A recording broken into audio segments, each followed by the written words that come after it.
Saturday. I know some people would say, what did she do that would make him, you know, talk to her that way, to the point, even hitting her, abusing her physically, to the point of she cracking her tooth, and also giving her some bruises in her hand and all that? Because, of course, there is no smoke without fire. That's what some people would say, but I don't know what somebody would do to you that will make you to go physical. All right? And if maybe she is wrong, you would have been the one to report. Quote me if I'm wrong. You would have been the one to report that, oh, she's doing this and all. But you've not even said anything. Like, someone went to report you and ask for a restraining order because she's scared right now. I know people will say, oh, these white musicians, these female musicians outside the country, they are always forced to ask for a restraining order from their child and from them, as if they're the only one that is being hurt. What about the guys? Don't they hurt the guys and all that? They even stopped him from saying anything about Halle and her son Halu on his live stream. He shouldn't say anything on social media. Imagine the restriction. So you're not even allowed to say anything. If you want to say something, come to the law courts and say so. Come to them, come to the judges and say something. You know, so that's the height of it. But trust me, we'll still get to the root of this. You know, I love bringing drama and gist to you. But yeah, this is the update. She asked for a restraining order because of this. You know, the physical abuse, the shouting, making their son cry, and all that. And maybe she feels scared that it might affect her son and also affect her and her fan base too, because he was already saying something that is making her lose fans and followers and all that. So yeah, that's the updates from now. We will still bring stories like this to you because, of course, I love to go to the roots of the matter. Okay. Stars of the silver screen dazzled on the red carpet on Tuesday as they made their way into the plush Grand Theatre Lumiere for the opening of the 78th Cannes Film Festival. Directors Quentin Tarantino and Sean Baker posed for photographs wearing classic tuxedos, while jury members Juliette Binoche and Halle Berry dazzled crowds wearing floor-length gowns. Robert De Niro, recipient of the festival's Lifetime Achievement Award, walked the carpets before heading up the stairs of the Palais du Festival et du Congrès to attend the ceremony.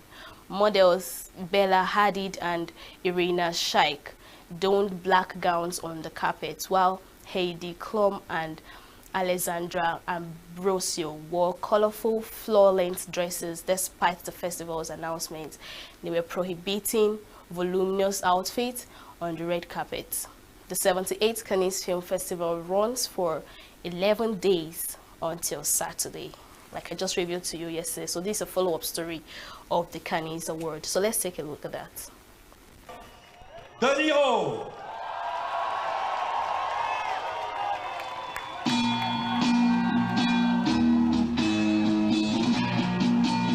Du 7e art, le parrain 2 de Francis Ford Coppola, Oscar du meilleur acteur dans un second rôle en 1975, Oscar du meilleur acteur pour l'incroyable Raging Bull, Hunter de Michael Cimino. Il était une fois en Amérique, Once Upon a Time in America. Et voilà la musique, l'implication dans les œuvres des cinéastes. Incroyable dans Raging Bull. Je vous citais Il était une fois en Amérique, 50 ans en arrière. Taxi driver, il est de retour, le chauffeur de taxi. Et il a depuis, et oui, on peut le saluer. Merci au public canois de saluer Monsieur Robert De Niro. Il a depuis. Eh oui, Pulp Fiction. La Palme d'Or, mythique. La Palme d'Or 1994. Un maître du western, George Sherman. Présenté en séance Cannes Classique. Et 2 ans plus tard, il remportait la Palme d'Or avec Pulp Fiction. On se souvient de films comme Boulevard de la Mort, également présenté à Cannes.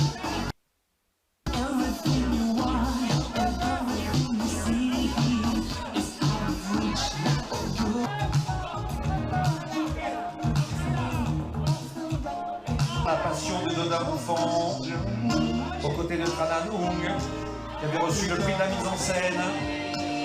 Tard, président du jury. Code inconnu, caché, le voyage du ballon rouge, copie conforme, Cosmopolis, Six Marina, Malout. Salué par le public cannois.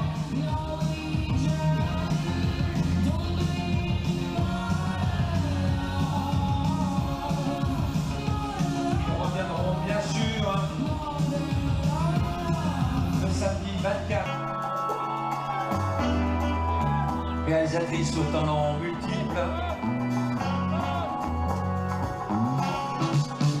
Par les festivaliers et l'ensemble du public français, puisque je vous le rappelle, le film sort en salle. Aujourd'hui, Schnobloch et Thierry Frémaux qui accueillent donc Claude Lelouch en haut des marches du palais.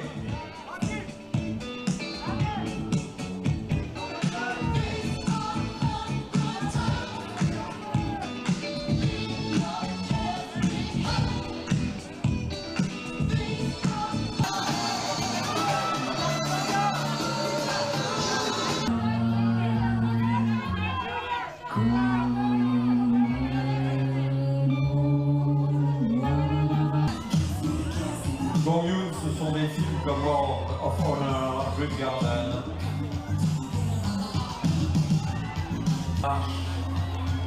Du palais des festivals.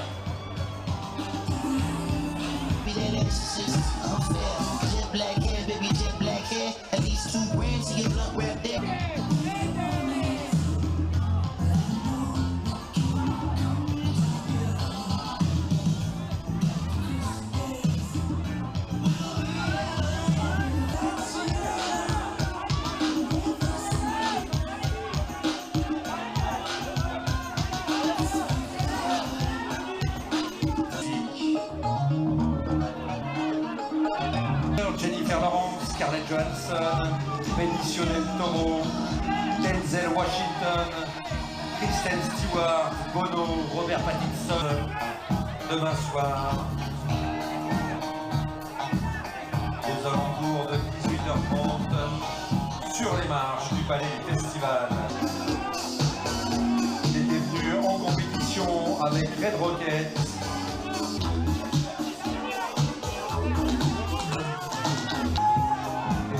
Prête-moi ta main.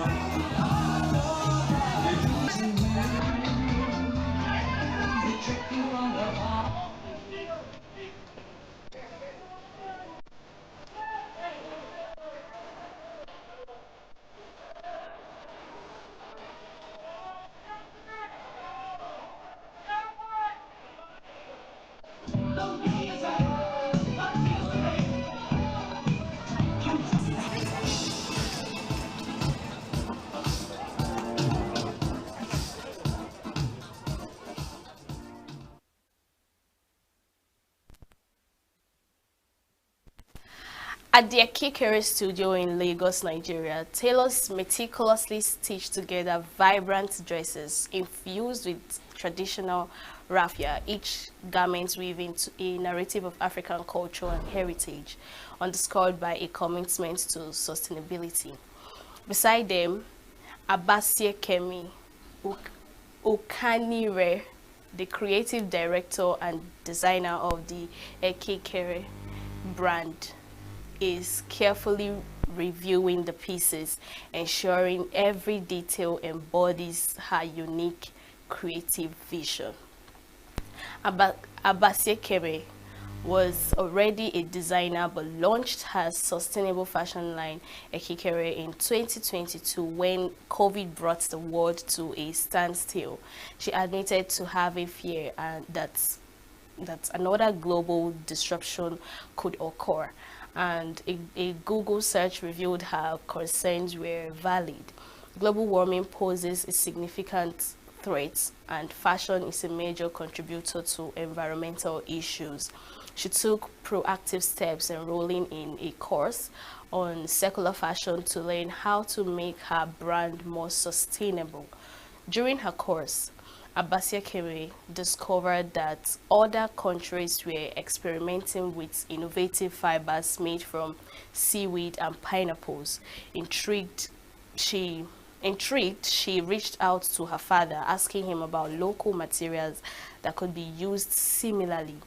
He responded by sending her raffia, sparking a creative exploration of this traditional material in her designs. Abasia Keme's raffia-infused designs quickly gained popularity, gracing runways and selling worldwide.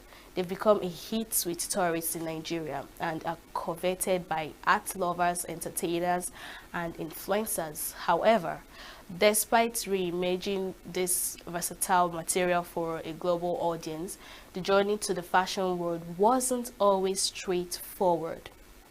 Traditionally, raffia fibers sourced from palm fronds and tropical Africa were used for practical purposes like roofing huts and played a significant role in masquerade costumes. Abasekeme's dedication to sustainability extends far beyond her use of raffia. Notably, she kicks against the trend of relying on imported chemical dyes, opting instead for traditional methods. She dyes her fabrics with pigments gotten from kola nuts, while also embracing the traditional pounding technique that reduces her environmental footprint. Let's take a look at that.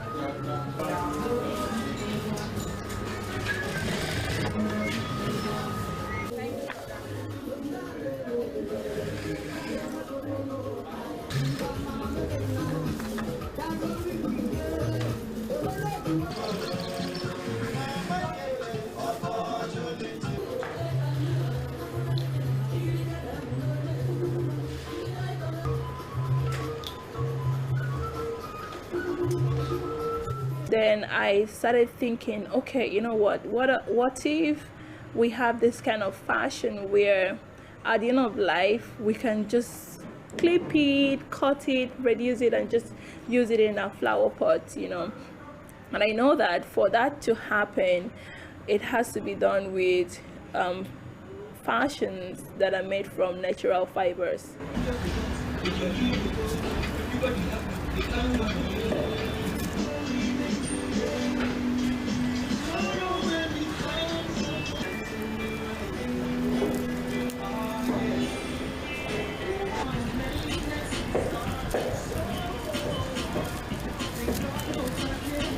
Raffia really stood out strong for me because it could withstand the different stress I put it through. I had to dye it, bleach it, drag it. I did a lot of things, and I realized that raffia is very strong. It's a very strong fiber, and so I now went further to make a vest with the raffia. I put it on. I thought it was really funny, but I loved it.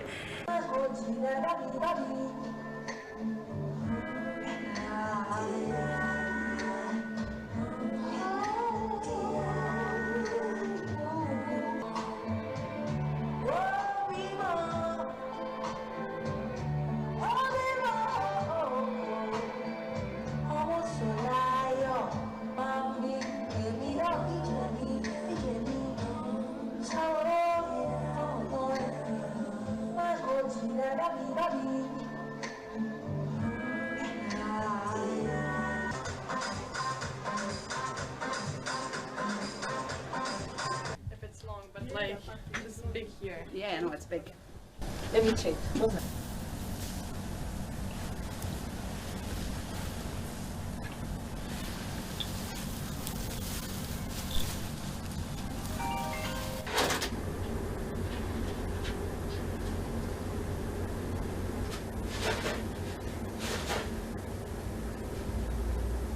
I like this.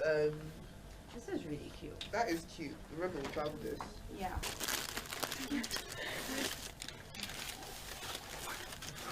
Thank you. Oh, I love the bags. Very cool. People that are very artistically inclined, they started seeing it as a unique brand, and so they were curious. They got curious and they started trying it out, and it really, I think we were lucky that a lot of people that now wanted to try out our brand are people that a lot of people look up to, you know. So they will wear this thing, and the people that looking up to them will now start aspiring to put it on.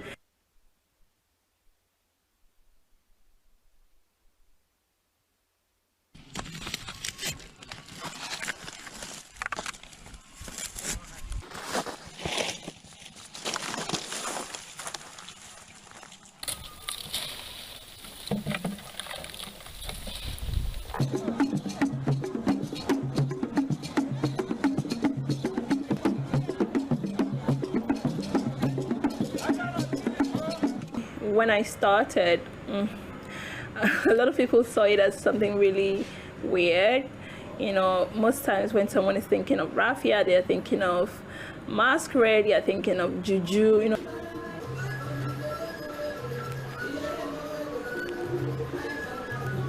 Okay, so this is actually a runner rock across the lens. There are other things that are going to be.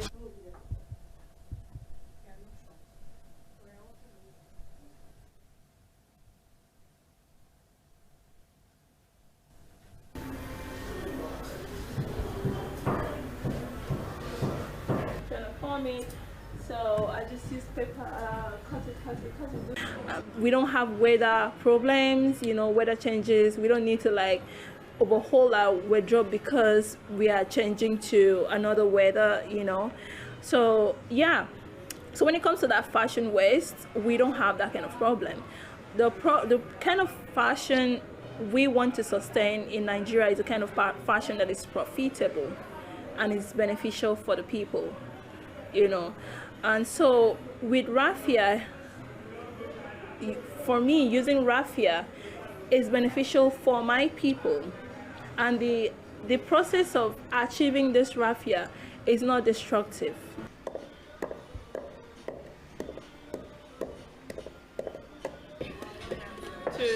To the pounding, and so once this is ready and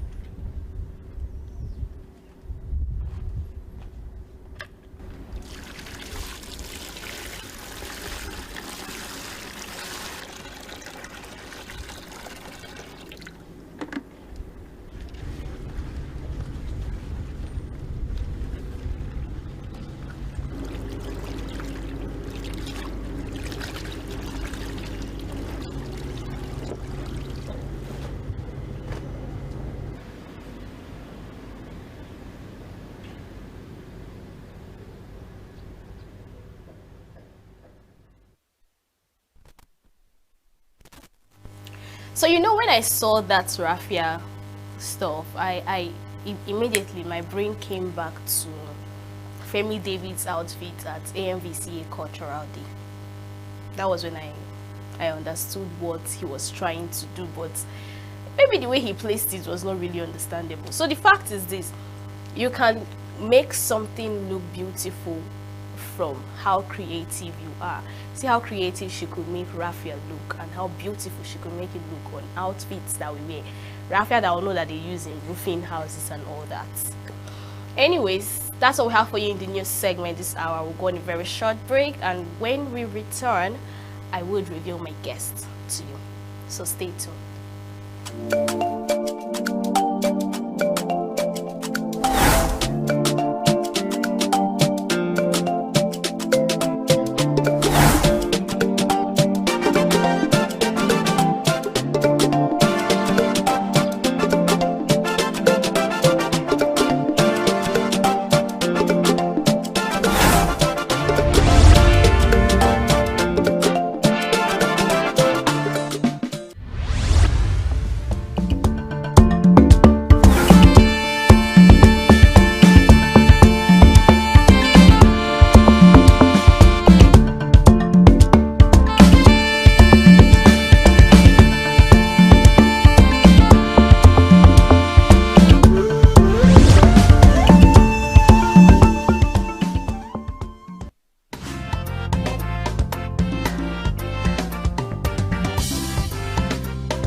Welcome back. You're still watching E-Vibes, the entertainment show on Signature TV. Live here right now in the studio with me is Collins Aharawan. He's an actor, producer, and director. We'll be talking about tradition meets innovation in filmmaking. We've had him once before. We spoke about something totally different. So that's why now I want to talk about filmmaking as a director. So thanks for joining us, Collins. So how do you feel? How is the weather treating you? Fine. This, the weather used to be very harsh. But now, for some time now, it's been raining, so it's everywhere's cool. calm. Yes. All right. So what would you say about traditional filmmaking? Traditional filmmaking. Well, I will say that it's cool, yeah, traditional. Talking about the way films are made. In those days, previously. yes. Okay, that's it's not bad because everything is it's all about time, stages. So remember, those years there were patterns, ways films were made, and that was because of the things we had in place then. Okay. Equipment, locations, and the lifestyle as of then. Okay. So and now things have actually changed. They have changed. The things have changed. They have a new lifestyle, quality equipment, better locations, and all that. So things have taken a step ahead what it used to be. So would you say that you're proud of the way Nollywood has evolved, especially when it comes to filmmaking? Like you said, locations and the likes. Would you say that Nollywood has evolved, and would you also say that we don't have such locations anymore to produce films like that? Well, I would say I am proud of Nollywood to some extent, and at the same time, I am not proud of Nollywood in some areas. So which one should I ask you now? Is it the proud part or the not being proud part? Okay. Why are you not proud of Nollywood to some extent? Okay. Whichever way you ask the question, the two of them must be touched. Because Yes, if yes. I say this, I will have to balance. Yes, it. you will. So I'm going by the way you asked it, asking why am I not proud? Okay. Now, if you look at the way things are now, I grew up following, or I grew up a lover of film. There was a time Hollywood was the in thing. Yeah. If you're not watching Commando or those ones, Schwarzenegger, then it's as if you're not watching film. Yeah. Then our own films were very local then, but we were still appreciating those making the films as of then. Now, the Hollywood I know, as time progressed, they kept improving. If you watch a Hollywood film made this year, you can't compare to that of Hollywood film made like 10 years ago. Yeah. Then, but in our own case, Nollywood, it's as if the ones who made in the olden days are better than the ones we're doing now. I don't know. The only places we improved is only when you talk about the equipment, talk about Okay. that's the technical aspect of it. Oh. But the story itself, the story, in fact, the stories we are telling these days are not the things that are familiar to our people. Because filmmaking is all about a people. Yes, you must tell your story the way it's related to your people. I don't know if you're getting what I'm saying. Yeah. That's why the white seems to appreciate our films when we are indigenous. Okay, like the epic movies we have Yes. and the likes. You cannot be telling a white man a story of love. You're telling a white man a love story, whereas we know that they painted the love to us. We have a way we treated love, or we handled love in our own way Yeah. here. Yeah. Before they now brought their own pattern. Now you want to tell them how to love in their pattern. To them it will look like you're making mockery of the whole thing. Okay, Yes. let me cut you short there, right? Because as a matter of fact, it's not just love movies that we make, especially when it comes to those cinema movies, Yeah. right? So now you're saying the movies we make now, it's not in line with the story, right? Yeah. Now you're a movie director, Yeah. and we had a guest who is a script writer who said the director is the go-to person that has the final say in the movie. All right. So if you as a director, you're saying that the movie is not in line with the storyline, that means we should hold directors responsible because they are the owners of the movie. Okay, let me put it straight again. A director will interpret the story as written in the script. Because as a director, when you're interpreting the script, at the end of the day, the film is telling something different from the script. You Yeah. made a bad film. Okay. Yes, as a director. Because when you interpret a story, anyone that did not see the script and sees the film somehow, Yeah. and along the line comes across that script somewhere, should be able to relate immediately. Okay, I've seen a movie like this somewhere. You only saw a script though. Yeah. Are you getting me? So a movie should tell exactly what the script says. That's to say, if the script is not properly written, there should be something like script editing. After everything, you come up with the proper one that has the exact story that you want to tell.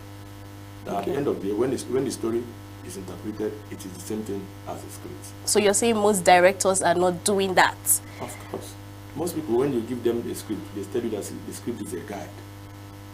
If the script is a guide, then why is it a working document? Yeah. If it's a guide, then it means it's not properly written.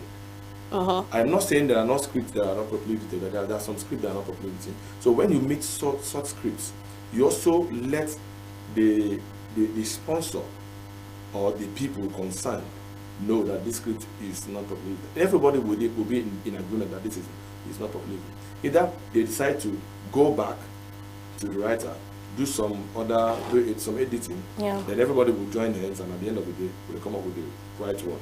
Or they say, okay, now there's no time, let's go to the field. As we were filming, use your experience as a director, then and touch it. Then it will be on record that it was agreed that this story was badly written, and they now left it in the hands of the director to fix while they are shooting.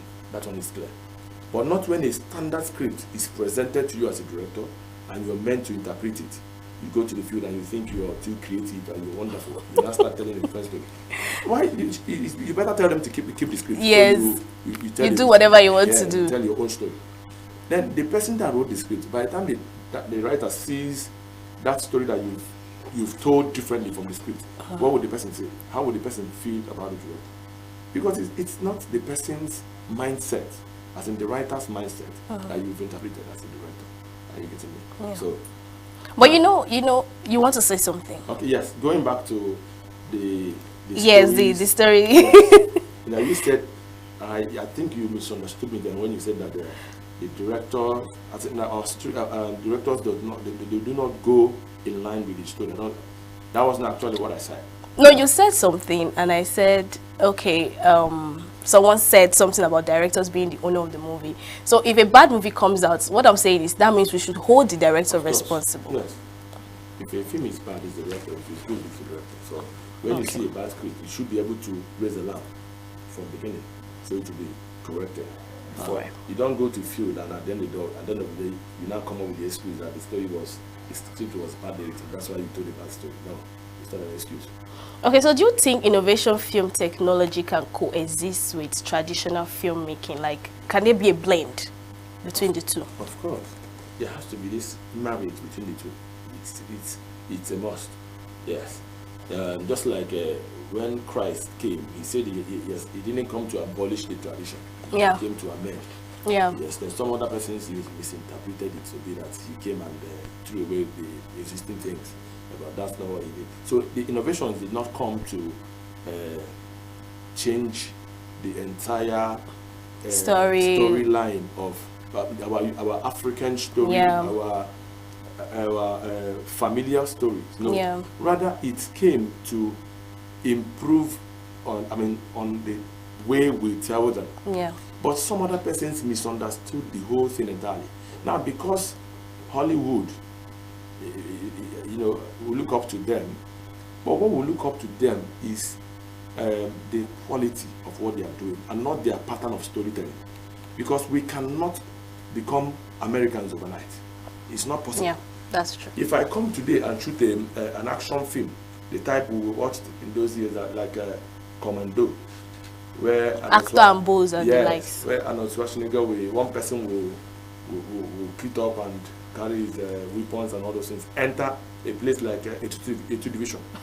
One person will outsmart all the soldiers there, rescue one victim or whatever that is in prison somewhere there, and at the end of the day, only one person will destroy the whole of a 2 division. It is not possible. Yeah. We know that, but they try to let you know that that is their own way, and you know that their stories, most of them are based on fiction.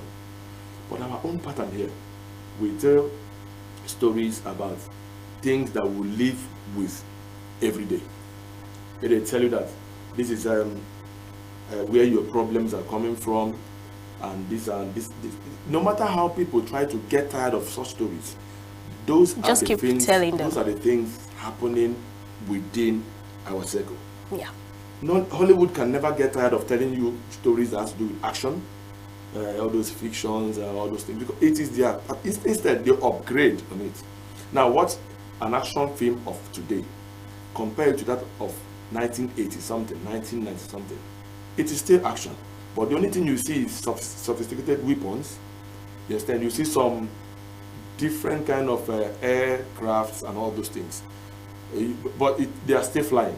They are still shooting, but they are not telling you that they are better, versions of those things. Now, in our own way here, in our own stories here, if we are talking about, they said we are too diabolical and all those things, envy, when a neighbor or an uncle of yours is because of your success and all that. Our time is actually up. Our time is up. I would have loved to have more time with you discussing about this whole thing and all, but we have another program coming up. So thank you so much, Collins, Yes. for your time. Aharawa. And happy birthday to your son. Oh, yes. I wish him so many more years. My son is so dear to me that I cannot forget that today is His birthday. All right, this is where we draw the curtain. The show has come to an end. Join us same time tomorrow. Follow us on all our social media platforms, and of course, subscribe to our YouTube channel. I remain your baby girl, Queenette Mokunta. Enjoy the rest of your day.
Every second, every minute, every day, news is breaking, events occur, and there are new developments. At Signature TV, we follow these stories objectively, bringing all sides without bias.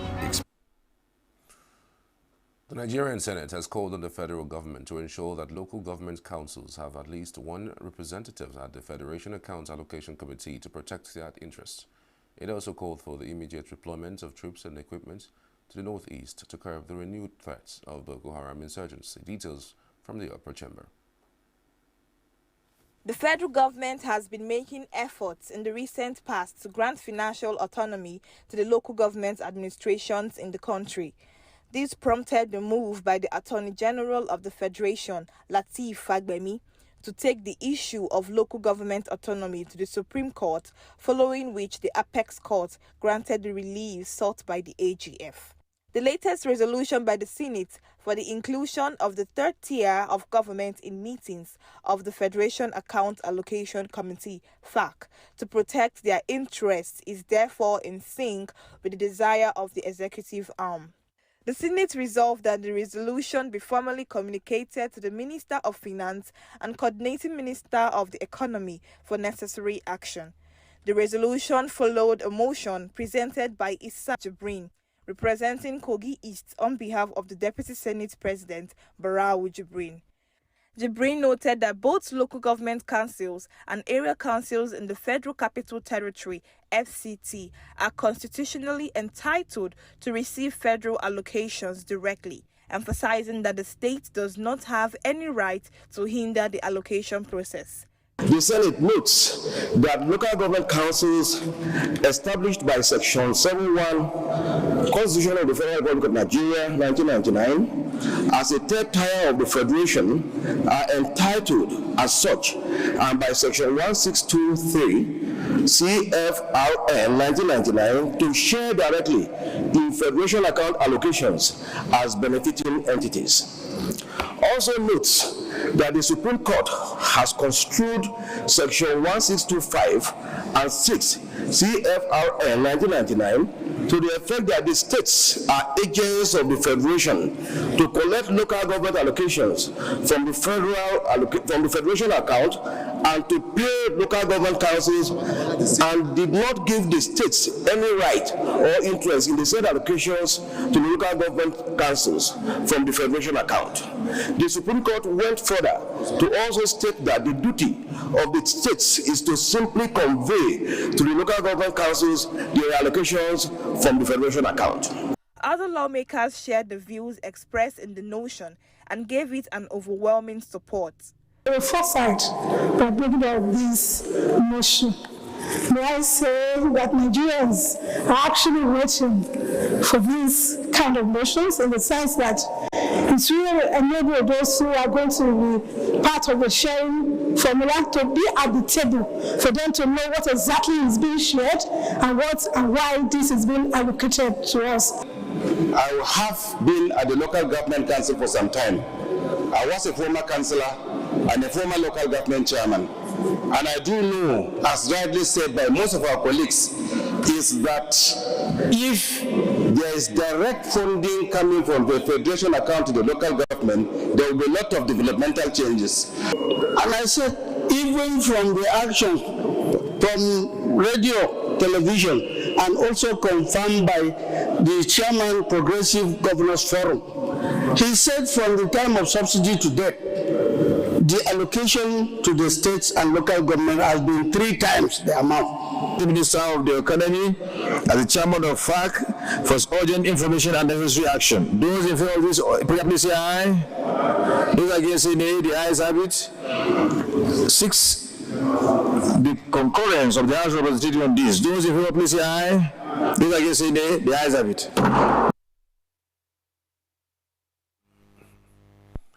The Speaker of the House of Representatives, Tajuddin Abbas, has called for reforms in the country's maritime bottlenecks in the import and export chain to boost the country's economy. Abbas, who was addressing a delegation of the Presidential Enabling Business Environment, described the huge revenue loss to neighboring West African countries due to border issues. He assured the Council that the House will attend to the reforms sought by the Council, especially regarding the enforcement of Financial Reporting Council of Nigeria Act and the fate of investors at the free trade zones under the tax reform bills. The Speaker raised the alarm over reports that countries are avoiding shipments to Nigeria, with over 75% of imported goods offloaded in Benin Republic actually meant for Nigerian destinations. The Director General of PEBEC, Zahra Audu, said the visit to the Speaker was on behalf of the Vice President Kashim Shettima, who is the chairman of the council, which he said supervises 69 MDAs with mandates relating to the economy. The sought legislative intervention of the House regarding the Financial Reporting Council of Nigeria, saying there have been pushbacks in the economic environment over implementation of the new FRCN Act. The House of Representatives has urged the Federal Ministry of Finance and the Nigerian Customs Service to provide a detailed explanation of the methodology and criteria used in determining the 2% imports surcharge remittance. The resolution followed the adoption of a motion by Aliyu Abdullahi, who expressed concern over alleged persistent irregularities in the calculation of and remittance of the surcharge to the Raw Materials Research and Development Council. Abdullahi noted that at present, the Council is being paid a negligible amount of about 0.05% with undefined sources, while warning that the lack of transparency and accountability in the remittance process undermines the intent and provisions of acts establishing the Council. The House notes that the Raw Materials Research and Development Council, RMRDC, was established in 1987 under the Science and Technology Act, CAPR3 LFN 2004, to reduce Nigerians' dependence on imported raw materials. Further aware that the Nigerian Customs Service, the Federal Ministry of Finance, and the Budget Office are responsible for ensuring the accurate collection, remittance, and budgeting of the 2% surcharge to enable the Council to plan and execute its statutory obligation effectively. Concerned that there are persistent irregularities and a lack of clarity in the calculation of the remittance of the 2% import surcharge to RMRDC. Further concerned that presently the Raw Materials Research and Development Council is being paid a negligible amount of about 0.05%, of which sources cannot be defined, and lack of transparency and accountability in the remittance process contravenes the intent and provision of Section 121B of the RMRDC Act 2022.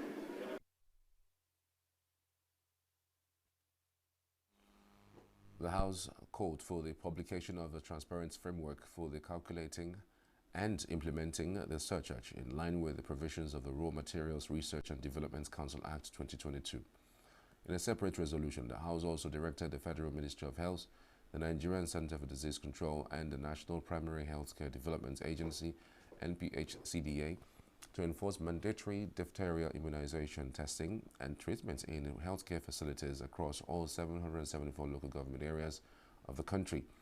The House also tasked the Federal Ministry of Information and National Orientation to intensify public sensitization campaigns on the dangers, symptoms, and modes of transmission of diphtheria in a bid to curb its spread and prevent further fatalities.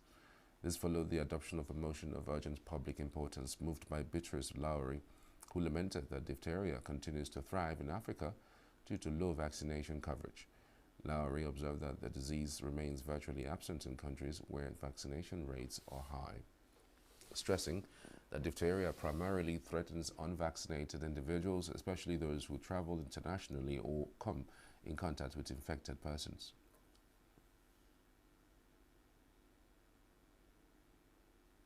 Alarmed that from May 2022 to February 2025, Nigeria has reported 41,978 suspected cases of diphtheria from Bauchi, Borno, Jigawa, Kaduna, Katsina, with Kano and Yobe states accounting for the highest number, 24,062 and 5,330 respectively.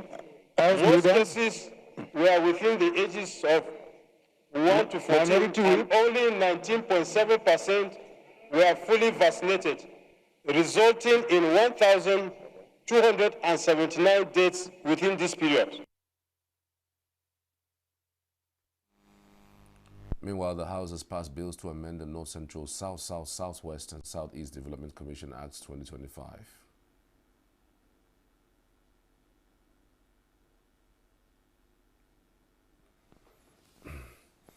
The House of Representatives has rejected a bill seeking to provide for rotation of the office of the President among the 6 geopolitical zones of the country. The proposal was one of 7 constitutional amendment bills slated for second reading. Deputy Minority Leader Aliyu Madaki set the tone for the criticisms that ultimately led to its destruction.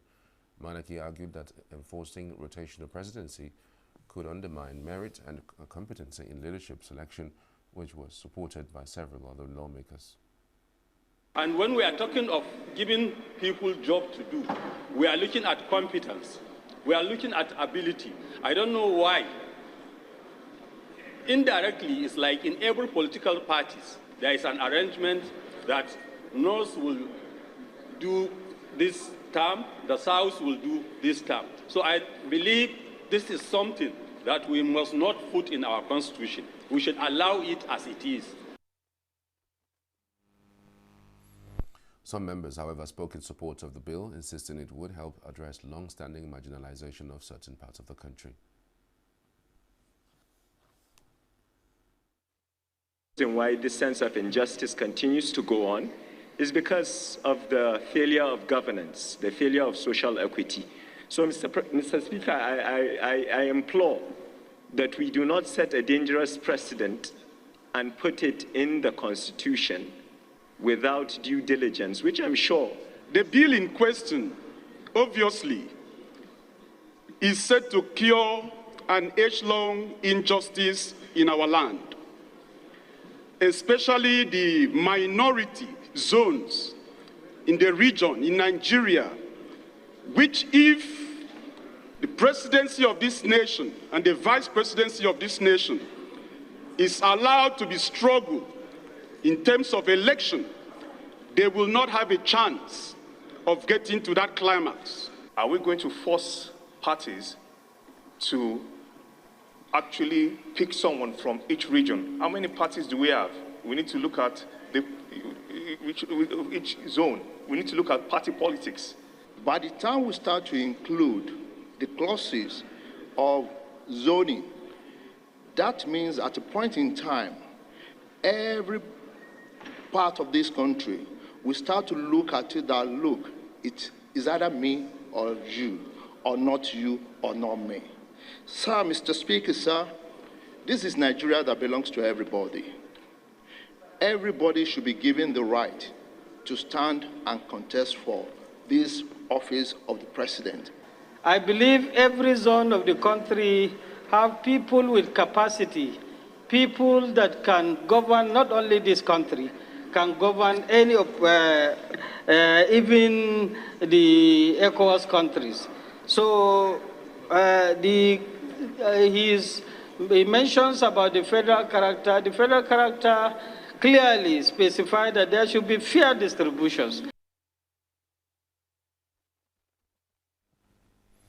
The bill was subsequently subjected to a voice vote by the Deputy Speaker, Benjamin Kalu, who presided over the day's session. Again, those in support that 1 to 7 constitutional review go to the Committee on Constitutional Review for it to progress. Say aye. Aye. Those against say nay. The nays have it. In response, the chairman of the Committee on Rules and Business, Francis Waver, moved a motion for the bills to be reconsidered individually on their own merit. Among other rejected bills is a proposal seeking to transfer the powers of the registering and regulatory political parties from Independent National Electoral Commission, INEC, to the Office of the Registrar General of Political Parties. Up ahead, federal government sets up committee to standardize payments of fees. Suspected cable vandal electrocuted in Jigawa. Details of these and more after the break. Every second, every minute, every day, news is breaking. Events occur and there are new developments. At Signature TV,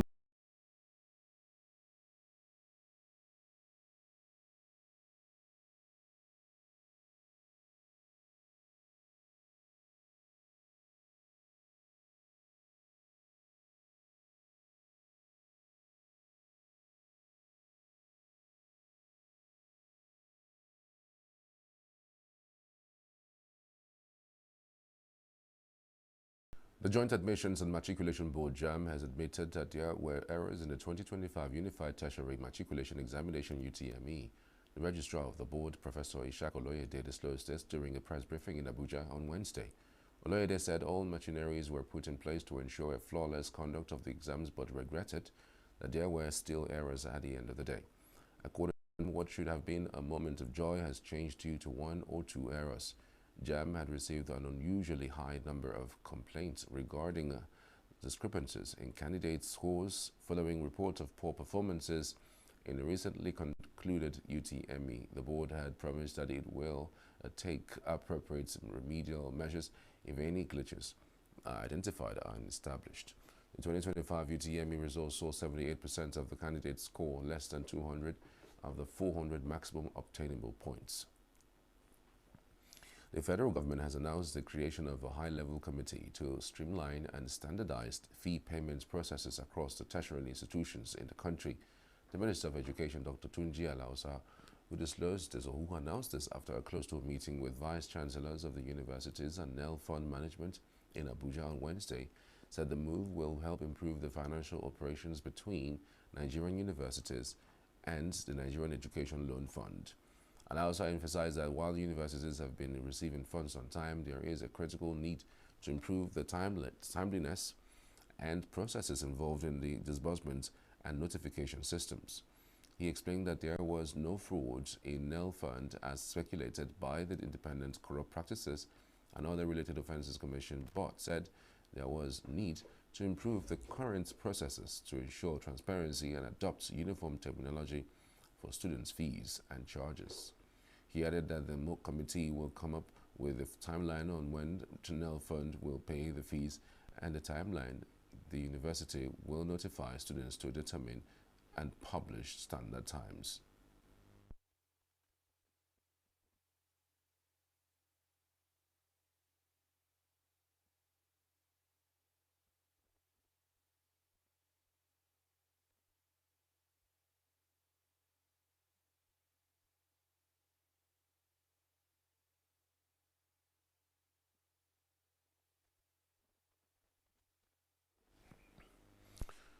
Testing and monitoring of HIV patients across South Africa have fallen since the United States cut aids that funded health workers and clinics with pregnant women, infants, and youths, the most affected. Previously unpublished government data shows South Africa has the world's highest burden of HIV, with about 8 million people, 1 in 5 adults, living with the virus.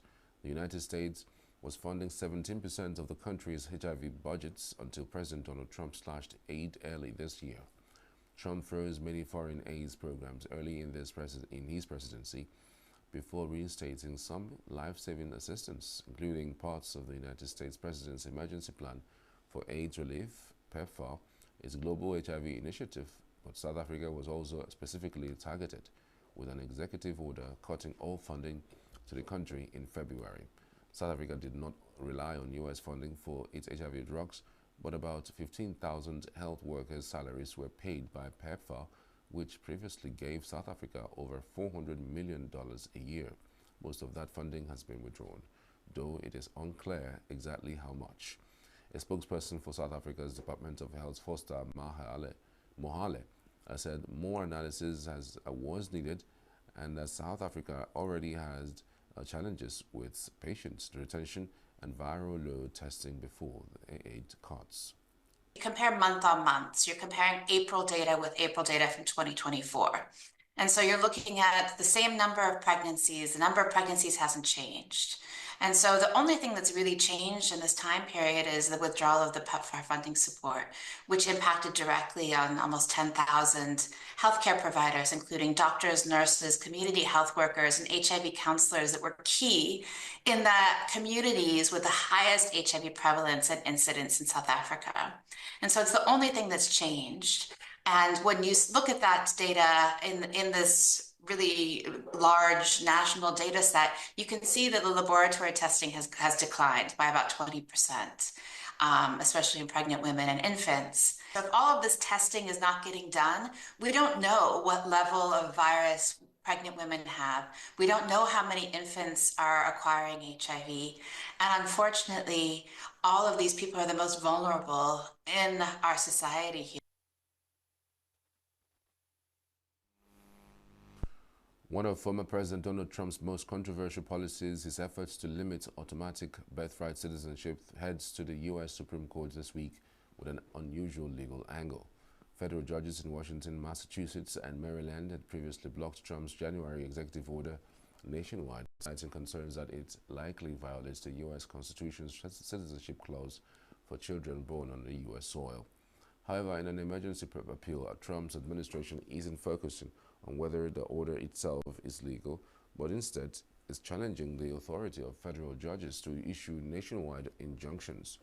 They are asking the Supreme Court to limit the scope of those rulings so that the government can implement the policy more broadly while the case is still being litigated.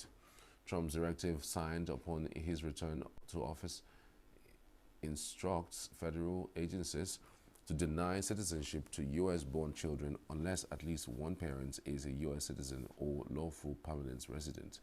The policy has been challenged by 22 Democratic-led states, immigrants, and advocacy groups who argue it violates the 14th Amendment. That amendment, ratified in 1868, affirms citizenship for nearly all individuals born in the U.S. We started this basically in 1868 with the 14th Amendment, which tells us that all persons who are born in the United States and subject to the jurisdiction thereof are citizens at birth. That provision of the 14th Amendment gets interpreted by the Supreme Court in a case called Wong Kim Ark in 1898 to mean that essentially the amendment means what it says: all persons who are born in the United States are citizens, with some very narrow exceptions. And the only one that really applies for the most part today is an exception for the children of ambassadors. So really the way we get here is that when Donald Trump is sworn in as president just a couple months ago in 2025, he comes out immediately with an executive order that purports at least to apply a new definition of birthright citizenship, denying that citizenship to children, to put it simply, whose parents are not, at least one parent is not a U.S. citizen or a lawful permanent resident.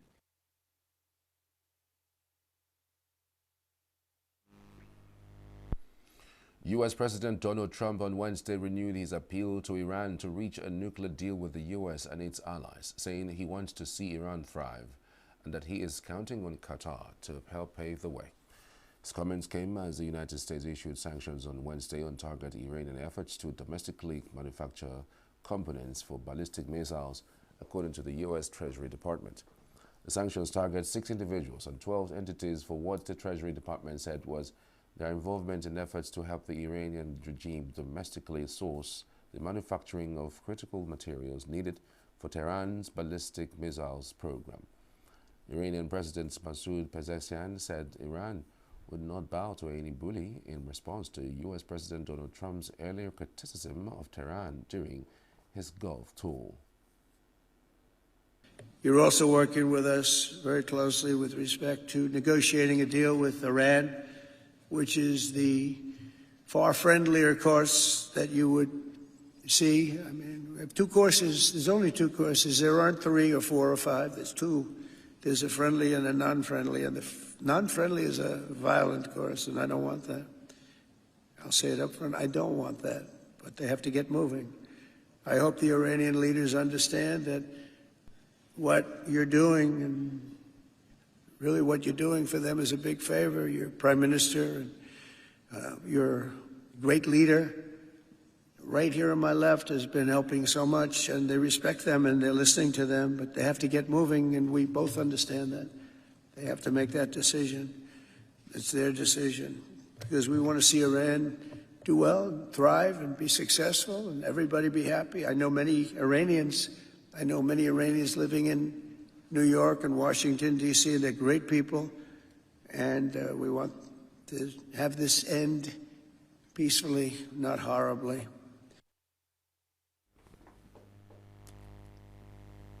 U.S. Health Secretary Robert F. Kennedy Jr. said on Wednesday at the Senate Committee on Health, Education, Labor, and Pensions hearing that he is willing to work with Democrats on lowering prescription drugs prices.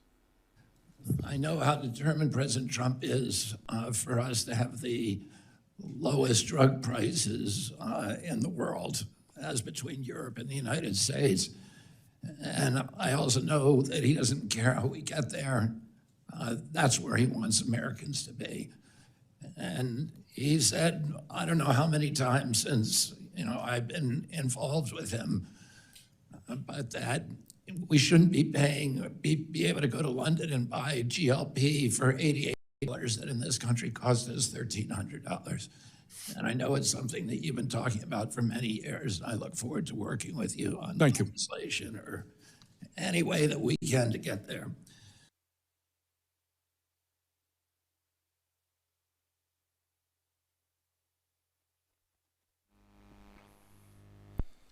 Argentine President Javier Milei's office on Wednesday said that the leader had issued a decree to tighten migration into South American nation, cracking down on those with criminal records and requiring travelers hold health insurance.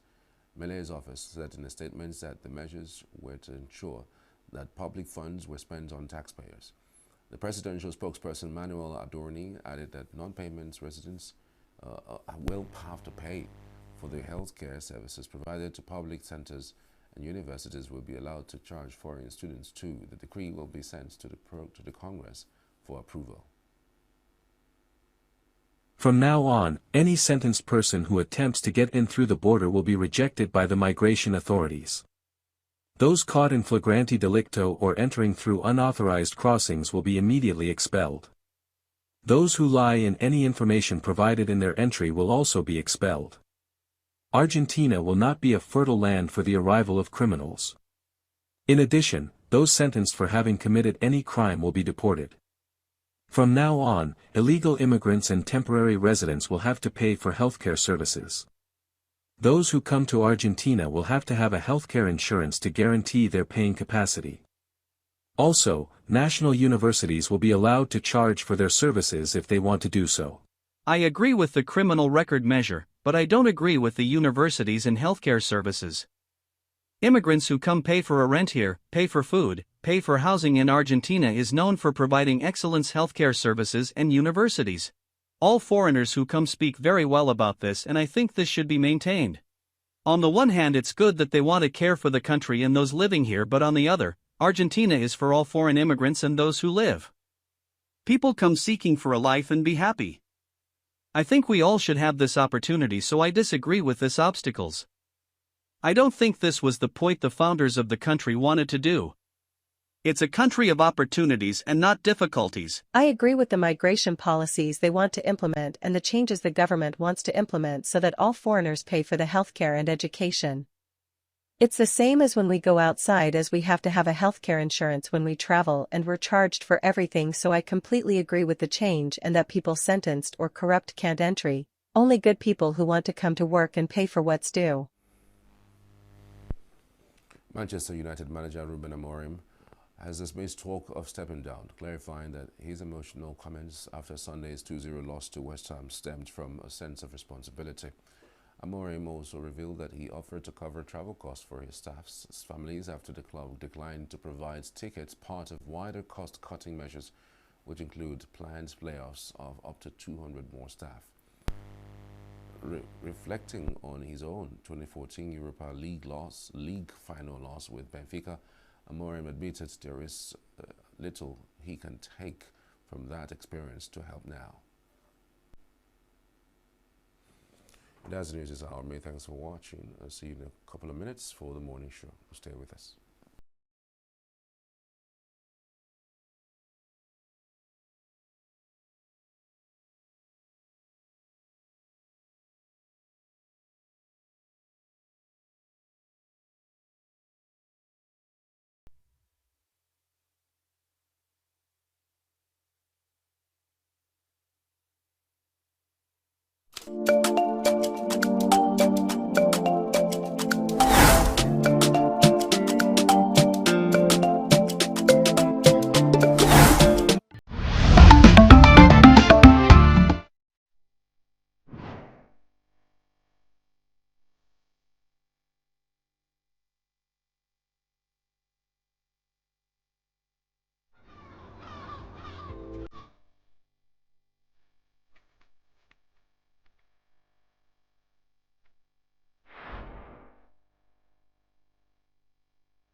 Welcome everyone. It's Thursday, May 15th, 2025. It's a day just after a public official for the very first time admits that they were wrong in terms of errors, and then just about admitting that they were wrong, but cried on national television.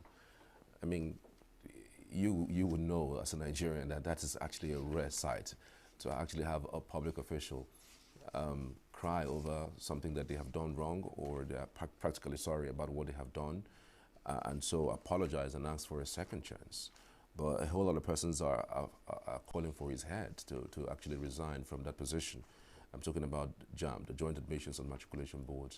The head was out yesterday admitting that there were actually some major errors that has forced a resit, as a matter of fact, and it's affected mostly the Southeast and Lagos. But then, why only the Southeast and Lagos? Some persons have also put some coloration of tribalism to it.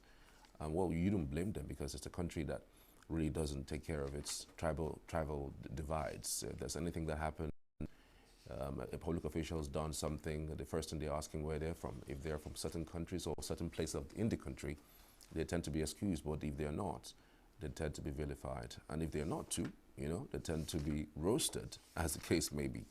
But however it is, we'll keep our fingers crossed and practically talk about that, because I am sure that appeared on virtually every newspaper on the dailies this morning. We're back shortly after this. Just stay with us.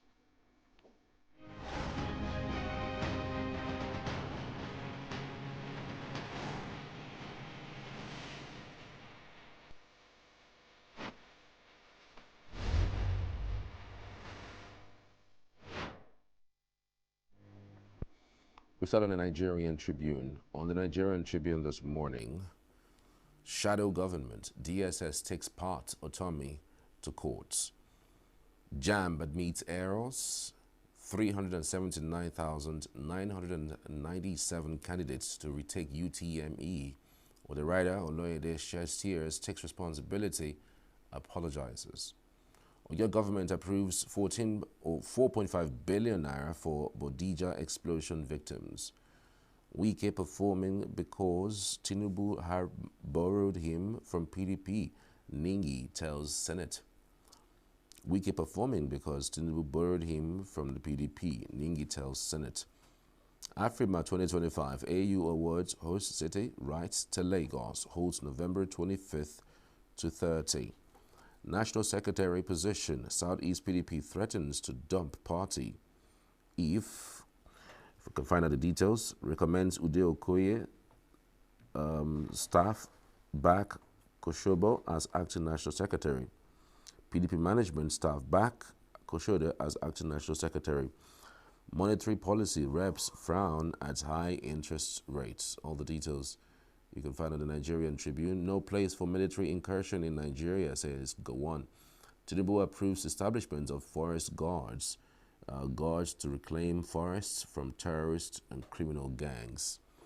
Interesting move. And now to the Guardian newspaper. On the Guardian this morning, JAMB admits system error, released 379,997 candidates for fresh exam. Afrima 2025 AU Awards host city rights to Lagos. Lutz decries staff shortage, high electricity bills amidst infrastructural gains. TIV leaders accuse Nasarawa government of ethnic cleansing, land seizure under guise of development. Federal government upbeat about reforms amid criticism over proposed London press conference. Boko Haram uses hard-to-detect armed drones in Borno, OPHK reveals. All the details on the Vanguard. Now to the Daily Trust newspaper. The Daily Trust this morning, PDP crisis, NWC meets today as Southeast caucus threatens exit. Nigeria's insecurity worrisome, says British High Commissioner. DSS seeks court order to ban Utomi's shadow government. 2025 UTME. Candidates seek total cancellation as JAM admits errors. With the writer, Why We Failed, Oloyede speaks. One header, over 100 cows killed in fresh plateau attack. No more coup in Nigeria, says Gowon. Discordant tunes over ban on live political programs in Kano. Find out the details though. I mean, I heard that and I was like, okay, what's going on? That's under NNPP. All through APC's reign, we didn't see that in Kano State. And I'm wondering why a live political programs will be banned in Kano. Like, what for? What exactly is the problem? How Yar'Adua's memo on election triggered rift with Obasanjo, Sule Lamido speaks. On the Daily Times, Nigeria's judiciary will be out of the woods soon, CJN Kekere Okun assures. Tinubu to Senate, please approved 1.783 trillion budgets for FCT. Tinubu to Senate, please approve 1.783 trillion naira budget for FCT. Headsman killed Benue district head in his farm. Amotekun rescues 5 kidnapped victims in Ondo, foils 150 million naira ransom demands. West Africa security, political economy. Maritime Speaker Abbas decries bottlenecks in Nigeria's import-export chain. Details you can find on the Daily Times. And now to this day newspaper. On this day this morning, federal government, Nigeria attracted over $8 billion in deep water oil and gas FIDs in less than 1 year. Southeast Caucus, we will quit PDP if Ude Okoye is not returned National Secretary. Okay, that's on this day. And now to the Punch newspaper. On the Punch this morning, rising insecurity. Tinubu governors to deploy 130,000 new forest guards nationwide. It's about time. Mass failure. Jam boss whips as human error forces Lagos. Southeast resists. Jam boss whips as human error forces Lagos. Southeast resists. 206,610 candidates affected in Lagos. 173,387 in the Southeast. Jam WAG meets to avoid timetable clash. NNPCL didn't remit 500 billion naira revenue in 2024, says World Bank. Hold on a second. NNPCL didn't remit 500 billion naira revenue in 2024. World Bank. World Bank. NNPCL. Remittance. Does that add up? Just saying though. PDP crisis worsens as Southeast Caucus malls defection. Afrima 2025 AU Awards host city rights to Lagos. All the details you can find on the Punch. And now we're back to the table. Chris Bodicott joins him. Good to have you, Chris. Good morning. Good morning. Good morning, the world. It's a bright new day. The temperature is cool. And it's a rainy day in ENUGU. Temperature is cool. Thank everybody who has joined us from any part of the world. It's cool indeed. Rainy day. How rainy is it? Especially with this news about someone crying and asking for forgiveness. For the first time, you're seeing a public official do that in Nigeria and ask for a second chance and saying that there are some errors that were witnessed that led to the failure of some of these students. What's your take on that? Yes. The JAMB boss whips as human errors forces Lagos and Southeast to receipt for the exams.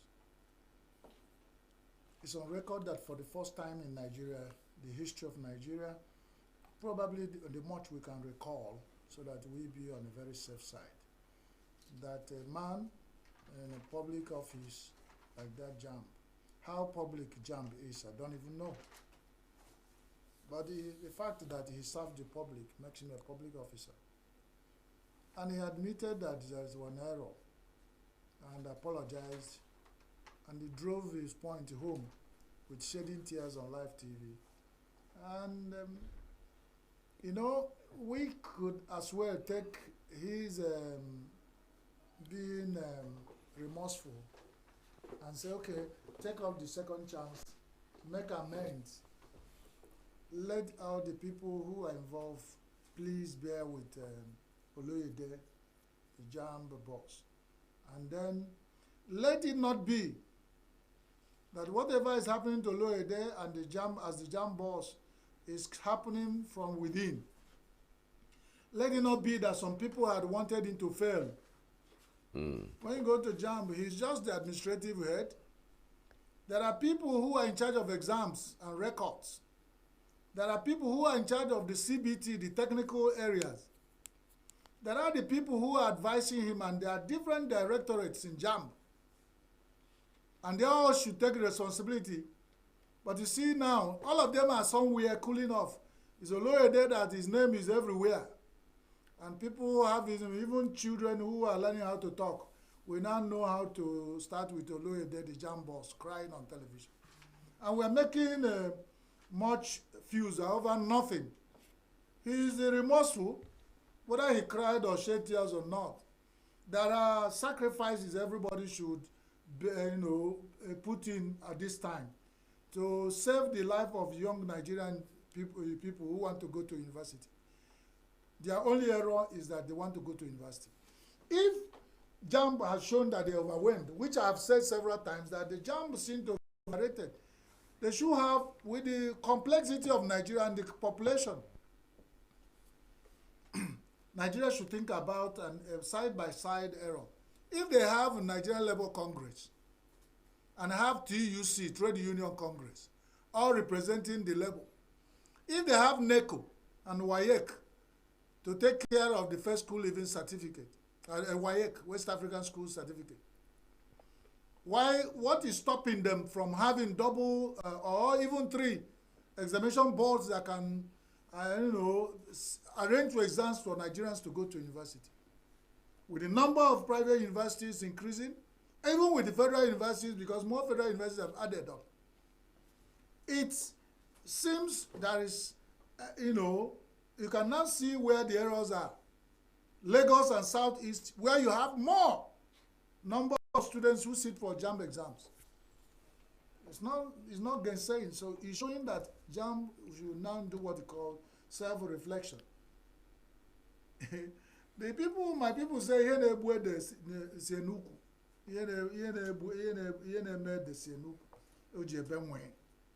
now, if whatever is happening to cocoyam, killing the cocoyam, or what is making it to turn yellow, and what is making it, when you pull it, it will do wing, is from the root. Then JAMB should look at their root and sort themselves out. That's all we say. We say we apologize on their behalf to all the children who are, but they cannot understand it. Yeah, but again, these things are beginning to change a little bit. Some are saying that there was a grand plan to fail people from the southeast, while southeast, and of course, I do not Lagos like is the idea. and If Lagos is more affected. Lagos is about Igbos are also dominating in Lagos. No, so I'm just saying. I don't want to. It's not. That's not one. In every situation we drive tribalism. Yeah, but secondly, totally there has also been a case in the past where we had glitches in national importance as this, which is INEC.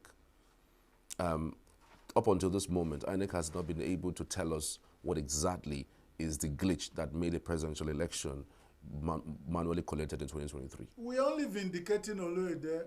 So we're saying that they're not the same. If Oloyede as a professor with such experience and a very staunch Muslim who believes in what he believes, and whatever that has entered his mind to apologize to Nigerians and show that remorse has driven him far, far away between these people you are mentioning. Leave those people. If you don't want to spoil my morning, then leave them away. Let them be on their own. Because whatever, even if they come to do what the lawyer did, are you suggesting that the chairman of INEC should come and cry on the television, apologize? Not necessarily. I'm just saying. I mean, so, if tomorrow he has done has kept all Nigerians crying. Well, you did something that kept 240 million Nigerians crying. What else cry do you need? We don't need a single man's cry. This one, the Oloyede's case, is a minor. And he selected, droplets of Lagos and South, meaning that error is not universal.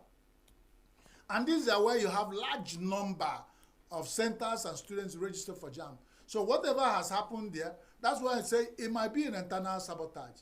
That let's give it to him. But let what happened in the recent past not happen again. That's what I'm saying. Tomorrow something else can happen on a national scale. We say let's just let it slide. Somebody has to pay for it. It's a glitch. It's a national disgrace. Jambo we pay. Not Jamb. I mean, he's a leader. If he's taking responsibility, Jamb should pay. If he's taking responsibility, he should have also just, left that seat. Jamb should pay. He should have resigned. What will be asking Jamb to say for now? Some people in Jambo are the people responsible for this. So what he should do, well, maybe what you're asking for, I will not be part of the people who will ask for Oloyede to resign. If Oloyede resign, the people that did this are still in Jambo. So why is he taking responsibility? He should first. That's the sign of leadership.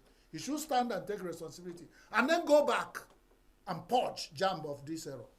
That's all he can do. And only when he does that, that is where his remorsefulness will be complete. But if people will say, hey, he might be among those who have caused this error for him to go. That some people might have wanted this man to go. And they put this error so that Christ will come and then they push him and they will sit back. It's now that it has ricocheted that him should look deep and weave off, filter them, so that Agonionul Yedinal, the snake, and what is swallowed will lie down there. As long as the thing until the thing fructify in the stomach. So the people that did this in Jamb should not go free. Then you should not single out Oloyede. Jamb is a big organization. They should purge themselves of anybody who is linked with this. Because if you ask me, I am not advisor to Jamb. This is my opinion. Whatever is happening to Jamb is from within. Jamb Naka is within there. So when they look at, start opening their hands and say, hey, I follow, I no follow. So I follow, sit here, I follow, show them the way out. So that it will purge Jamb, otherwise it will repeat itself. That's the only way to avoid. Because if hard hammer did not come on people who did this, everybody will do it, sabotage the leader, and they wait for him to go and cry on television, and they will hide and do it again. There must be a very drastic, complex, what you call the investigation, and sieve out everybody who has a hand in this. Absolutely. Otherwise, they're only proving me wrong, because when we have double Jamb or AMBO, it's no more Jamb, matriculation board, they will lose staff. Whichever way you have it. If you have another organization, maybe you 6 regional centers, they start organizing as Nigeria is 6 geopolitical zones. You have those university admission exam centers in regions. They will lose their staff, and they will lose this autonomy they've commanded over time. And that is even part of it, so that this thing cannot happen again. So they will go with the error and not affect us again. Because somebody will sit down there and look at, so I'm saying this, that's my opinion anyway. Right. That's my opinion. Southeast Caucus will quit PDP if Udo Okoye is not returned. That meeting was held in ENUGU yesterday. Fine. Beautiful. It's still a restless run of the locust. Did you read that book? What it means is, I don't know how to describe PDP. Well, if South is quit, it means they are sounding like what they call them is a PDP. Look at them, they are going to destabilize. So it begins like this. So everybody who wants to quit PDP has an excuse. What they are fighting for is not the soul of PDP. They are fighting for self-interest. If you are, because of a national secretary, destroy a party with such history that in Nigeria, that when they boasted, they will rule Nigeria for 60 years, and a biggest umbrella in Africa, a political party in Africa. This is where they got to. When they finish this one, give Southeast National, then the Southwest will say, if we don't get the provost, we will pull out. That's how they pull out. In fact, how many colors you have the conventional umbrella? The colors have all, everybody's pulling. So what color is that is going to pull out with? Maybe the red. And then Southwest pull out with the green and all. So what is left with the skeleton, the carcass of the umbrella? Good luck to PDP. No matter how they make their mouth, they will lie on it. They are playing the script. This script of one-party system. Let them stop. I don't know why the newspapers are using these things to waste our time. They've perfected the plan for everybody to move. But I'm only saying, the people that are welcoming them should be suspect of all these things they're bringing in. Because along the line, you know what happened to Jonah on his way to Nineveh? We don't have time to do, do what they call how do they do Tumbonto, but Tulogris, to know who is. Are they saying they open all the door of APC for everybody, come from every side? It happened in my state one time. I said Anambra is a home for all. Mm-hmm. When what started happening in Anambra State, one governor came and said, no, this home for all, it means home for mad people, for stupid idiots, for criminals, for everything. He said, no, we have to take the light of the world. So with the APC now, home for all Nigerian politicians, they stand more chance, because there are some people will come with torn umbrella, some people will come with a hungry man and wife, some people will come with a cockerel that is almost dying, and there were all reasons. So before they start sorting those out, it might eat into their plans. So it might also be, it was from a politician that I had, you know what I mean? If a cockerel did not eat, he would use his leg to scatter. So those ones who find out that they cannot, they now might jump into one place to scatter. So let these people be suspect of all this, because come to my house, something follow up. No be. So all these ones, I don't know. I'm not a politician. Good luck to politicians. Let you guys can defect and move in anywhere you want. If you want, in fact, let's have zero party. Let everybody put poster on the wall and contest. But this party system is also getting to the point of overrating.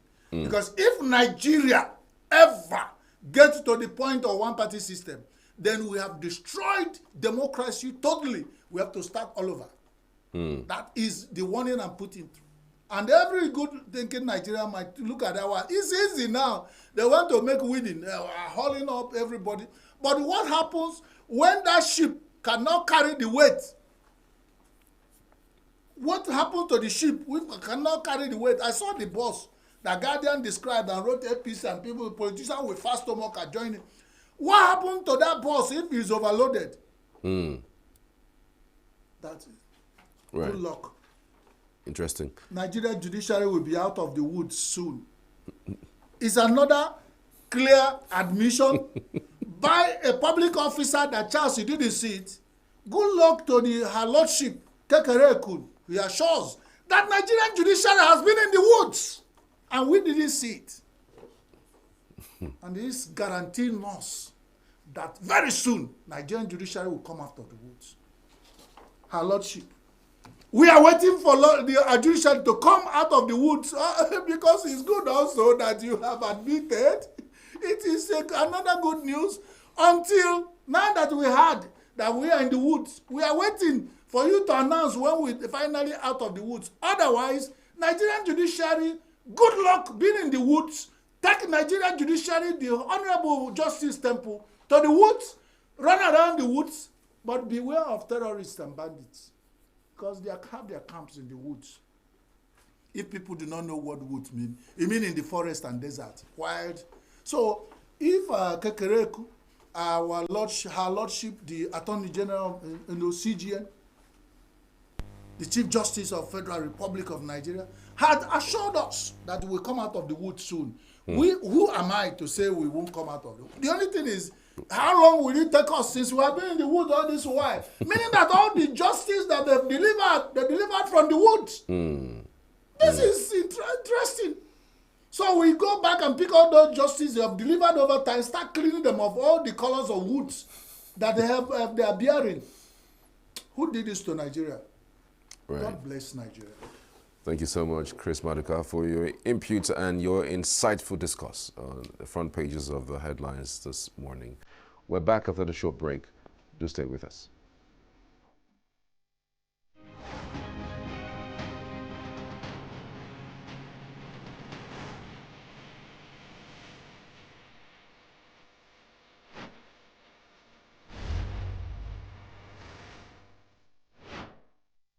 every second, every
With a population of about 36 million people, the Southeast is awash with stories. Every day on Southeast News, we tell the peculiar story of the Southeast and her people. Our Southeast should be the Silicon Valley of Nigeria. Their successes, achievements, and daily challenges. Do you have a Southeast story to share? Community achievements and challenges, completed and uncompleted projects, bad roads, water scarcity, erosion, flooding, insecurity, or even disagreements? Bring it on to Southeast News. On Southeast News, no story is too big or too small. Southeast News. Let's tell our story. Showing on Signature TV every weekday at 4 p.m. WAT, 1600 hours GMT.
Welcome back. This is the morning show here on Signature TV. It's halfway into the month of May 2025. That's the 15th, by the way, just in case you're wondering. So we'll be talking about maternal and child health, the relationship between mother and child. And we have a guest with us in the studio this morning, Lola Augustina Ngozi Ugwai. She's the Deputy Director, Nursing Services Coordinator, Safe Motherhood. Good to have you. Thank you for joining us. Good morning. Thank you so much. Good morning. How do you do? How important is maternal health? Important. Maternal health is as important as food. Because without maternal health, in most homes, food will not even come to the table. Interesting. And without maternal health, there will be no recreation. As you can find in many developed countries where people are now shedding away from bearing children because of the burden involved, you find out that our population is going down. So maternal health is very, very important and should actually be given utmost concern. How does the maternal health before pregnancy affect the childbirth? Okay. Maternal child before pregnancy affects the unborn baby or the baby yet to be conceived, because the baby is going to be housed inside a human being, and that human being is the mother. And if the internal environment of that mother is not conducive, it will affect the baby from conception. That is why you find a lot of congenital abnormalities. When the environment is not conducive for the baby, it can lead to the baby not developing as it should. It can develop with one part of the body or the other absent or deformed. So it is very necessary that that a woman will prepare for conception before it takes in, because that preparation is in terms of feeding, that the woman will not be malnourished, it will not be anemic, it will have enough blood, because it's going to feed herself and the baby. So in terms of the drugs she's taking, if she's taking anything that is hard, like hard drugs, like high alcoholic content, like cigarettes, it is that time that the woman is planning to conceive, that she will drop all those habits to prepare herself. The mother's health also, in terms of the environment she is, ideally, a woman should also, as is now planning to take in, to restructure her house to receive an additional person into the house, because that baby, when it comes, is already a normal full-fledged human being that will now go through different developmental stages. So a mother's health is very important to be prepared very well before she takes in. So she can as well start to take drugs, hematinics, to beef up her blood, her hematinics level. So it's very necessary. Right. Well, how important again is maternal health for the knowledge of it for the woman? Because sometimes most women don't know what is coming when they're taking. So you see them in a situation where they're taking, they tend to change a little bit. Even their hormones does a little bit of movement around them. Their mood tends to swing more often. There are certain behaviors that, you would hear men say, like, she asked for something awkward, and asking for it in an odd time of the day, How important for the knowledge of the woman himself or herself, and again the knowledge of this kinds of behavior and character and her health generally, for the women and for the man. The knowledge is very necessary, because we have what is called nature nurture relationship. The nature is what we are talking about. What's the hormonal level, change of hormonal levels, how it is going to affect the woman. It's very necessary that every family should understand that such things happen. Nature has made it that for a woman to conceive, there are changes in her hormonal level, and these changes is what will now make her to be able to release the ovum that will be fertilized. So, and this hormonal level has a sort of mood swing on this woman. If once the woman takes in, there will be this piker that you talked about that is craving for unusual things. It can now decide to, when she prepares, when she prepares food, she cannot eat it. She doesn't have appetite for it. But something that is prepared by some other person that is not even attractive or that is not even sweet, she will be craving for it as if it is good. So the woman needs to actually have an idea of the hormonal changes. You also have to know that this baby is going to be inside her. This baby is not dead. This baby is alive. And this baby will be having movements. Initially, when a woman, especially a primate, when you take in, you think that it is warm. That this type of warm infestation is so much. It's always disturbing me, making us. And you keep on taking the warming tablet without knowing that it's not warm. So a woman has to know that a life human being is going to come into him, and this life human being is going to exhibit all the signs of a life in him or her. Is going to start moving.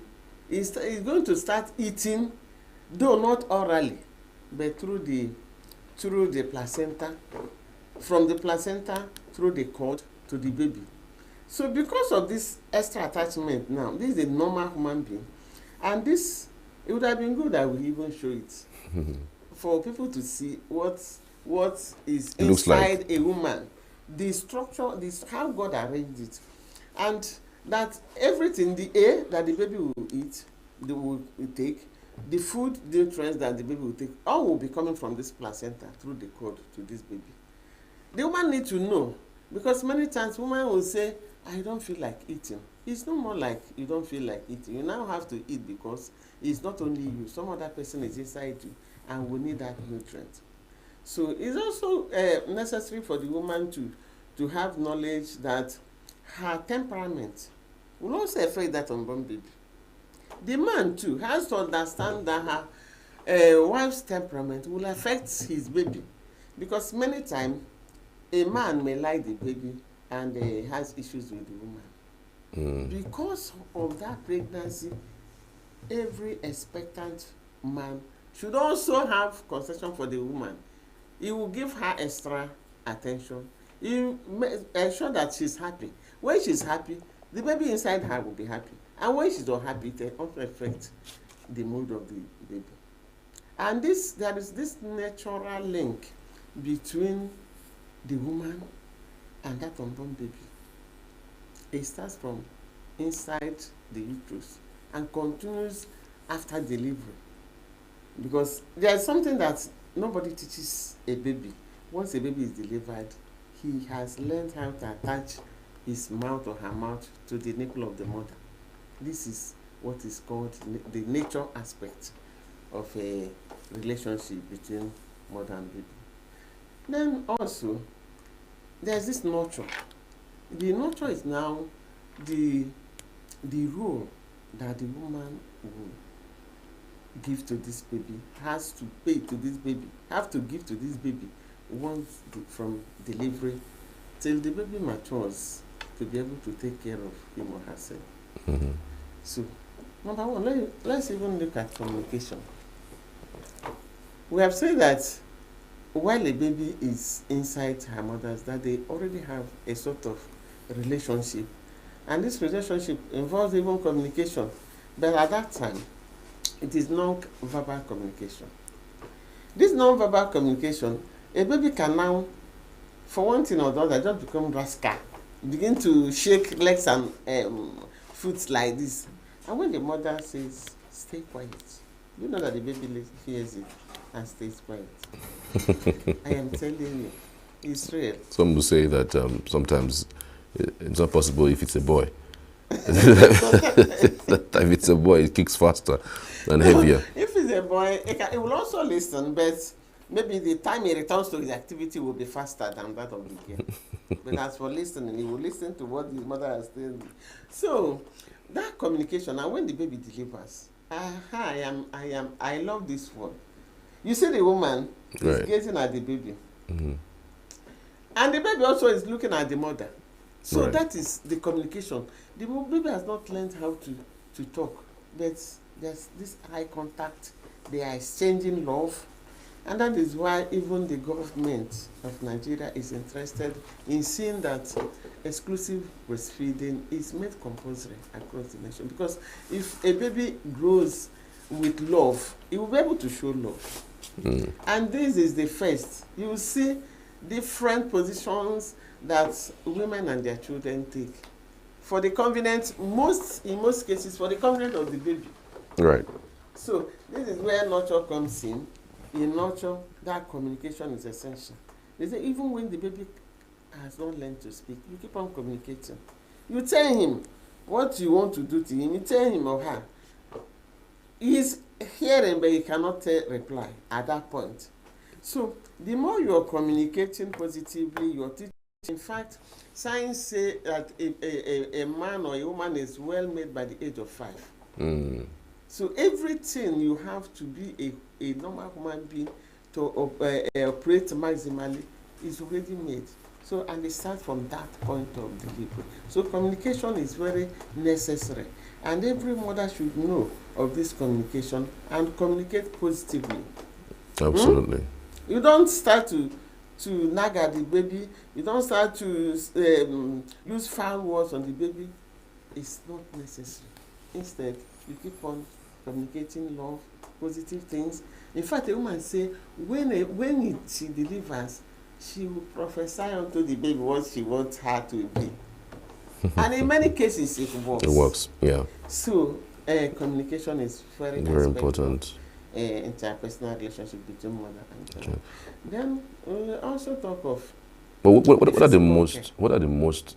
Before we get into physical care, what are the most basic complications that mothers have during childbirth, and how do you think that can be mitigated against? Okay, is it during delivery? During childbirth generally. Childbirth also starts from being going to have antenatal and then postnatal at the case maybe. So what are the most complications from your experience that you see that mothers have, and how do you think it can be mitigated against? Okay, let me start from the financial aspect. Okay. Financial aspect, as you're expecting a baby, you're supposed to make provision for her. Add her into your bills, expenses. So are you saying that most people don't do that? Many don't. Oh, really? Many don't. So some find it difficult even to attend antenatal. Some find it difficult to buy what the baby will need and what herself will, because there are extra things you need during delivery.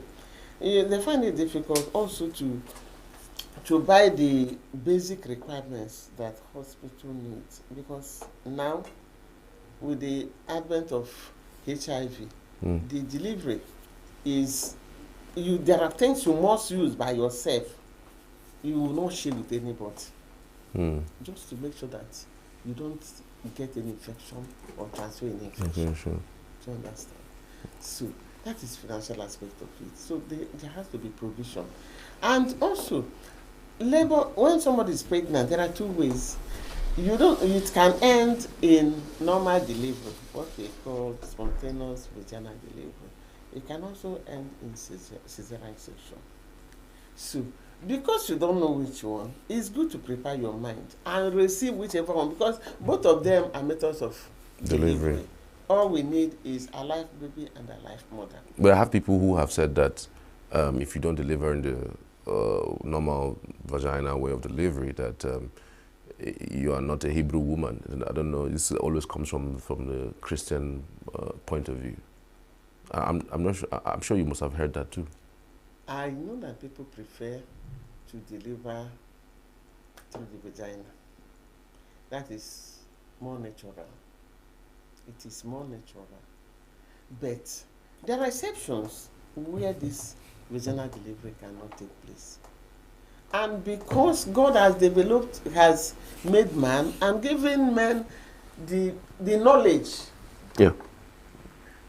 With the knowledge of man, man has been able to say when this vaginal delivery cannot take place, we have an option. That option is cesarean section. And every woman, be it a Christian or a Muslim, should accept it. You should accept if your pregnancy, if your healthcare provider tells you that this pregnancy that is suggesting cesarean section, for this reason, for the other reason. This could be that your baby is too small for the size of your baby. Maybe if the baby is 2.5, it can pass through. But now your baby is 3.5, it cannot. You just have to accept it. Or that the baby, instead of, the baby is supposed to come out longitudinally. It is cephalic with the head preferably.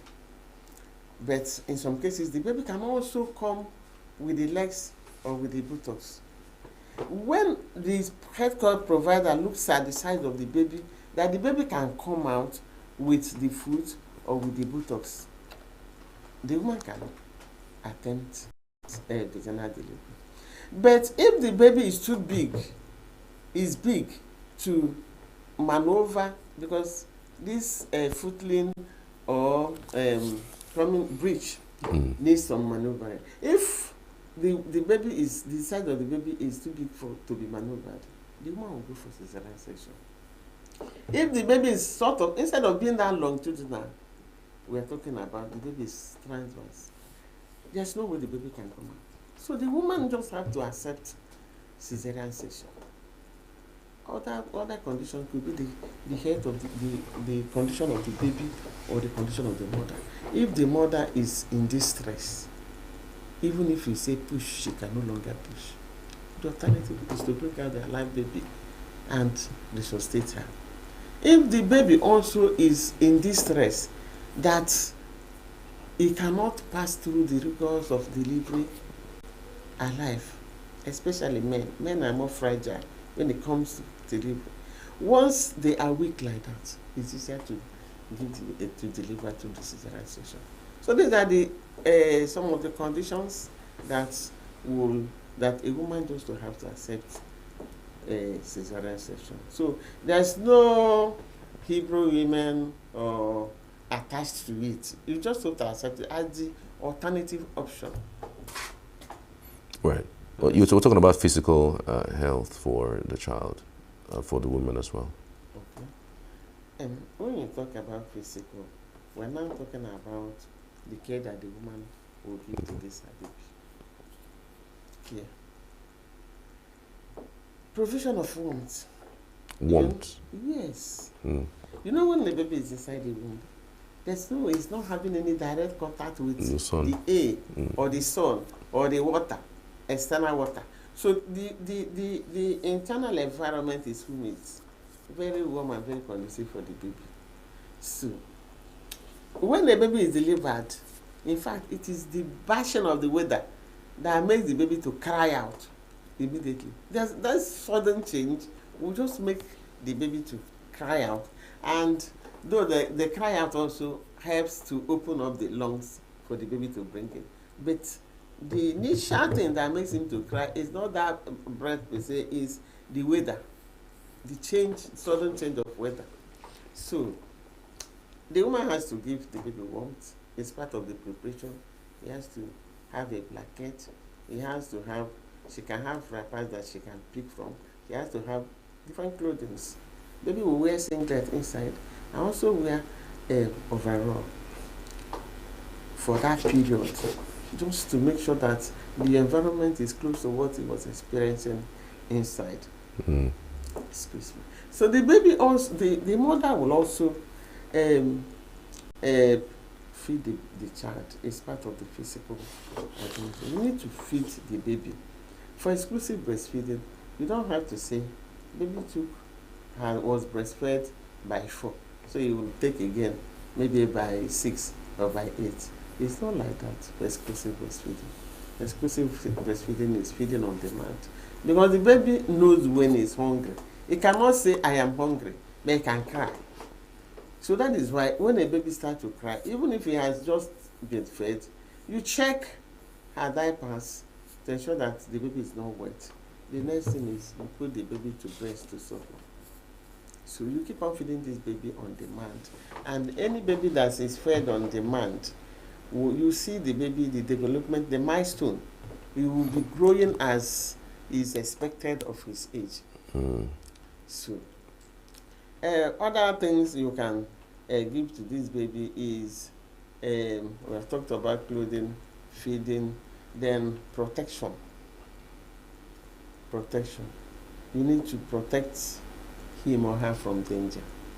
He doesn't have the power to say, if I turn this way, I fall from the bed. No, he doesn't reason that way. In fact, as they are growing, they will even want to go and pick that thing on the floor without knowing that there is a distance before they go to the floor. So protection of the baby is on the needs of the mother. You just have to protect him from danger, protect him from force, protect him from accident, protect him from anything that can be hazardous. How important is postpartum for both mother and child? Postpartum. Postpartum care is very important for both of them. One, you know, the Igbo people say when a woman is pregnant, is on the hill or is on a height. Mm-hmm. It's on a height because there is a lot of changes in her. There's a lot of, in fact, at the time when the baby matures, the woman will even find it difficult to be taking reasonable quantity because the baby is occupying her whole internal environment. You know, the uterus will also, as the baby matures, it will also occupy space that the stomach is supposed to occupy and the intestine. So the woman will now be taking small rations of food at a time. So, but when the woman delivers, you need to eat well to recuperate. That is, come back to normal, into her normal self. You also need to eat well for her to lactate. You know, breast milk is there, but the quantity now depends on the nutritional status of the mother. If the mother is well fed and is taking a lot of food, the woman will be producing enough quantity of breast milk. So that period of postpartum care will help her to eat well, to rest. For any internal injury, you know, there are small bruises that she also has, even if she didn't go through episiotomy or cesarean section. There are also these bruises that this woman can have. That's the period that she developed. And feeding well, that's the period that a man can also show his muscle, I can feed you. So the woman takes highly nutritious meals designed for her. So that will make her to come. If you see a woman that is really taken care of during the postpartum, you will not ask questions because she will be glittering. So, and at the same time, too, the baby also enjoys it. The office has given her the time to take care of her baby. That's why if you're a civil servant, you take your maternity leave just to take care of the baby. So that's the immediate period. If the woman is not going out, it's staying with the baby 24/7. And even if you're a trader, the customer also expects you to stay in with your baby to some extent before you can go out. So it is a period that this bonding we're talking about will actually be established. Another person can only carry this baby periodically, like this joy of a newborn somebody can come, you want to carry your baby. But that's very temporal. The woman is carrying her baby, is taking direct care. The baby is sleeping. The grandmother will only help to put the baby on the bed. So there is this bonding. That's when it is highest. Right. And that's postpartum period. Fantastic. I mean, this is really revealing. I wish you have more time to expand on all of this, but you have touched on most part of it. I want to say a very big thank you, Lolo Augustina Ngozi Ugwai. Thank you so much for your time on the program. Thank you so much, and thank you, our audience. Thank you for listening, and I wish that our men will also hear and improve on the care they give to these women. At that time, of course. At that time, very important. Many thanks again. We truly appreciate it. Thank you so much. Thank you. We're back after the short break. Do stay with us. With a population of about 36 million people, the Southeast is awash with stories. Every day on Southeast News, we tell the peculiar story of the Southeast and her people. Our Southeast should be the Silicon Valley of Nigeria. Their successes, achievements, and daily challenges. Do you have a Southeast story to share? Community achievements and challenges, completed and uncompleted projects, bad roads, water scarcity, erosion, flooding, insecurity, or even disagreements? Bring it on to Southeast News. On Southeast News, no story is too big or too small. Southeast News. Let's tell our story. Showing on Signature TV every weekday at 4 p.m. WAT, 1600 hours GMT.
Welcome back. This is the morning show here on Signature TV. It's 9:04 in the morning of the 15th day in the month of May 2025. Charles here. Hope you're good. So today we're switching gears with some interesting discussions as it relates to disaster management. And disaster management, apparently we have two guests in the studio. As it relates to this topic, we have with us Mrs. Eukeria Kelechi Onwebuna. She's a disaster management expert. Good to have you. Thank you for joining us. Good morning. Thank you. Good morning, sir. And we also have a second guest, Victor Nabuike Jukukelu, disaster management expert. Good to have you. Thank you for joining us. Thank you for having me.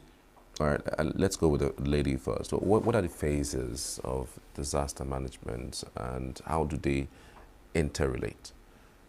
Okay, thank you. There are phases in disaster management, and when you come to Red Cross, we look at the 4 cycles. These 4 cycles are looking at the preparedness, preparing volunteers before the disaster. Then we look at the response. We also look at the recovery, and then mitigation.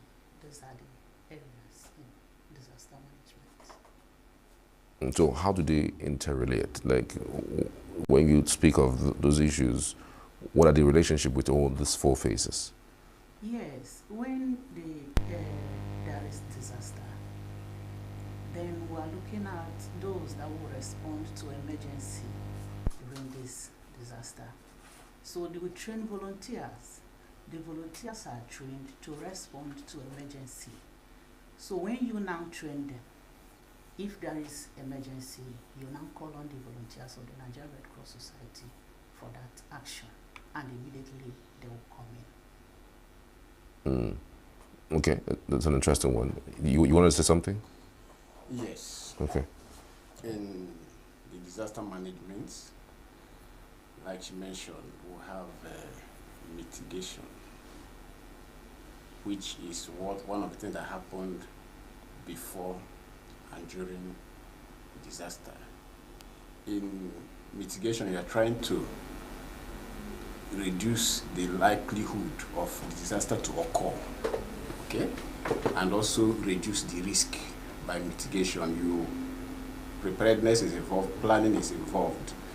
So the people, the responders are involved in mitigation. The people who are vulnerable to disasters are also involved, so that if there are actions that need to be taken that will reduce the likelihood to the minimal point, those actions will be taken.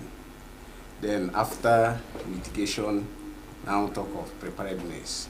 In preparedness, that is also a phase before and during the disaster. In this, you are preparing the responders what they need to do in the midst of responding.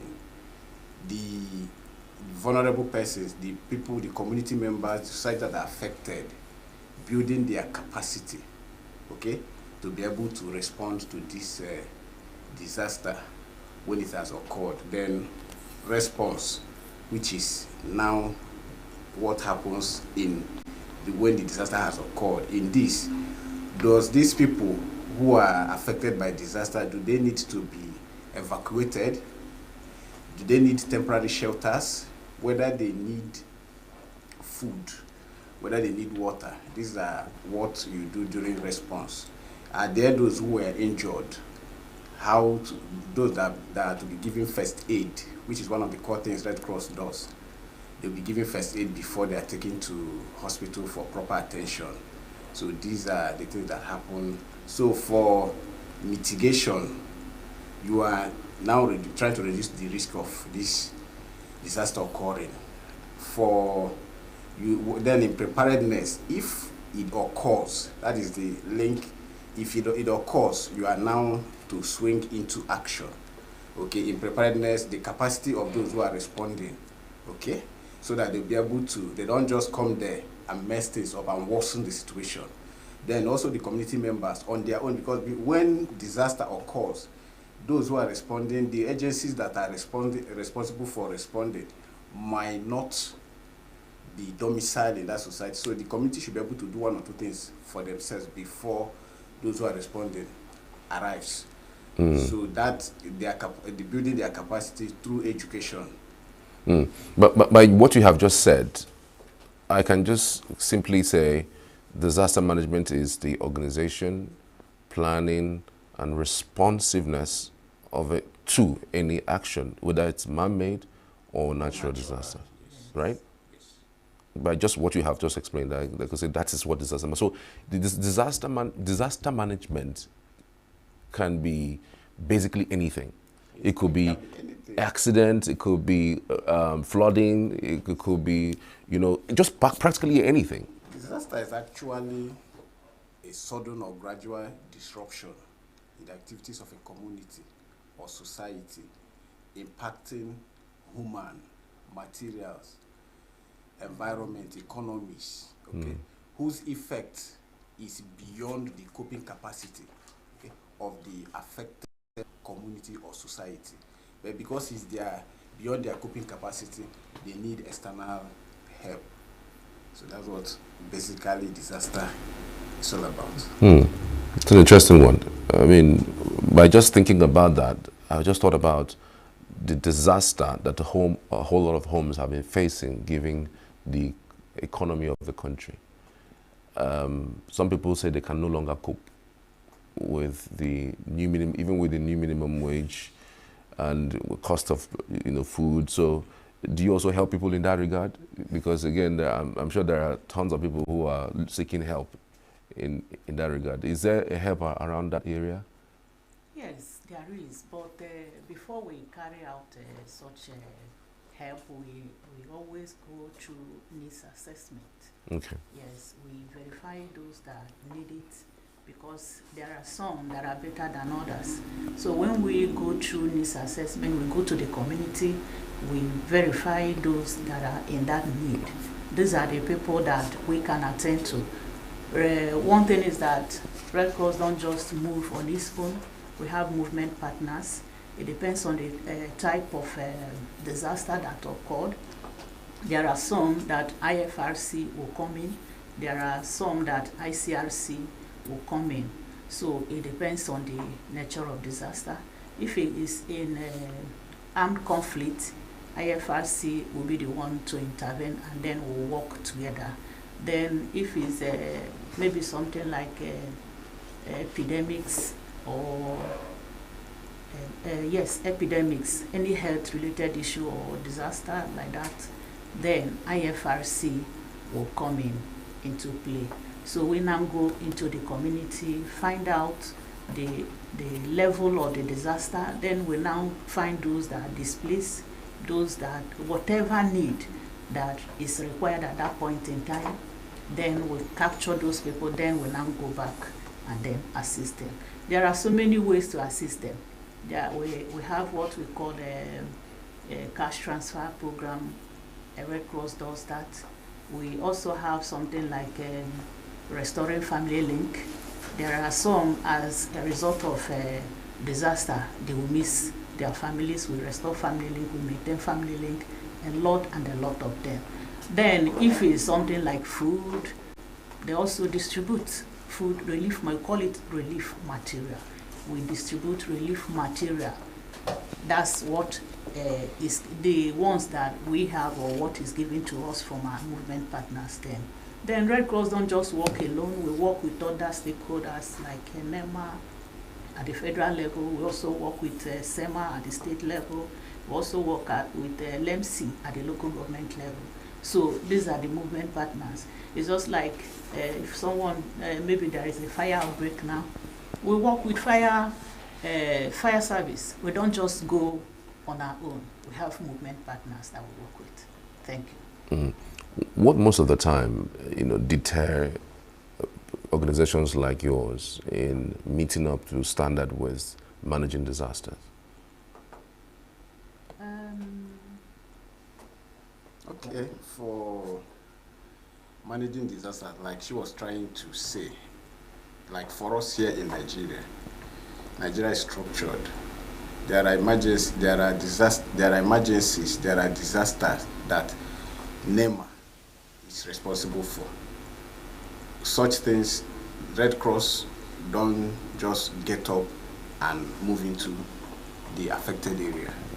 We have to wait for the organization, that the government agency that is responsible for that, to lead the action. Then we'll follow, work with them. If it is a fire outbreak, we don't just get. So that's a hindrance too. So because sometimes the government is not forthcoming. Their swiftness. So that's what because it is when they move that will move.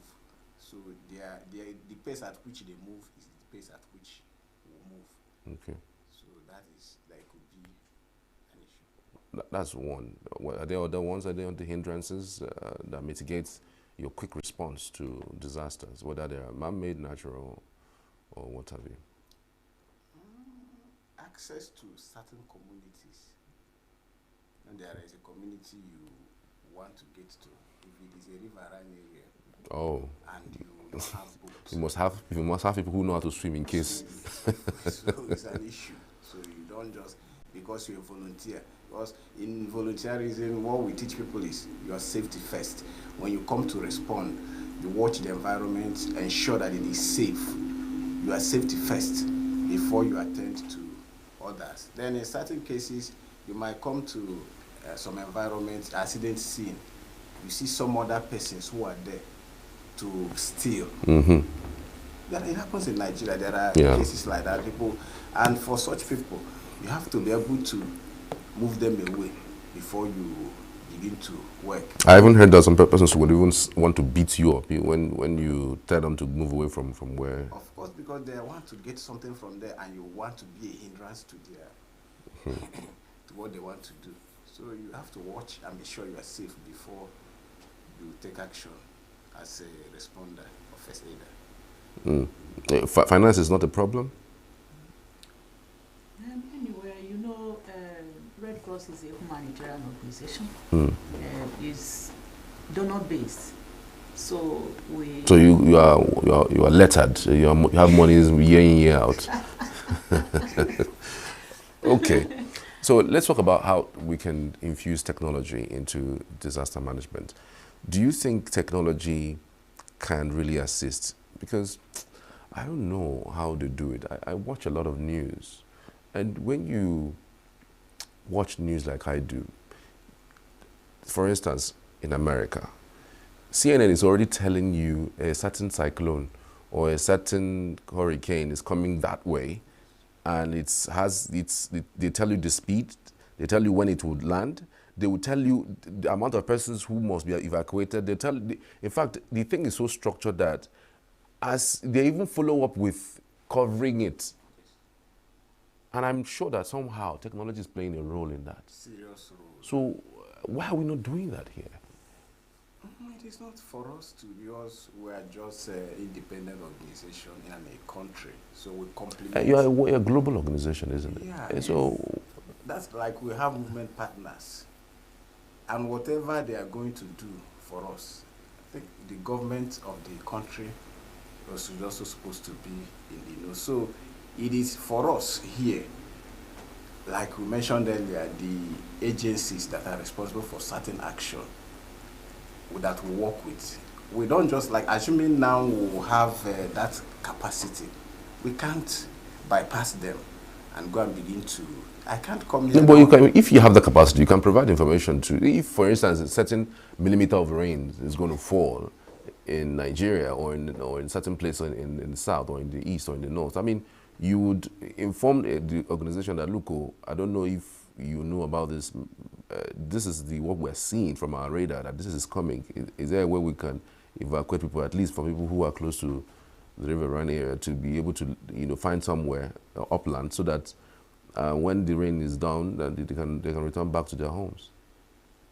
That we've seen in Nigeria, where even where information comes that a certain dam will be opened at a certain point. The information comes earlier, but at the end of the day, we'll still come down with the effect of such information that was put beforehand. So it is actually a very serious issue. So if information flow, And what we use the information for is also a very... Who is supposed to use the information. If they don't use it, it becomes useless. That is a challenge. So that you provide information does not mean you force people to use information you've provided. But if we have the capacity, of course, we'll go ahead and provide such information. And we'll hope to get there where we can involve technology in such responses. Now, I also wanted to say, Madam, let me come to you. There are times where people would refuse to be evacuated. They'll tell you they don't have where to go, even though you provide a place for them to go to. They'll tell you they cannot move, owing to the fact that maybe they are scared that they might not come back, or the government might not allow them to go back. We've seen those situations in the past. When you meet that kinds of scenario, what do you do? Is it a hindrance to giving your service to the people? Yeah, it's not. We do our best. That's what we call a early warning sign. Those communities are always trained prior to the time. But one thing about human is that one thing Red Cross does is that we don't force people. What I know is that we will tell you, see what will happen at so and so time, or the agencies involved will also tell you at so and so time maybe there will be an overflow from the river bank. Those that should please evacuate. But you see some people, they will say, well, this is my fatherland. I cannot leave this place. And then still later you will see that disaster will occur and affect them. But after the disaster, there is what we call recovery. We still go back to them. We don't just leave them. We go back to them looking for a way to help them, either giving them support or relief material. And that is just human for you. There are some things you cannot change. There are some situations that you cannot just stop at that. But the only thing is that we do give them prior notice to whatever disaster that might come at our level before it happens. How does Red Cross mobilize volunteers? If people want to help, how do they mobilize volunteers? Because I know that is volunteer-based, yes, most of it. So how do you volunteer? How do you get your resources, and how do you mobilize volunteers into it? Because, again, some persons will sometimes want to help. Yeah, volunteerism is one does volunteer out of passion. So anything you are doing because of passion, you will come out fully. It's just a matter of a phone call or putting up notice on a WhatsApp group. Oh, really? Yes, we have a different WhatsApp group. We just put up with so and so response here and there. Volunteers will just come out on their own with their resources. Then there are some that we might go that might be because of movement partners. Those ones, they might provide maybe the vehicle that will convey the volunteers to wherever the need may be. So these are just... What's the response like? Do people really show up for those kinds of things? Yes, we have trained volunteers. Oh, wow. We have those that train different areas. Yes, they do come out. Once you allow them, they'll come out. Fantastic. So for mobilizing volunteers, like all of us are from ENUGU South Division. We have ENUGU State branch of the Red Cross. We have divisions in each local government, and each divisions have their volunteers and have their forum where they meet and pass information. So if the information is meant for the state level, it will be pasted on the state platform. If it is for a particular local government, to be pasted in the local government platform.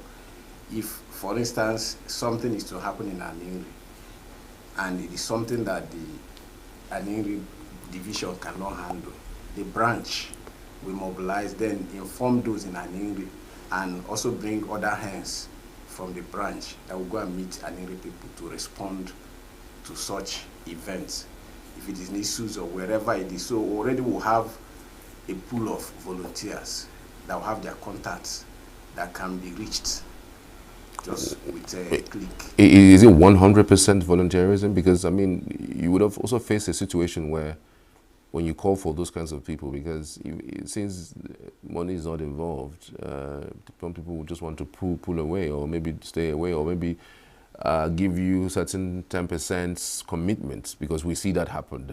We're talking monies here.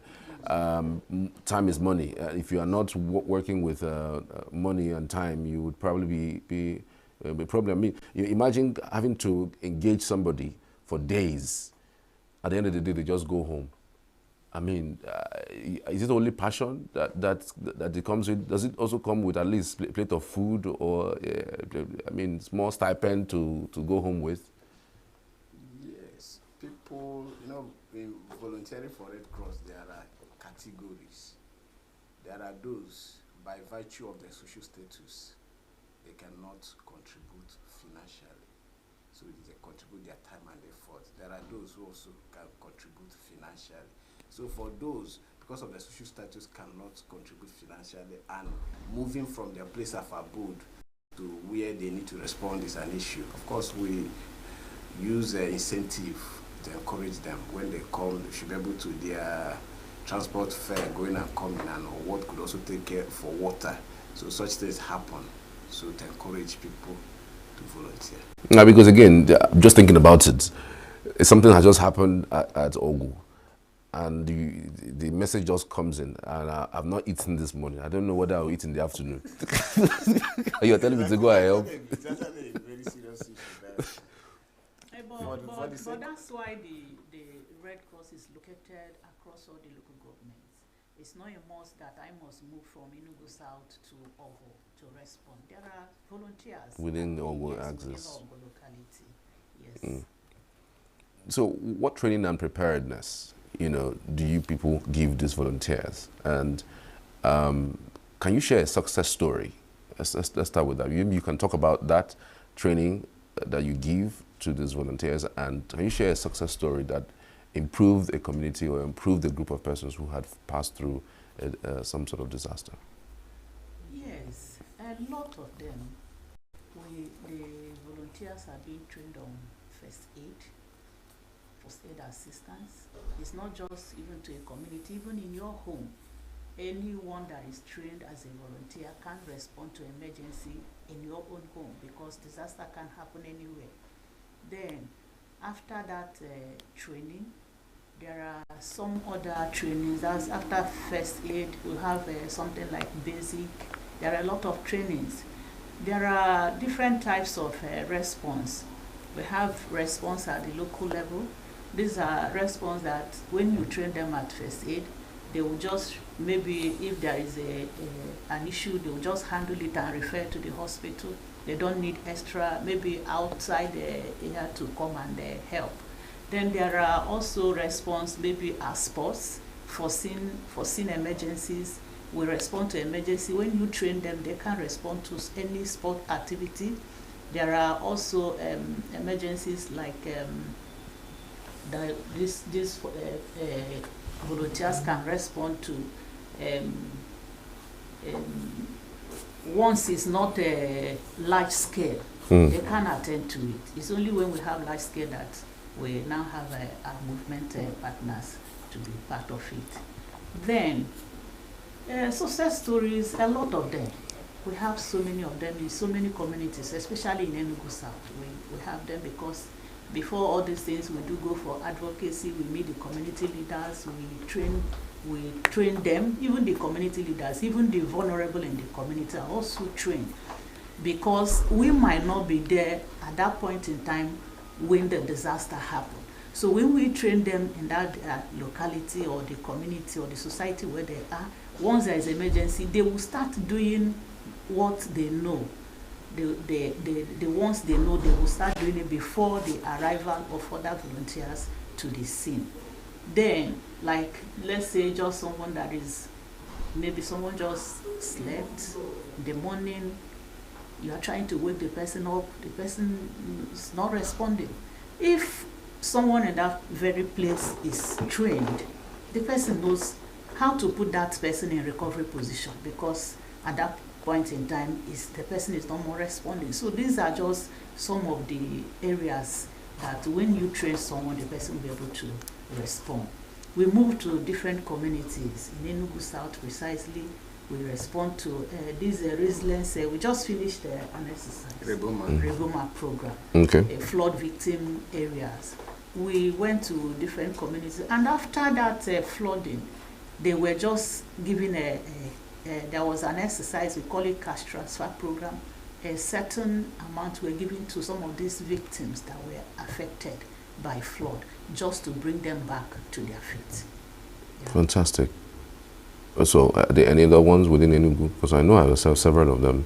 I've heard about several of them, because these are the kinds of inspiring things that I think that some persons would want to hear and maybe join or add their voices to. And when somebody wants to contribute to what you are doing, not necessarily personal, but even if personal, financially, how do they go about it? Okay, if somebody is to reach us through our branch office, so it is at the branch office that such discussions are made. We have state chairman, we have a branch secretary. The person come to the office and discuss with the leadership on what he or she or what the group want to do for Red Cross. Okay, so the people could give monies, they can give materials. Of course. Anything at all. Yes. So do they have this chairman across the 17 local government areas, or you have one office? We have branch chairman, we have a branch secretary, but at the local government levels we have coordinators. Okay, so the person has to come and see the chairman and speak on what he's contributing to the Red Cross? Of course, the person could put a call across. The person must not have to come. Yes. Okay, so an account will be given for maybe transfers and all of those. The discussions can be made from them. Of course, because for us, like, we are from ENUGU South. Okay. We have our account detail that is official account, not personal. That if anybody wants to, we just had our Red Cross week on the 8th of May. It's World Red Cross Day. We went about sensitizing people on what Red Cross does, and we were also seeking support of people, because we told people that Red Cross is open to everybody, whether educated, non-educated, a professional, whatever, you're an engineer, a doctor, a nurse, a pharmacist, an artisan, whatever you do, Red Cross is open for. It is not meant for particular persons, because the essence of Red Cross is to help. Red Cross is, our team this year is actually being on the side of humanity, being able to attend to human need wherever they are found. In our course, our principles help us to discharge our duties effectively. We are neutral. We don't take sides. Yeah? We are impartial. We don't, we don't look at faces. Just like what she mentioned earlier, that we go to communities, do need assessment. We don't, just because Mr. A is known to me, I will now put Mr. A's name in the list of people that is going to be helped. So we do need to, and know those who are actually supposed to be helped. We give them tags as a means of identification. Then when it now comes to proper delivery, another set of people, different from people who went to do the need assessment, for transparency will go. The means of identification is that tag. When the person, and people, communities are always happy for such processes. It's not the kind where this one gets something because he knows Mr. A or Mr. B. And most often than not, people will partner with also get credibility. When people see Red Cross with some agencies, they see them as very credible organization because of what they know Red Cross for. So that is how we'll go about. So we'll talk about support. During our week, we were saying it during our road show that we need support from every member of the community. But why Red Cross was actually formed was because of disaster. The founder of Red Cross, Sir Henry Jane Dunon, was because he was a businessman, a merchant who was traveling. And he got to a place called Soferino. There was a war. that lasted for 16 hours and discovered that there were a lot of casualties. He abandoned his business and started thinking about how to take care of those people who were injured. Some persons died, some people were injured. He used schools, churches, and some personal building to attend to those persons. It was after that incident that he came up with the idea that it is necessary that people in every community are trained ahead of time during peacetime, so that when there is war or disaster, those who are trained can actually respond to those emergencies when they occur. And he also pleaded that when aid workers, health workers who are attending to people in war scene should be protected. That's one of the two things he asked for, which was also approved. And that's what brought about the beep we wear. It's a sign of protection. Now anybody, if anybody sees the beep of Red Cross in a war scene, even if you're a soldier, you don't shoot the beep, because you know that the person is not for any side, whether the winning side or the losing side. So that is actually, Red Cross was formally formed for disaster. It was a disaster that prompted the formation of Red Cross. How do you ensure your safety, especially for frontline volunteers and workers? Because we've seen, especially with this Gaza and Israel fight and war, we've seen some of them, how they get killed brutally in that crossfire. That is far away, but here, I know it's a global organization, but here in Nigeria, how do you ensure safety of your staff and of your volunteers? Like we mentioned earlier, when you come to a scene of disaster, the first and foremost thing to do is to check whether the environment is safe. Assuming the people who are causing the mayhem are not people who are reasonable, who could actually understand that this is Red Cross emblem, that these people are not supposed to be harmed in the course of discharging their duties. Of course, you should stay clear. You don't just go and put yourself into serious danger because you want to respond.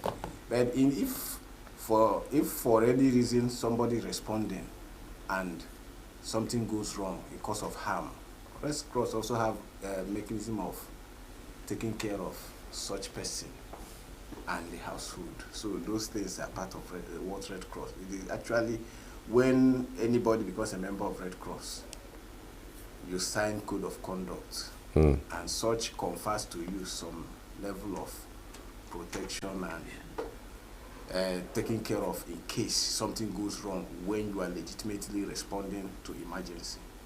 So, but we always advocate that people should ensure that the environment in which you are responding is safe first, because it is when you are alive that you can save life. What we do is to save life, but it is only somebody who is alive that can save life. Yes. Secondly, we also work with the security agencies. That's why we said we don't just work alone. We go hand in hand. You work collaboratively. Yes. So they will also alert us if there is any need for us to maybe to leave the environment at that point in time, or tell us, okay, you people are safe to respond to emergencies now. So that's how we go about it. Do you at any point think that it's important to be armed, especially going into a place where it's volatile? Like we're talking Northeast, for instance. We know of how bad it has been in Borno, Bauchi, you know, how volatile the security situation is in that place. How are you people dealing with that matter?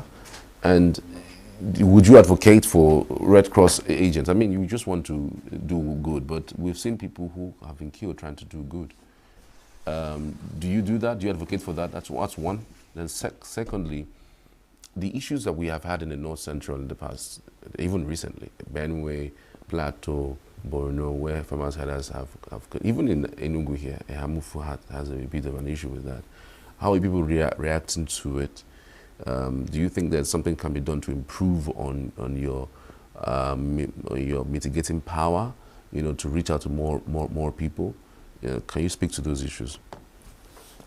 Regarding advocating for being armed, it is not part of the original aim. Not necessarily being armed, like armed every time. Like if you're going to a certain area that you know is still very, very volatile and insecure. No, we don't.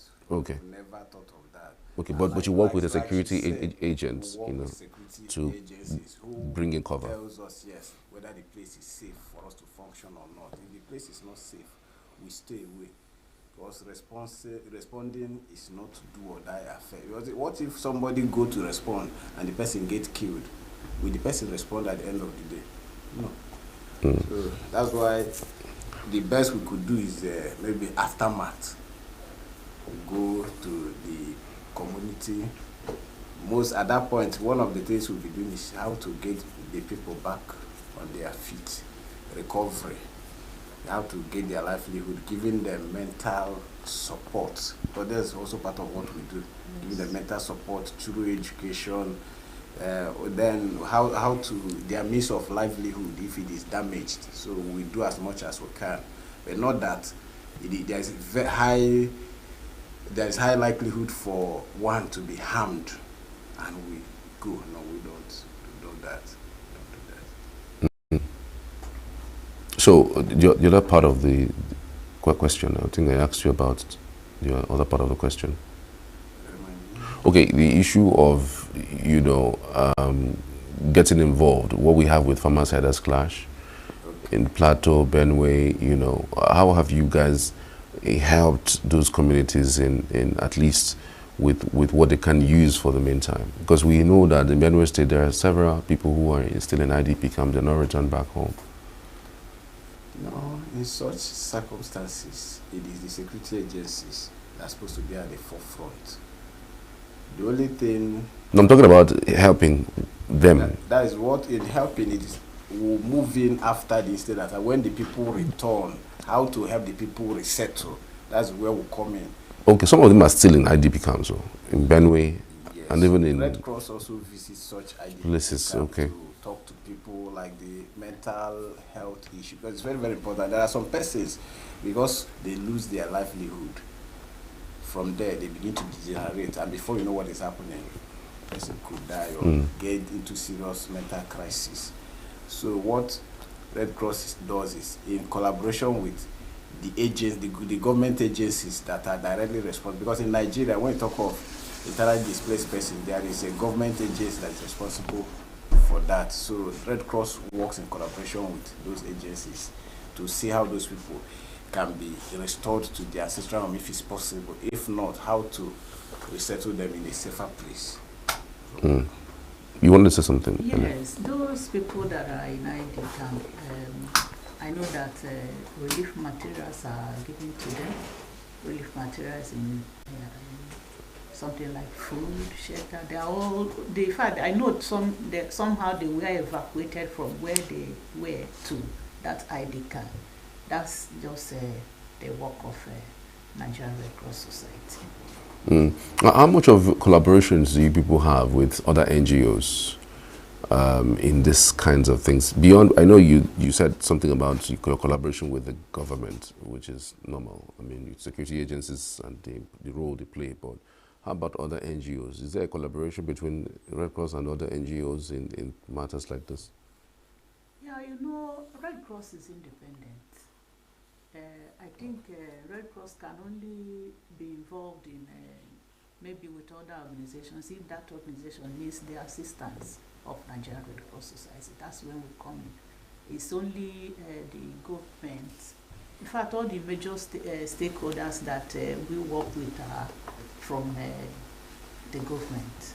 Then, if there is any assistance that other NGO, non-governmental organizations need from us, they will approach the Nigerian Red Cross Society for that. Recently, during our week celebration, we had health outreaches in some communities within ENUGU. One of major NGOs in ENUGU collaborated with us and offered some services in the course of the outreach. So we do have collaboration with other NGOs. Okay, so how do people reach out to you? Because I'm trying to understand how you work.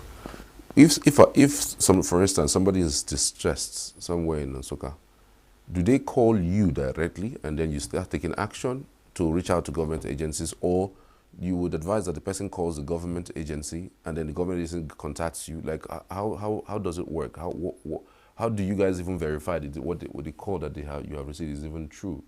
You know, and how do you know a certain disaster has happened in certain places? Do you receive calls? What's your modus, operandi? Like we said, we'll have divisions in each local government. I'll have our members. Okay. Most often than not, when a disaster occurs, it's even our members that bring to our notice that so there's a fire outbreak. Okay. In Ubomo, there is a flood. But it's not everywhere that your members are located. There are places that your members are not, that disasters have happened, and maybe people don't even have their contact to call anybody who they know that can assist. It is possible. What I'm talking of some of the ones that happens anywhere our members are found. If such thing happens, they bring it to our notice. If it is what we cannot directly do on our own, we'll get across to the government agencies responsible. Are you aware that so and so thing is happening in so and so community?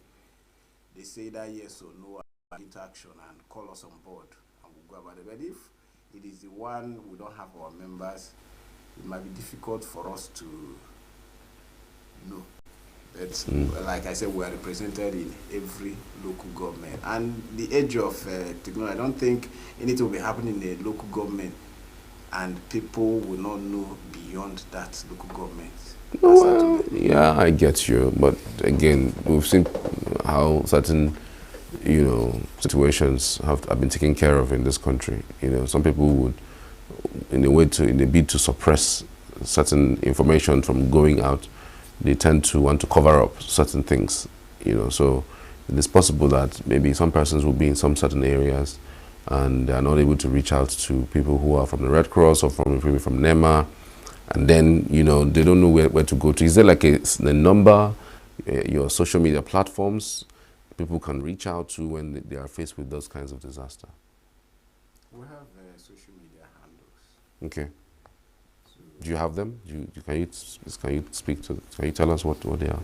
For such, of course, that's what we can share with, like when we were talking with Mr. Maddock, we said that as an organization, there are way we are structured. Like when he first called me, I told him that on my own, I can just come and talk about Red Cross. Okay. Without getting proper permission from the leadership. So for the ladies, we'll have, even at the branch level, we'll have a branch communication officer whose duty is to manage those handles, those social media handles. So it's for him to know, in collaboration with the branch secretary, when to give it out and when not to give it out. So it's not for us to decide on that. Okay, I mean, social media, it's already been exposed, so it's just for me to check it and I'll find it, but it's fine. I'll let that slide. So that it not be that it is that, some people can try to pick something out of. Social media, I mean, it's already exposed. Of course now. It's out there, so when I'm asking you, I'm just trying to help the people who are watching. So I'm not like implicating you in anything per se. Do you think climate change has made your work harder? And how so? Yes, it has done so. And even in the case of climate change, our activities are also contributing to that, human activities. It's just like the Rebuma exercise we're talking of, resilience building, through multi-stakeholders engagement in anticipatory action. So all these are geared out. Even we'll have a climate change group where they're supposed to be advocating for people's activities to be right. The other time we went about tree planting. Unfortunately, these days in our country, I don't know what you say, somebody go buy a land that are full of trees. He will cut down all the trees, build a house, seal the soil using interlocking ties, no single tree.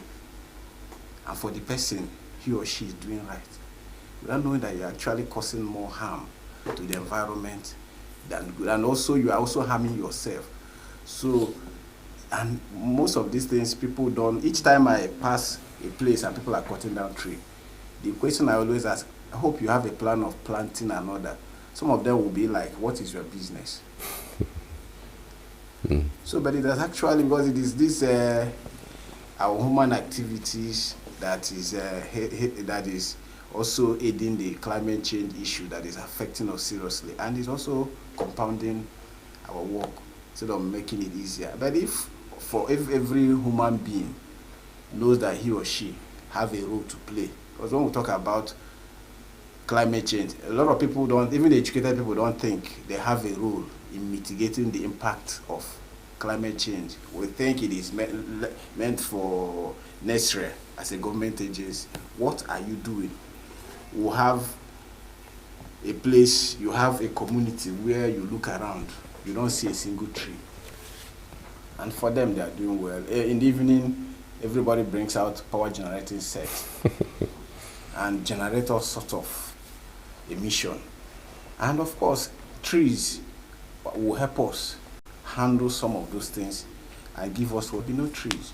Some people, for sake of getting firewood and charcoal, go to a place, cut all the trees, deforestation, and for them, what is on their mind is just how to earn a living. They will not be thinking of what will be the impact of that actions in years to come. So it's actually one of the major problems that's compounding our work as emergency responders and disaster management workers. Fantastic. We just have to leave it here. Thank you so much, you both, for speaking to us about disaster management and your activities in Red Cross. I truly appreciate it. Thank you. Thank you so much. All right, we're speaking with Victor Nabuike and, of course, Mrs. Eukaria Kelechi Onwebuna. They are both from disaster experts, disaster management experts, and they'll be giving us insights into some of the interesting discussions as regards their activities at the Red Cross. Many thanks again for your time. Thank you so much. All right, we're connecting you to Abuja studios where my colleagues are waiting for an interesting discourse. I'm Charles Pius. Cheers.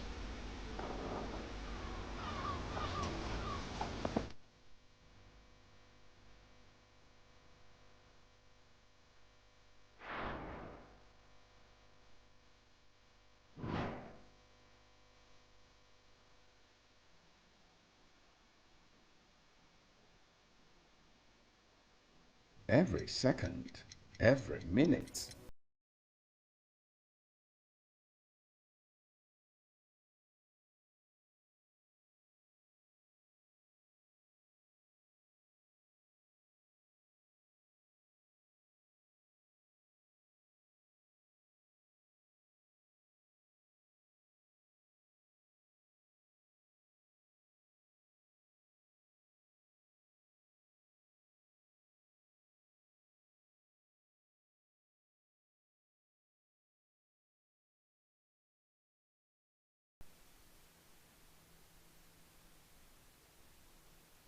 The federal government has been making efforts in the recent past to grant financial autonomy to the local government administrations in the country.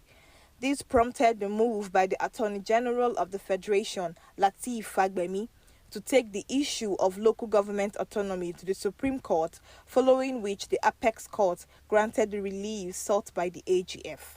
The latest resolution by the Senate for the inclusion of the third tier of government in meetings of the Federation Account Allocation Committee, FAC, to protect their interests is therefore in sync with the desire of the executive arm.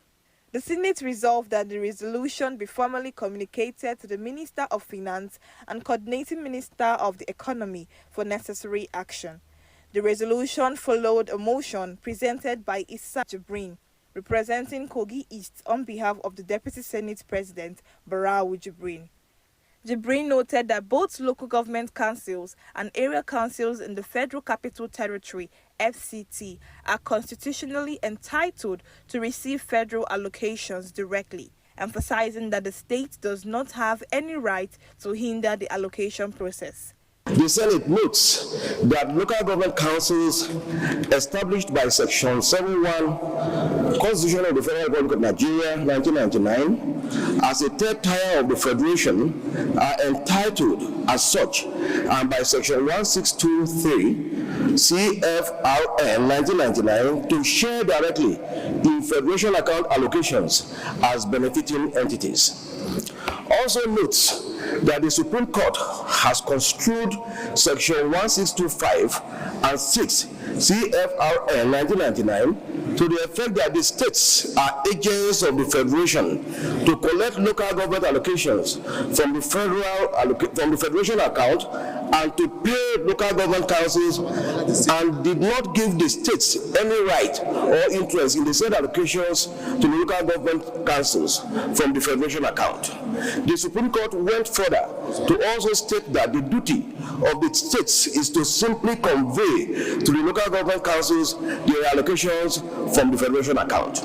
Other lawmakers shared the views expressed in the notion and gave it an overwhelming support. The foresight by bringing up this motion. May I say that Nigerians are actually waiting for these kind of motions, in the sense that it's really enable those who are going to be part of the sharing formula to be at the table, for them to know what exactly is being shared and what and why this is being allocated to us. I have been at the local government council for some time. I was a former councillor and a former local government chairman. And I do know, as rightly said by most of our colleagues, is that if there is direct funding coming from the Federation account to the local government, there will be a lot of developmental changes. And I said, even from the action from radio, television, and also confirmed by the chairman, Progressive Governors Forum, he said from the time of subsidy to date, the allocation to the states and local government has been 3 times the amount. The Minister of the Economy, as the chairman of FAC, for urgent information and necessary action. Those in favor of this prayer, please say aye. Those against say nay, the ayes have it. 6. The concurrence of the House of Representatives on this. Those in favor, please say aye. Those against say nay, the ayes have it.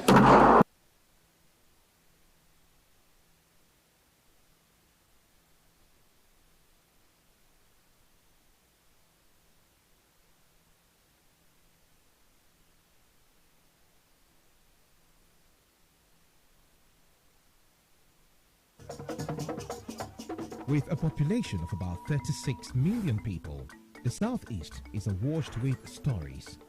Every day on Southeast News, we tell the peculiar story of the Southeast and her people. Our Southeast should be the Silicon Valley of Nigeria. Their successes, achievements, and daily challenges. Do you have a Southeast story to share? Community achievements and challenges. Completed and uncompleted projects. Bad roads, water scarcity, erosion, flooding, insecurity, or even disagreements? Bring it on to Southeast News. On Southeast News, no story is too big or too small. Southeast News. Let's tell our story. Showing on Signature TV every weekday at 4 p.m. WAT, 1600 hours GMT.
Manage the environment and safeguard exports. We're back shortly after this. Do stay with us. Every second, every minute,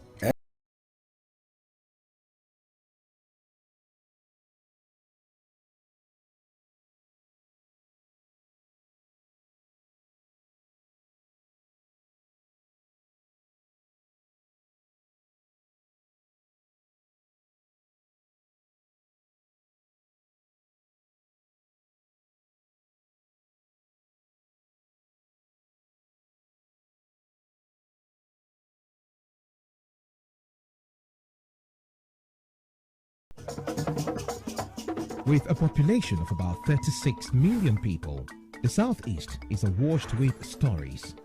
Every day on Southeast News, we tell the peculiar story of the Southeast and her people. Our Southeast should be the Silicon Valley of Nigeria. Their successes, achievements, and daily challenges. Do you have a Southeast story to share? Community achievements and challenges, completed and uncompleted projects, bad roads, water scarcity, erosion, flooding, insecurity, or even disagreements? Bring it on to Southeast News. On Southeast News, no story is too big or too small. Southeast News. Let's tell our story. Showing on Signature TV every weekday at 4 p.m. WAT, 1600 hours GMT.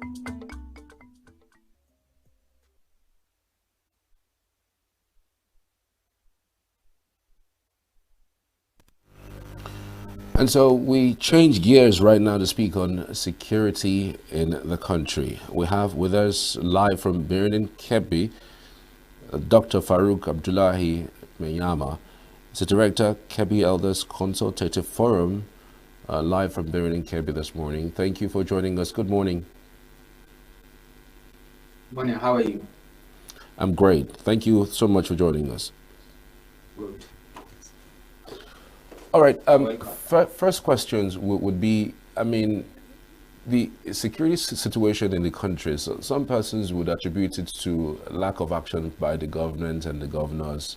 Some others would also say that, look, we have gone beyond speaking about the government. We should start doing some things in that direction. Some others have mounted the fact that the state police should have been what we would have done ever since. But then there are still clogs on the wheels of that, because people also say that the governors would misuse the opportunity that they have to solve the problem, you know, to go against political opponents.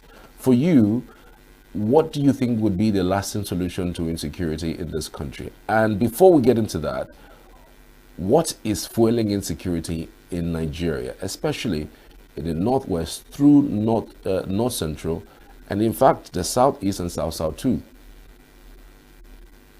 Well, first and foremost, security is the absence of danger or threats.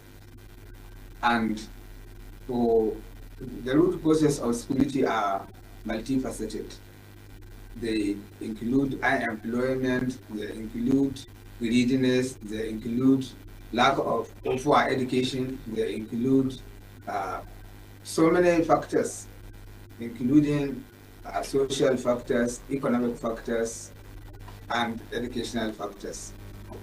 The problem we have in this country generally is the issue of poverty.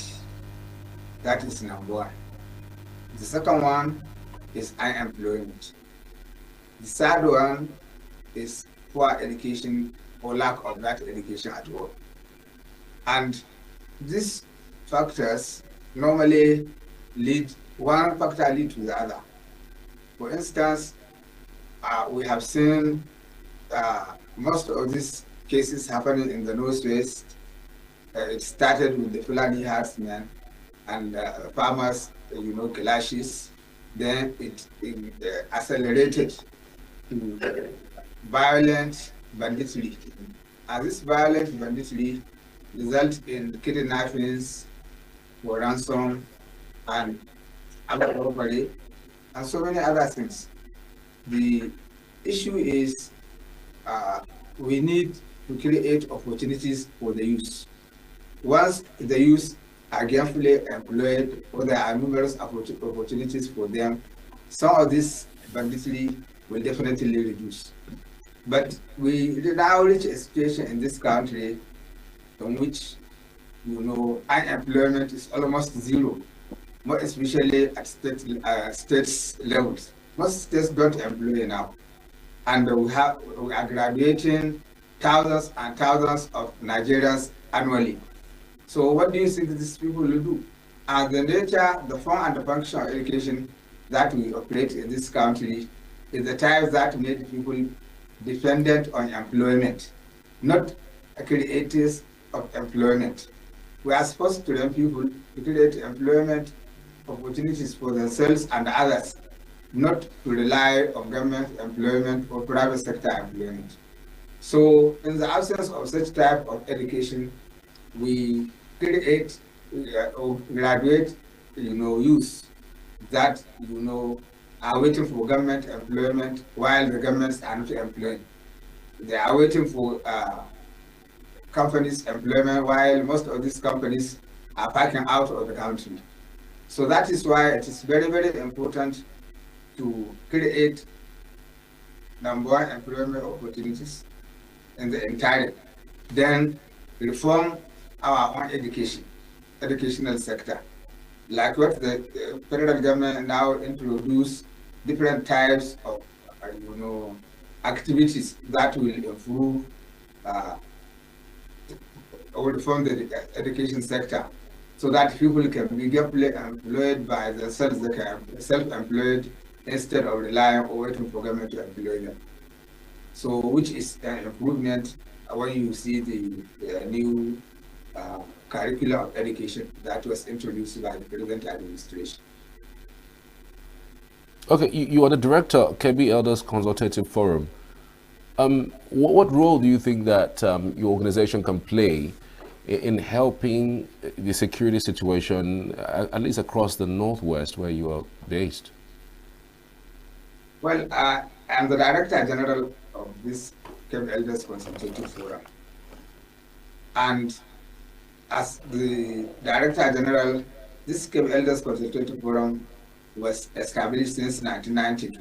That is soon after the creation of Kebbi State in 1991.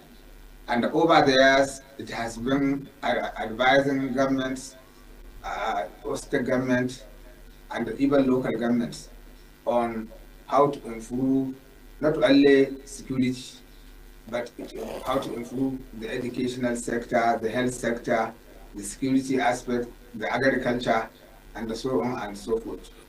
And on the part of security, the best that Elders Consultative Forum can do as a non-governmental organization is to engage the community, advise state government on how best to approach the situation.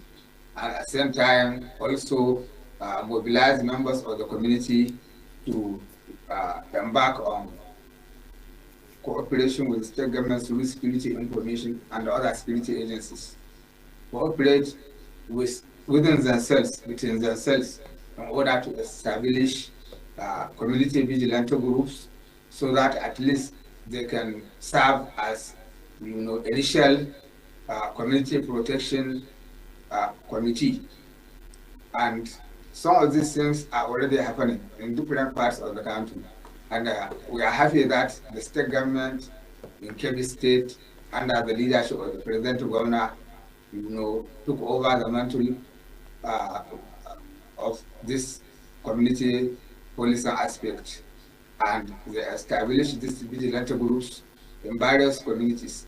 They provide them with motorcycles and even motor cars in some places, so that they can, one, serve as initial buffer between the community and these bandits, and two, source and provide intelligence information to the security agencies around them and even the state government. So that is the best which KB Elders Consultative Forum can do, and they have been doing it over the years. Right. Do you think that the discovery of a very important mineral resource in Zamfara State is part of what is fueling this insecurity, especially with the establishment of Lukarawa.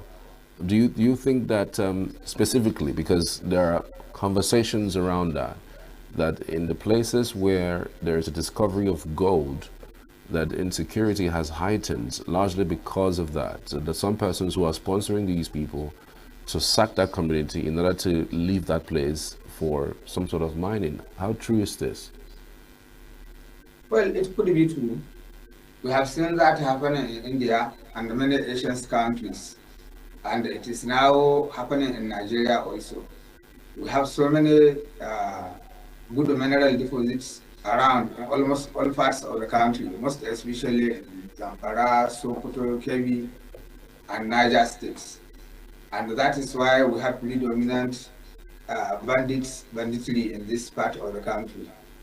The problem is multifaceted, as I said. We have so many porous borders, and these porous borders, enable so many people to come in. When you look at this social media, you see Chinese in the bush, some of them moving with armed, security men around, protecting them. What are they doing? Are they, on behalf of some wealthy individuals? The government needs to control this sort of things. The government needs to control our borders and make sure that anybody coming into this country is, licensed to come in to do. After all, issue of this mineral deposits are under the control of the federal government. And how do these people come in? You see our four kids, extracting gold, extracting different form of mineral deposits, under the supervision of these Chinese people. And who facilitated these Chinese to come in and start, recruiting these kids that are extracting minerals from different parts of the country under their supervision? How did they come in? And who is sponsoring them? Are they doing it on behalf of the government? If they are doing it on behalf of the government, it can be regulated. But if they are doing it on behalf of individuals, the individuals are not after anybody apart from themselves. That is what is, making the situation very, very, very unpredictable and very worst. It is getting worse and worse because it is not under control. And the government need to go into these bushes, arrest and deport these Chinese, trace who are sponsoring them, and make sure that anybody coming into the country is also protected. And anybody, coming into this country, come in legally and lawfully, not through the back door, as some of these things are happening now.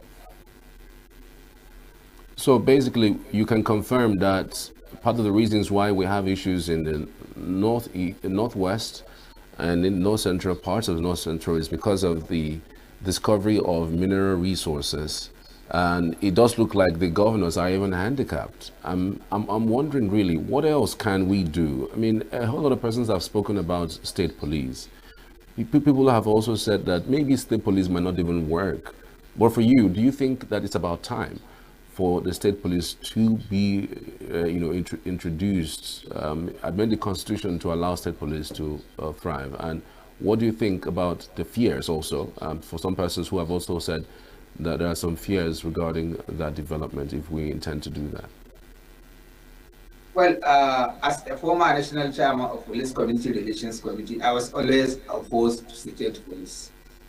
Why? Because seeing the political situation in the country, where some of these federal police are being misused by some state governors, I don't believe state police will help matters, because state police could be used to intimidate political opponents, to threaten political opponents, to even, harass political opponents. Apart from that, state police, as we all know, could be used against different types of people, even the masses. Recently, we have seen the situation that is happening with even the federal police. Some of these Chinese people you see doing mining, they are being, protected by the police, federal police. What about if they are under the state government? What do you think will happen? So I think the idea of state police could be very dangerous for this country. We have seen private militias intimidating people from other parts of the country when they go to some parts of the country. We have seen vigilante groups threatening non-indigenous in different states of the federation. And they are now informal security outfits. What about when they become formal as state police? It will lead to interstate war if care is not taken. And it can lead to disintegration of this country if care is not taken. And that is why I was personally opposed to state police, because of the situation in the country, the danger we are experiencing in the country, the divisive nature of some of the things that are happening in this country, most especially the tribal, ethnic, and religious tensions that exist in the country, more especially during elections and the close to elections period. You seem a little bit pessimistic about the state police idea. Because again, it also has its own advantages, some people would say, because you just highlighted what it will cause when it's been established. You looked at the disadvantages. What about the advantages? Having the governors become responsible entirely for the security of people, lives and property. I mean, is it not really, debilitating for you seeing a governor go to a crime scene just to cry and then turn around and tell the people to defend themselves?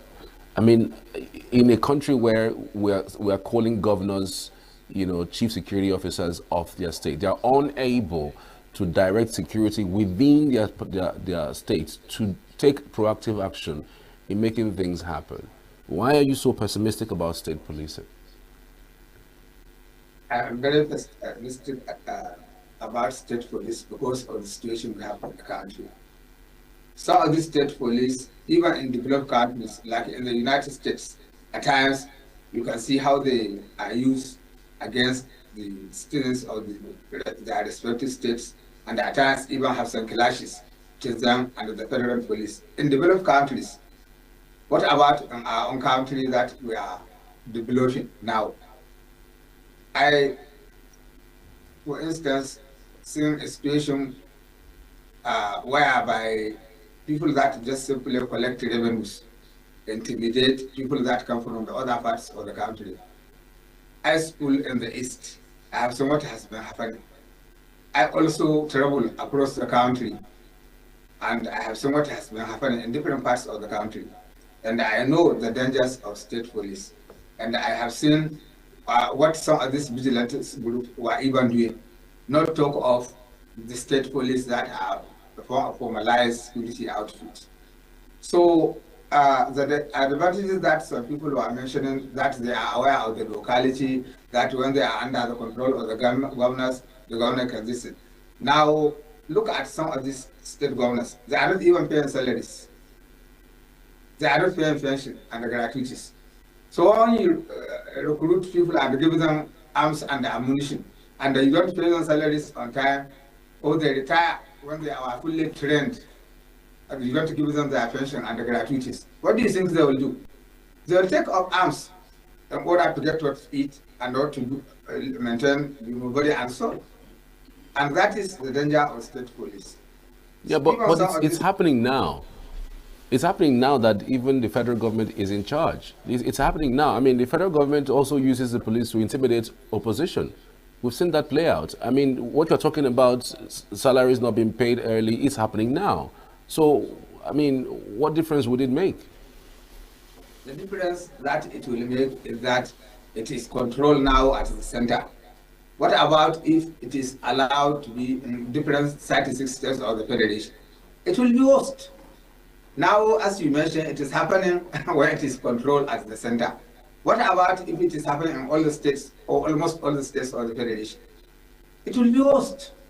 And at the level of corruption we have in this country, The level of threats and the intimidation of political opponents that is happening in this country, the level of ethnic, tribal, and religious tensions that is happening in this country does not augur well for any state police. We may end up having one state police fighting another state police.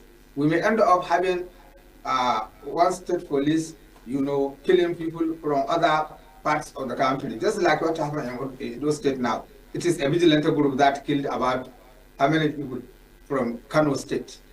Hunters coming back home. You understand me? So that is the situation we are in this country. We are yet to develop enough to take care of this sort of, ethnic tensions that is happening in the country to enable us have state police that will be fully professional, that will know that they are only responsible and in charge of maintenance of law and order and the enforcement of law and order.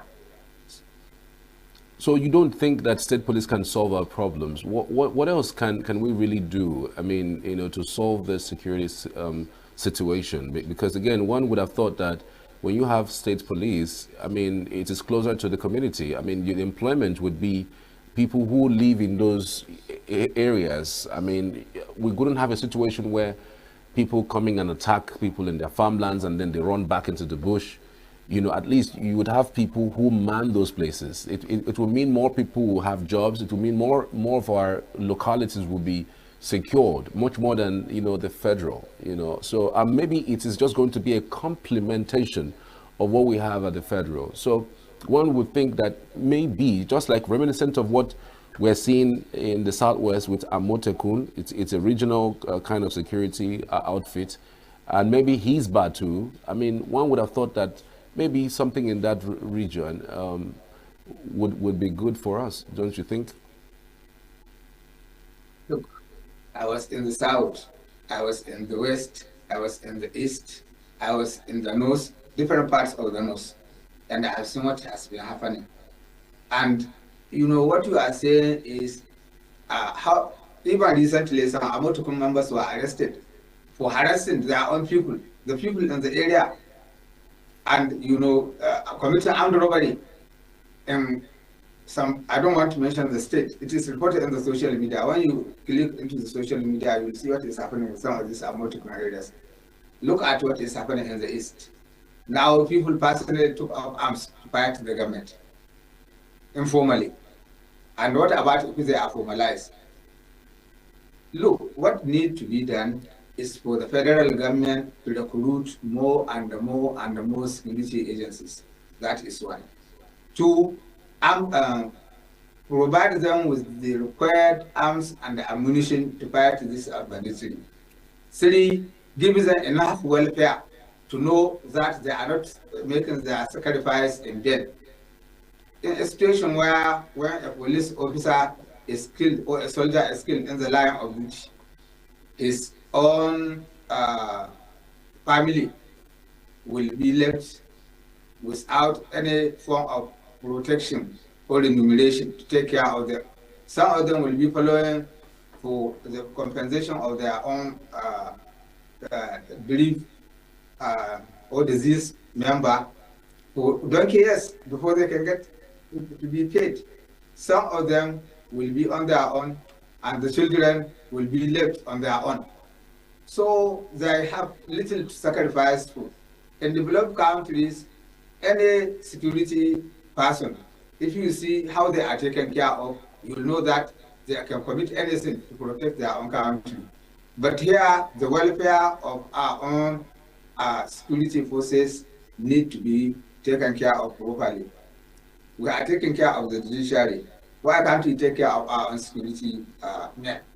We are taking care of the political office holders. Why can't we take care of the security men? And why can't the government, federal government, buy helicopters for all the police across the country, our soldiers across the country? Buy helicopters, buy this technological equipment for them to be able to monitor our forests. All we need to do is to provide enough personnel, security personnel, provide them with enough technological equipment, provide them with adequate facilities, including helicopters, to monitor this situation. We have enough funds to do that. Instead of, some of this security budget that you don't know why it is headed to, what it is used for. You don't use budget 10 billion to punish maybe Asoro with what do we call it, with alternative power supply, when our own security is at risk, when our own security is under threat. Why don't you use those 10 billion to buy all this technological equipment for our armed forces, for our armed police? Why don't you use this 10 billion to recruit more members of the armed forces or police, provide the country with security? It's very, very important that we use the available resources we have to equip our own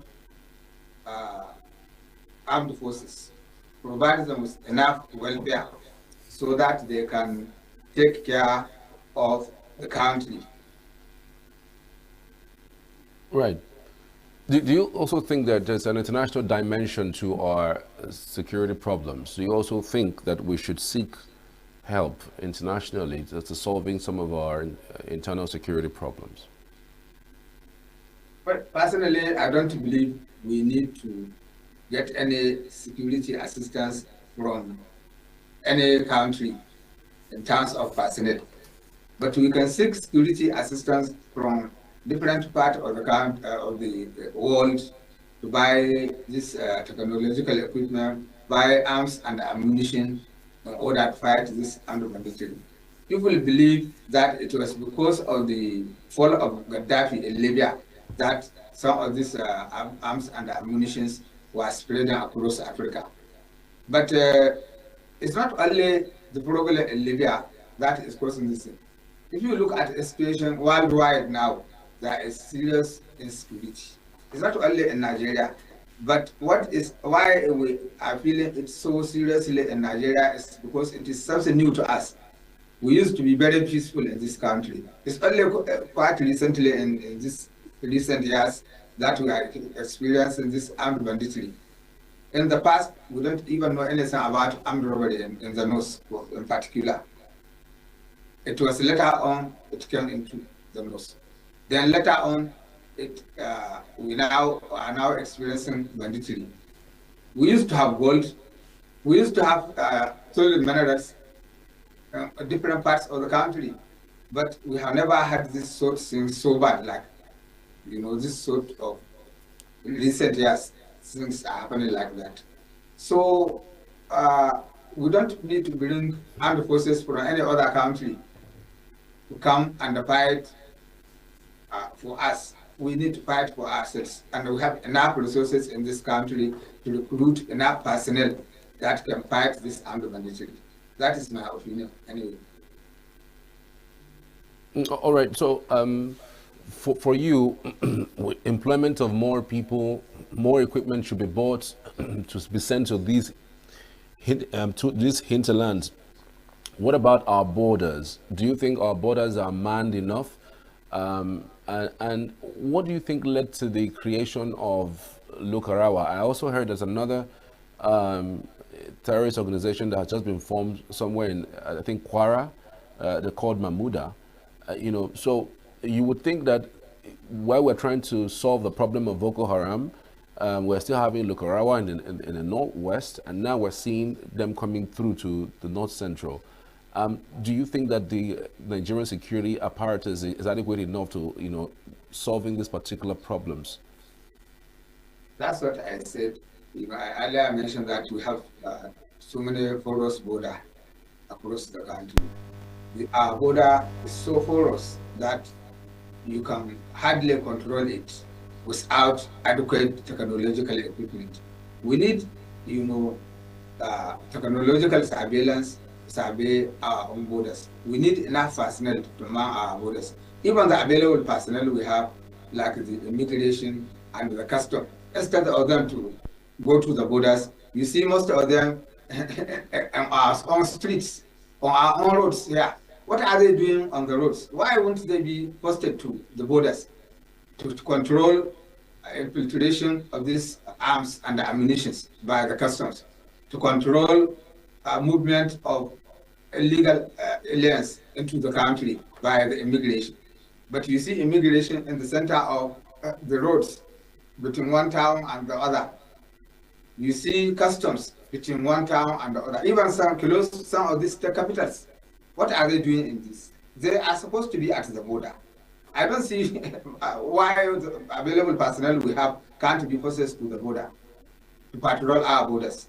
And we need enough helicopters across the country in all states of the Federation to be responding promptly to distress calls by Nigerians.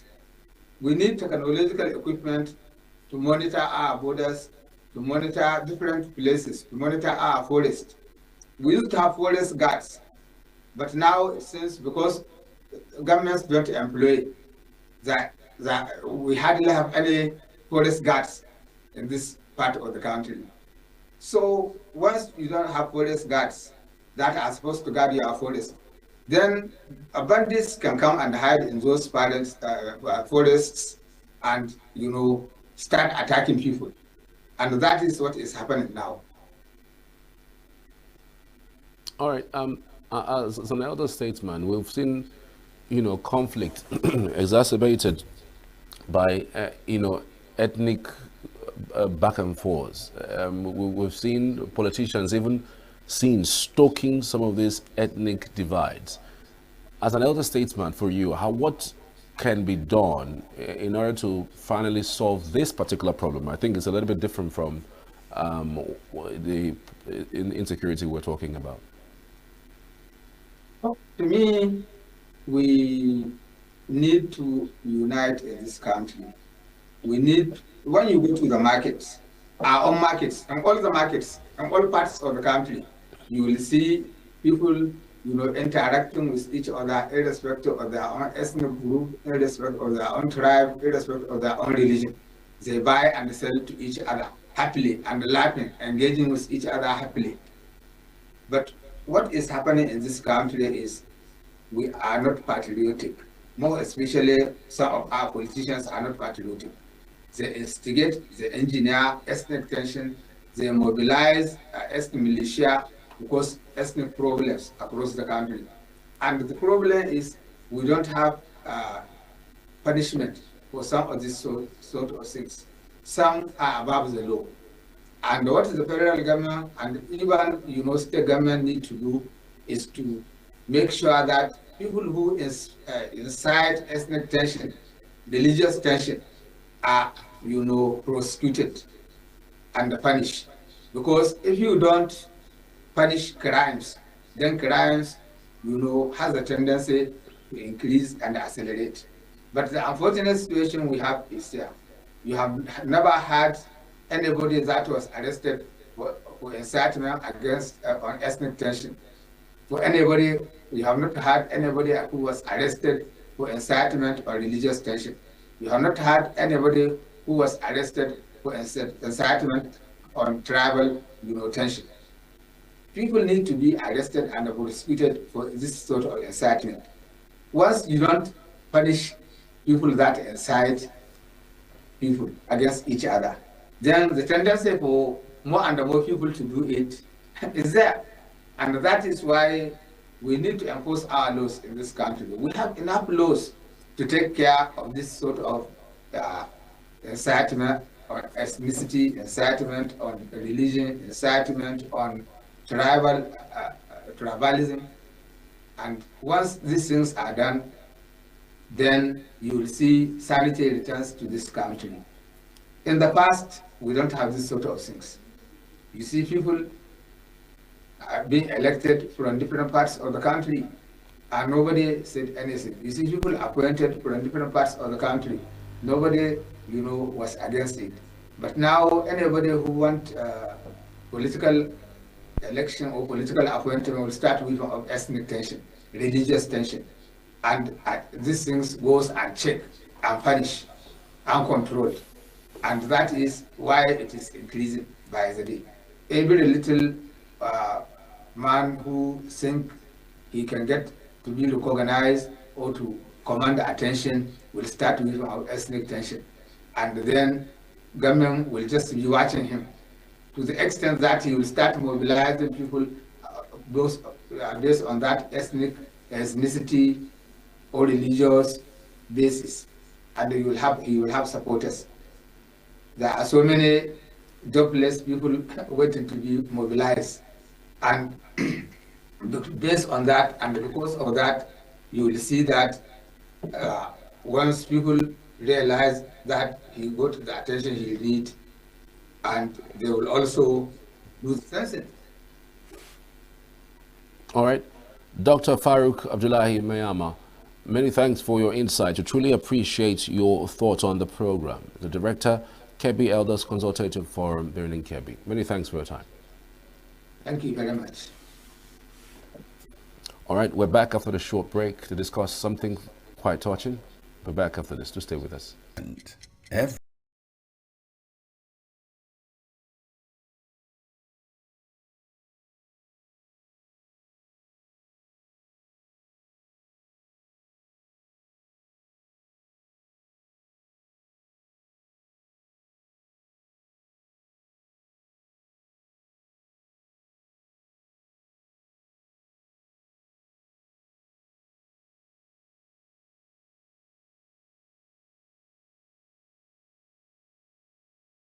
Pocket.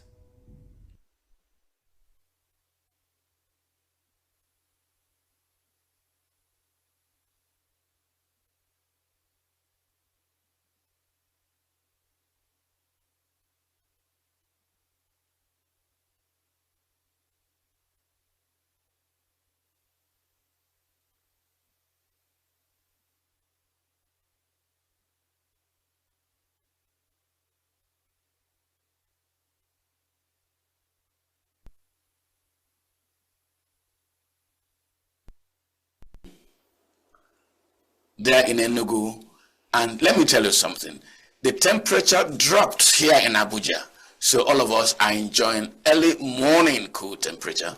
So you're welcome to Abuja. This is Signature Morning. My name is Nwabuoze Njoko.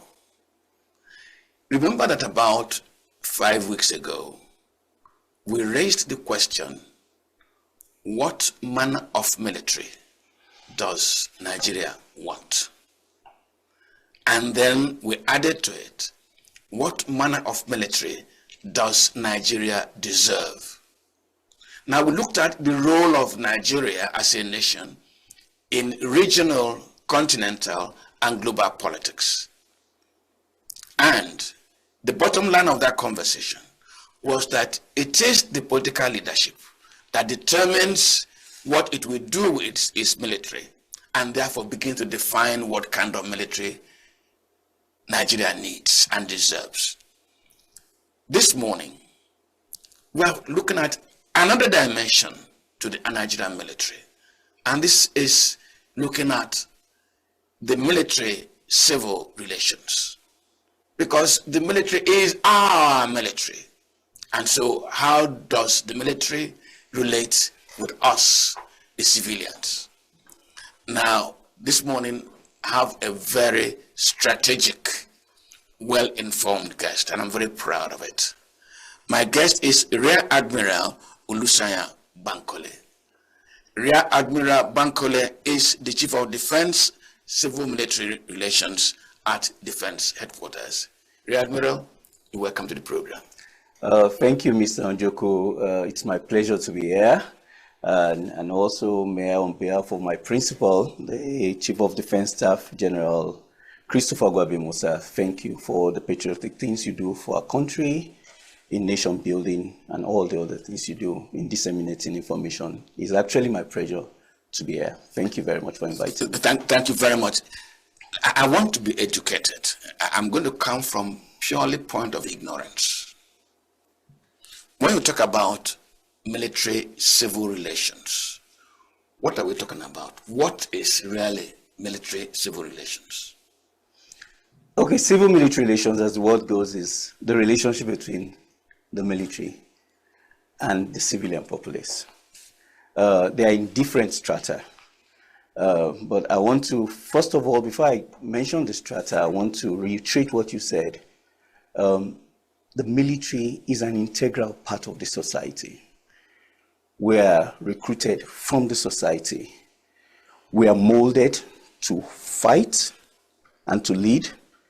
And after that, when we retire, we go back to the society. So you cannot distance the military from the society. So what is the relationship between the military and the society? The military and the civilian population is on three strata. One is the issue of the CMR itself, which is the civil military relation. As enshrined in the Constitution, the civilian authority have supervisory roles over the military. That's why there are oversight functions. That's why the Chief of Defense Staff is operationally responsible to the CNC. Administratively is responsible to the Honorable Minister of Defense. That's why we have committees on defense in the National Assembly, in the House of Rep. So there is oversight functions of the military by the civil authority. That is the first part of civil-military relations. The second part is what they call aid to civil authority and disaster relief. That is when the president orders the military to do some things. Like, for example, what we are doing right now as insurgency, it is aid to the directive from the president. As a directive from the president to aid civil authority. So in doing that also, we also have what they call disaster relief, disaster control. When there's disaster, the military are the first responders. So we try to aid civil authority. And also what happens during elections, the military helps in taking election material, like the Air Force takes election materials, sensitive materials. The Navy takes election materials to far-flung places by sea. And that is also an aid to the civilian authority. The other one, the last part, which I'm more interested in, is the one of civil-military cooperation. Now, because the military, as we said, is the Nigerian military. We are the armed forces of Nigeria. And most of our resources, intelligence, even come from the civil population. We want to directly impact. So that is why we do medical rhapsody. We do some humanitarian intervention. I will just quickly mention one about, I think it was last year in an IDP camp in Yola. There was a person that gave birth to co-joined twins, and the Nigerian Air Force had to fly for an operation with the twins. There was a successful operation carried out, and it came back. Those are the things we do. During the flooding in Maiduguri last year, the military was all over. They were the people that were ferrying because that was the only means of transportation. The same thing happened in ENUGU during the flood, I think in 2023. The Navy was just there. So those are the levels, different strata of civil-military relations. Thank you, sir. Now, you know that institutionally, these can be understood. I understand. The Nigerian in the street who sees his military. Let me tell you something very quickly. Only few Nigerians are not afraid of the soldier or the naval officer. Why do you think that is so? Only few are not afraid of the soldier or the military man. There was a time, under normal circumstances, the military is meant to protect you. So you should not actually be afraid of the person that is meant to protect you. People run away from the military, but you are supposed to run to the military for protection. And I think it's a narrative of over so many years, probably after the Civil War, where there was a need to enshrine force to get some things. And I think that has stayed with us over a while. And also, because of that, and also probably because of military intervention in politics, a lot of people have this perspective that the military is not somebody you need to be friendly with. But the truth is that the military is meant to protect the territorial integrity of Nigeria. The military is meant to protect Nigerians and Nigerian infrastructure. The military is the armed forces of Nigeria. The military is your military. The military is my military. It's not, the recruitment is from from the society itself. It's not from outside. So you need to be friendly with your military. And also, the truth is this: my salary is paid through taxes from the civilian populace. So I need to serve the people. And that is why every military man, every soldier, every rating, every airman swears an oath: one, to defend the territorial integrity of his country; two, to protect the lives and properties of the people of this country; and the third one is any other duty the President Commander-in-Chief sends you to do. That is what we do as a military. And I was telling somebody was telling me some time ago that in America, people salute their military because they believe the military is theirs. Yes. I want to assure you, with the trajectory the Chief of Defense Staff is taking now, and the immediate past Chief of Defense Staff, the military will earn its trust from the people. We're going to build our trust back. We're going to earn our respect back from people. Because the truth is that the military is doing a lot in Nigeria. The military is doing a lot. So I told somebody, okay, when the military, people see the military, salute the military outside, they want to, but what about in Nigeria? And I told them a story. There was a time I was a young officer. I went to Australia for training. Somewhere they call the place Wollongong, it's south of Sydney. On completion of my training, I went to the Sydney airport, and I didn't have a weighing scale then, so by the time they weighed, they said my bag was more than 23 kg, one of the bags. So I just took to that side, and I opened my bag, and the lady there said, they saw boots, military and military. I said, oh, are you in the military? I said, yes, I came for a 6-month program. Oh, okay, pack your things, pack it, just don't worry. And that was the respect they showed for the military. And the value they place on you. And the value they place on the military. But I can assure you, sir, we're working towards it. We'll get back. As we work towards it, I just want to draw us a little bit back to history. Combat is not romance, and it affects the individual psyche. This country, the Nigerian military, was in active combat for 30 months during the Civil War. I knew the Nigerian military before the Civil War. I had people who were friends to my family, and I knew what friendship was with soldiers. Fantastic. Sometimes we had the fortune of going to the Mami market. It was a friendly environment. But during the Civil War, the Nigerian military was in active combat for 30 months. During that period, the military developed a force mentality. 1. 2, it developed a top-dog mentality. Now, after that Civil War, the military remained in politics and also acquired a superiority mentality. I'm going to play back a tape now, before you answer me, of a training that the military conducted a while ago. Please, can I have that tape? Just play it back for me. The armed forces of Nigeria is saddled with the critical role of protecting civilians. To empower troops with the knowledge and skills necessary to integrate human security and gender perspectives into military operations while strengthening non-kinetic operational approaches, the Chief of Defense Staff, General Christopher Gwampi Musa, on Monday declared open the Human Security and Gender Advisor course at the National Defense College, Abuja, which was organized by the Defense Headquarters in collaboration with the British Defense Staff.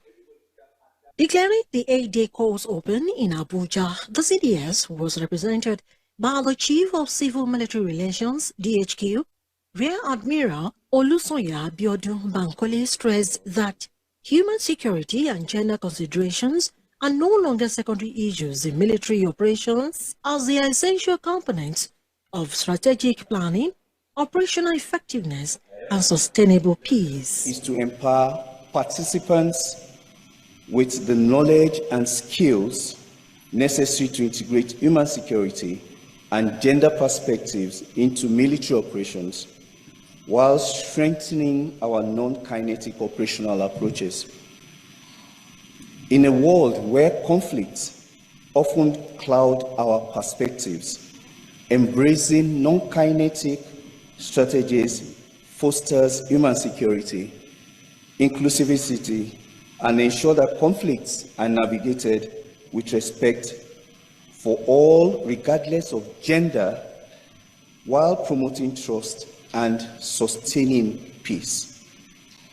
Hence, this course will provide the necessary knowledge and tools to analyze security challenges through a gender-sensitive and human-centric lens, which is crucial in shaping the future of our operations and ensuring that our military engagements contribute positively to national and regional stability. Okay, the Human Security and Defense Advisors course, the main essence is to re-emphasize issues of human security and civil-military relationship. How do we involve the community, safeguarding the lives of people? You know, Nigeria now is faced with a lot of, we're doing a lot of counterinsurgency warfare, counterterrorism warfare. But the emphasis of the Chief of Defense Staff, General Christopher Musa, is not only to win the war, but to win the peace. So part of this training is to enlighten even soldiers across the theaters that it is the people you are protecting. So what is needed to be able to have human security, and also to make sure that no gender is discriminated against. DHQ, we have about 8 main theaters of operations. So we're getting, because those are the people on the field itself. So we're getting 2 nominees from them. Then the services are sending people. In all, we're thinking about between 45 and 55 people. But essentially, we're also targeting females so that we can be able to sensitize them, and also the commanders on the field on gender sensitivity. Addressing journalists, the officer commanding CIMIC 11 Brigades UK Outreach Group said he and his team are optimistic that at the end of the course, all participants will have a very good understanding of human security, of gender, the part that gender plays in conflict and conflict prevention. First of all, I'd like to say what a privilege it is to be invited back to deliver human security and gender training in the National Defence College. We delivered training previously in the Army Warfare College, and that was a civil military cooperation and human security course, and that went down very well. So at the end of this course, we're hoping that, in fact, we expect that all the participants will have a very good understanding of human security, of gender, the part that gender plays in conflict and conflict prevention, and how they can integrate that into military planning process to develop that consideration of human security risks, and also the part that gender plays in that as well. Spy TV News report that the 8th-day Human Security and Gender Advisor course, organized by the Defence Headquarters in collaboration with the British Defence Staff, designed to build capacity and deepen personnel understanding of human security, as well as its implication for... Rear Admiral, I took that clip from a training session that the military had. And there were 3 major words I underlined as I watched. One is human security. The next is non-kinetic. And the last I wrote down is winning the peace. Now we're telling the story of the Civil War and how it affected the psyche and attitude of Nigerian military institution as a top dog, as a fierce fighting force. There is peace. There's no war now. What is the military institution doing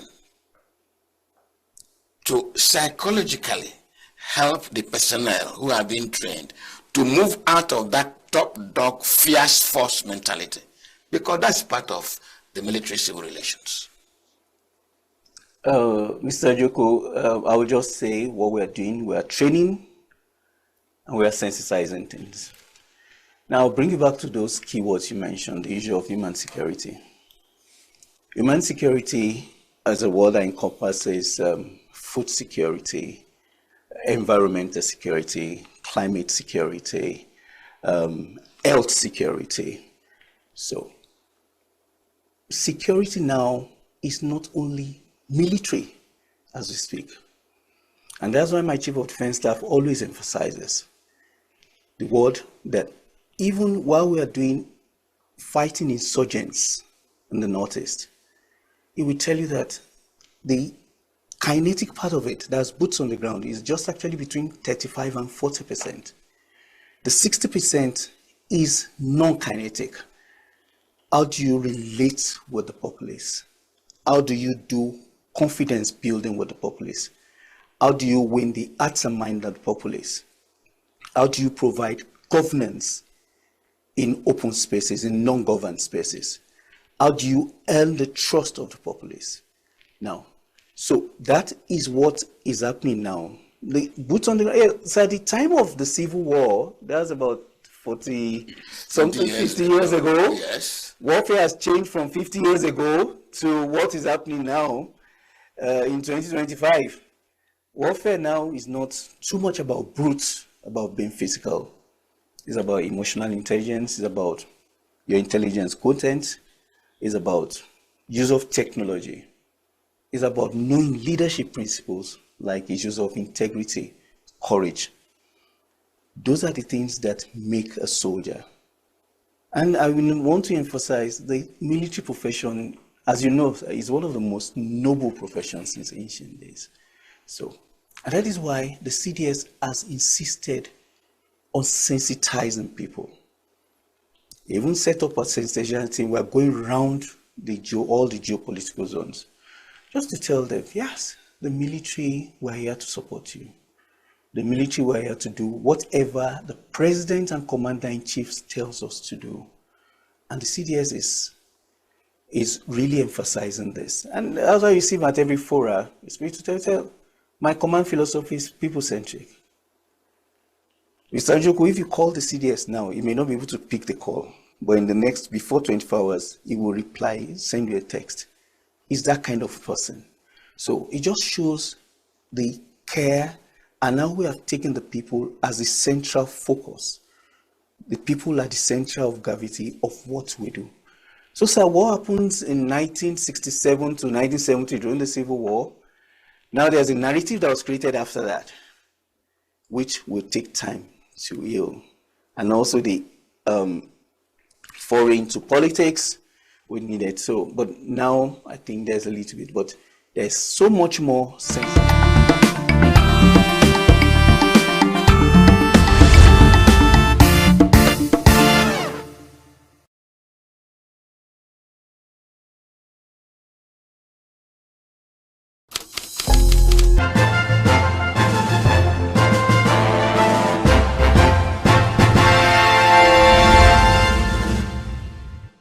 No, you are investing your time with us. It's 11:03 in ENUGU, Nigeria, 3 minutes after 1 in Tel Aviv, Israel, and 7:03 p.m. in New York, United States. I'm Vin Martin Obiora. Welcome to Full Day, your late night show on Signature TV.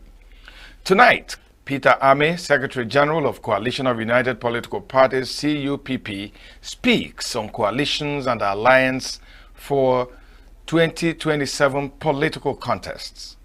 And Deputy Chairman PDP Enugu State Steve Oruro, who is joining in the studio, weighs in on how political parties can become the incubation hub for transformational public office holders. plus part 1 of our conversation with the great TV personality and entertainer Chika Okpala, also known as Zebrudiah. Quite a package tonight. Please stay tuned. We are local.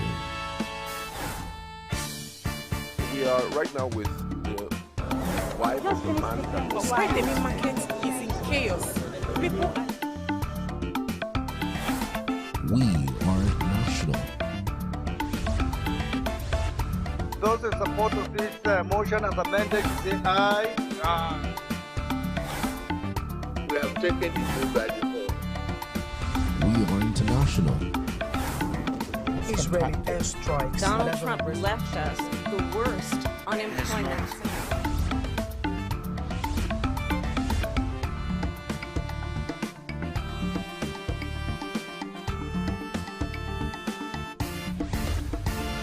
Signature TV, news in your pocket. You're watching Full Day, your late night show. And already seated in the studio and joining me now is Steve Orurua, who is the Deputy Chairman of the PDP in Enugu State. Steve, you're welcome. Thank you very much. Very good evening to you. Yeah, Steve, as you were just sitting down, our Zoom guest, Peter Ame, who is the Secretary General of CUP, just joined us. So just give me a few minutes to talk with Peter. Peter, are you there? Welcome to Full Day. I'm here. Can you hear me? Good evening. You know, Nigeria has become a country where some people say that the politicians have no principles, have no set objectives. They can change like the chameleon, and that political parties have become convenient platforms to achieve individual goals. Is that your understanding of what we see all the time, people moving from one party to the other? I think on a very large extent, this the scenario you have painted is the truth. But the fact that there are still a lot of people who still believe in this principle of commitment to internal party structuring, multi-party democratic processes as established by the Constitution in Section 221 to 210. So there are people who still believe in this. But because our system is only driven by the quest and the desire to have power and have authority to say that I'm this and I'm that. If a society that does not work, a society that does not benefit the less privileged without knowing somebody, that is the kind of society you see such things happen. And some people want to get into office just to be able to enjoy certain privileges that are not available to the common man. So there's very few set of people who do not really have core principles of how to, be democratically, stable or participate in democracy in a way to deepen the culture of those who have participated. So you have a situation where you don't have a system of government that when a party loses at the general election, all the members of the party have to go back to the drawing board, and some people might not have the courage to stay for another 4 years because those who are in government will start to now use state resources to strengthen themselves. So naturally, by and large, the issue is that it's a societal one. It's the issue that we must all tackle headlong, and we must also commit to building a very good internal party structure that can be able to defend all this, because you cannot have a system that politicians are richer than those who work in public service. There is one of the greatest, the easiest way to get rich, where you see politicians who have never worked before driving. So this challenge is part of the issue. Political party is just a step with an opportunity to get to power. But if you look at it very well, it is meant to be able to bring service to the people. It is meant to be able to bring representative democracy to the people. It is meant to be able to develop the constituencies and districts that have been established by our constitution. It's me to the topic we are looking at tonight, which has to do with coalitions and alliances for 2027 politics. basically, people are leaving their old political parties. And I mean, El-Rufai is one perfect example. Some people say because he didn't get a ministerial position, because he's been sidetracked, because he has lost in the power game. He's now leading, you know, a campaign for a new political party to challenge the ruling party. Do you think that what drives these politicians really is the good of the common man or the good of Nigeria?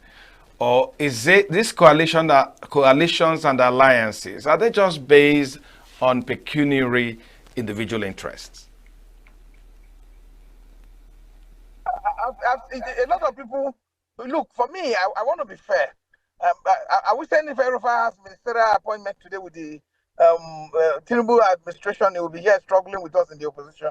No, to be sincere, that you know the answer as much as everybody, all our viewers watching, that he will still be there in the government. I think we don't want a situation where government looks as if when we don't get opportunity, we go against those who have rejected us for not having that opportunity. So, and that also played down on those who are very serious-minded, who have committed themselves to opposition politics.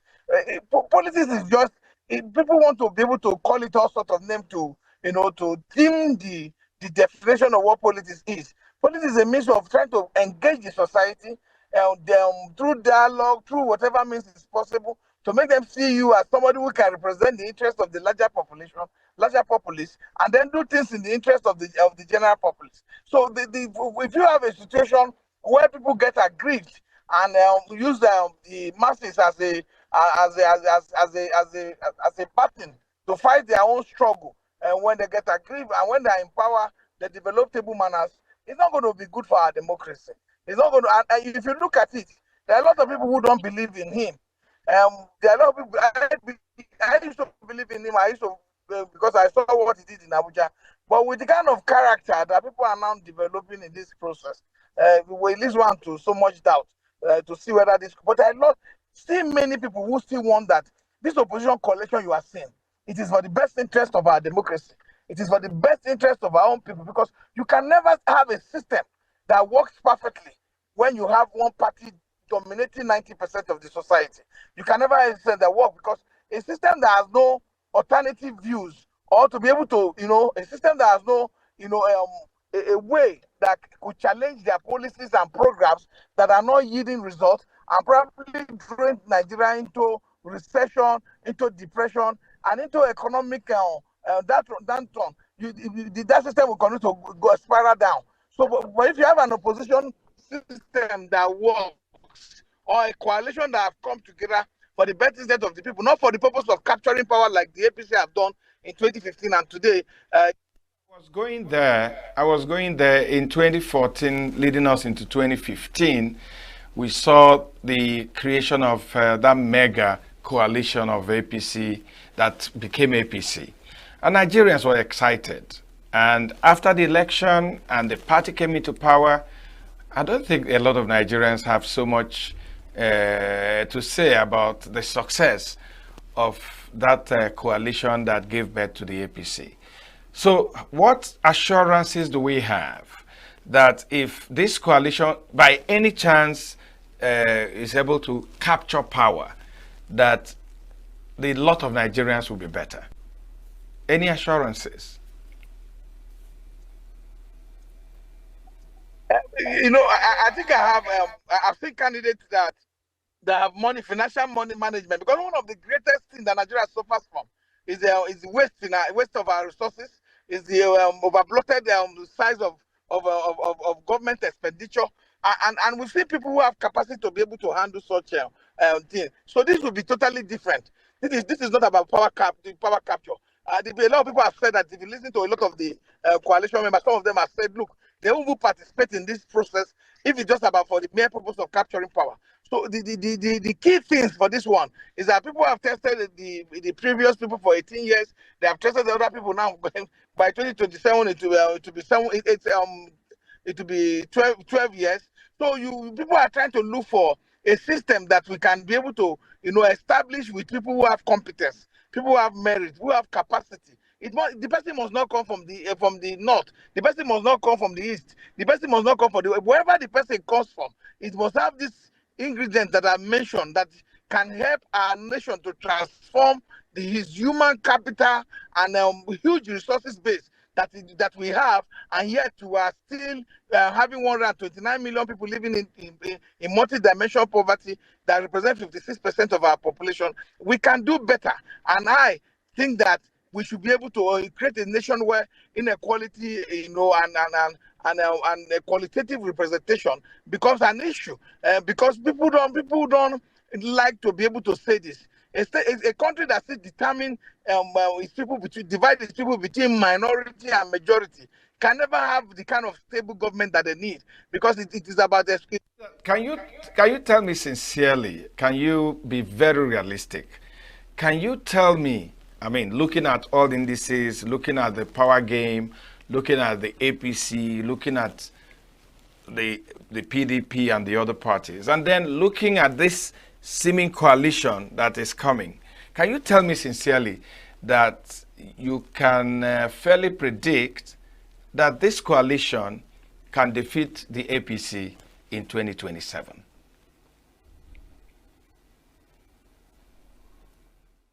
That were put in place in 2023. If you look at what Obi did in the south alone, Obi scored down 44.5% of the vote cast in southwest, south, and southeast.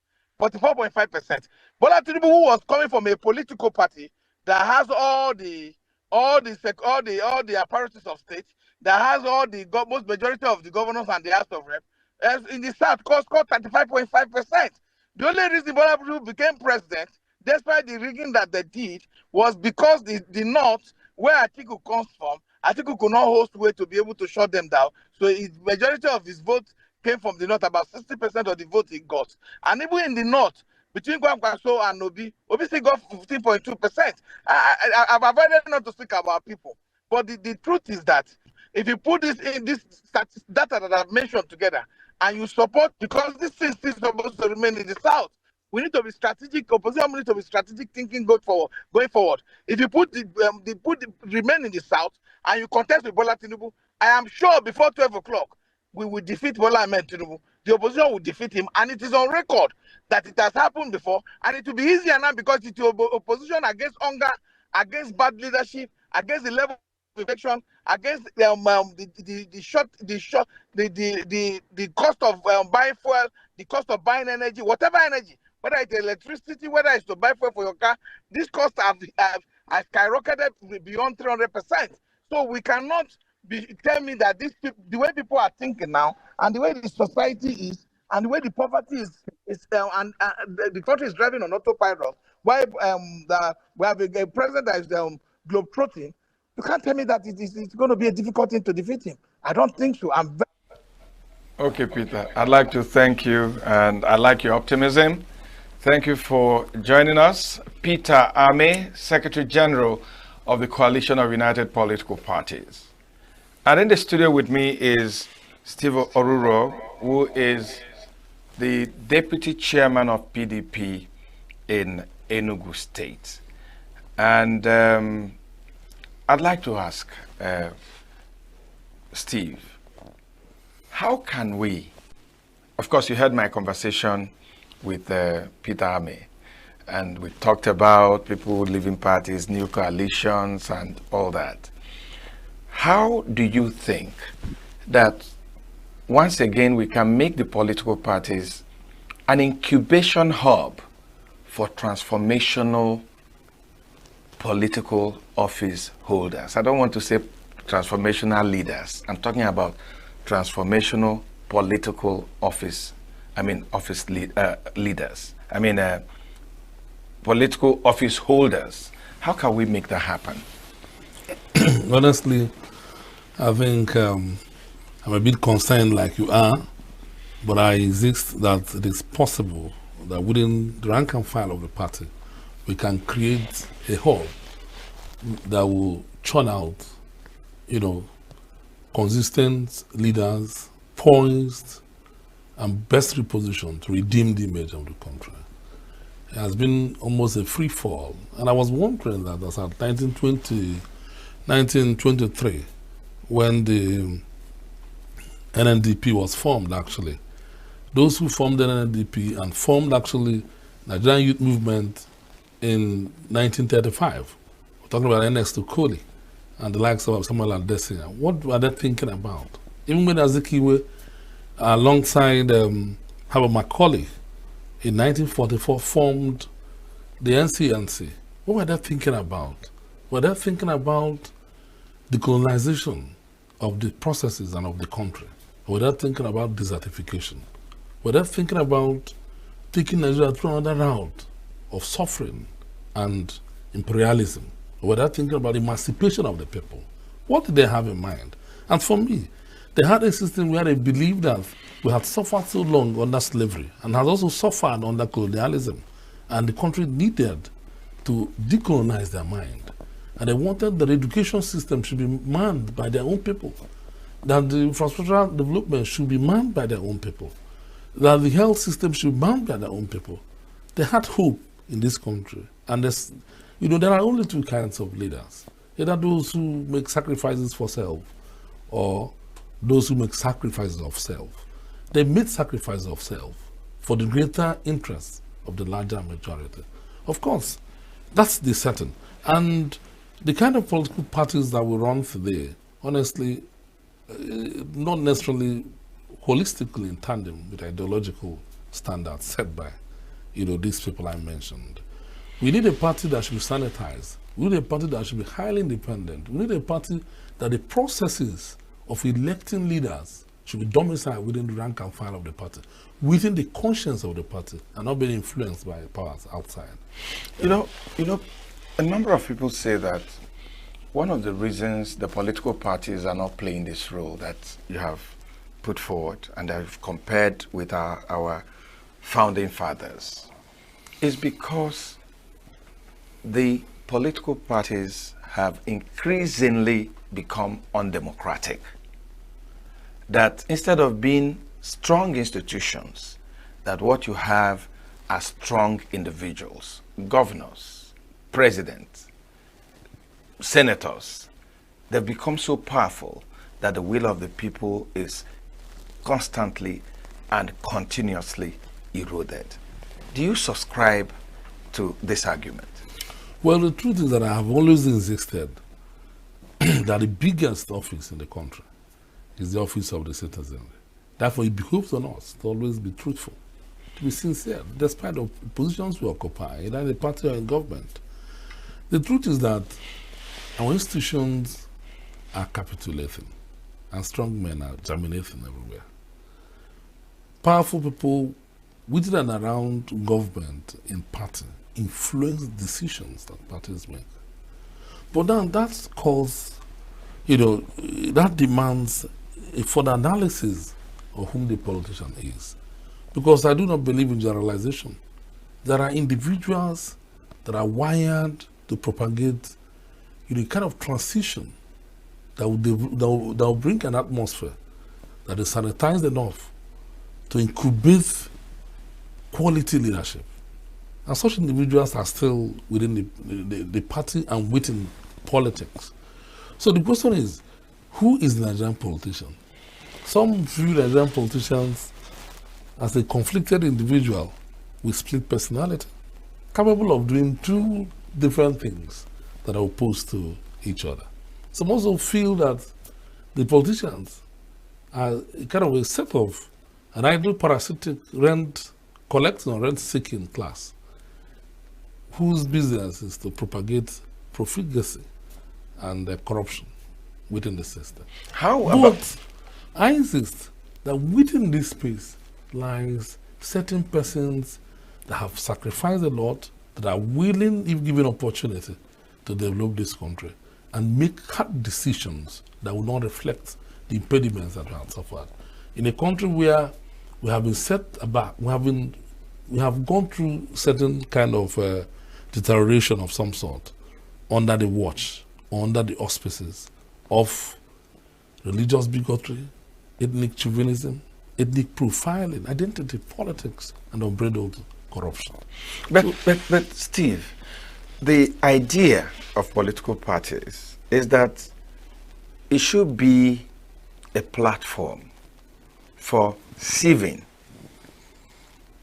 some of the characters that you have talked about and making sure that those that get to political offices are really those that are committed to the well-being of the people. But what we see is that the political parties have become a market where the highest bidder becomes the representative of the people. Like I said earlier on, the major problem today is what becomes the fate of the country. What country are we living for our children? Even if you feel that you feel immune, if you feel, protected by certain scenario that has played out today, probably you have enough money or you're getting enough patronage from the government today. What about your children tomorrow? What kind of environment are you living for them? So what do we do? So this is exactly why I talk about personalities within government or within political parties. Those personalities determine the fate of the political parties. As an institution, if you unveil the veil, you find out that human beings actually determine what happens within the institution called political parties. So the caliber of men and women that congregate to form political parties or manage them will also influence the outcome of what they generate or what they produce. So what do we do, Steve? What do we do? What do we do to make the political parties exactly what they are supposed to be? What we need to do first is that we need to accept that we have moved so much on the reverse gear. This country needs to move forward. So individually and collectively, there should be a wake-up call. And that's why I like whatever played out in the last election. There seemed to be a reawakening, there seemed to be a rebirth, there seemed to be a renaissance on the side of the youth and the entirety of the people. They felt it was enough. Despite the fact that probably the result they got could have reflected what they wished or not, but you could see that they made a statement. So the Nigerian politicians, the elitist class, they have become wary of what the electorate can do, of what the populace can do, of the defiance that the electorate can actually generate within the society. So for you to now conduct a proper party, you have to reflect on the powers of the electorate and how they are going to react. So this is no longer a time you do all manner of sham primaries and end up bringing rogue elements to govern your people. It's a time to look for a candidate that resonates with the yearning of the masses, with the interest of the poor majority. Some experts have talked about conflicts in the political parties, making it impossible for the political parties to actually concentrate on their primary duty of being the incubation hub for leaders that can cause change to happen. Let's look at Labour Party in Nigeria, for instance. They made a lot of gains in the last election. Today, they almost dissipated. Let's look at the PDP, your party. In the past 3 or more years, it's been a struggle of who is in charge and who is winning and who is losing. And I remember one of the positions you held like a year ago was to go and reconcile your party men in Ebonyi State. So conflict, and conflict. How can we change the course of political parties instead of being battlegrounds so they can be that platform that will throw up the leaders that can change our country? Well, let me start with the first suspicion that the PDP, the Labour Party seem to be faltering, seem to be, capitulating in terms of, the quality of leadership one would expect. And there seems to be identity crisis as to who is in charge. First of all, I see the voice of Jacob by the hands of Esau. I think that people are surreptitiously, tacitly trying to infiltrate into the parties to create a one-party system. And I think if we deny ourselves the opportunity of having plurality of voices, plurality of opinions through the channels or through the instrumentality of party politics, then we'll be diving into dictatorship. So first of all, let me talk about the party I know, which is the PDP. Things that happen within the Labour Party, I don't think they concern me a lot. But for the PDP, the governors of the PDP have actually stepped up. They've engaged gear at the right time, and they want to recover their party. So all the machineries of the party are working in one accord at the moment, in a very vigorous attempt to re-establish their party, to be effective enough to go into primaries and bring out a candidate that can challenge for the office of the presidency. Okay, Steve, we'll take a break and go to our conversation with the great entertainer and TV personality, Chief Chika Okpala. This is the part one of a conversation that started with how he grew up and at what point he made contact with television entertainment. So we take that and we conclude our conversation in a moment.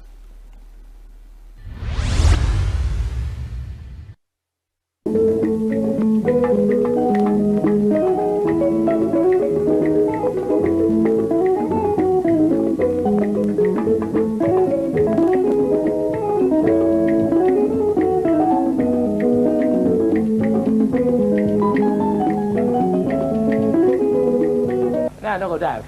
Your mother come, my mother no come. Who be your mother? Police woman. Shut up. Get away. Come, look pretty with them now. Look at yeah, what am I here? What am I here in that place? Eh? Who? I'm doing that long.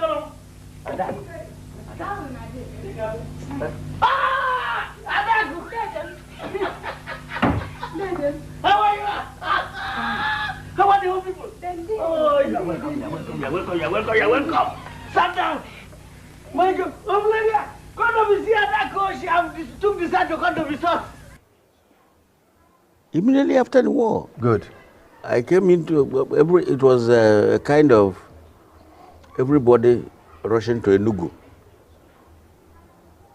Anywhere you are, any vehicle you see, you go to ENUGU, whether you have somebody there or not. That was how I came to ENUGU. I didn't have any brother, I didn't have any sister, I didn't have anybody in ENUGU. My senior brother was still in IMT, College of Technology, ENUGU here, and he's trying to struggle to finish his OND at that time, OND. So I said, I cannot stay alone at home. I must do something. So I saw some people, when I got to our for market where the vehicles load to go to ENUGU or go to Onitsha, people were rushing to go to ENUGU. So I entered the vehicle. I came to ENUGU. And you had nobody? I had nobody. No place to, I didn't have anybody in mind. I didn't even know where my senior brother was there. I didn't even know where the College of Education is. I mean, technology was. Is. I just entered the vehicle and came. Luckily, they stopped us at Okpara Avenue by Zik Avenue. You know, by Ogbete now. By Ogbete. That's where they used to stop in those days. And very, very luckily, I looked up, this was Nigerian Red Cross. Okay? I checked my pocket, I had my ID card.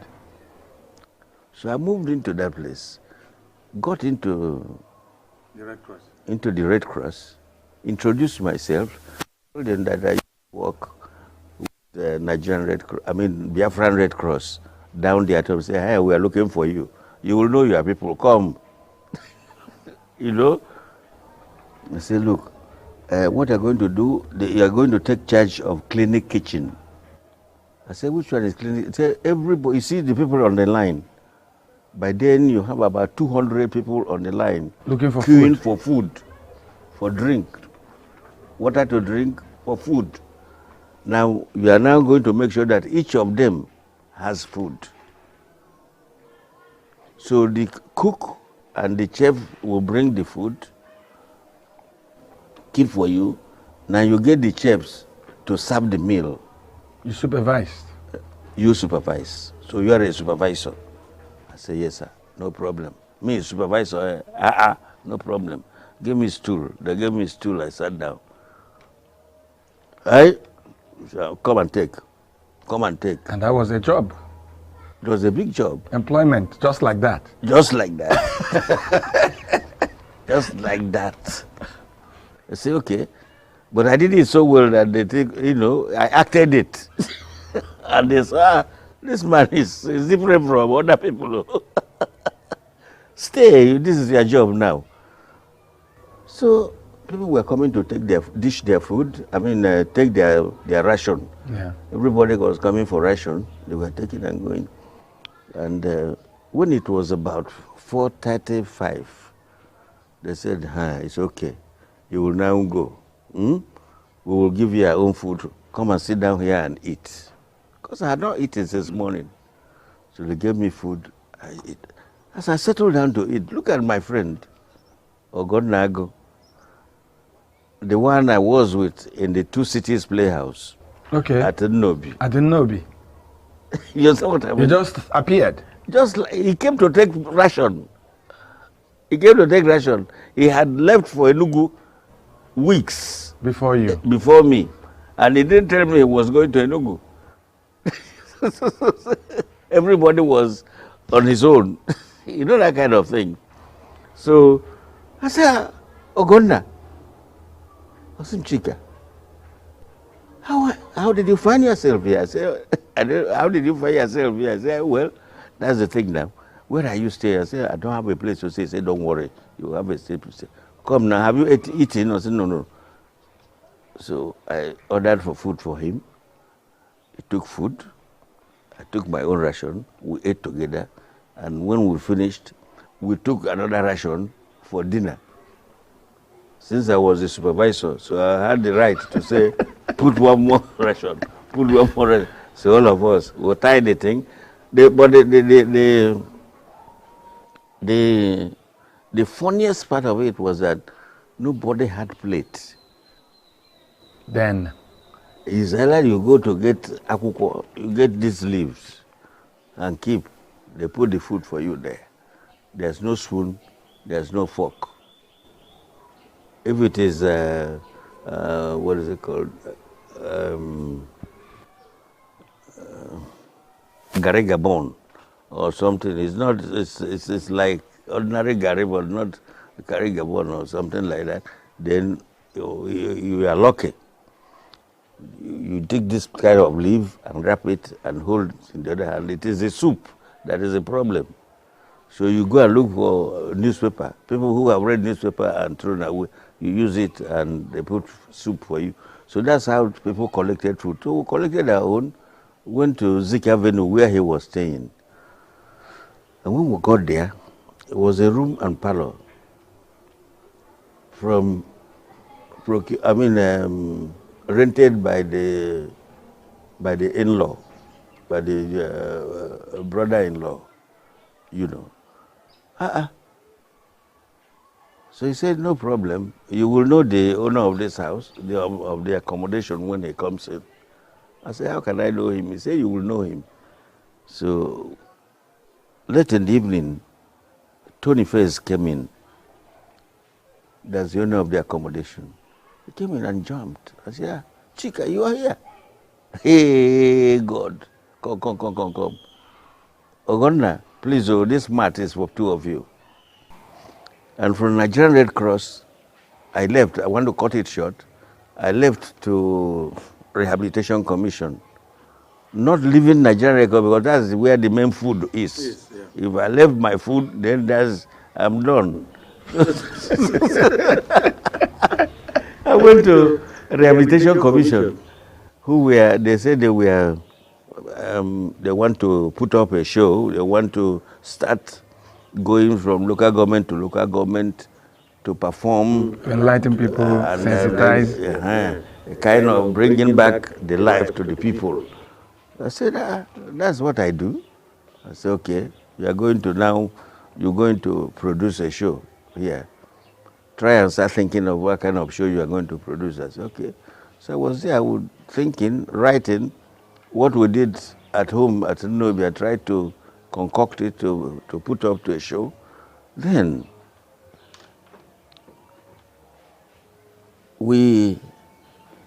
they said they were going to the ministry to get us some money to be able to organize this show, because they know that we'll have to. But I did not see the money, I did not see the organization, but I wasn't bothered because I had a place to stay and I had my Red Cross job to do, so I was okay. So when I came back in the evening, Ogonna said, look, this one you're talking of going to rehabilitation, this ministry, nobody, you're not going to be okay with the ministry. That I have where we go to rehearsals. All the big in this town. The, what do you call them? Permanent secretaries, managers, so and so in the industry and in the government. They have a rehearsal at British Council, ENUGU Road. And if you come there and you are lucky to be taken, you are done. I said, okay. Will you be going there? I said, yes, let's go together. So I left rehabilitation. I moved to British Council. And when we got to British Council, he said, this man is Mr. James Iroha. He is the producer of this show. He works in ECBS. ESBS. I mean, Eastern Nigeria Broadcasting. Yes. ESBS, not ENUGU State. Yes, I know.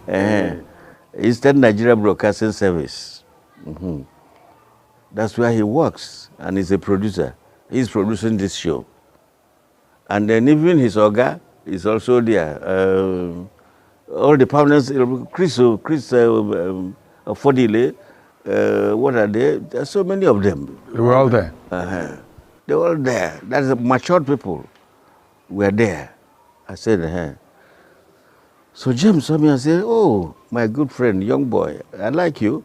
Fine, come. The problem is that I have casted that we have a show we call Sons and Daughters by J.C. de Graaf of Ghana. And it's a very interesting show.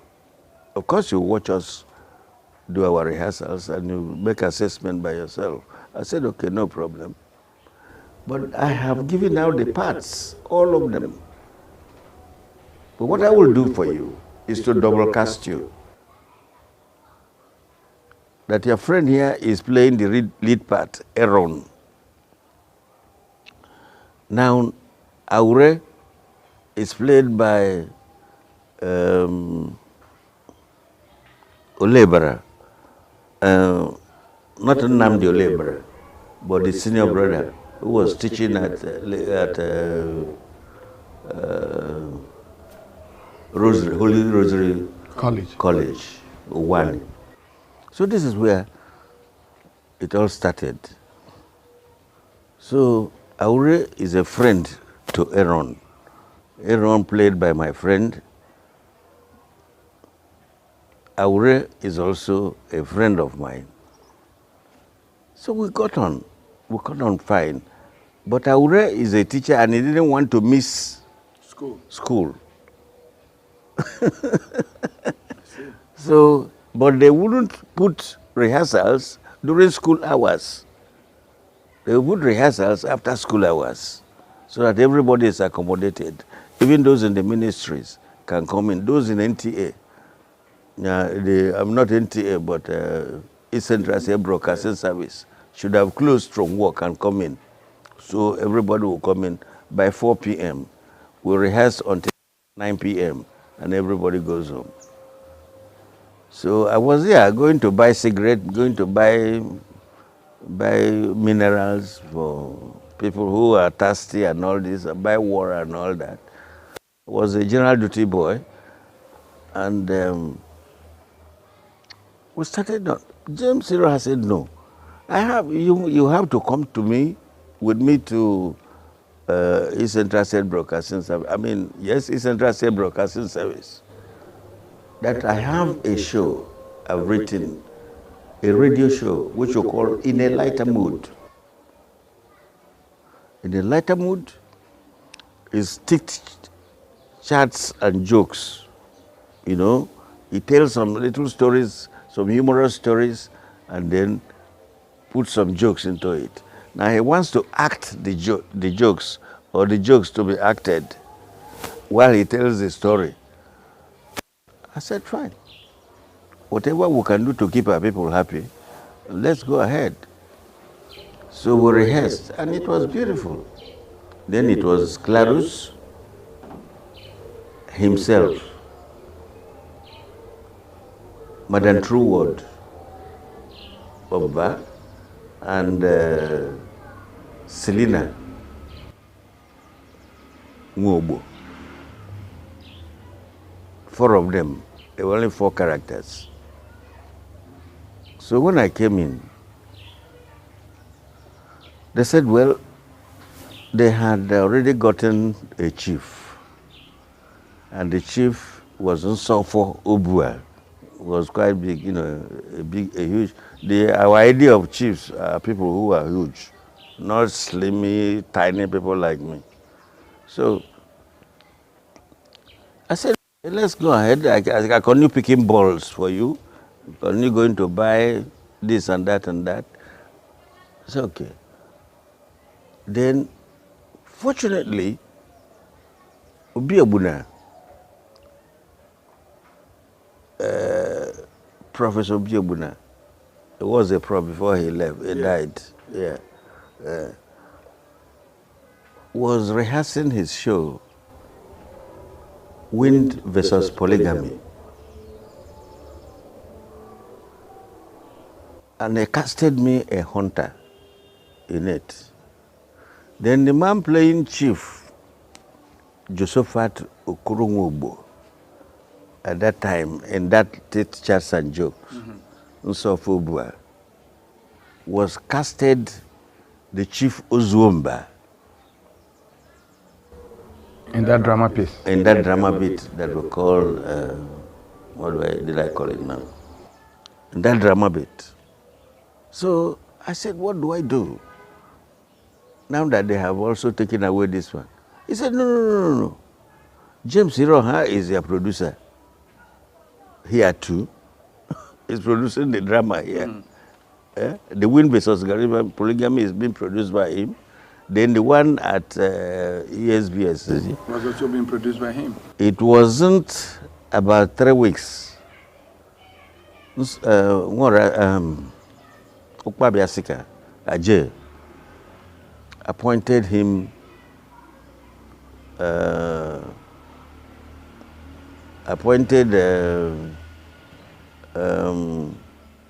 what did I call Professor? You remember him now? Is it Obiebuna? Obiebuna. Yeah. Professor Obiebuna appointed him director of programs. NTA. I'm not NTA, but ESBS TV. It's Central State Broadcasting Television. It was just reactivated. So he appointed him. But apart from that, that of Abba had been reactivated. So he's overlooking that of ENUGU and that of Abba. Now, what do we do? Obiabuna said, I wouldn't want somebody to play a double role. If you are playing in Ozomba, Chief Ozomba show, you won't be playing in Masquerade show. But then it was called Masquerade. So, 2 of you have to choose whether you are going to act Chief Ozomba we are going to act Chief Josephat Okoromwogbo. That was how Chief Josephat Okoromwogbo came to me. The great Zebediah Okorigwe Nwogbo, Chief Chika Okpala. That's part one. If you want to hear his entire story, then you need to stay with Full Day. And you can hear everything, how he even started producing the new Masquerade. I still have Steve Oruro in the studio. Steve, let's conclude our conversation. You've talked about how we could make some progress in making the parties what they should be. But it looks like there's constant opposition to this happening. The state governors, they have too much powers and they control the parties and decide the fate of everyone. Do you agree with some school of thought that for political parties to survive in Nigeria, that we need to do something about the powers that the governors have? I don't agree. I don't even stage impossibility. I don't engage in pursuit of, futility of some sort. Because the way party is structured, it goes in line with the leadership of the state, particularly when you have a governor who is of the party's extraction. Definitely he's going to be the leader of the party, while you also have a chairman of the party. So if there are people that are very creative and very willing to partner with Nigerians in this constant search for emancipation from sequence of misrule, then you see them behaving in a way that will propagate an effective, very robust, and very qualitative party where there will be national consensus, where there will be, exemplary leadership that others can emulate. But the governors don't allow the chairman to be chairman. No, I disagree. It all depends on the governor. That's why I talk about individuals. Mm-hmm. It borders on the personality. I've told you that a typical Nigerian position, has like two different characters. If you present the quality of character that is in consonance with, with quality delivery of the dividends of democracy and standard practices in tune with what Nigerians expect, you find your result. If you're also unlucky to find a governor who is not in that spirit, he's going to distort the process. Do you think that a crop of governors can give us a democratic party across board, whether they are APC, whether they are PDP, whether they are APGA, whether they are Labour Party? I don't think so. I can only speak about the governors I stand for, particularly the ENUGU governor, with the practice that he has come to do. But that will be a matter for another day. But the most important thing as it stands today is that we are seeking independence. Nigerian people, through the party, are seeking independence, not from the imperialists, not from the colonial masters, but from a dysfunctional political class, from those who engage in elitist deceits and intellectual dishonesty. They are looking for leaders. Are we hopeless? It's not a hopeless situation. I've told you that we have characters that are credible, piloting the affairs of the party and determine the future of the people. Because the party is not just a party, but it's a conduit pipe for leadership recruitment process. So if you don't find the right party and right attitude within the rank and file of the party, you're likely going to find a dysfunctional system. Okay, Steve, I'd like to thank you for your time and for your insights. It's been a pleasure talking with you. Thank you very much. And that was Steve Oruro, Deputy Chairman of PDP in ENUGU State. And that's where we're drawing the curtain on our show tonight. I am Vin Martin Obiora Ilo from ENUGU in Nigeria. Don't forget to follow us on our social media platforms. If you missed part of this program and you want to watch it again, go to signaturetv.org or download the Signature app. Thanks for watching, and let's do it again tomorrow night at 11 p.m.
Good afternoon. Welcome to Global News on Signature TV. I'm Charles Pius. In the headlines, 379,979 candidates in Lagos and Southeast states to retake the 2025 UTME.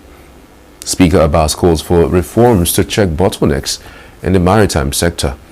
Putin holds meeting with top Russian officials on talks with Ukraine. And APEC trade meeting kicks off in South Korea amid onsets of U.S. tariffs. Details in a moment. Every second, every minute, every day, news is breaking.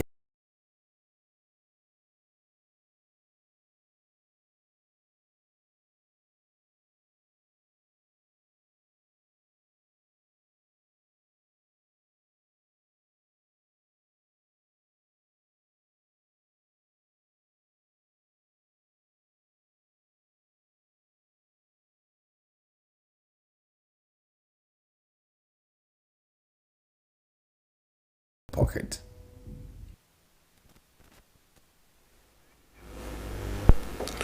The Joint Admissions and Matriculation Board (JAMB) has admitted that there were errors in the 2025 Unified Tertiary Matriculation Examination (UTME).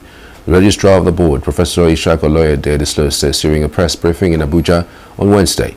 Oloyede, who broke into tears during the briefing, said all machineries were put in place to ensure a flawless conduct of the exams, but regretted that there were still errors at the end of the day. According to him, what should have been a moment of joy has changed due to one or two errors and negligence by a few individuals. JAMB had received an unusually high number of complaints regarding discrepancies in candidate scores following reports of poor performances in the recently concluded UTME. Meanwhile, a total of 379,997 candidates across the 157 centers in Lagos and Southeast states would retake the 2025 UTME. Oloyede said the board has decided that all candidates affected in the 157 out of the 882 centers will be contacted to retake their examinations starting from Friday, the 16th of May. He said the affected candidates would be contacted by JAMB through text messages sent to their registered phone numbers, email addresses, profiles, and phone calls.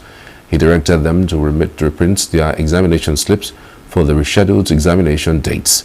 The 2025 UTME results saw 78% of candidates score less than 200 of the 400 maximum obtainable points. The federal government has announced the creation of a high-level committee to streamline and standardize fee payments processes across the tertiary institutions of the country.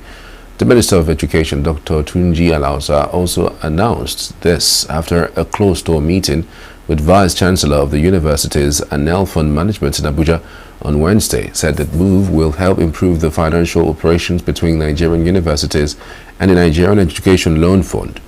Alausa emphasized that while universities have been receiving funds on time, there is a critical need to improve the timeliness and processes involved in the disbursement and notification systems. He explained that there was no fraud in NEL Fund as speculated by the Independent Corrupt Practices and Other Related Offences Commission, but said there was need to improve the current processes to ensure transparency and adopt uniform terminology for students' fees and charges. The minister added that the committee will come up with a timeline on when NEL Fund will pay the fees and the timeline that the university will notify students to determine and publish standard timelines. The National Identity Management Commission, NIMC, says it has achieved about 120 million national identity number and NIN enrollments for citizens and legal residents. The Director General of NIMC, Abisoye Koka Odusote, said at a news conference on Wednesday that the Commission has continued to expand its infrastructure capacity to serve Nigerians better in the last 24 months. Abisoye Koka said the Commission has reduced corruption in the agency by 40% and reviewed the prices of its services, with charges for modifications of data increased while verifications were decreased. She said the Commission hiked date of birthday corrections fee to 28,574 naira from 16,340 naira, while it increased the retrieval service on unstructured supplementary service data to 50 naira from 20 naira.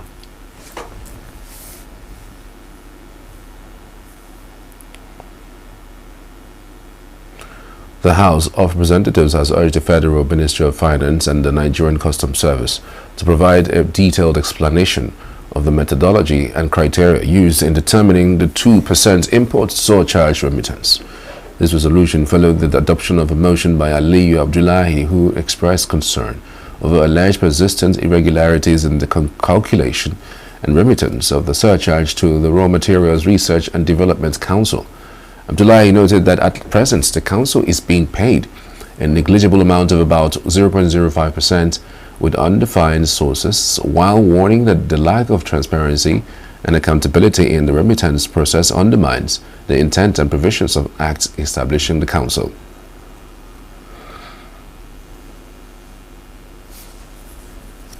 The House notes that the Raw Materials Research and Development Council, RMRDC, was established in 1987 under the Science and Technology Act, CAPR3 LFN 2004, to reduce Nigerians' dependence on imported raw materials. Further aware that the Nigerian Customs Service, the Federal Ministry of Finance, and the Budget Office are responsible for ensuring the accurate collection, remittance, and budgeting of the 2% surcharge to enable the Council to plan and execute its statutory obligations effectively. Concerned that there are persistent irregularities and a lack of clarity in the calculation of the remittance of the 2% import surcharge to RMRDC. Further concerned that presently the Raw Materials Research and Development Council is being paid a negligible amount of about 0.05%, of which sources cannot be defined, and lack of transparency and accountability in the remittance process contravenes the intent and provision of Section 121B of the RMRDC Act 2022.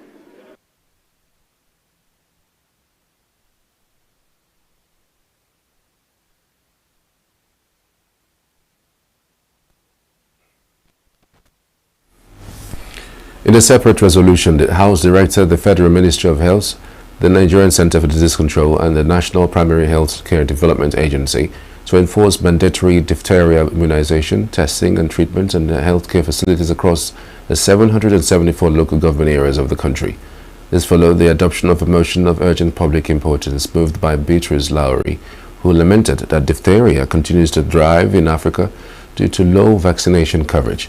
Lowry observed that the disease remains virtually absent in countries where vaccination rates are high, stressing that diphtheria primarily threatens unvaccinated individuals, especially those who travel internationally or come in contact with infected persons.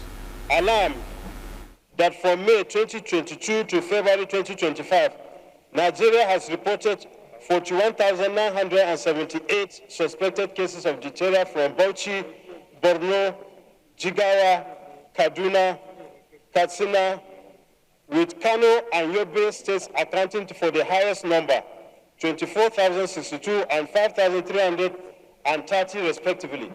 Most cases were within the ages of 1 to 14, and only 19.7% were fully vaccinated, resulting in 1,279 deaths within this period.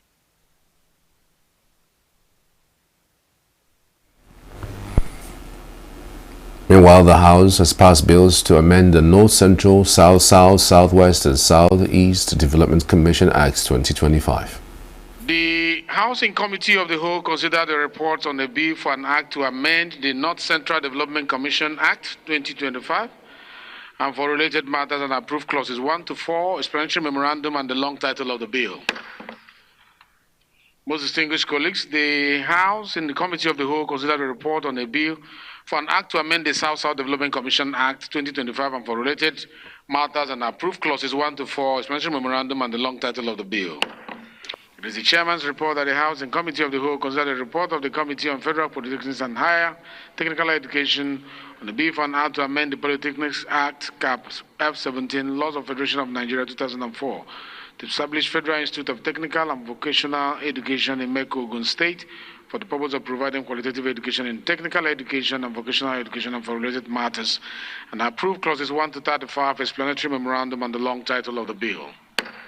Finally, it is the chairman's report that the House and the Committee of the Whole considered the report of the Committee on Federal Polytechnics and Higher Technical Education on a bill for an act to establish Federal Vocational and Skills Acquisition College, Yakamba, Kano State, to provide for research, teaching, instruction, and training on vocational and skills acquisition and for related matters, and approve clauses 1 to 22, the schedules, explanatory memorandum, and the long title of the bill. The Nigerian Senate has commenced moves to pass the Federal Capital Territory 2025 budgets of 1.78 trillion naira. Senate leader Opayemi Bamidele led the debate on Wednesday after the Senate President Godswill Akpabio read the letter urging the Senate to pass the budget. Total sum of 1,783,823,708,392 naira only, of which the sum of 150,353,906,168 naira only is for personnel costs, while the sum of 343,779,677,448 naira only is for overhead costs, while the balance of 1,289,624,776 naira only is for capital projects for the service of the Federal Capital Territory, Abuja. After the debate, senators unanimously passed the bill for second reading and thereafter referred it to the Senate Committee on FCT and told it to revert back in 1 week. The bill seeks to, among other things, address infrastructure development and job creation, as well as other critical sectors like the education, health, agriculture. Seeing the revolutionary infrastructure taking place, and all we need to do as the State House of Assembly of the FCT is to keep on tracking revenues and the utilization of those revenues. And then Senator Alero had also made mention, and Abiru, on the issues of extending these legacies to other areas of concern, particularly education and skill.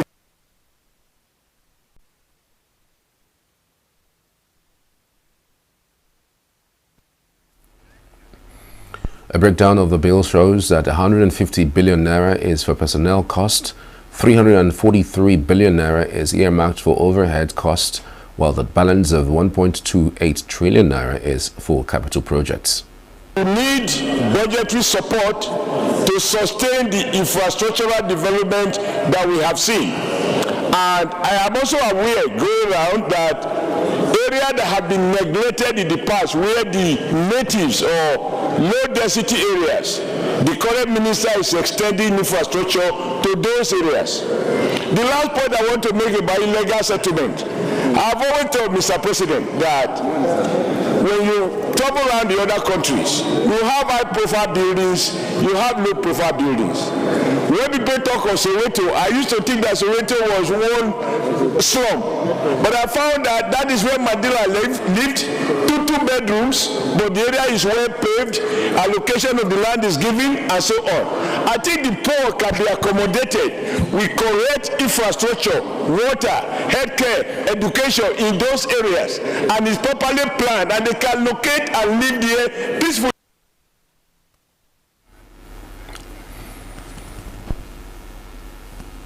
The Speaker of the House of Representatives, Tajudeen Abbas, has called for reforms in the country's maritime sector to eliminate the bottlenecks in the imports and exports chain to boost the country's economy.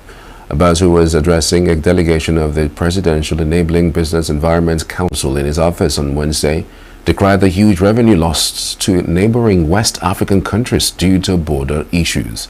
He assured the Council the House will attend to the reforms sought by the Council, especially regarding the enforcement of the Financial Reporting Council of Nigeria Act and the fate of investors at the free trade zones under the tax reform bills. The speaker raised the alarm over reports that countries are avoiding shipments to Nigeria, with over 75% of imported goods offloaded in Benin Republic actually meant for Nigerian destinations. The Director General of PEBEC, Zahra Audu, said the visit to the speaker was on behalf of the Vice President Kashim Shettima, who is the chairman of the council, which he said supervises 69 MDAs with mandates relating to the economy. Audu sought legislative intervention of the House regarding the Financial Reporting Council of Nigeria, saying there have been pushbacks in the economic environment over implementation of the new FRCN Act. And in health, the nursing students from the University of Nigeria ENUGU campus have taken a bold step of reaching out to mothers outside the hospital environment. The outreach, which is the grand finale of their Community Health Week, took the students to the Umuchibo and Umwewene Health Center in ENUGU East local government areas, with a central message focusing on the health benefits of exclusive breastfeeding for at least 6 months. Correspondent Chidemere Kebuna witnessed the outreach. The hospital facilities and other paraphernalia of the UNTH ENUGU practically moved from the hospital to the Umuchibo and Umwenewene health centers in ENUGU East local government area. And that way, the Department of Nursing Sciences wanted to make their impact felt in the community in line with their professional calling, ambience of the cultural dance. In commemoration of the 6 weeks community health outreach in the academic calendar of the nursing department, the Umuchibo and Umwenewene health centers were part of the celebrations. The occasion brought to an end the successful public health service rendered to these communities by the University of Nigeria nursing students. The ceremony was attended by a large number of health practitioners, nursing mothers, nursing students, administrative staff, lecturers, community members, and their leaders, parents, and spouses.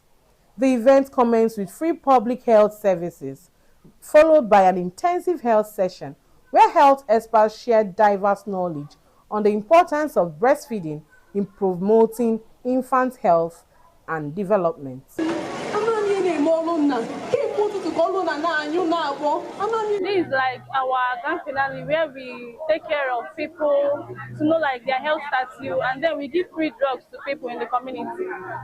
I've attended to up to 30 people so far. It's a great opportunity. It's wonderful because most of the time the issues we have is that people will have sickness for the cost of getting diagnosed, and so no, the right treatment has always been. So this is actually helpful and it's very good. Associate Dean of the Faculty of Health Sciences and Technology at the UNTH, Dr. Ijomi Ilo, in her welcome address, expressed appreciation to the initiators of the Community Health Week. She said it was a wonderful idea that it was included in the department's calendar, stating that it's a way of bridging the gap between health experts and the community. Health Day of the Community Health Unit of the Department of Nursing Sciences, UNE, was initiated by Professor Mrs. Ijoma Ehiemere in an effort to bridge the gap between theory and practice for our students. It started as a feasibility study organized by Professor Ijoma Ehiemere and Professor Ezendoka of blessed memory. The first annual Health Day was held in 1998 at Ugogo here in Nike. Dean of the Faculty of Health Sciences and Technology, Professor Charles Ezema, noted that the community health program provides a valuable opportunity for students to contribute to the communities. Makes great impact on both economic recovery, reduction in health problems, morbidity and mortality rate, because so many people could not afford the cost of medical care, so that when the health care is taken to the community, so they benefit. So they are here to assess, diagnose, and treat especially children and elderly, people that have kids. Lecturers from the department emphasized the numerous benefits associated with breastfeeding urging nursing mothers to practice exclusive breastfeeding. Win for the mother is a win for the child, is a win for the community, is a win for the family. A win for the child. A healthy child is a child who is exclusively breastfed and continuously complementary feeding. And this child is less prone to illnesses. This child is hefty, mighty, strong, immunity-wise, and every other. According to the nursing students, breastfeeding is essential for the health and well-being of babies, mothers, and the community at large, as highlighted by their shared insights during the event. Breastfeeding is of utmost importance to an infant. First of all, I'll talk about colostrum, the first milk, the yellowish colored milk that a mother produces first. It gives the baby like a balanced diet. The baby doesn't need any other thing. Also, it gives antibodies, like it gives the first line of defense an infant needs. So a baby that is constantly taking breast milk, that's exclusive breastfeeding, will not suffer any illness that is like rampant among children. What inspired the community health is actually to reach out to the community, teach them things they need to know about health, help the community, build our community. Our theme for this event particularly is breastfeed a child, feed the community. So for this particular program, we brought it to like teach the community, especially young mothers, pregnant women and the rest, how to like feed a child, right? To breastfeed a child, take care of the child till the baby is 6. By emphasizing the importance of breastfeeding, the nursing students aim to inspire positive change and encourage a supportive environment for nursing mothers. In ENUGU East Local Government Headquarters, Chinemerem Ikebunam reporting for Signature TV News. Still to come, military more determined than ever to go after terrorists, says the Chief of Defense Staff. About tricycle operators to honor their colleague for honesty. Stay with us. With a population of about 36 million people, the Southeast is awash with stories. Every day on Southeast News, we tell the peculiar story of the Southeast and her people. Our Southeast should be the Silicon Valley of Nigeria. Their successes, achievements, and daily challenges. Do you have a Southeast story to share? Community achievements and challenges, completed and uncompleted projects, bad roads, water scarcity, erosion, flooding, insecurity, or even disagreements? Bring it on to Southeast News. On Southeast News, no story is too big or too small. Southeast News. Let's tell our story. Showing on Signature TV every weekday at 4 p.m. WAT, 1600 hours GMT. A member of the House of Representatives from Zamfara State, Aminu Jaji, has decried the terrifying insecurity in his constituency, narrating to how bandits fed their dogs with newborn twins. Jaji, who previously chaired the House Committee on National Security and Intelligence, said over 200 attacks have been recorded in communities across Kaura and Amoda local government area of Zamfara State alone, including Dayo, Banga, Gabaki, Kurie, and Madura. The lawmaker, who was briefing newsmen at the National Assembly, lamented that while leaders often make lofty promises, little is done in practice, saying that many communities have been turned into ghost towns due to persistent attacks. He lamented lack of federal attention, noting that despite engaging the Ministry of Defense and other security shareholders or stakeholders, there has been no significant response or action on the ground, regretting that Zamfara, that was once more one of the most peaceful states in the country, has become a hotspot for criminal activities. According to him, the people of Zamfara deserve the same protection and support as any other region, especially considering the contributions made by the state to the victory of President Bola Tinubu in the 2023 elections. The Richest High Commissioner to Nigeria, Dr. Richard Montgomery, has expressed concern over the current insecurity in the country, blaming the situation on the spillover effects from the Sahel region, particularly Sudan and Niger. Briefing journalists in Abuja, Montgomery attributed the situation to spillovers from Sudan and Niger. is that the UK government is working with the Office of the National Security Advisor in Nigeria to reverse the situation by investing in security infrastructure to reduce it. The diplomats also raised concerns over cases of visa fraud in the country, pointing out that the situation is responsible for the recent cases of visa rejections. The envoy urged Nigerian visa applicants to always provide the right supporting documents when applying for UK visa to enhance their chances of securing their travel documents. Montgomery also reviewed Nigeria's socio-economic landscape and affirmed that the country's robust economic reforms have opened the path for more investments, economic growth, and development.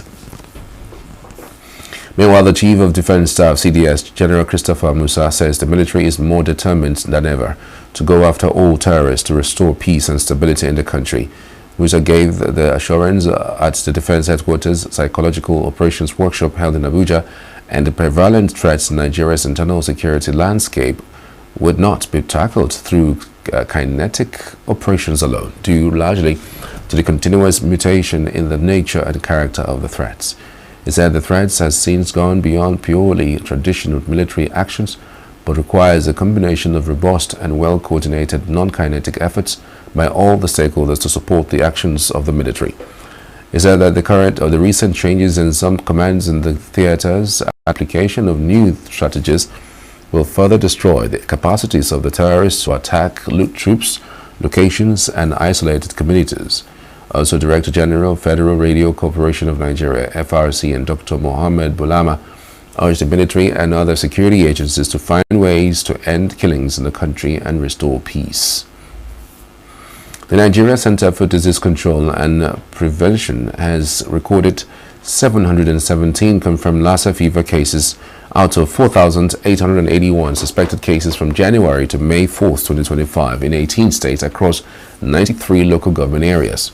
This was disclosed in the latest situation reports by the NCDC on its website on Wednesday, which also revealed that the country recorded 138 deaths with a case fatality rate of 19.3%.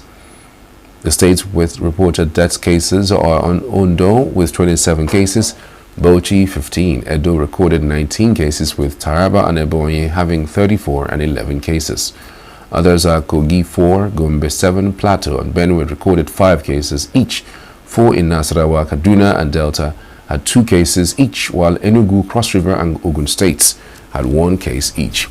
Lassa fever is an acute viral hemorrhagic fever caused by the Lassa virus, which has the multi-mammates rat, also known as the African rat, as natural reservoir, although other rodents can also act as carriers.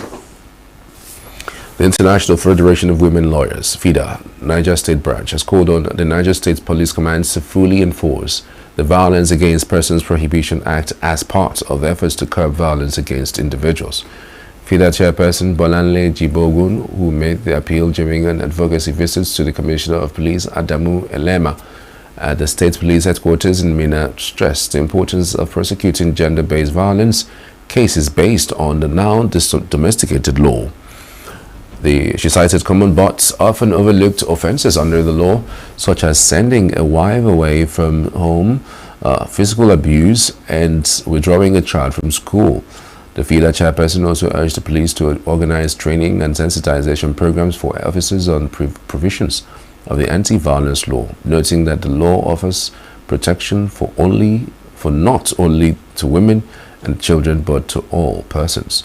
The police commissioner assured the group that the commander is committed to enforcing the law and directed area commanders and divisional police officers to prosecute applicable cases under the Violence Against Persons Prohibition Act. The Cross River State Governor Basi Otu has officially inaugurated the Cross River State Diaspora Commission to engage citizens of the state living abroad in the state's policies and development projects.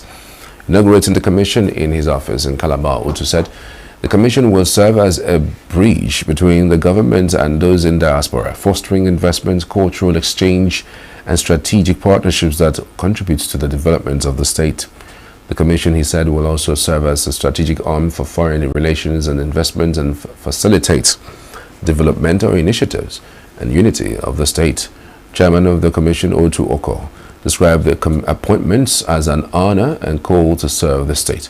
He assured that the platform will be used to promote the growth of the state and attract diaspora partners to attract investments to Cross River State.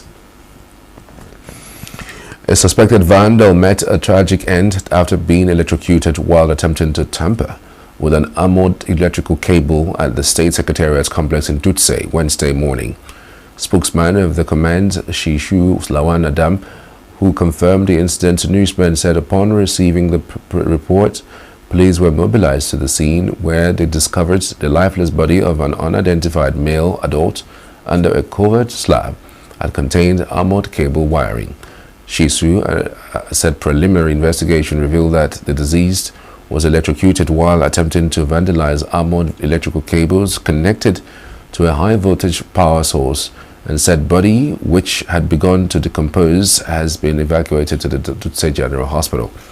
He said the command strongly condemns the criminal act and warns members of the public against engaging in such hazardous and unlawful activities. Shisu said investigation is in progress.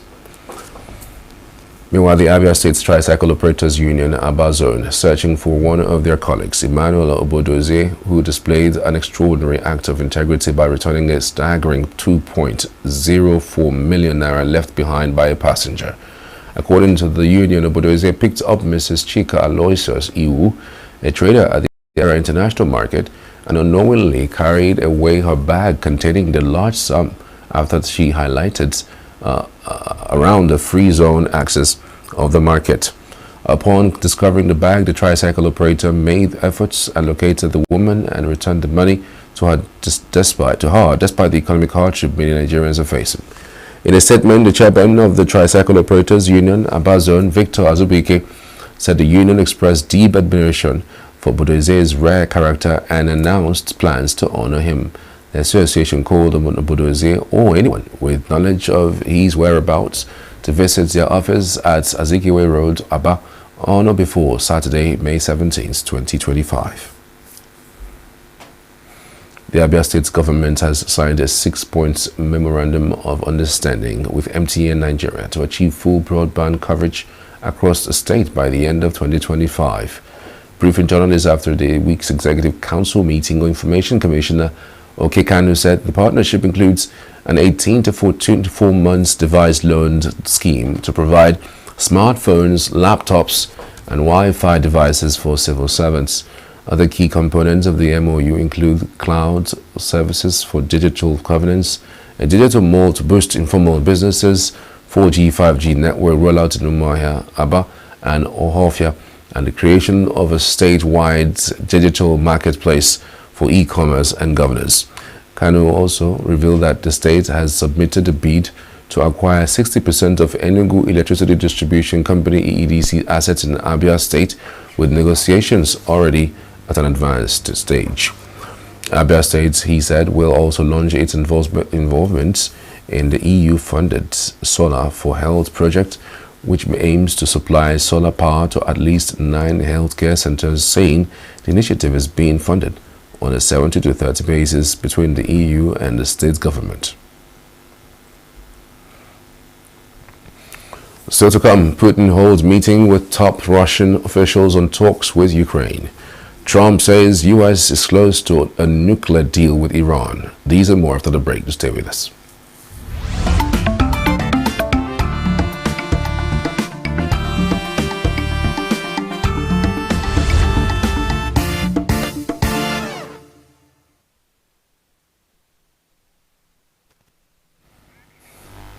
President Vladimir Putin held a late-night meeting with some of Russia's most powerful officials to discuss the upcoming peace talks with Ukraine, the Kremlin said on Thursday. Among those present was Defense Minister Andrei Belozov, Chief of Russia's General Staff Valery Gerasimov, Security Council Secretary Sergei Shoigu, Kremlin Foreign Policy Aide Yuri Ushakov, Foreign Minister Sergei Lavrov, and spy chiefs and senior Russian commanders. The ball is now clearly in Russia's courts to take the next step in possible peace talks with Ukraine, NATO Chief Mark Rutte told reporters on Thursday. Speaking at a doorstep interview before their informal meeting, Rutte said that NATO would make sure that they would collectively help Ukraine to bring this war to a lasting and durable peace, adding that it was thanks to the US and President Donald Trump that the deadlock was broken. Ukraine is ready to commit to a ceasefire and immediate negotiations. That's absolutely clear. The ball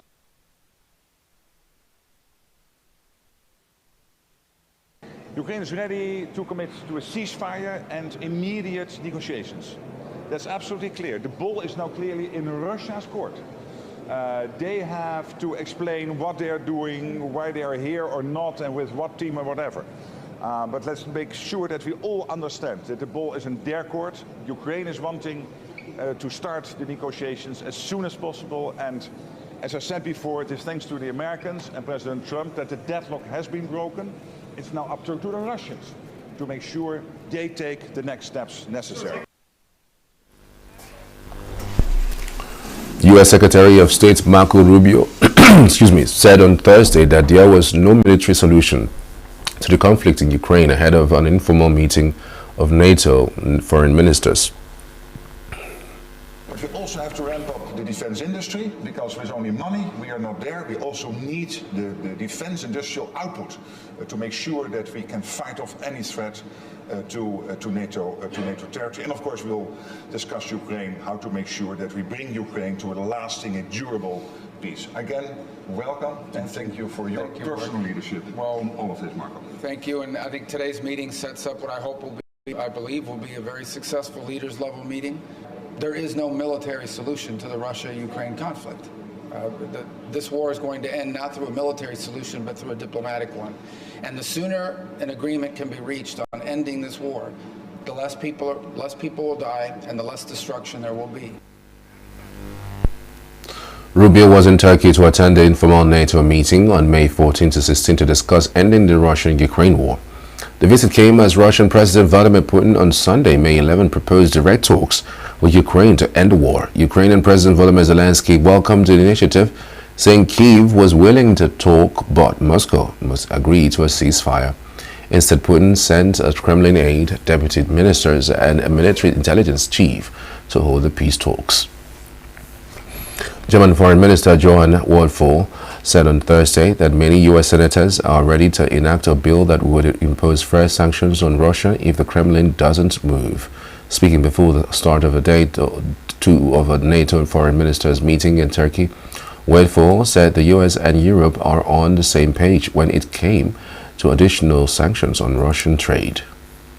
There is full agreement with the United States of America, and that concerns also the question of sanctions. There is a strong movement, as you know, in the American Senate, where many senators have said that they are ready to enact a sanctions bill, and the American administration is assuming that this will happen if Russia doesn't move. So far, the USA and Europe are on the same page. The first direct Russian-Ukraine peace talks in 3 years are due to be held on Thursday in Turkey's capital, Istanbul. Russian President Vladimir Putin has sent aides and deputy ministers to talks, spurning Kyiv's challenge to go there in person to meet President Volodymyr Zelensky. It was unclear how Ukraine would respond. Zelensky, who is due to meet Turkey's President Tayyip Erdogan in Ankara on Thursday, has said earlier this week that he was not prepared to talk to anyone on the Russian side except Putin, and goaded the Kremlin leader by questioning if he was brave enough to show up. Turkish Foreign Minister Hakan Fidan said on Thursday there was a new window of opportunity to achieve peace between Ukraine and Russia, adding that he hoped planned talks between the sides in Istanbul would open a new chapter. Fidan was speaking at the opening of an informal NATO foreign ministers meeting in the southern Turkish province of Antalya. Efforts to bring the war in Ukraine to a just and durable end will be an important part of our discussions.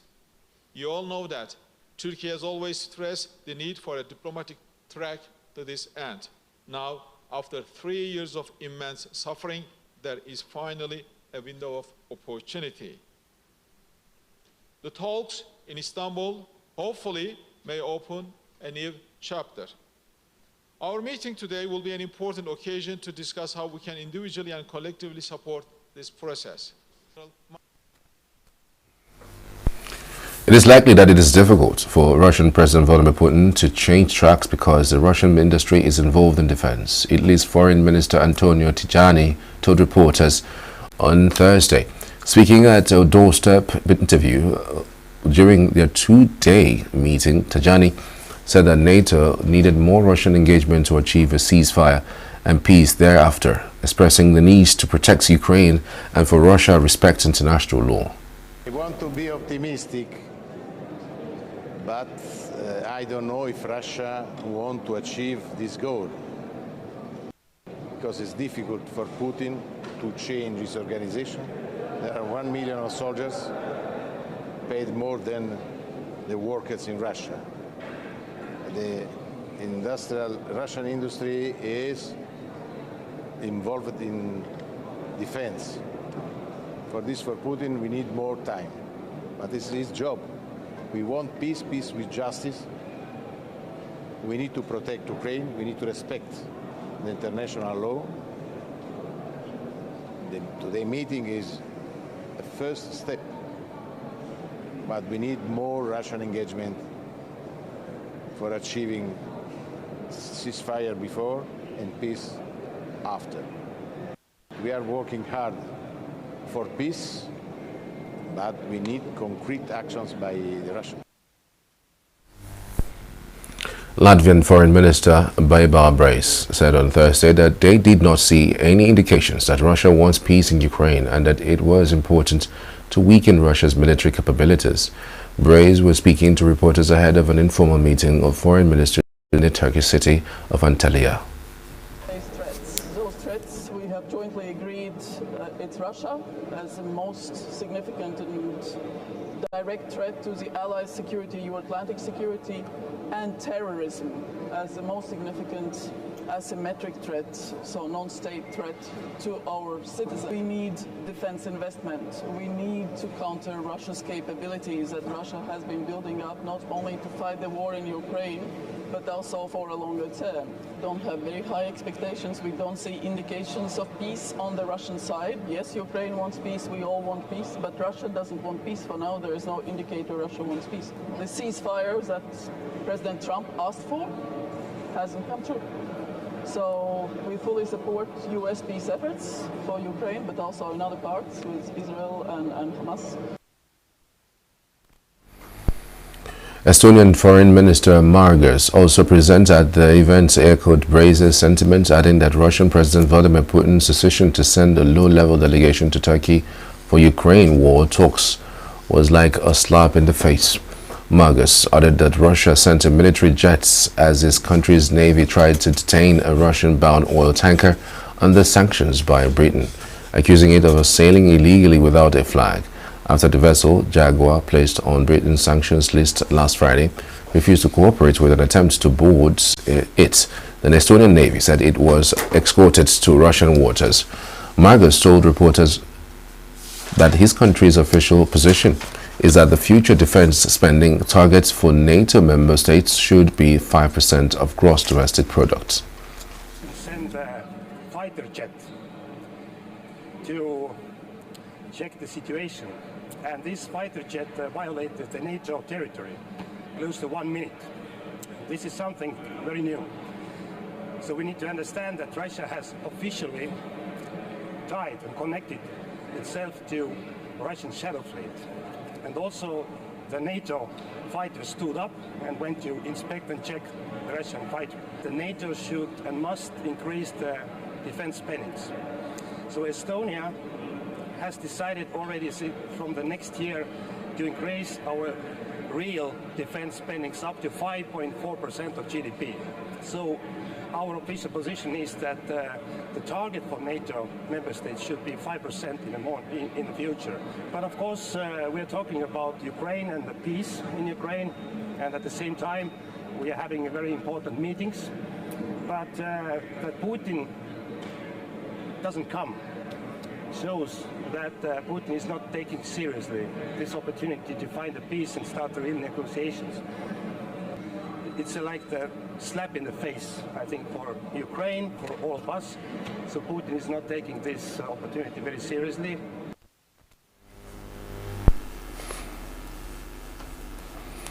U.S. President Donald Trump said on Thursday that the United States was getting very close to securing a nuclear deal with Iran, and Tehran had sort of agreed to the terms. Trump also said that India had offered the U.S. a trade deal with zero tariffs and that he would go to Russia-Ukraine talks in Turkey on Friday if it is appropriate. I've met such great people, and as you know, that we're trying to give Yemen a chance, and we're going to give Syria a chance. With Yemen, they have a tremendous Houthi problem. I believe that's a problem for them. You know, you never really know. It's a tricky part of the world. Sorry about Iran has sort of agreed to the terms. They're not going to make, I call it in a friendly way, nuclear dust. We're not going to be making any nuclear dust in Iran. And we've been strong. I want them to succeed. I want them to end up being a great country. And I think we're getting close to maybe doing a deal without having to do this. There's two steps. There's a very, very nice step, and there's a violent step. It's very hard to sell into India. And they've offered us a deal where basically they're willing to literally charge us no tariff. So we think we're going to do well with Russia, Ukraine. 5,000 soldiers are being killed every single week on average. 5,000. You know, if something happened, I'd go on Friday if it was appropriate. But we have people right now negotiating, and I think that I just hope that Russia and Ukraine are able to do something. Trade representatives of 21 Asia-Pacific Economic Cooperation member economies gathered in South Korea's resort Jeju on Thursday to discuss multilateral trade and other cooperation agendas, including reform of the World Trade Organization amidst current challenges. U.S. Trade Representatives Jamieson Greer and Chinese Trade Envoy Li Chenggang were seen attending the opening session. The APEC grouping warned on Thursday that exports in the region will barely grow this year amid the onset of U.S. tariffs. As cross-border trade and interconnected supply chains continue to expand, growing uncertainties are faced, placing a strain on the global economy and the trade landscape. Given this challenging global trade environment, the role of APEC is more crucial than ever. Thus, today's meeting bears great importance. I hope today's MRT meeting will lay a solid foundation for dialogue and collaboration to overcome the political and economic challenges as well as uncertainties that we encounter. The bloc projected exports in the region would rise by only 0.4% this year compared with 5.7% last year, and also cut its regional economic growth forecasts for this year to 2.6% from 3.3% previously. The Trump administration's sweeping tariffs have targeted more than half of the APEC grouping, where regional average tariff rates fell to 5.3% by 2021, from 17% in 1989, when the non-binding economic forum was established. This period saw merchandise trade increase more than ninefold. And that's the news this hour. Many thanks for watching. I'm Charles Pius. See you later.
You know, in our universities now, I'm not just talking about Nigerian universities, all over the world, students come out, you know, with no jobs, you know, I served as a provost of a university in the US for 8 years, and part of my major responsibility was curriculum renewal, faculty looking at curriculum, and you know, you see still operating curriculum that has been outdated, and so when students graduate, there are no jobs.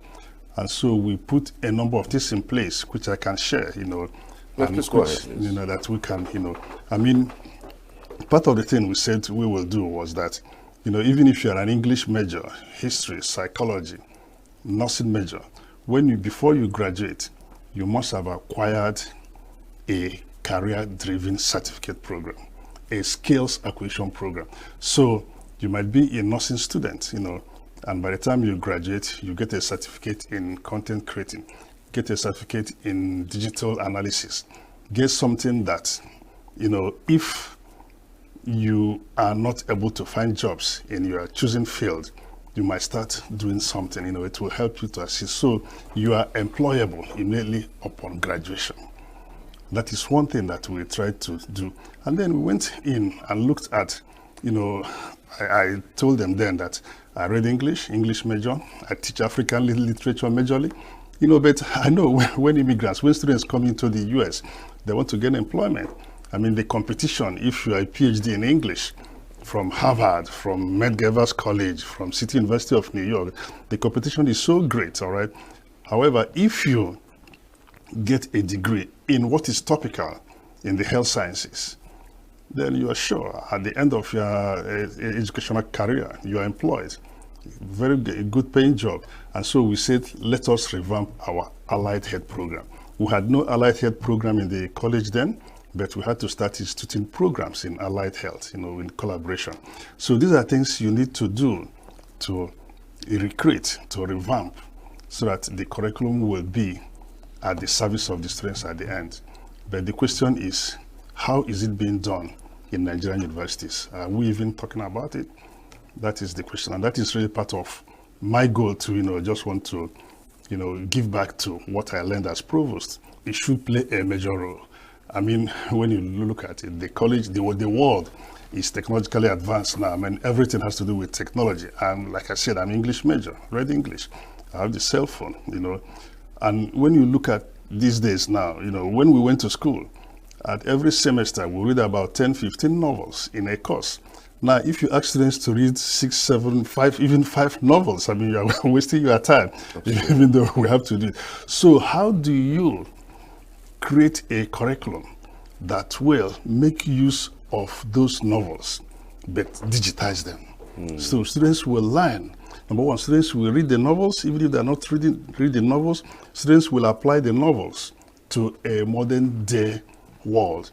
Students will use the novels to learn content creating. Students will use the novels to do whatever they're doing on the internet. Students will use the novels for blogging, all right? And so how do you infuse that in the curriculum to make sure it happens? So what we are doing is kind of merging, for example, African literature with a curriculum in sciences, in technology.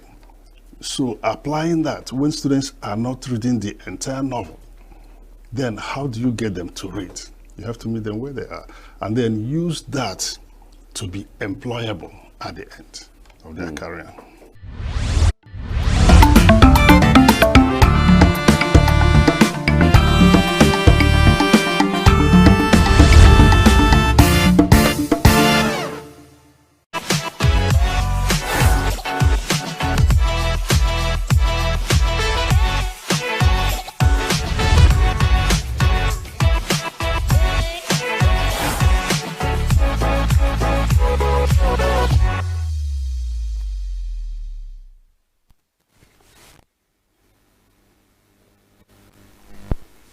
Good afternoon. Welcome to another edition of E-Vibes, the entertainment show on Signature TV. This is the arts, pop, culture, drama, gist, stories, everything that has to do with entertainment. And I have striking stories that have been, making rounds on social media. And of course, I have a guest whom I'll be reviewing to you after the stories of the day. I'm your baby girl, Queenette Smokunta. We'll do this 1 hour together. So let's delve into the stories of the day.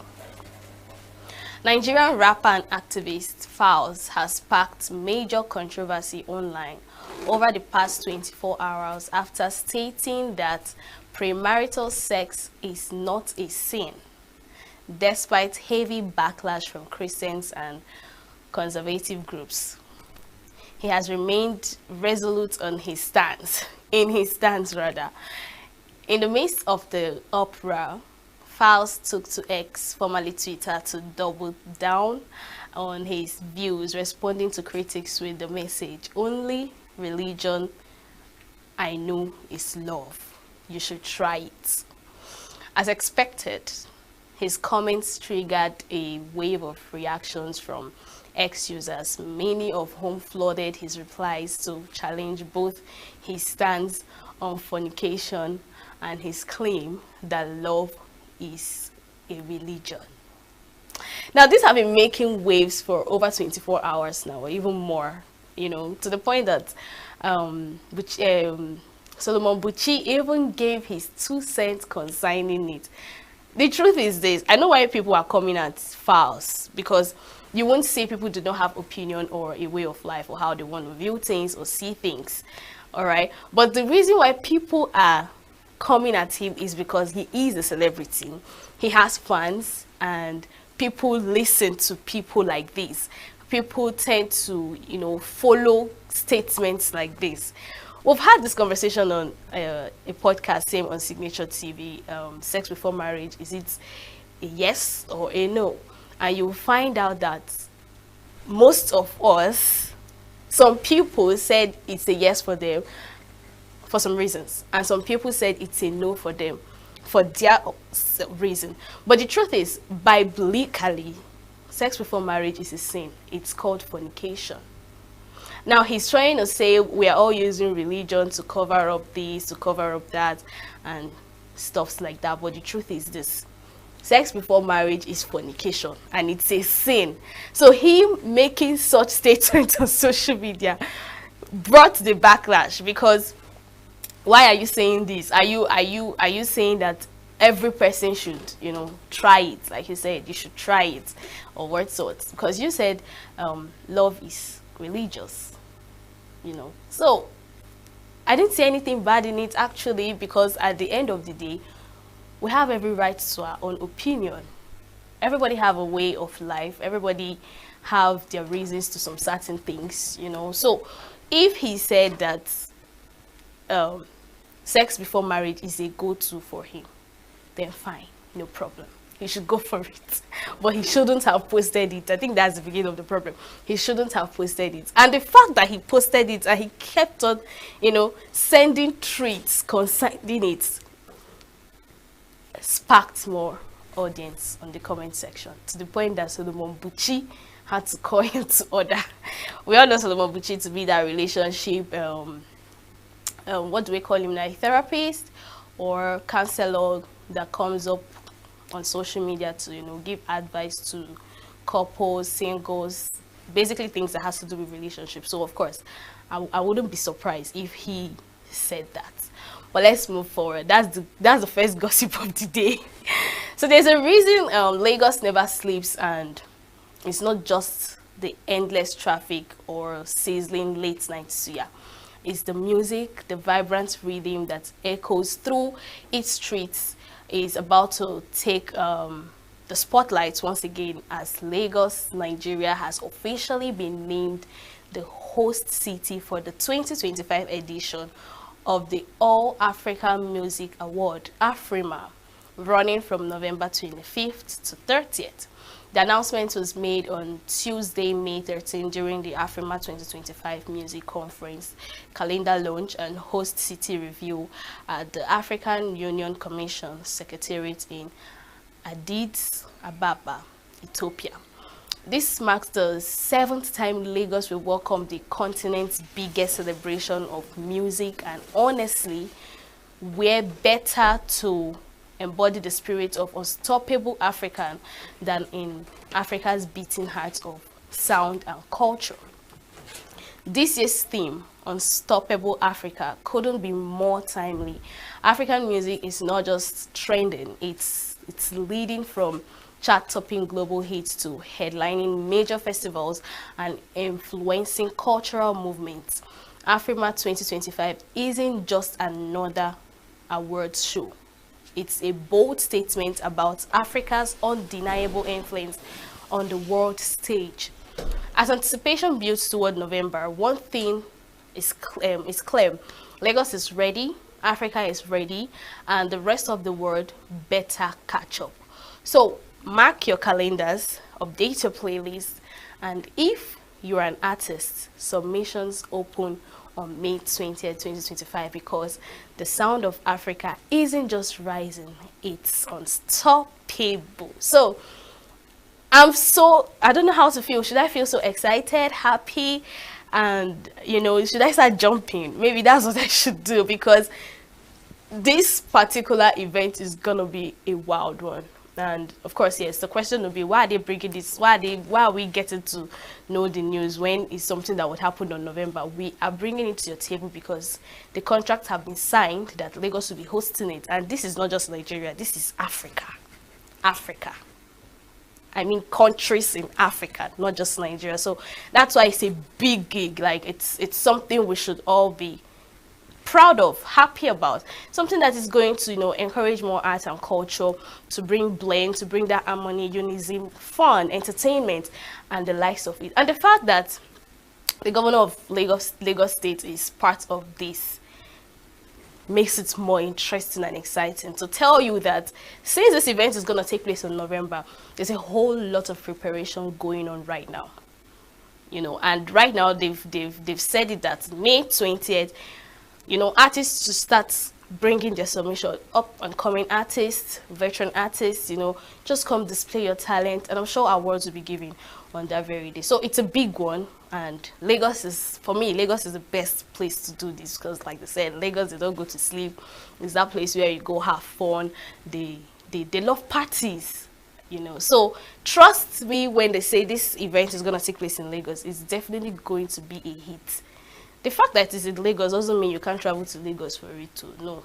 Book your tickets, keep your tickets ready, because it's going to be a blast, and I'm sure you don't want to miss on that. All right, let's go to more interesting stories. This one will shock you.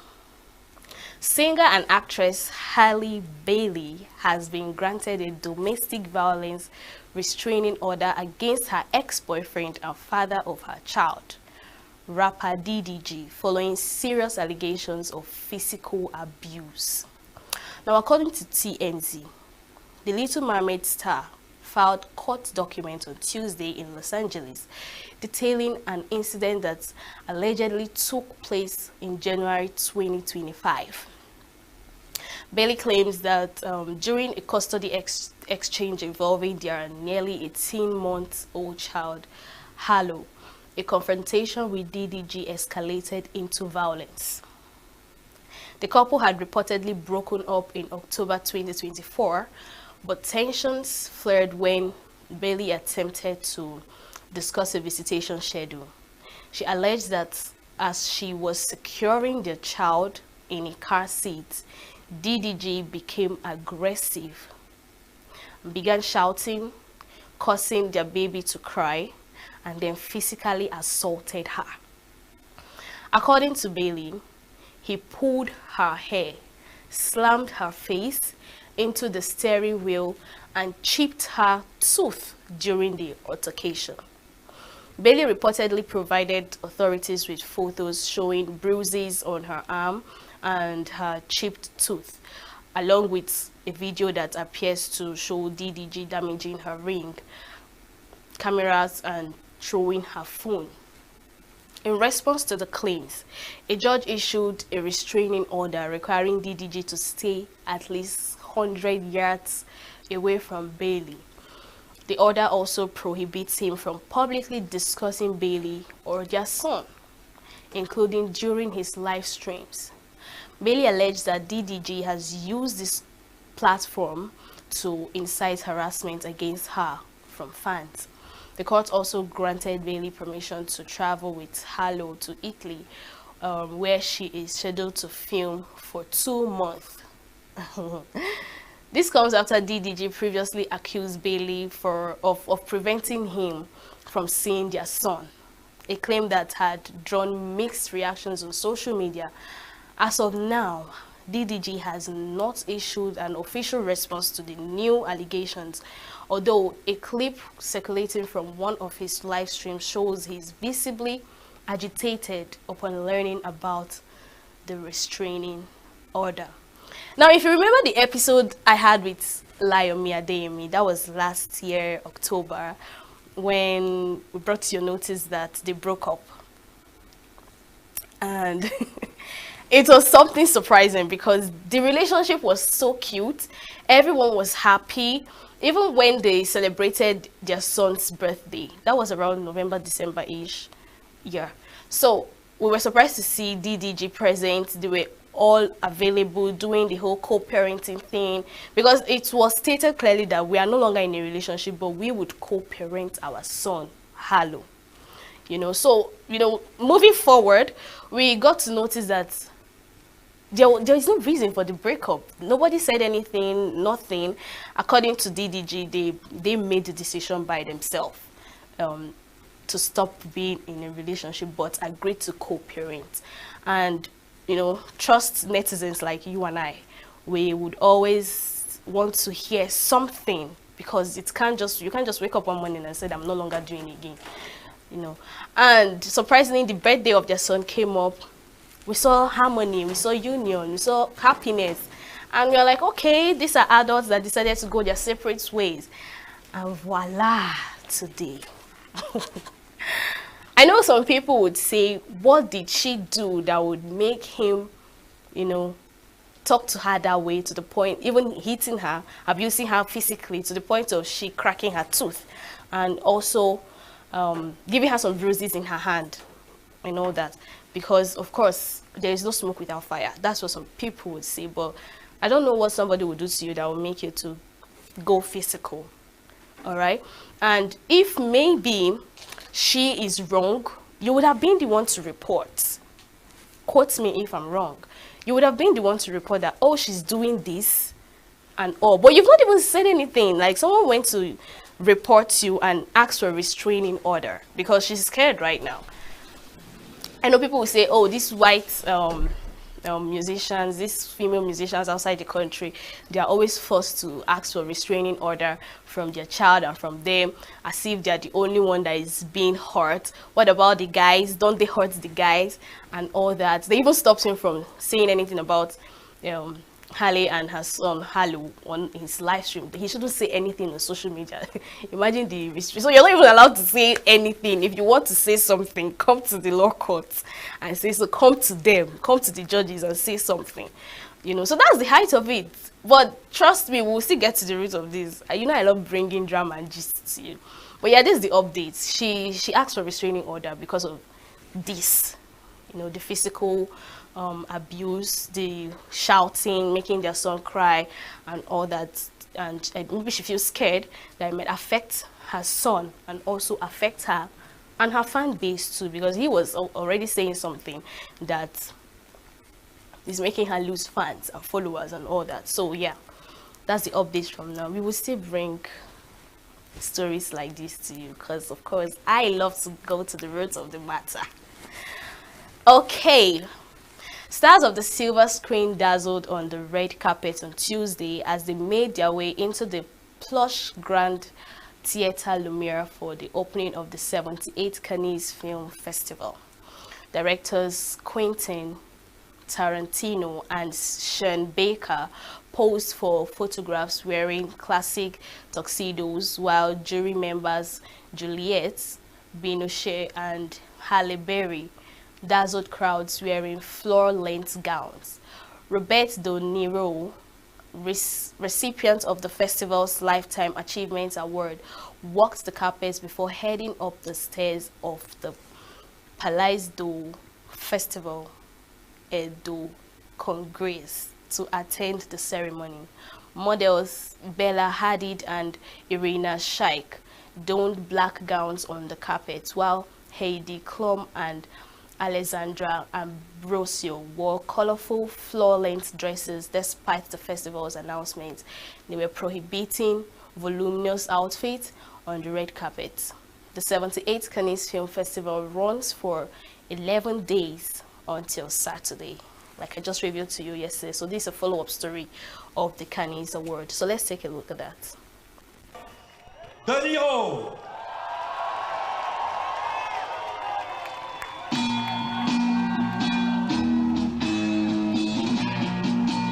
Du 7e art, le parrain 2 de Francis Ford Coppola, Oscar du meilleur acteur dans un second rôle en 1975, Oscar du meilleur acteur pour l'incroyable Raging Bull, Hunter de Michael Cimino. Il était une fois en Amérique, Once Upon a Time in America. Et voilà la musique, l'implication dans les œuvres des cinéastes. Incroyable dans Raging Bull. Je vous citais Il était une fois en Amérique, 50 ans en arrière. Taxi driver, il est de retour, le chauffeur de taxi. Et il a depuis, et oui on peut le saluer, merci au public canois de saluer Monsieur Robert De Niro. Il est depuis. Eh oui, Pulp Fiction. La Palme d'Or, mythique. La Palme d'Or 1994. Un maître du western, George Sherman. Présenté en séance Cannes classique. Et 2 ans plus tard, il remportait la Palme d'Or avec Pulp Fiction. On se souvient de films comme Boulevard de la Mort, également présenté à Cannes.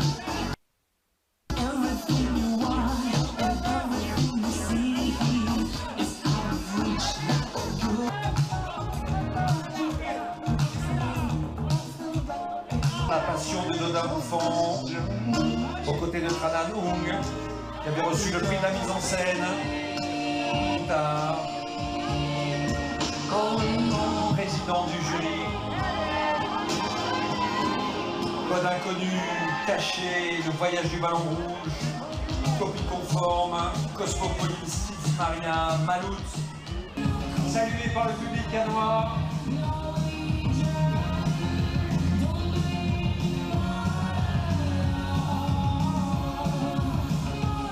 Nous reviendrons bien sûr le samedi 24. Réalisatrice au talent multiple, par les festivaliers et l'ensemble du public français, puisque je vous le rappelle, le film sort en salle aujourd'hui. Snowblock et Thierry Frémaux qui accueillent donc Claude Lelouch en haut des marches du Palais.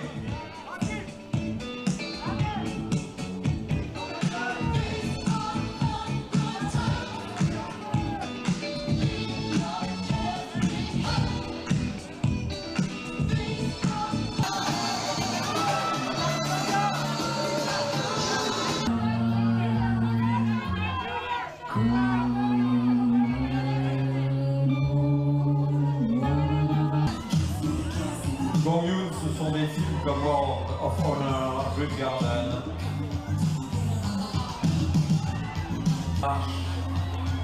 du Palais des Festivals.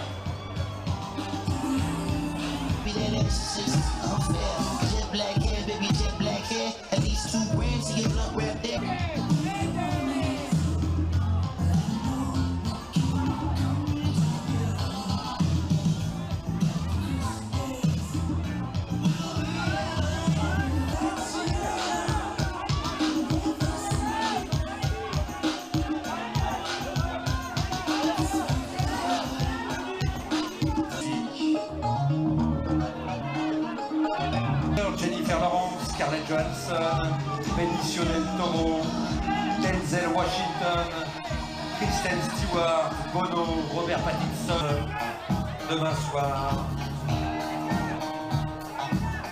aux alentours de 18h30, sur les marches du Palais du Festival. Il était venu en compétition avec Red Rocket.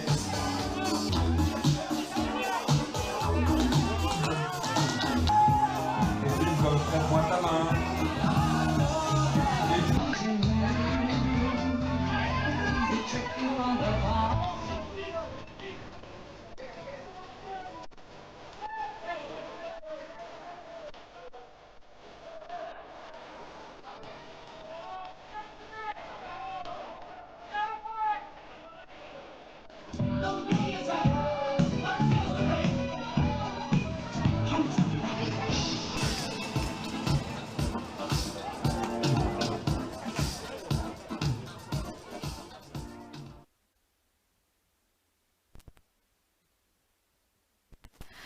At the Ekikere studio in Lagos, Nigeria, tailors meticulously stitch together vibrant dresses infused with traditional raffia, each garment weaving a narrative of African culture and heritage, underscored by a commitment to sustainability. Beside them, Abasie Kemi Okanire, the creative director and designer of the Ekikere brand, is carefully reviewing the pieces, ensuring every detail embodies her unique creative vision. Abasie Kere was already a designer but launched her sustainable fashion line Ekikere in 2022 when COVID brought the world to a standstill. She admitted to having fear and that another global disruption could occur, and a Google search revealed her concerns were valid.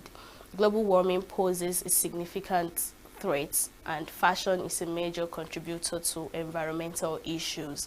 She took proactive steps, enrolling in a course on circular fashion to learn how to make her brand more sustainable. During her course, Abasie Kere discovered that other countries were experimenting with innovative fibers made from seaweed and pineapples. Intrigued, she reached out to her father, asking him about local materials that could be used similarly. He responded by sending her raffia, sparking a creative exploration of this traditional material in her designs. Abasie Kere's raffia-infused designs quickly gained popularity, gracing runways and selling worldwide. They've become a hit with tourists in Nigeria and are coveted by art lovers, entertainers, and influencers. However, despite reimagining this versatile material for a global audience, the journey to the fashion world wasn't always straightforward. Traditionally, raffia fibers sourced from palm fronds and tropical Africa were used for practical purposes like roofing huts and played a significant role in masquerade costumes. Abasie Kere's dedication to sustainability extends far beyond her use of raffia. Notably, she kicks against the trend of relying on imported chemical dyes, opting instead for traditional methods. She dyes her fabrics with pigments gotten from kola nuts, while also embracing the traditional pounding technique that reduces her environmental footprint. Let's take a look at that.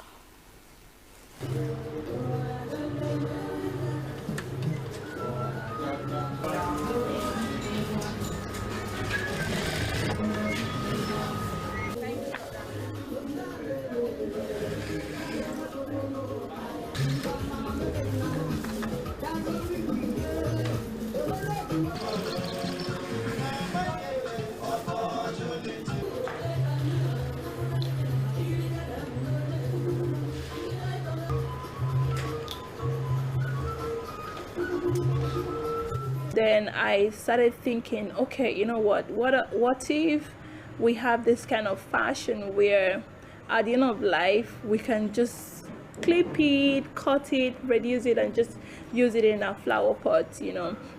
And I know that for that to happen, it has to be done with fashions that are made from natural fibers.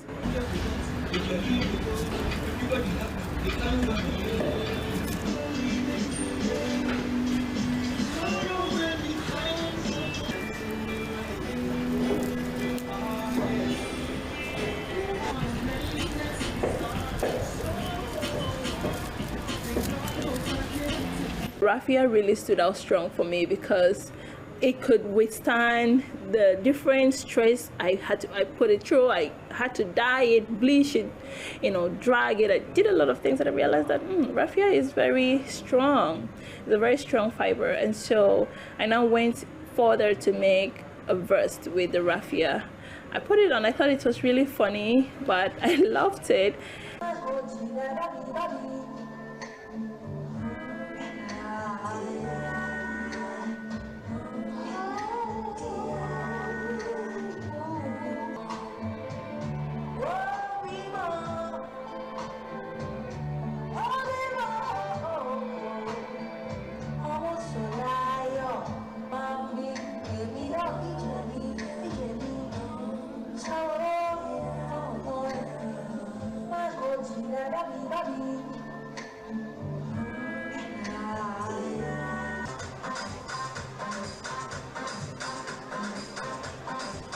If it's long, but like this is big here. Yeah, I know it's big.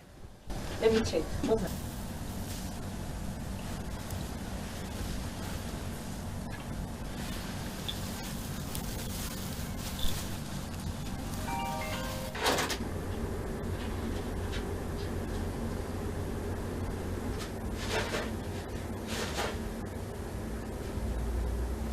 I like this.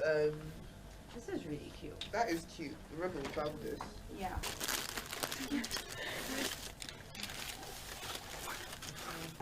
Thank you.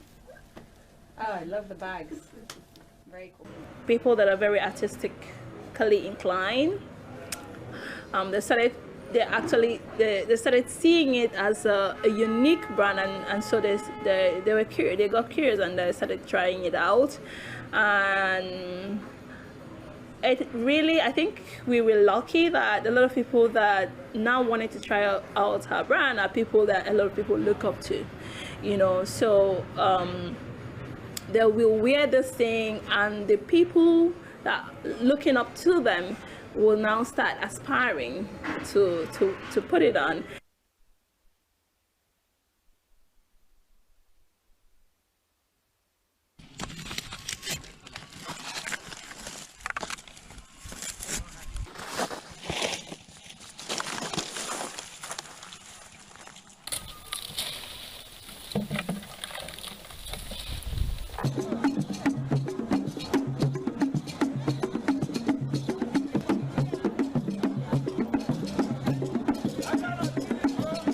When I started, a lot of people saw it as something really weird. You know, most times when someone is thinking of raffia, they're thinking of masquerade, they're thinking of juju, you know.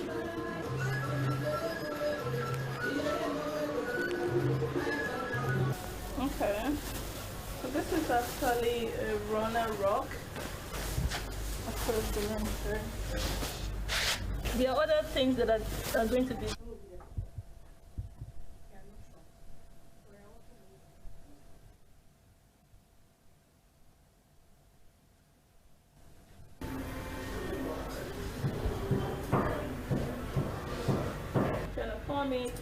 so I just use paper, cut it. We don't have weather problems, you know, weather changes. We don't need to like overhaul our wardrobe because we are changing to another weather, you know. So yeah, so when it comes to that fashion waste, we don't have that kind of problem. The kind of fashion we want to sustain in Nigeria is a kind of fashion that is profitable and is beneficial for the people, you know. And so with raffia, for me, using raffia is beneficial for my people and the process of achieving this raffia is not destructive.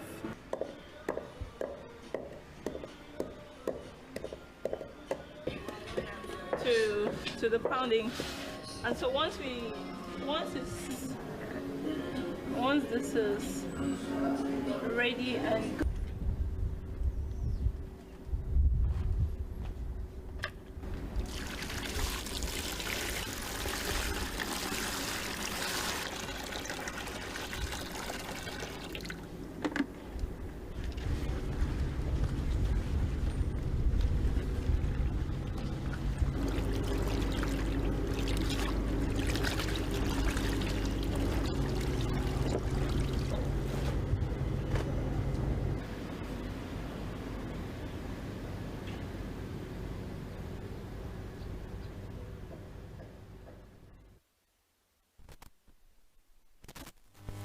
So you know, when I saw that raffia stuff, I immediately, my brain came back to Femi David's outfit at AMVCA Cultural Day.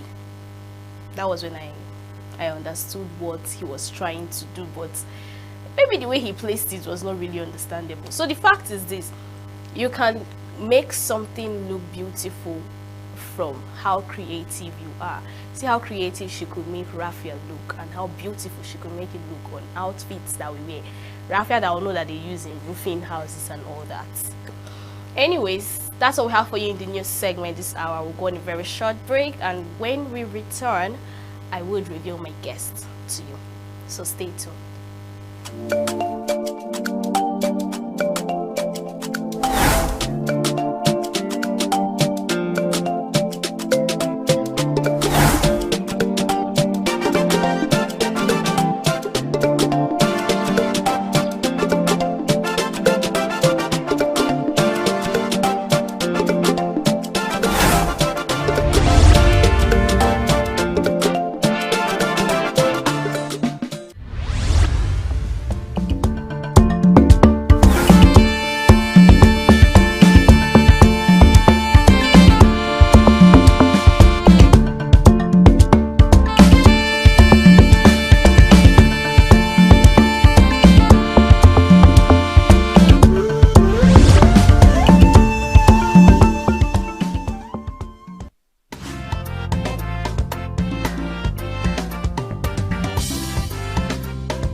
Welcome back. You're still watching E-Vibes, the entertainment show on Signature TV. Live here right now in the studio with me is Collins Aharawan. He's an actor, producer, and director. We'll be talking about tradition meets innovation in filmmaking. We've had him once before. We spoke about something totally different. So that's why now I want to talk about filmmaking as a director. So thanks for joining us, Collins. So how do you feel? How is the weather treating you? Fine. The weather used to be very harsh. But now, for some time now, it's been raining, so it's cool. Yes. All right. So what would you say about traditional filmmaking? Traditional filmmaking. Well, I will say that it's cool, yeah, traditional. Talking about the way films are made. In those days, yes. Okay, that's... it's not bad. Because everything is all about time, stages. So remember, those days, there were patterns, ways films were made, and that was because of the things we had in place then. Okay. Equipment, locations, and the lifestyle as of then. Okay. So and now things have actually changed. That changed. The things have changed. They have a new lifestyle, quality equipment, better locations and all that. So things have taken a step ahead what it used to be. So would you say that you're proud of the way Nollywood has evolved, especially when it comes to filmmaking? Like you said, locations and the likes. Would you say that Nollywood has evolved, and would you also say that we don't have such locations anymore to produce films like that? Well, I would say I am proud of Nollywood to some extent, and at the same time I am not proud of Nollywood in some areas. So which one should I ask you now? Is it the proud part or the not being proud part? Okay. Why are you not proud of Nollywood to some extent? Okay. Whichever way you ask the question, the two of them must be touched. Yes, if yes. I say this, I will have to balance. Yes, you will. So I am going by the way you asked it, asking why am I not proud? Okay. Now, if you look at the way things are now, I grew up following, or I grew up a lover of film. There was a time Hollywood was the in thing. Yeah. If you're not watching Commando, all those ones, Schwarzenegger, them, it's as if you're not watching film. Yeah. Then our own films were very local then, but we were still appreciating those making the films as of then. Now, the Hollywood I know, as time progressed, they kept improving. If you watch a Hollywood film made this year, you can't compare to that of Hollywood film made like 10 years ago. Yeah. But in our own case, Nollywood, it's as if the ones who made in the olden days are better than the ones we're doing now. I don't know. The only places we improve is only when you talk about the equipment, talk about the technical aspect of it. But the story itself, in fact, the stories we are telling these days are not the things that are familiar to our people. Because filmmaking is all about a people. Yes, you must tell your story the way it's related to your people. I don't know if you're getting what I'm saying. Yeah. That's why the whites seems to appreciate our films when we are indigenous. Okay, like the epic movies we have and the likes. You cannot be telling a white man a story of love. You're telling a white man a love story, whereas we know that they painted the love to us. We have a way we treated love, or we handled love in our own way here. Before they now brought their own pattern. Now you want to tell them how to love in their pattern. To them it will look like you're making mockery of the whole thing. Okay, let me cut you short there, right? Because as a matter of fact, it's not just love movies that we make, especially when it comes to those cinema movies, right? So now you're saying the movies we make now, it's not in line with the story, right? Now you're a movie director, and we had a guest who is a screen/script writer who said the director is the go-to person that has the final say in the movie. All right. So if you as a director, you're saying that the movie is not in line with the storyline, that means we should hold directors responsible because they are the owners of the movie. Okay, let me put it straight again. A director will interpret the story as written in the script. Because as a director, when you're interpreting a script, at the end of the day, the film is telling something different from the script. You made a bad film. Okay. Yes, as a director. Because when you interpret a story, anyone that did not see the script and sees the film somehow, and along the line comes across that script somewhere, should be able to relate immediately. Okay, I've seen a movie like this somewhere. You only saw a script though. Yeah. Are you getting me? So a movie should tell exactly what the script says. As you say, if the script is not properly written, there should be something like script editing. After everything, you come up with the proper one that has the exact story that you want to tell. That at the end of the day, when the story is interpreted, it is the same thing as the script. So you're saying most directors are not doing that? Of course. Most people, when you give them the script, they tell you that the script is a guide. If the script is a guide, then why is it a working document? Yeah. If it's a guide, then it means it's not properly written.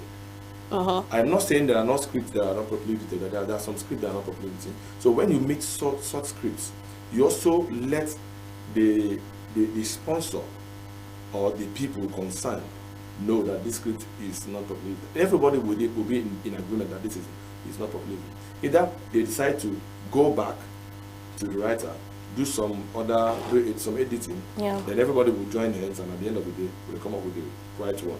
Or they say, okay, there's no time, let's go to the field. As we were filming, use your experience as a director, then and touch it. Then it will be on record that it was agreed that this story was badly written, and they now left it in the hands of the director to fix while they are shooting. That one is clear. But not when a standard script is presented to you as a director and you're meant to interpret it. You go to the field and you think you're too creative and you're wonderful. You now start telling the friends, why? You better tell them to keep the script. Yes. So you do whatever you want to do. You tell your own story. Then the person that wrote the script, by the time the writer sees that story that you've told differently from the script, what would the person say? How would the person feel about the director? Because it's not the person's mindset, as in the writer's mindset, that you've interpreted as a director. Are you getting me? Yeah. So, but you want to say something. Okay, yes. Going back to the story.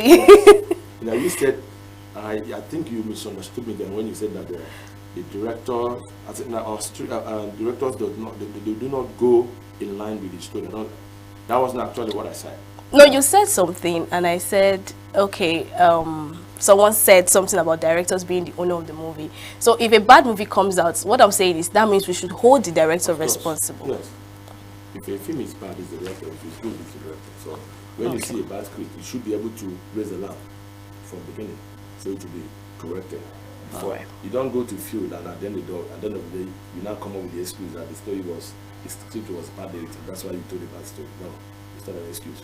Okay, so do you think innovation film technology can coexist with traditional filmmaking? Like, can there be a blend between the two? Of course. There has to be this marriage between the two. It's a must. Yes. Just like when Christ came, he said he didn't come to abolish the tradition. Yeah. He came to amend. Yeah. Yes, there's some other persons misinterpreted it to be that he came and threw away the existing things. But that's not what he did. So the innovations did not come to change the entire storyline of our African story, our familiar stories. No, rather it came to improve on the way we tell them. Yeah. But some other persons misunderstood the whole thing entirely. Now, because Hollywood, we look up to them, but what we look up to them is the quality of what they are doing and not their pattern of storytelling. Because we cannot become Americans overnight. It's not possible. Yeah, that's true. If I come today and shoot an action film, the type we watched in those years, like Commando, where Actor and Bows and the likes, where Arnold Schwarzenegger, one person will kit up and carry his weapons and all those things, enter a place like a two division. One person will outsmart all the soldiers there, rescue one victim or whatever that is in prison somewhere there, and at the end of the day, only one person will destroy the whole of the two division. It is not possible. Yeah. We know that, but they try to let you know that that is their own way, and you know that their stories, most of them are based on fiction. But our own pattern here, we tell stories about things that we live with every day. They tell you that this is where your problems are coming from, and this and this.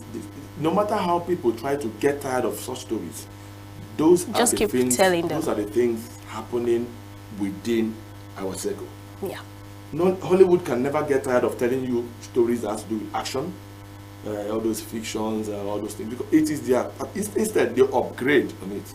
Now, what's an action film of today compared to that of 1980 something, 1990 something?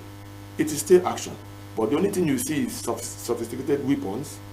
You understand? You see some different kind of aircrafts and all those things, but they are still flying. They are still shooting, but they are not telling you that they are better, versions of those things.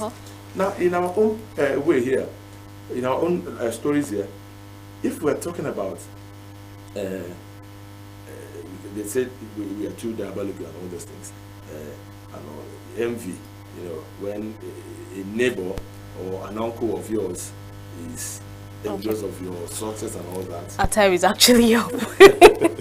Our time is up. I would have loved to have more time with you discussing about this whole thing and all, but we have another program coming up.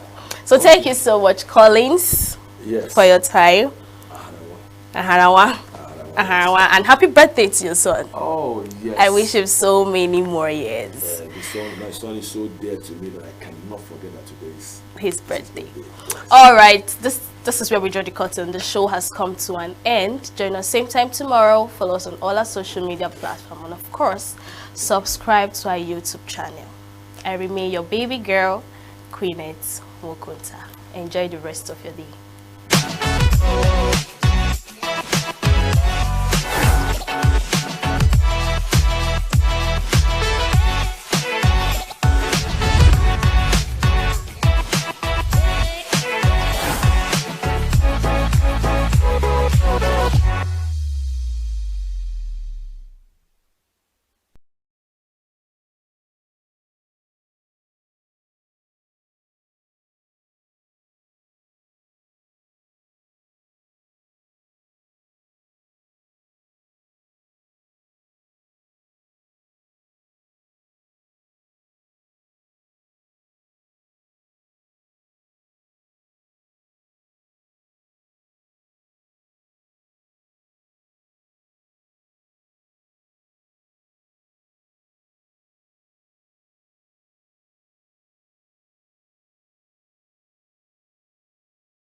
you know, in our universities now, I'm not just talking about Nigerian universities, you know, all over the world, students come out, you know, with no jobs, you know, I served as a provost of a university in the US for 8 years, and part of my major responsibility was curriculum renewal, curriculum faculty, looking at curriculum.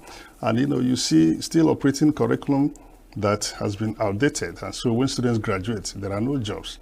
And so we put a number of things in place, which I can share, you know, and which, you know, that we can, you know, I mean, part of the thing we said we will do was that, you know, even if you're an English major, history, psychology, nursing major, before you graduate, you must have acquired a career-driven certificate program, a skills acquisition program. Petition, if you are a PhD in English from Harvard, from Medgar College, from City University of New York, the competition is so great, all right? However, if you get a topical in the health sciences, then you are sure at the end of your educational career, you are employed. Very good paying job. And so we said, let us revamp our allied health program. We had no allied health program in the college then, but we had to start instituting programs in allied health, you know, in collaboration. So these are things you need to do to recreate, to revamp, so that the curriculum will be at the service of the students at the end. But the question is, how is it being done in Nigerian universities? Are we even talking about it? That is the question, and that is really part of my goal to, you know, just want to, you know, give back to what I learned as provost. It should play a major role. I mean, when you look at it, the college, the world is technologically advanced now. I mean, everything has to do with technology. And like I said, I'm English major, read English. I have the cell phone, you know. And when you look at these days now, you know, when we went to school, at every semester, we read about 10, 15 novels in a course. Now, if you ask students to read 6, 7, 5, even 5 novels, I mean, you are wasting your time, even though we have to do it. So how do you create a curriculum that will make use of those novels, but digitize them? So students will learn. Number one, students will read the novels, even if they're not read the novels. Students will apply the novels to a modern day world. Students will use the novels to learn content creating. Students will use the novels to do whatever they're doing on the internet. Students will use the novels for blogging, all right? And so how do you infuse that in the curriculum to make sure it happens? So what we are doing is kind of merging, for example, African literature with a curriculum in sciences, in technology. So applying that, when students are not reading the entire novel, then how do you get them to read? You have to meet them where they are, and then use that to be employable at the end of their career.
Welcome to Global News on Signature TV. I am Barikumo Ado. In the headlines, South Africa says HIV care system stable despite US funding cuts. Putin holds meeting with top Russian officials on talks with Ukraine. Israeli army raids on town in West Bank leave fatalities. And blackouts and temperatures on the rise in Cuba capital, Havana.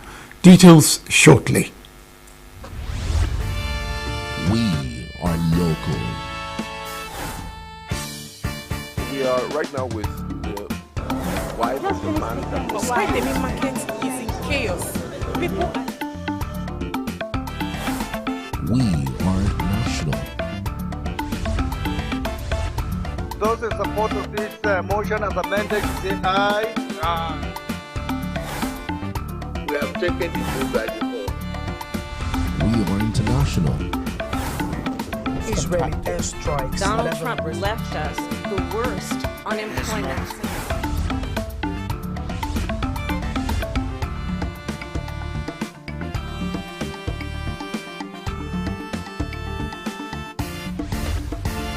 Signature TV, news in your pocket. South Africa's health minister said on Thursday it was inconceivable that U.S. cuts to HIV programs will collapse the country's HIV/AIDS healthcare system, despite significant healthcare worker job losses and reducing testing. More than 8,000 healthcare workers lost their jobs after U.S. PEPFAR aid cuts came into effect. Moshoaledi confirmed an additional 7,478 workers remain employed through Centers for Disease Control funding until September. Recent data showed viral load testing fell by up to 21% among key groups in the last 2 months. Moshoaledi said the government had made progress with its Close the Gap campaign, reaching 520,700 people with HIV treatment out of a targeted 1.1 million by December 2025. Now, it is inconceivable that out of 46.8 billion rand spent by the country on HIV/AIDS program, the withdrawal of 7.9 billion by President Trump will immediately lead to a collapse of the entire program. We believe it's inconceivable. And because PEPFAR is off, 8,061 are out of jobs. That's very unfortunate, but we can confirm it. And these are people of interest when we talk to funders and our own treasury. The remaining 7,478 people, that means remaining from 15,000, are still employed because they are funded through Center of Disease Control, or CDC, at least until September this year. South Africa has the world's highest burden of HIV, with about 8 million people, 1 in 5 adults, living with the virus. The United States was funding 17% of the country's HIV budget until funding was cut earlier this year. United States Health Secretary Robert F. Kennedy Jr. says he's willing to work with Democrats on lowering the prices of prescription drugs. Kennedy stated this during a public hearing by the Senate Committee on Health, Education, Labor, and Pensions. California Governor Gavin Newsom has announced a budget proposal that will scale back medical coverage for low-income undocumented immigrants. According to a document shared by the governor's office, the proposal will freeze new enrollments to Medi-Cal for undocumented immigrants beginning in 2026. People who are already enrolled will not have their coverage revoked, but the state will institute a monthly premium of $100 per month for undocumented enrollees who are 19 years or older. The changes will apply to people seeking full-scope medical coverage, which includes medical, dental, and prescription drug coverage. People seeking limited scope coverage, which provides coverage for emergencies and pregnancy coverage, would not be affected. A new group of child cancer patients was evacuated from the Gaza Strip to Jordan for medical treatment on Wednesday. This time, Jordan received 4 children along with their 12 family members with assistance of the Jordanian Armed Forces, the Ministry of Health and the World Health Organization. They entered Jordan by land and were subsequently airlifted to a hospital by a helicopter for further treatment. In February this year, Jordanian King Abdullah II announced the country's readiness to immediately receive alien children from Gaza. In the following month, Jordan launched the Jordanian Medical Corridor Initiative and admitted the first group of patients. At that time, 29 sick children and 44 accompanying family members were transferred to Jordan. 17 of the children returned to Gaza on Tuesday after completing treatment at Jordanian medical facilities. Under this initiative, Jordan aims to receive approximately 2,000 Gaza children suffering from cancer or other serious illnesses as quickly as possible. The medical initiative is one of several humanitarian efforts by Jordan since the outbreak of the latest round of Israel-Hamas conflict in October 2023. The kingdom has also deployed field hospitals, sent convoys of medical and food aid, and carried out multiple evacuations of wounded individuals requiring care beyond what is currently available at the besieged enclave. Patients and those accompanying them were seen evacuating Al-Shifa Hospital in Gaza City on Wednesday, following what is said were Israeli evacuation orders. Local health authorities said Israeli military strikes killed at least 70 Palestinians across the Gaza Strip on Wednesday, in an intensification of a bombardment as U.S. President Donald Trump visits the Middle East. Medics said most of the dead, including women and children, were killed in a barrage of Israeli airstrikes on houses in the Jabalia area of northern Gaza. Israel's military campaign has killed more than 52,900 Palestinians, according to local health officials, and left Gaza on the brink of famine. Trade representatives of 21 Asia-Pacific Economic Cooperation (APEC) member economies gathered in South Korea's resort island of Jeju on Thursday to discuss multilateral trade and other cooperation agenda, including reform of the World Trade Organization and meet current challenges. U.S. Trade Representative Jamieson Greer and Chinese Trade Envoy Li Cheng'an were seen attending the opening session. The APEC grouping warned on Thursday that exports in the region will barely grow this year amid the onset of U.S. tariffs. As cross-border trade and interconnected supply chains continue to expand, growing uncertainties are faced, placing a strain on the global economy and the trade landscape. Given this challenging global trade environment, the role of APEC is more crucial than ever. Thus, today's meeting bears great importance. I hope today's MRT meeting will lay a solid foundation for dialogue and collaboration to overcome the political and economic challenges as well as uncertainties that we encounter. The bloc projected exports in the region would rise only by 4% this year compared with 5.7% last year, and also cut its regional economic growth forecast for this year to 2.6% from 3.3% previously. Trump administration sweeping tariffs have targeted more than half of the APEC grouping, where regional average tariff rates fell to 5.3% by 2021 from 17% in 1989, when the non-binding economic forum was established. This period saw merchandise trade increase more than ninefold.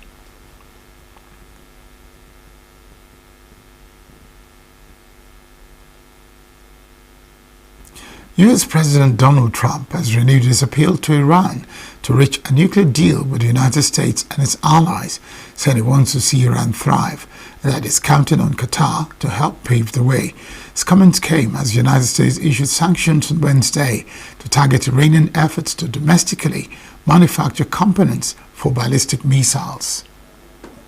You're also working with us very closely with respect to negotiating a deal with Iran, which is the far friendlier course that you would see. I mean, we have two courses. There's only two courses. There aren't 3 or 4 or 5. There's two there's a friendly and a non-friendly, and the non-friendly is a violent course, and I don't want that.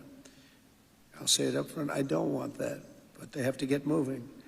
I hope the Iranian leaders understand that what you're doing, and really what you're doing for them, is a big favor. Your prime minister, your great leader, right here on my left, has been helping so much, and they respect them and they're listening to them, but they have to get moving, and we both understand that. They have to make that decision. It's their decision, because we want to see Iran do well, and thrive, and be successful, and everybody be happy. I know many Iranians living in New York and Washington, D.C., and they're great people, and we want to have this end peacefully, not horribly. The sanctions target 6 individuals and 12 entities for what the Treasury Department said was involvement in efforts to help the Iranian regime domestically source the manufacturing of critical materials needed for Tehran's ballistic missile program. Iranian President Masoud Pezeshkian said Iran will not bow to any bully in response to U.S. President Donald Trump's earlier criticism of Tehran during his Gulf tour.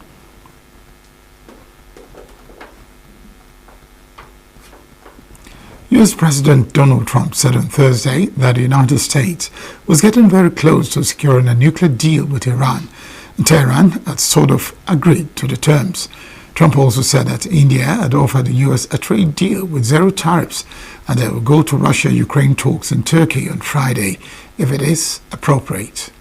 I've met such great people, and as you know, that we're trying to give Yemen a chance, and we're going to give Syria a chance. With Yemen, they have a tremendous Houthi problem. I believe that's a problem for them. You know, you never really know. It's a tricky part of the world. Worry about Iran has sort of agreed to the terms. They're not going to make, I call it in a friendly way, nuclear dust. We're not going to be making any nuclear dust in Iran. And we've been strong. I want them to succeed. I want them to end up being a great country. And I think we're getting close to maybe doing a deal without having to do this. There's 2 steps. There's a very, very nice step, and there's a violent step. It's very hard to sell into India. And they've offered us a deal where basically they're willing to literally charge us no tariff.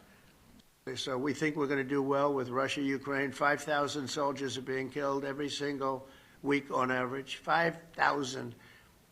You know, if something happened, I'd go on Friday if it was appropriate. But we have people right now negotiating, and I think that I just hope that Russia and Ukraine are able to do something. Still to come, German FM says there is strong movement for new Russian sanctions in U.S. Senate. Separatists, civilians killed in military operation in Papua region. Stay with us. With a population of about 36 million people, the Southeast is awash with stories. Every day on Southeast News, we tell the peculiar story of the Southeast and her people. Our Southeast should be the Silicon Valley of Nigeria. Their successes, achievements, and daily challenges. Do you have a Southeast story to share?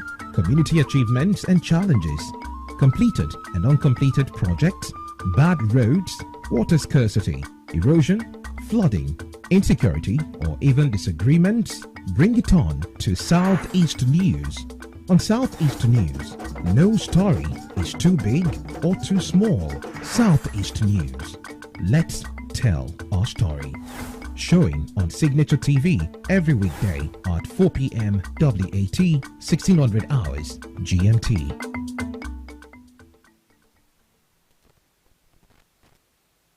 President Vladimir Putin held a late-night meeting with some of Russia's most powerful officials to discuss the upcoming peace talks with Ukraine, Kremlin said on Thursday. Among those present was Defense Minister Andrei Belosov, Chief of Russia's General Staff Valery Gerasimov, Security Council Secretary Sergei Shoigu, Kremlin Foreign Policy Aide Yuri Ushakov, Foreign Minister Sergei Lavrov, spy chiefs, and senior Russian commanders. The ball is now clearly in Russia's court to take the next step in possible peace talks with Ukraine, NATO chief Mark Rutte told reporters on Thursday. Speaking at a doorstep interview before the informal meeting, Rutte said that NATO will make sure that they will collectively help Ukraine to bring this war to a lasting and durable peace, adding that it was thanks to the US President Donald Trump that the deadlock was broken. Ukraine is ready to commit to a ceasefire and immediate negotiations. That's absolutely clear. The ball is now clearly in Russia's court. They have to explain what they are doing, why they are here or not, and with what team or whatever. But let's make sure that we all understand that the ball is in their court. Ukraine is wanting to start the negotiations as soon as possible. And as I said before, it is thanks to the Americans and President Trump that the deadlock has been broken. It's now up to the Russians to make sure they take the next steps necessary. U.S. Secretary of State Marco Rubio said on Thursday that there was no military solution to the conflict in Ukraine ahead of an informal meeting of NATO foreign ministers. Speaking in Antalya, Rubio added that the war would end with a diplomatic solution. Rubio was in Turkey to attend an informal NATO meeting on May 14 to 16 to discuss ending the Russia-Ukraine war. The visit came as Russian President Vladimir Putin on Sunday proposed direct talks with Ukraine to end the war. Ukrainian President Volodymyr Zelensky welcomed the initiative, saying Kyiv was willing to talk, but Moscow must agree to a ceasefire. Instead, Putin sent a Kremlin aide, deputy ministers and military intelligence chief to hold the talks.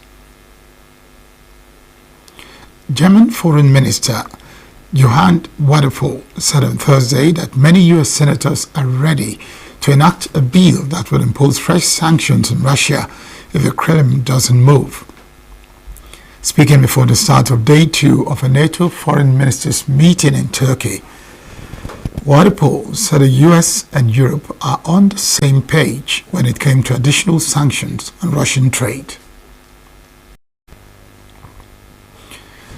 The first direct Russia-Ukraine peace talks in 3 years are due to be held on Thursday in the Turkish capital, Istanbul. Russian President Vladimir Putin has sent aides and deputy ministers to the talks, spawning Kyiv's challenge to go there in person to meet President Volodymyr Zelensky. Let's take a quick break. With a population of about 36 million people, the Southeast is awash with stories. Every day on Southeast News, we tell the peculiar story of the Southeast and her people. Our Southeast should be the Silicon Valley of Nigeria. Their successes, achievements, and daily challenges. Do you have a Southeast story to share? Community achievements and challenges, completed and uncompleted projects, bad roads, water scarcity, erosion, flooding, insecurity, or even disagreements? Bring it on to Southeast News. On Southeast News, no story is too big or too small. Southeast News. Let's tell our story. Showing on Signature TV every weekday at 4 p.m. WAT, 1600 hours GMT.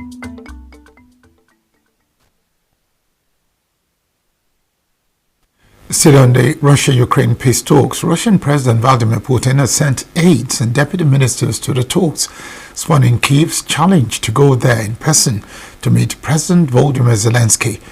It is unclear how Ukraine would respond. Zelensky was due to meet Turkish President Tayyip Erdogan in Ankara on Thursday. It said earlier this week that he was not prepared to talk to anyone on the Russian side except Putin, and goaded the Kremlin leader by questioning if he was brave enough to show up. Turkish Foreign Minister Hakan Fidan said on Thursday there was a new window of opportunity to achieve peace between Ukraine and Russia, adding that he hoped planned talks between the sides in Istanbul would open a new chapter. Fidan was speaking at the opening of an informal NATO foreign ministers meeting in the southern Turkish province of Antalya. Efforts to bring the war in Ukraine to a just and durable end will be an important part of our discussions. You all know that Turkey has always stressed the need for a diplomatic track to this end. Now, after 3 years of immense suffering, there is finally a window of opportunity. The talks in Istanbul hopefully may open a new chapter. Our meeting today will be an important occasion to discuss how we can individually and collectively support this process.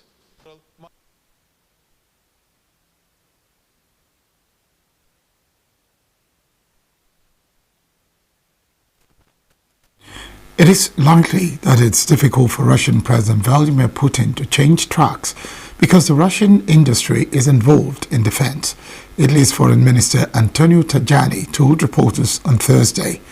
Speaking at a doorstop interview during the two-day meeting, Tajani said that NATO needed more Russian engagement to achieve a ceasefire and peace thereafter, expressing the need to protect Ukraine and for Russia to respect international law. I want to be optimistic, but I don't know if Russia wants to achieve this goal, because it's difficult for Putin to change his organization. There are 1 million of soldiers paid more than the workers in Russia. The industrial Russian industry is involved in defense. For this, for Putin, we need more time. But this is his job. We want peace, peace with justice. We need to protect Ukraine. We need to respect the international law. Today's meeting is a first step. But we need more Russian engagement for achieving ceasefire before and peace after. We are working hard for peace, but we need concrete actions by the Russians. Latvian Foreign Minister Baiba Brace said on Thursday that they did not see any indications that Russia wants peace in Ukraine, and that was important to weaken Russia's military capabilities. Brace was speaking to reporters ahead of an informal meeting of foreign ministers in the Turkish city of Antalya. Those threats we have jointly agreed it's Russia as the most significant and direct threat to the Allies' security, Euro-Atlantic security, and terrorism as the most significant asymmetric threat, so non-state threat to our citizens. We need defense investment. We need to counter Russia's capabilities that Russia has been building up, not only to fight the war in Ukraine, but also for a longer term. Don't have very high expectations. We don't see indications of peace on the Russian side. Yes, Ukraine wants peace. We all want peace, but Russia doesn't want peace for now. There is no indicator Russia wants peace. The ceasefire that President Trump asked for hasn't come true. So we fully support U.S. peace efforts for Ukraine, but also in other parts with Israel and Hamas. Estonian Foreign Minister Margus, also present at the event, echoed Brace's sentiments, adding that Russian President Vladimir Putin's decision to send a low-level delegation to Turkey for Ukraine war talks was like a slap in the face. Margus added that Russia sent a military jet and its country's navy tried to detain a Russia-bound oil tanker under sanction by Britain, accusing it of sailing illegally without a flag. After the vessel, Jaguar, placed on Britain's sanctions list last Friday, refused to cooperate with an attempt to board it, Estonian Navy said it was escorted to Russian waters.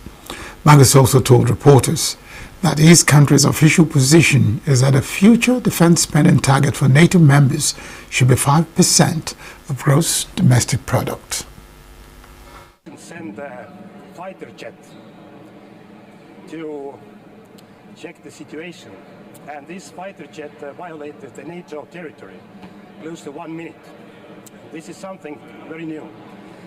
So we need to understand that Russia has officially tied and connected itself to Russian shadow fleet. And also the NATO fighter stood up and went to inspect and check the Russian fighter. The NATO should and must increase the defense spendings. So Estonia has decided already from the next year to increase our real defense spendings up to 5.4% of GDP. So our official position is that the target for NATO member states should be 5% in the future. But of course, we're talking about Ukraine and the peace in Ukraine, and at the same time, we are having very important meetings. But that Putin doesn't come shows that Putin is not taking seriously this opportunity to find a peace and start the real negotiations. It's like the slap in the face, I think, for Ukraine, for all of us. So Putin is not taking this opportunity very seriously. The Israeli army on Thursday morning launched raids on Tamont, a Palestinian town near the city of Tubas, killing 4 men, according to the Palestinian state news agency WAFA, citing security sources.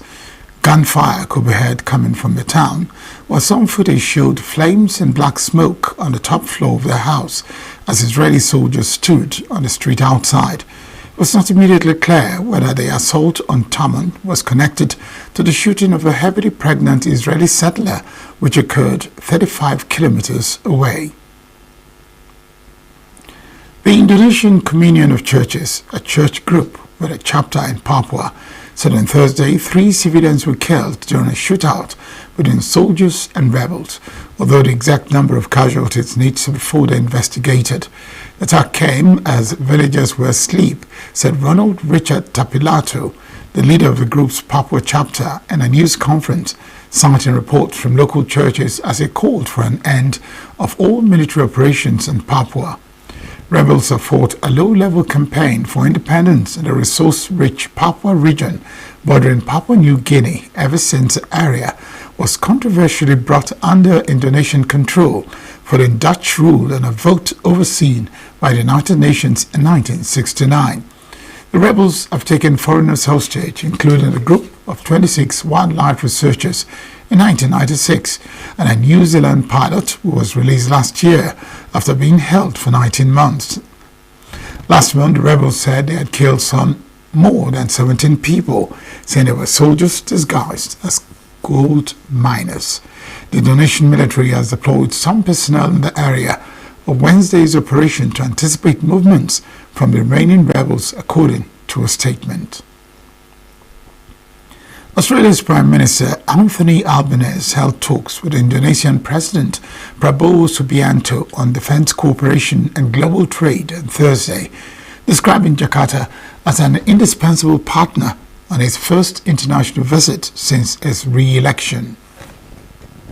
We will push for the realization of various commitments we mutually agreed upon, including finalizing plans for comprehensive strategic partnership actions for the 2025 to 2029 period, where Indonesia's transformative programs, ASTA-CETA, and Australia's economic strategies in ASEAN by 2040 go hand in hand. In international relations, we appreciate Australia's support in our request to become members of the CPTPP, Comprehensive and Progressive Agreement for Trans-Pacific Partnership, and the OECD, Organization for Economic Cooperation and Development. Albanese sworn into office on Tuesday after his centre-left Labour Party won an increasing majority in Parliament, said his visit showed the priority Canberra placed on defence and economic ties with Jakarta. He urged Prabowo to forge closer defence ties with Australia after an agreement was struck last year covering maritime security, counter-terrorism and disaster response. Australia wants to increase economic ties with Southeast Asia as it seeks to diversify export markets to reduce reliance on China and in response to trade uncertainty caused by US President Donald Trump's tariffs. This is how we can build our shared prosperity and advance our national and regional security. And that means building on the Defence Cooperation Agreement that the President and I announced together in Canberra in August last year.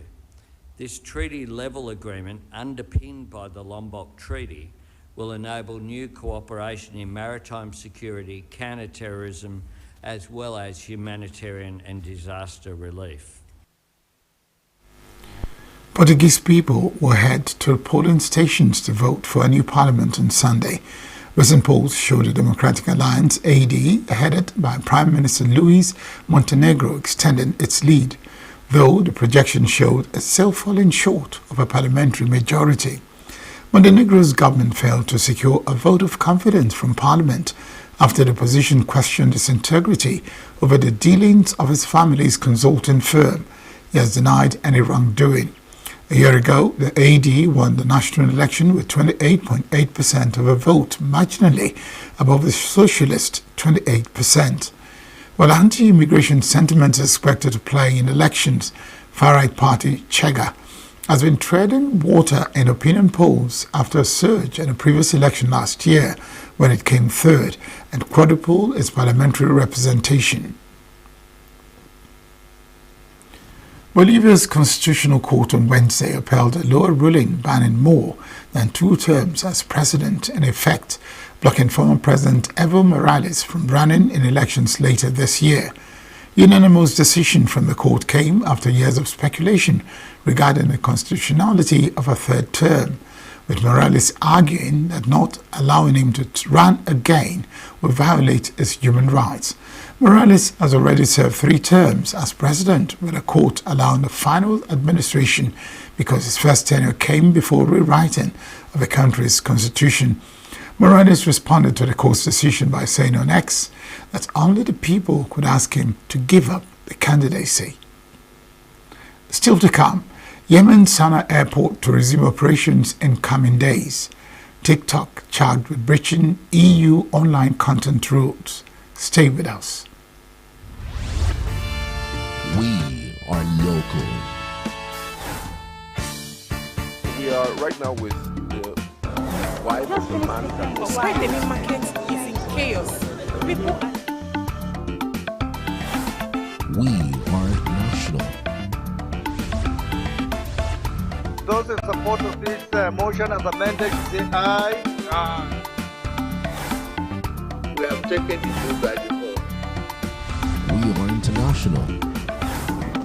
Israeli airstrikes. Donald Trump left us the worst unemployment.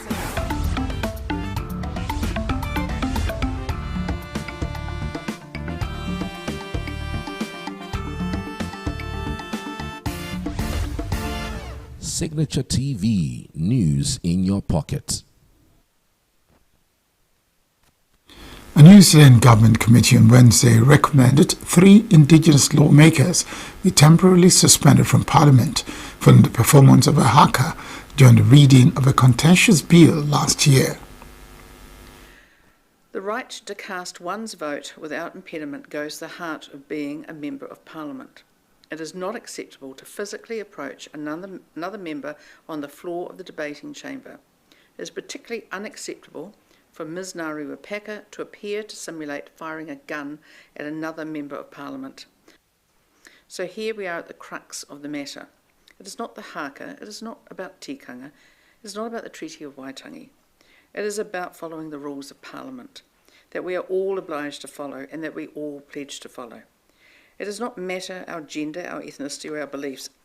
In this Parliament, we are all simply members of Parliament, and like any institution, it has rules.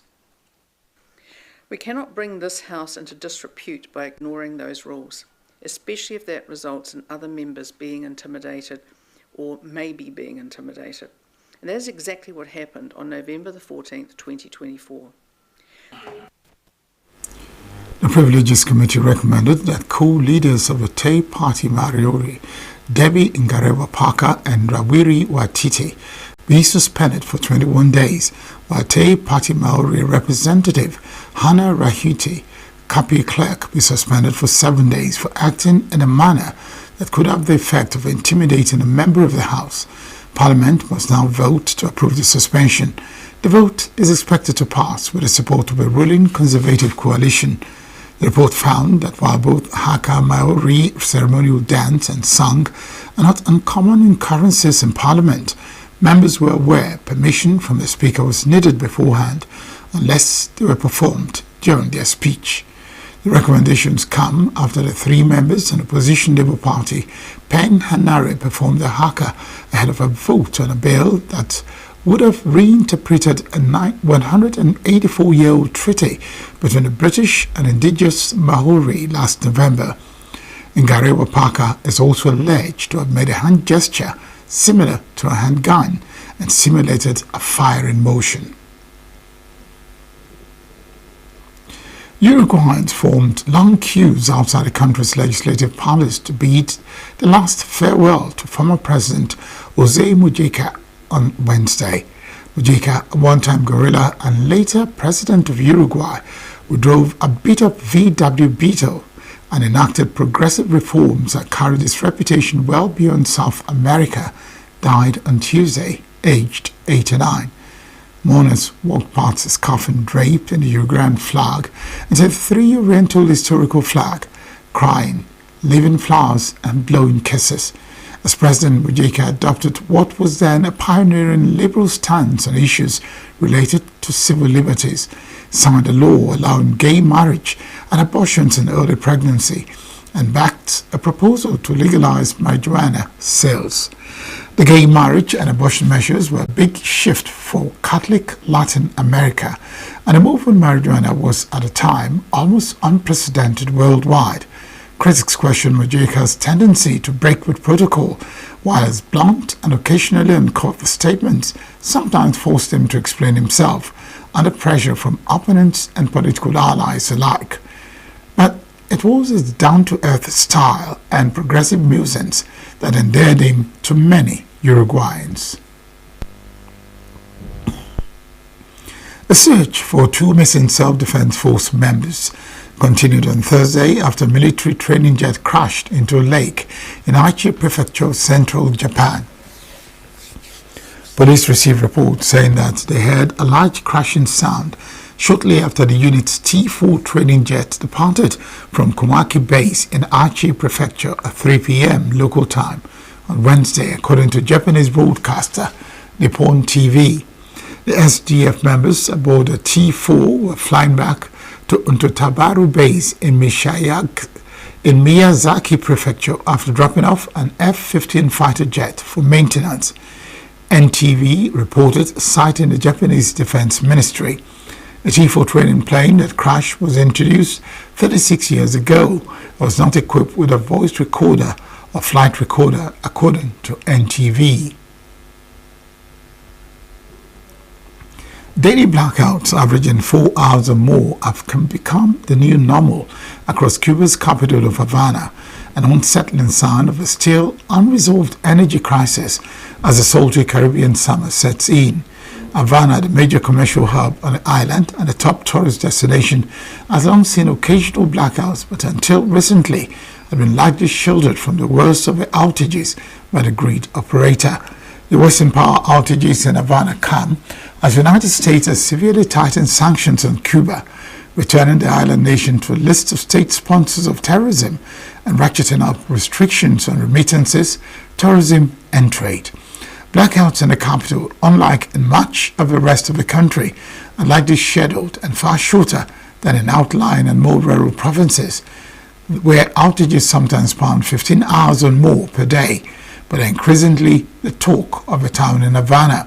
Havana's recent misfortune adds insult to injury after a string of nationwide blackouts over several months, most recently in March this year, that plunged the country's frail grid into near total disarray, stressed by fuel shortages, natural disaster, and economic crisis.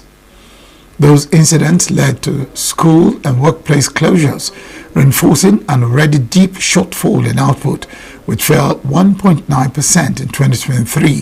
The economy did not grow in 2024, when more severe blackouts set in, though the government has not yet released last year's growth figures. There are glimmers of hope, however. Cuba is making progress this year on a China-backed plan to install more than 50 solar parks capable of churning out more than 1,000 megawatts of electricity. 11 such solar parks have been installed since February, offering promise of a better future, though most say they're still hunkering down for a long summer. Yemen's Sana'a International Airport will resume operations in the coming days. Airport's general manager said on Wednesday operations of the airport have been suspended since May 6, when it was hit by 12 missiles in an Israeli airstrike against the Houthi group.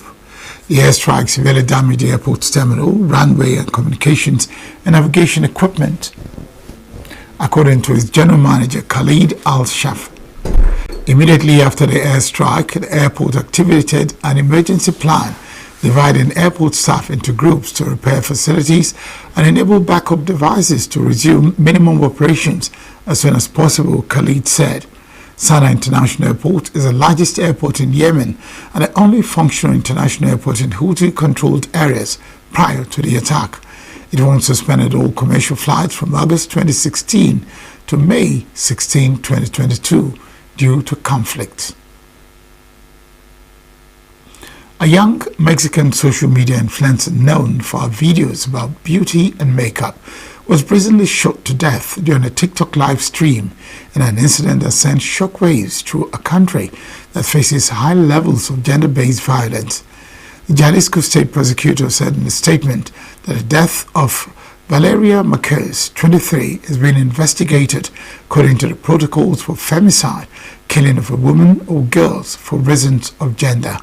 Marquez was killed on Tuesday in a beauty salon where she worked in the city of Zapopan by a man who entered and shot her, the statement said.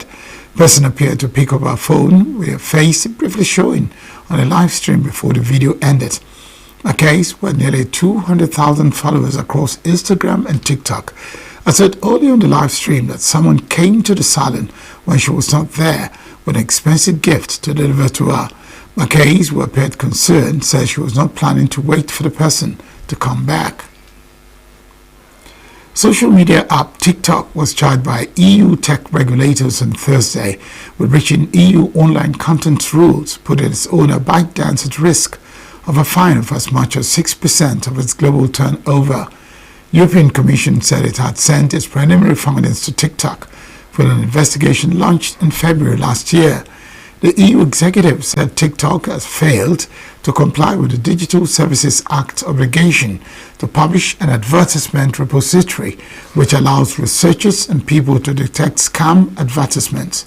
The DSA requires online platforms to do more to tackle illegal and harmful content as well as provide information on advertisements. The Commission said the company does not provide the necessary information about the content of advertisement, the targeted users, and who paid for the advertisement. TikTok, which also faces a second DSA investigation into its management of risk related to elections, did not respond immediately to an email request for comment. Social media platform can be asked to seek the Commission's documents and provide a written response before the watchdog issues a decision. And that's the news this hour. Thank you very much for watching. I am Barikumo Ado.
You know, in our universities now, I'm not just talking about Nigerian universities, all over the world, students come out, you know, with no jobs, you know, I served as a provost of a university in the US for 8 years, and part of my major responsibility was curriculum renewal, faculty looking at curriculum, and you know, you see still operating curriculum that has been outdated, and so when students graduate, there are no jobs. And so we put a number of things in place, which I can share, you know, and please go ahead, you know, that we can, you know, I mean, part of the thing we said we will do was that, you know, even if you're an English major, history, psychology, nursing major, before you graduate, you must have acquired a career-driven certificate program, a skills acquisition program. So you might be a nursing student, you know, and by the time you graduate, you get a certificate in content creating, get a certificate in digital analysis, get something that, you know, if you are not able to find jobs in your chosen field, you might start doing something, you know, it will help you to assist. So you are employable immediately upon graduation. That is one thing that we tried to do. And then we went in and looked at, you know, I told them then that I read English major, I teach African literature majorly, you know, but I know when students come into the US, they want to get employment. I mean, the competition, if you are a PhD in English, from Harvard, from Medgar College, from City University of New York, the competition is so great, all right? However, if you get a degree in what is topical in the health sciences, then you are sure at the end of your educational career, you are employed. Very good paying job. And so we said, let us revamp our allied health program. We had no allied health program in the college then, but we had to start instituting programs in allied health, you know, in collaboration. So these are things you need to do to recreate, to revamp, so that the curriculum will be at the service of the students at the end. But the question is, how is it being done in Nigerian universities? Are we even talking about it? That is the question, and that is really part of my goal to, you know, just want to, you know, give back to what I learned as provost. It should play a major role. I mean, when you look at it, the college, the world is technologically advanced now. I mean, everything has to do with technology. Like I said, I'm English major, read English. I have the cell phone, you know. And when you look at these days now, you know, when we went to school, at every semester, we read about 10, 15 novels in a course. Now, if you ask students to read 6, 7, 5, even 5 novels, I mean, you are wasting your time, even though we have to do it. So how do you create a curriculum that will make use of those novels, but digitize them? So students will learn. Number one, students will read the novels, even if they're not read the novels. Students will apply the novels to a modern day world. Students will use the novels to learn content creating. Students will use the novels to do whatever they're doing on the internet. Students will use the novels for blogging, all right? And so how do you infuse that in the curriculum to make sure it happens? So what we are doing is kind of merging, for example, African literature with a curriculum in sciences, in technology. So applying that, when students are not reading the entire novel, then how do you get them to read? You have to meet them where they are, and then use that to be employable at the end of their career.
Hello, how are you doing today? It is with great joy that I welcome you to Gospel Lounge today. What a joy to see another day that the Lord has made. It shall be a fruitful day for us all. In Jesus' precious name, amen. Let's just sing a song and give God all the glory and praise for all that He has done for us. It's a very popular song that you can relate with. All right? Just gather your friends and family. Let's sing.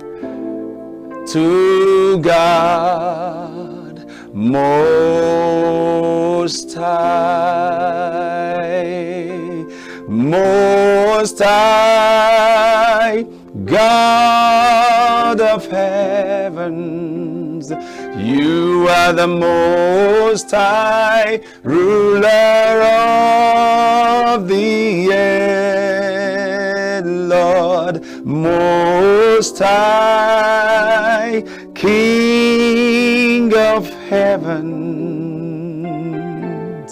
hallelujah, to God Most High, sing Most High, Most High, God of heavens, oh Lord, you are the Most High, ruler of the earth, my King, Most High, King of heavens, oh hallelujah,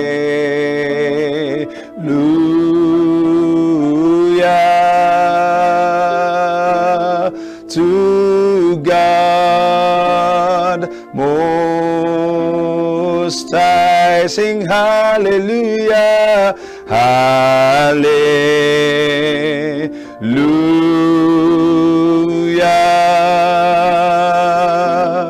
to God Most High. Hallelujah to God Most High. We give Him all the praise and glory for all that He has done, the ones He's doing right now, and the ones He will still do. In Jesus' powerful name, amen. You see, reflection is a powerful discipline in life. When you reflect well, you live well. Sit back, bring your family and friends together. Let's reflect on God's Word, which has the ability to transform your life for the best. I'll be right back to continue the show with you.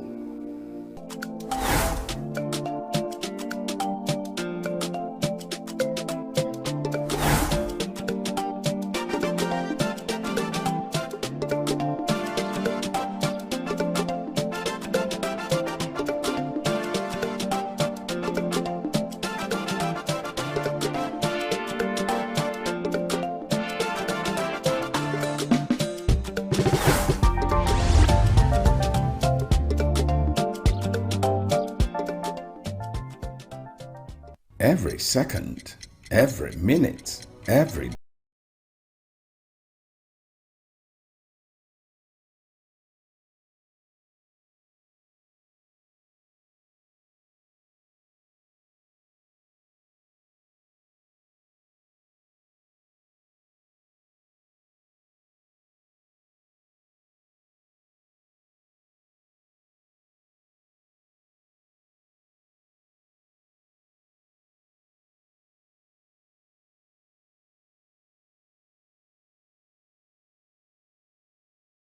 Welcome back from that session of reflection. I believe you were blessed greatly by those words.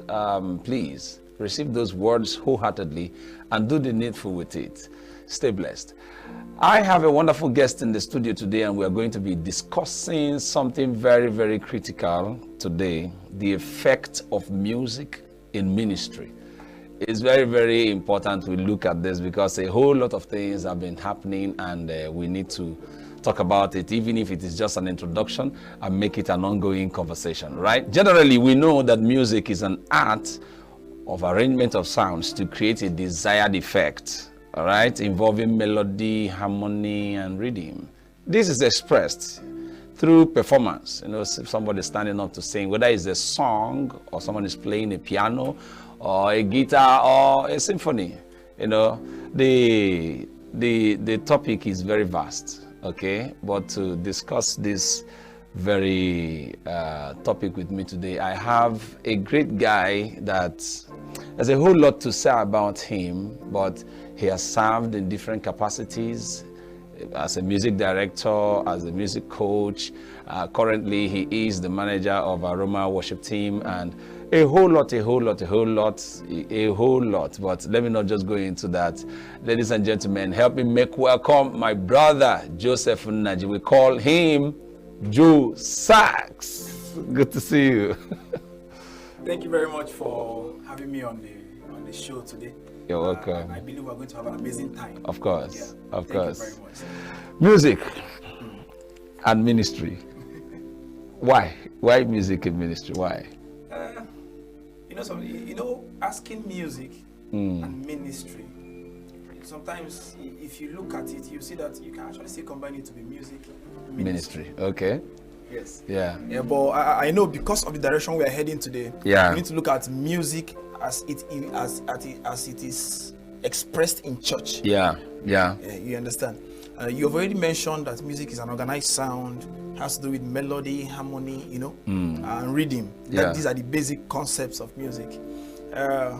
If we go back to biblical history, yeah, you see that God designed that there will be music in the temple. Okay. In fact, out of the 12 tribes of Israel, a particular tribe was designed to be temple workers. And out of those tribes, there was a family that was said, these ones will handle music in the temple. Yeah. So God has designed that music will be used in the temple. And we can see that there are various uses. Yeah. There is a part of, we don't want to put it this way, but invoking God. Yeah. Yeah. Yes. There is a part of thanksgiving. Mm-hmm. In fact, the best way we describe it when we teach people is that there is music of man to man. That is encouragement now. Yeah. Psalms. David did a lot of that. And there is man to God. Okay. This is we giving praise and worship to God. And then there is God to man. Are you getting that? Yes, so you see that there is, it's a wide scope. Yes. And like you said, it's not something we can exhaust just speaking. Now we would have to have a series of talks and teachings with other people also that are well versed in this. Yeah. So music as it entails in ministry is a very strong something. Okay. Now, a music minister, as it were, is just like a pastor. Okay. But a pastor with music. Okay. A pastor in harmony. A pastor with melody. A pastor backed by a musical instrument. So you are actually bringing out the content of the word of God, but this time around in sounds. Yeah. So I think that is the core aspect of music in ministry. And then with these beautiful answers you've given now, I have a problem. Okay. Where you were responding, you said something about music as it has to do with ministering to one another. Yes. There's this one ministering to God. And then God ministering to us. Yes. It's a whole lot of strong idea here. But with what we see today in our congregations and gathering, are we really fulfilling the purpose? Okay. Are we really fulfilling this purpose as we gather? Yes, we are fulfilling the purpose, just that we misplace priorities. Okay. So you see, sometimes when we are in church, in fact, okay, let me start this way. Okay. We are in church and there is a system, it's called liturgy. There's a system and a process of service. So you see people in this dispensation, because of trends now, people that are supposed to, the songs that we're supposed to use to minister to God, we are supposed to have a man to God type of worship. We are doing man to man. We are stuck in encouraging one another. It's in scripture. Yeah. It's in scripture in Ephesians chapter 5 verse 19. Even Colossians 3:17 and all that. Yeah. You see, there is a part speaking to one another in spiritual songs and psalms. Yeah. But now that was Paul admonishing the church because of a problem in that time. But now we neglect the core effect. In fact, one of the core things is that God has called us to him. And as a worshiper, you need to understand that whether you worship God or not, it does not change who he is. That's right. The angels keep doing that. That's right. But we are supposed to, so I always tell people this, we are helping ourselves joining in that worship. That's right. So people now get to church, and instead of doing, or let's say there is a meeting, you hear like a meeting like worship the king, and we are there, we are singing holy fire burn on my altar. That is not what was needed in that place. My God. The purpose is being fulfilled, but different context. And you see people are being blessed. But you know, God loves his people. So sometimes you have to bypass the person standing as the lead to reach the people. So you are seeing that we are in a worship session, and we have changed it to asking from God. Yes. Yes. When you're supposed to worship God, you've changed it to asking from God. David's Psalms, we are so distinct. When David wanted to worship God, he worshipped. That's right. When he wanted to ask, he asked. David even did Psalms of encouragement. You see, so the purpose is being fulfilled, but there are adjustments we need to make. And now these adjustments that you are talking about now, is it not? I don't know. Okay, let me just ask. You are a music director. Yes. And I've seen one or two things that you have done, and I believe so much in what you're doing. Now, talking about this, placing our priorities right, do we have a system on ground, or is there any program at all that we can use to help our music ministers so that we can place our priorities right, know when to worship God, when to minister to each other, and then when to ask. Yes, and when to ask. Yes, currently, Urban Worshipers Music Ministry, we run a monthly school of worship. Okay. So what we do is that once every month, we gather music ministers, choristers, instrumentalists to treat issues that we see are problems already. Like treat issues we see in music as regards church. Okay. You understand? In fact, I will be having one this month, and the topic is on songwriting. Oh, wow. Wow. Because it's a problem. Do you understand? It's a problem. People don't even know how to connect scriptures when they want to write songs. Let me cut in there, because this is a very serious problem for me. People don't know scriptures. Yes. And the kind of songs, now the lyrics of the songs how do we make this work? You see, it's simple. Scripture says, let the word of God dwell in you richly. If there is no rich depth, you cannot give out. Whenever you hear people's songs, it will give you a blueprint of who they are. It will show you their growth level. You understand? I have stayed with men that I know they receive songs. Now, receiving song is not where it ends. Okay. That is the problem most people have. They receive. I want to say that sometimes Christians tend to be mentally lazy. That's a strong word there. Yes. You receive a song. I'm not saying you should change what you have received. But what you have received is a template of what it should look like. Okay. You are now supposed to go into scriptures and such and find out where God, because we always tend to use revelational knowledge to override scriptural. Whatever God tells you, you need to find a place where it is in scripture. That's right. And so when you receive a song, in fact, you cannot even receive a song. Most times, I'm not saying there are people that receive beyond what they know, but you cannot receive it. What you can receive is just from what you know. Yes, within the parameters of what you know. Yes, exactly. So when you even receive, you ask yourself, is this incomplete? So while you look at it, you have to go to scripture and look for what God has said concerning these things. I had the opportunity of writing a song with a team recently. Okay. Just 3 lines came. Wow. Just 3 lines. Hosanna in the highest. We now have to go into scripture. By the time we are going into Psalms, we are seeing places where the song now has a full body, because we sang a scripture like a full psalm. Wow. We just converted it into a song and matched it with the Hosanna that came. It's a full song.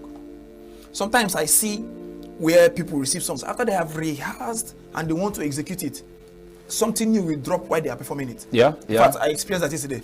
Let me just call Mr. M at Revelation. They were doing a song yesterday. Okay. But because I am well knowledgeable in these things, I saw that something changed in it was not part of what they did. But it swelled up from a place of the effect of the one they have already gotten. But now, you know this thing you're saying now, I am very, very conversant with this. But a lot of people, I'm just trying to see how we place a balance in that very strong word about being mentally lazy. Do we still recommend an instant, how do I put it now, an instant prompting or a nudge from the Holy Ghost as we minister? Yes, yeah. Something can just come up in spite of what you have done in the rehearsals. Is that allowed? Yes, it's allowed. Let me give you an instance. If David was not skilled with using the sling, okay, God will not walk through that. God needs to walk through what you have. So why I'm saying people are mentally is that sometimes they don't even walk at all. There is no walk at all, and you're expecting the Holy Spirit to move. So as regards, in fact, the what we teach, the balance of what we teach is anointing, skill, and good character. Wow. Now, but we have established this with experience over time that your anointing will have to walk through a skill. Yeah. There is no way you will reach people if there is no music. That's right. Music is spiritual on its own, whether secular or sacred. Let me just establish that fact. Yes. Music is spiritual. You can play a song you don't know, you don't even know the origin. You will feel it first. True. Music first of all attracts the soul. True. But the spirit inside is what can transform. So because you have prepared and there is a nudge in the spirit, you can adjust. Okay. You can follow the prompting of the spirit. I don't know if you understand. I do. So I'm not negating the fact that there is a time the Holy Spirit will override what you have prepared.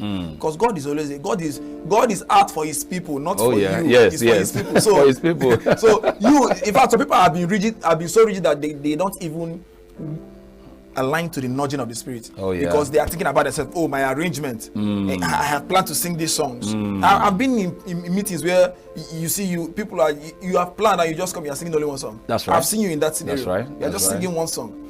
Me personally, I've been in scenarios where I write out songs. I even brought out my phone, kept it on the altar so that I will not miss it. But immediately I want to play, I'm playing something that is not inside there. You understand? So there is always a nudging in the Spirit, but the Spirit cannot even nudge you from what you don't know. This is so serious, friends. I believe you are really getting enough information from this very conversation. Before I let him go, there's a problem somewhere. We have seen, something we can call growth or advancement, as it has to do with music. Now, I'm looking for a place we can bridge a gap. As it has to do with the dispensations we have had, that are in our generation. There are some songs you begin to sing, then a lot of people are like, where are they coming from? Which song is this? You say them, well, when you are done with this, let's know where you're getting to. And there's a song you will sing, it's like everybody, okay, let's flow with this. How do we balance and bridge this gap so that we can carry everybody along, even as we minister, talking about the growth and the advancement we have seen in music? Okay. I think first of all, we need to consider the place of training. Okay. A doctor trains years to be a doctor. A pastor goes to Bible school and trains. That's right. I don't know how many music ministers that are trained. Some get basic music knowledge, but that is not all. A pastor is not taught just theology in school. That's he right. learns church administration. He learns people management. So there are things we need to learn as regards music. And one of the things I try to teach people is what I call patterns and trends. It has been a topic in one of our school of worships, patterns and trends. Now, patterns is principles, outlines, the way it is supposed to be, the message. Patterns don't change. What can change is trend. So you could see, okay, I'm looking for a perfect example of a song that was being done in the 80s, but they still do it now, but we have changed the beat. Yeah. We change the progression and all those things. So we maintain these songs, or we maintain the message, but we make it relevant to our environment and we make it relevant to our generation. In fact, let me won't it lose the original what do I call it? The original power, so to speak. The power when it comes to ministration, power is in two things. Power is in the minister and in the song.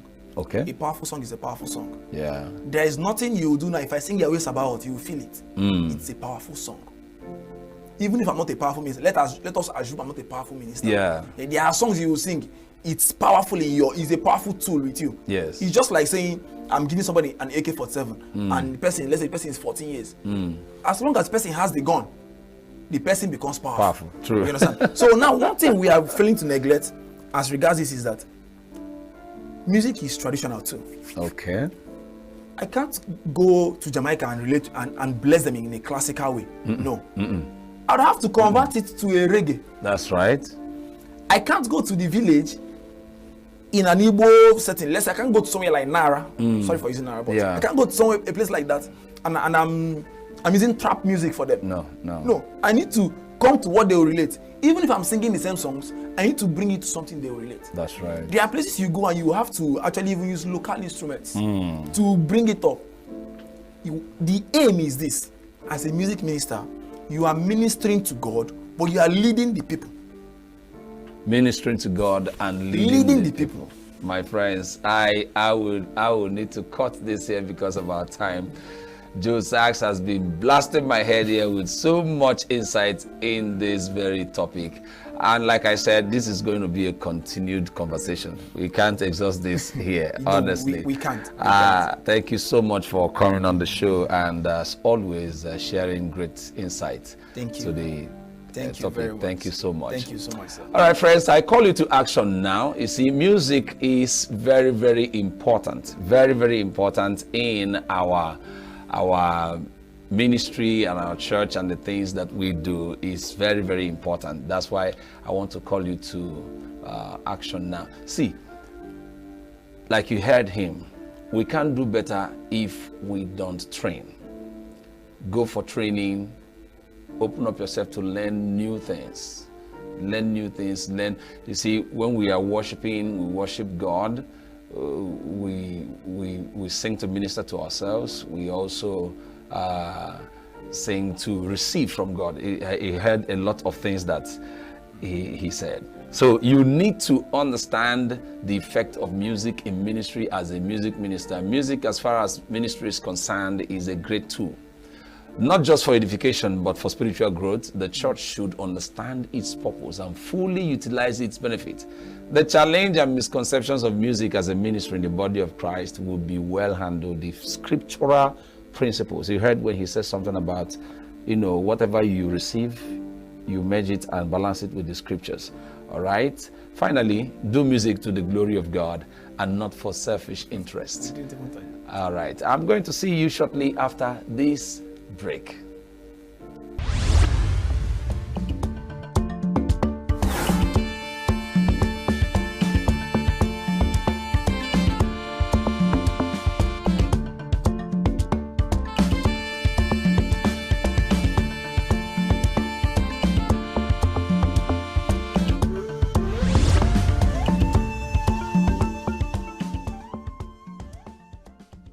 All right. Thank you very much for joining us. This is still Gospel Lounge on Signature TV.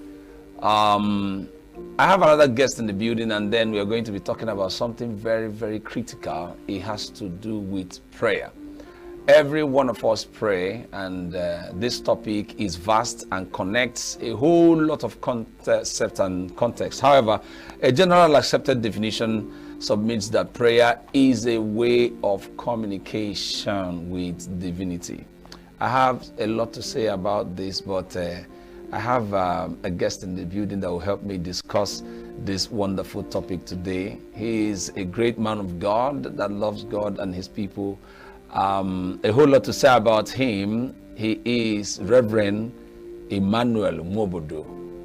We call him God's Oracle. Thank you so much for coming, sir. Thank you so much, sir. Thank you. I'm glad to be here again. Oh, yes. Thank you for coming. Always excited to be here. All right. Thank you, sir. Prayer. Prayer. What's your view? Just tell us. Why should we pray? Okay. Like you rightly said in your introduction, prayer is basically communication with God. And it is very, very important that we pray because one of the things that prayer does also is that because when God created man, he gave man, he made man in charge of the earth.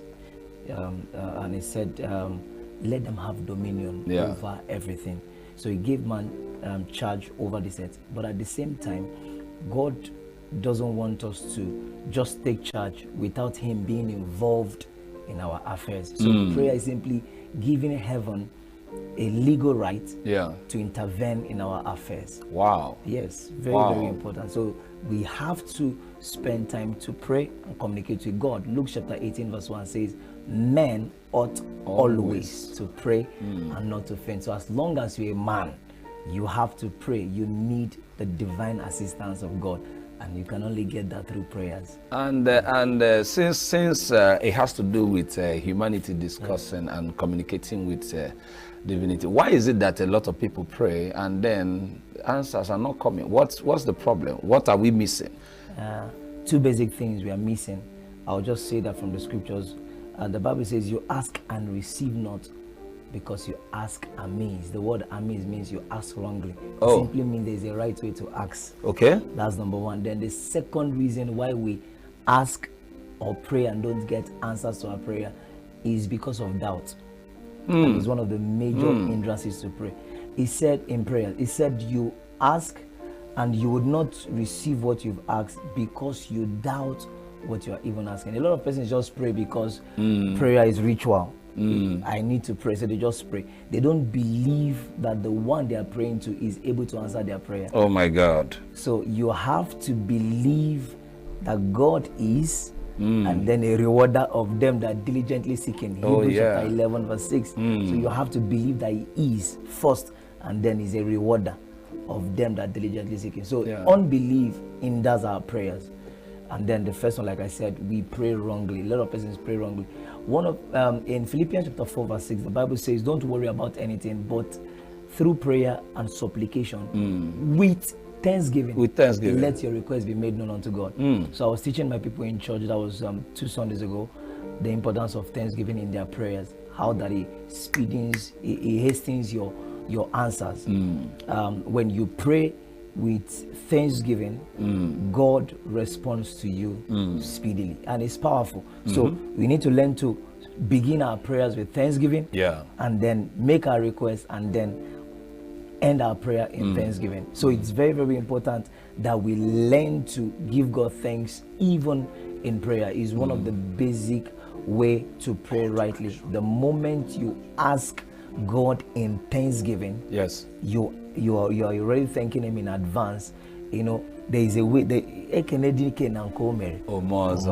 when you thank him for what he has done, you know, you just pour him to do more for you. But you know, just quickly, because of our time, in the first thing you said that we ask amiss, there's a way to pray. There's a way to pray. Now, I have a problem. A whole lot of things have been said about prayer, and I'm going to invite you again or about this because of our time. We are not going to exhaust it. But how long do you pray before you get answers? You can pray for 1 minute and get answered.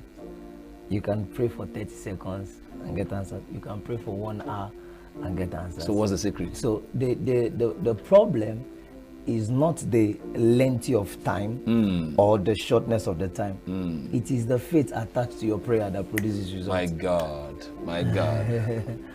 My God, this is wonderful. A lot of people spend so much time. 1 hour and they are praying without faith. And then they will not receive results. But you see somebody that prays for just 5 minutes with faith, and the person gets results. My God, this is so wonderful. Friends, I hope you can see what we are enjoying in this place.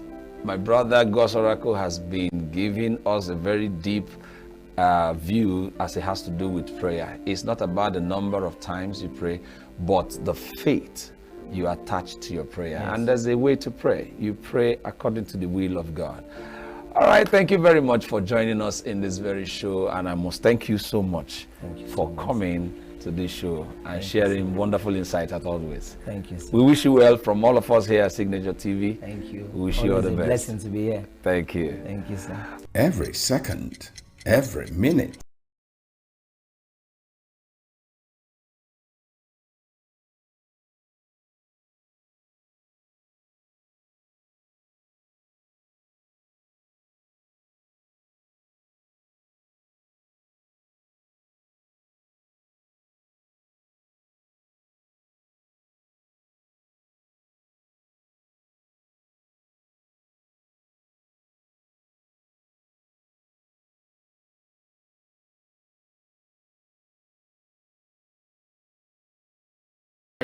Welcome to Holy Week.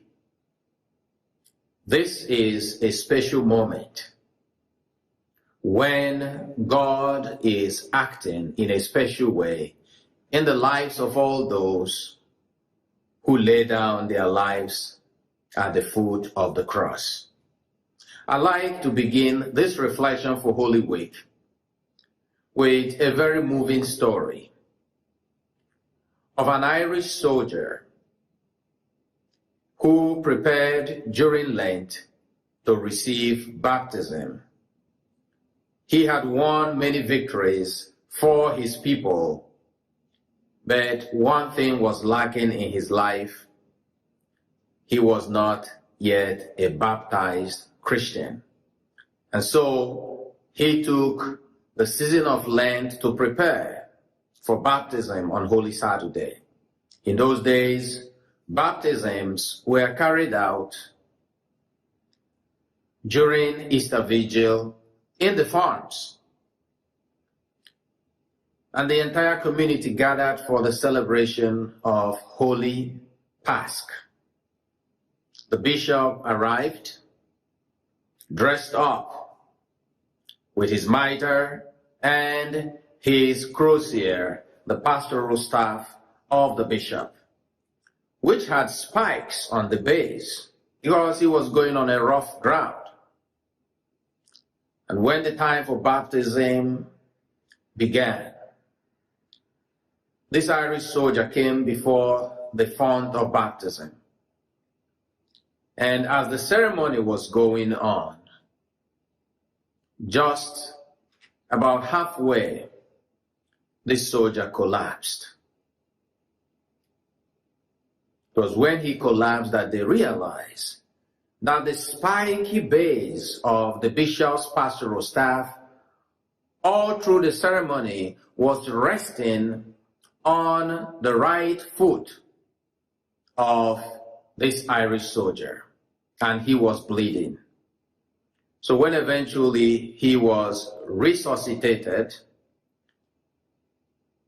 the dear bishop was very apologetic to this soldier, but asked him, after rendering apology, "Why didn't you tell me that my pastoral staff with the spiky base was resting on your foot?"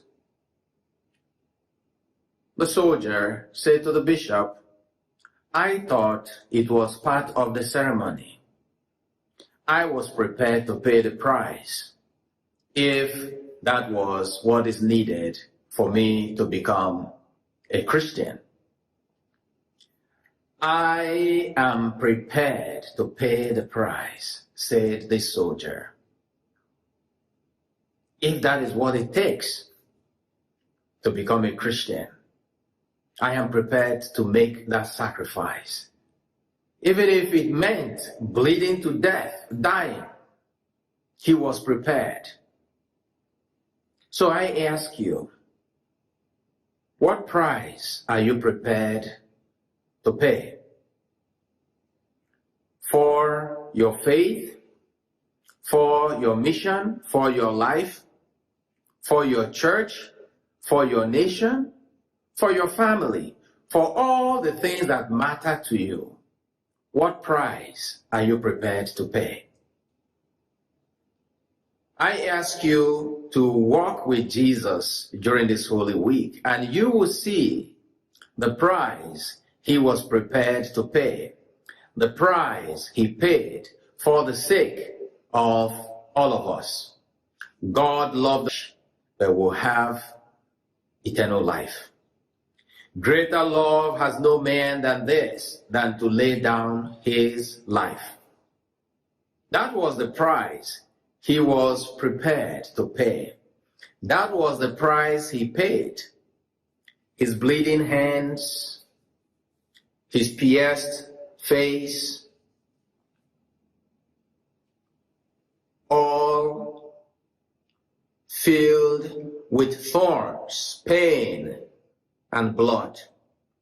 His side pierced with a lance, the betrayal, the agony, the denials, the injustice, you name them. He took it all. He drank that cup of sorrow. Father, if this cup will not pass away unless I drink it, let thy will be done. He came to earth to do the will of God. And the will of God is the salvation of all of us, all creation. And he paid the price. We can learn from our Lord Jesus Christ what it means to pay the price for something that is dear to you. And the word here is sacrifice. He gave it all. Like we hear in the second reading for Palm Sunday. Although he was in the form of God, he did not hold on to it. He emptied himself so that we may be filled with the grace, the power, and the love of God. Jesus taught us the meaning of sacrifice, that the life of one man, wholly and totally given, selflessly given, self-donation, that the life of one man, and indeed the life of all of us, when given out in a selfless manner, can become a treasure for all of us. Sacrifice without pain is empty.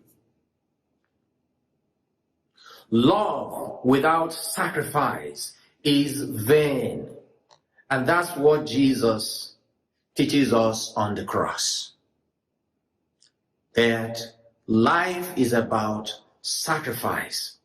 He did not take the first place, he took the last place. He did not take the place of honor. He stooped down to wash the feet of his disciples. He did not hold anything to himself. All the glory, all the power, all the honor that were his as the Son of God, he gave away for the sake of those he loves. This is what we celebrate during this Holy Week, the triumph of sacrifice, the meaning of sacrifice, the value of sacrifice, and the virtue and character that come with sacrifice. And so, as we accompany Jesus on the way to Golgotha, as we behold his suffering, wounded, broken, beaten and battered body, we think of the call that comes from the heart of Jesus to all of us.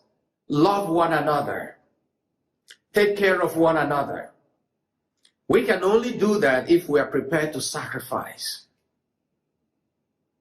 to abandon greed, selfishness, pride, dishonesty, to abandon the pursuit of personal glory,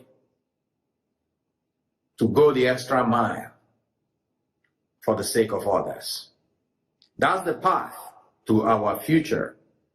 That's the mission given to us as a church of sacrifice, a church of love, a church where people are prepared to take blows for the sake of others, a church that is wounded because it is out there in the field sacrificing for the sake of all human beings and for the sake of the world.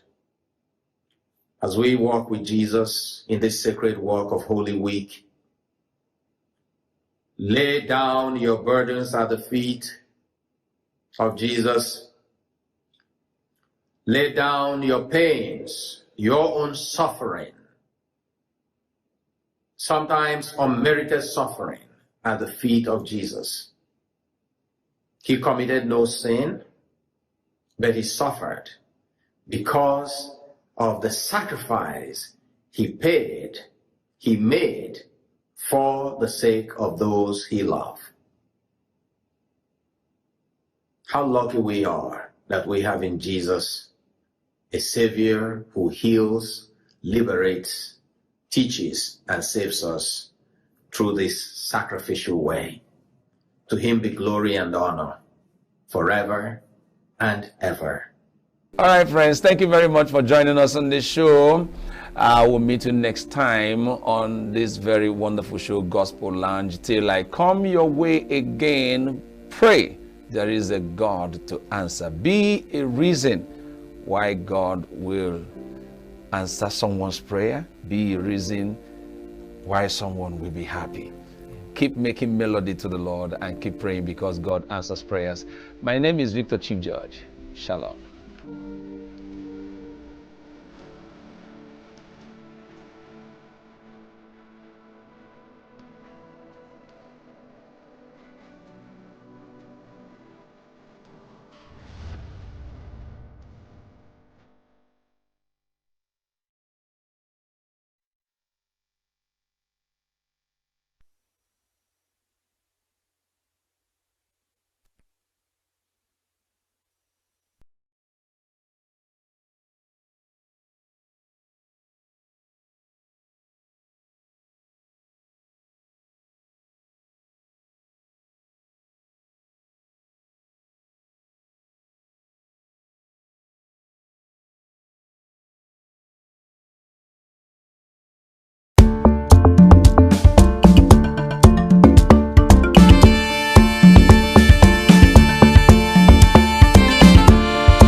Welcome to Southeast News on Signature TV.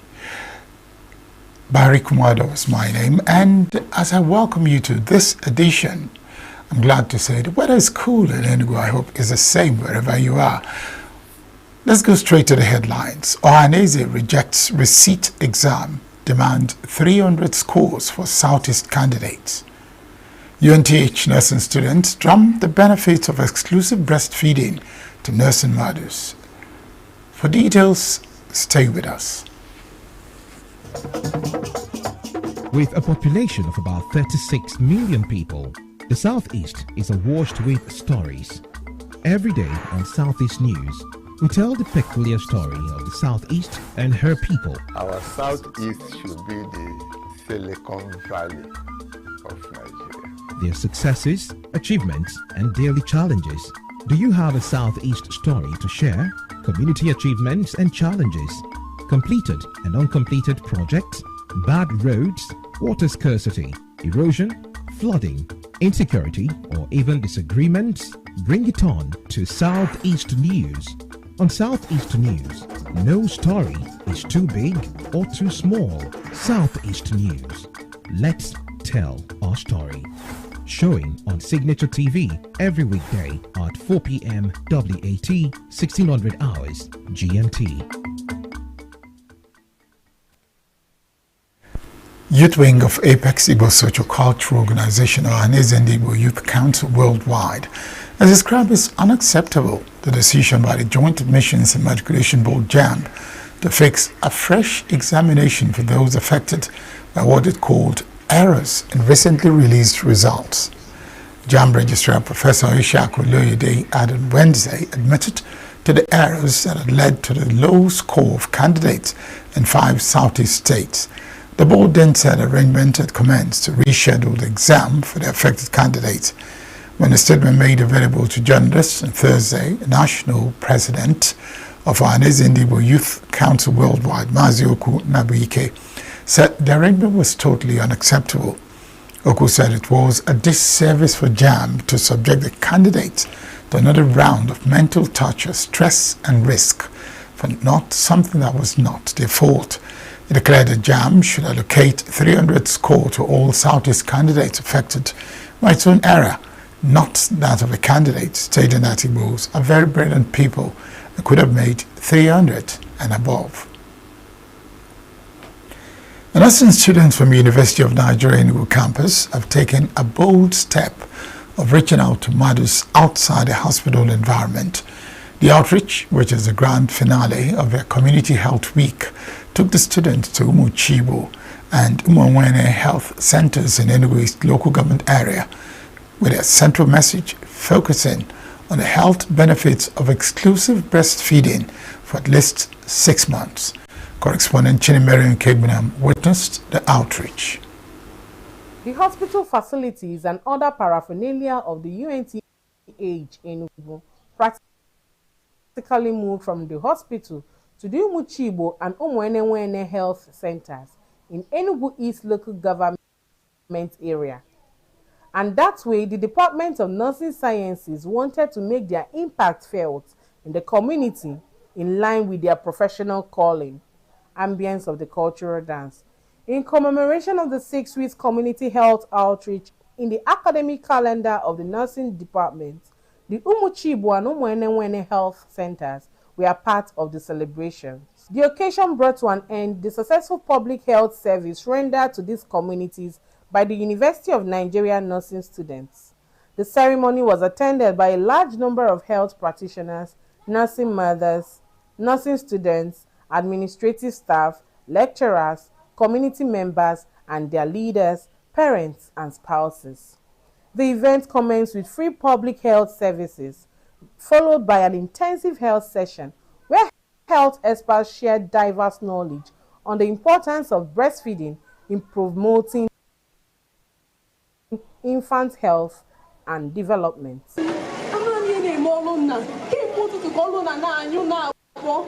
This is like our grand finale where we take care of people to know like their health status, and then we give free drugs to people in the community. I've attended to up to 30 people so far. It's a great opportunity. It's wonderful because most of the time The issues we have is that people will have sickness for the cost of getting diagnosed and so no, the right treatment has always been. So this is actually helpful and is very good. Associate Dean of the Faculty of Health Sciences and Technology at the UNTH, Dr. Ijomi Ilo, in her welcome address, expressed appreciation to the initiators of the Community Health Week. She said it was a wonderful idea that it was included in the department's calendar, stating that it's a way of bridging the gap between health experts and the community. Health Day of the Community Health Unit of the Department of Nursing Sciences, UNEC, was initiated by Professor Mrs. Ijoma Ihemere in an effort to bridge the gap between theory and practice for our students. It started as a feasibility study organized by Professor Ijoma Ihemere and Professor Ezen Doka of blessed memory. The first annual Health Day was held in 1998 at ENUGU here in Nike. Dean of the Faculty of Health Sciences and Technology, Professor Charles Ezema, noted that the community health program provides a valuable opportunity for students to contribute to the communities. Makes great impact on both economic recovery, reduction in health problems, morbidity and mortality rate, because so many people could not afford the cost of medical care, so that when the health care is taken to the community, so they benefit. So they are here to assess, diagnose, and treat the children and elderly, people that have kids. Lecturers from the department emphasized the numerous benefits associated with breastfeeding, urging nursing mothers to practice exclusive breastfeeding. Win for the mother, is a win for the child, is a win for the community, is a win for the family. A win for the child.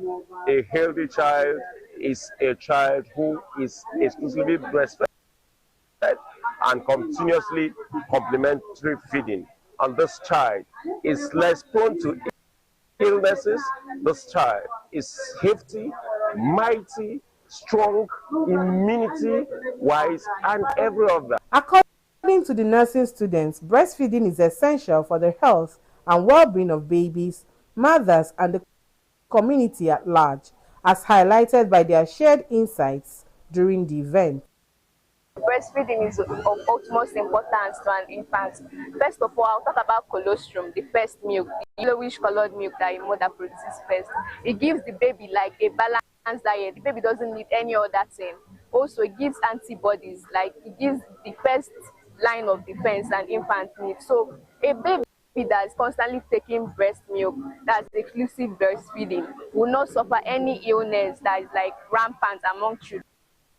What inspired the community health is actually to reach out to the community, to teach them things they need to know about health, help the community build our community. Our theme for this event particularly is breastfeed a child, feed the community. So for this particular program, we brought it to like teach the community, especially young mothers, pregnant women and the rest, how to like feed a child, right? To breastfeed a child, take care of the child till the baby is 6. By emphasizing the importance of breastfeeding, the nursing students aim to inspire positive change and encourage a supportive environment for nursing mothers. In ENUGU East Local Government Headquarters, Chinemerem Ikebunam reporting for Signature TV News. The Special Advisor on Media and Publicity to Abia State Governor Ferdinand Ikoma is criticizing the suspended National Chairman of Labour Party, Julius Abure, accusing him of being the root cause of the party's internal turmoil. Speaking on Wednesday, Ikoma stated that Abure is the one destroying the Labour Party, betraying the progressive ideals of the party, and by extension, betraying Nigerians. He alleged that Abure compromised the integrity of the party for personal interest and promised that concrete evidence will be presented at the appropriate time. Ikoma also criticized Abure's leadership style, pointing to the lack of organizational presence in many states, including Abia. While dismissing allegations of bribery, Ekoma admitted that party leaders, including Abure, received financial and logistical assistance during the 2023 elections. Internal crisis within the Labour Party has become increasingly visible, casting a shadow over the political movement that once captured the hearts of millions of Nigerians, particularly young and urban voters. Still in Abia State, the government has encouraged Muslim pilgrims from the state who are heading to Saudi Arabia for 2025 Hajj to pray fervently for peace in Abia State and Nigeria at large, and also to uphold the good image of the state. The secretary to the Abia State government, Professor Kenneth Kado, who gave the charge in Umuahia while speaking to the pilgrims during a formal send-off ceremony held in his office, also urged them not to abscond. Kado, representing the state government, advised the pilgrims to remain law-abiding and reflect on the spiritual significance of the pilgrimage. He emphasized the importance of serving as worthy ambassadors of the state while in the Holy Land. He also expressed gratitude to Governor Alex Oti for his support in making the pilgrimage possible, noting that the government remains committed to religious inclusiveness and spiritual well-being of all citizens. The leader of the northern community in Abia State and head of a 2025 Hajj contingent, Saki Yarudanladi, also expressed joy over the opportunity, pledging continuous prayers for the prosperity of the state and the nation. Abia State Tricycle Operators Union, Aba Zone, searching for one of their colleagues, Emmanuel Obulezie, who displayed an extraordinary act of integrity by returning a staggering 2.04 million naira left behind by a passenger. According to the union, Obulezie picked up Chika Aloysius Iwu, a trader at Araria International Market, and unknowingly carried away a bag containing a large sum after she alighted around the free zone access of a market. Upon discovering the bag, the tricycle operator made efforts and located the woman and returned the money to her despite the economic hardship many Nigerians are facing. In a statement, the chairman of the Tricycle Operators Union, Aba Zone, Victor Azubike, said the union expressed deep admiration for Obulezie's rare character and announced plans to honor him. Association called on Obulezie or anyone with knowledge of his whereabouts to visit their office at Azikiwe Road, Aba, on or before Saturday, May 17, 2025. That is a remarkable feat. That's the news for now. When we return, we'll be taking a look at technology, innovation, and wealth creation. That conversation is a conversation that my colleague Charles Pius had with one who talks and breeds technology. Find out when we return. With a population of about 36 million people, the Southeast is awash with stories.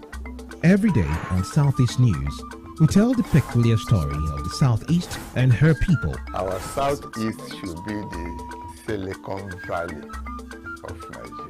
Their successes, achievements, and daily challenges. Do you have a Southeast story to share?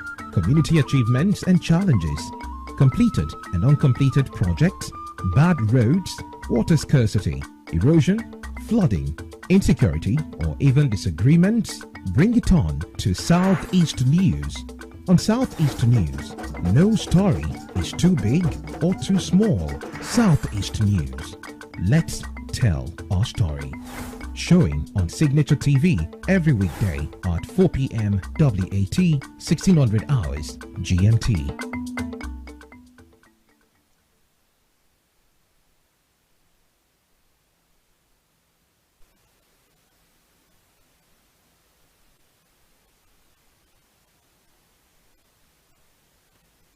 For wealth creations. Some talk, are you there? Good morning. Some talk, are you there? Good morning. Morning.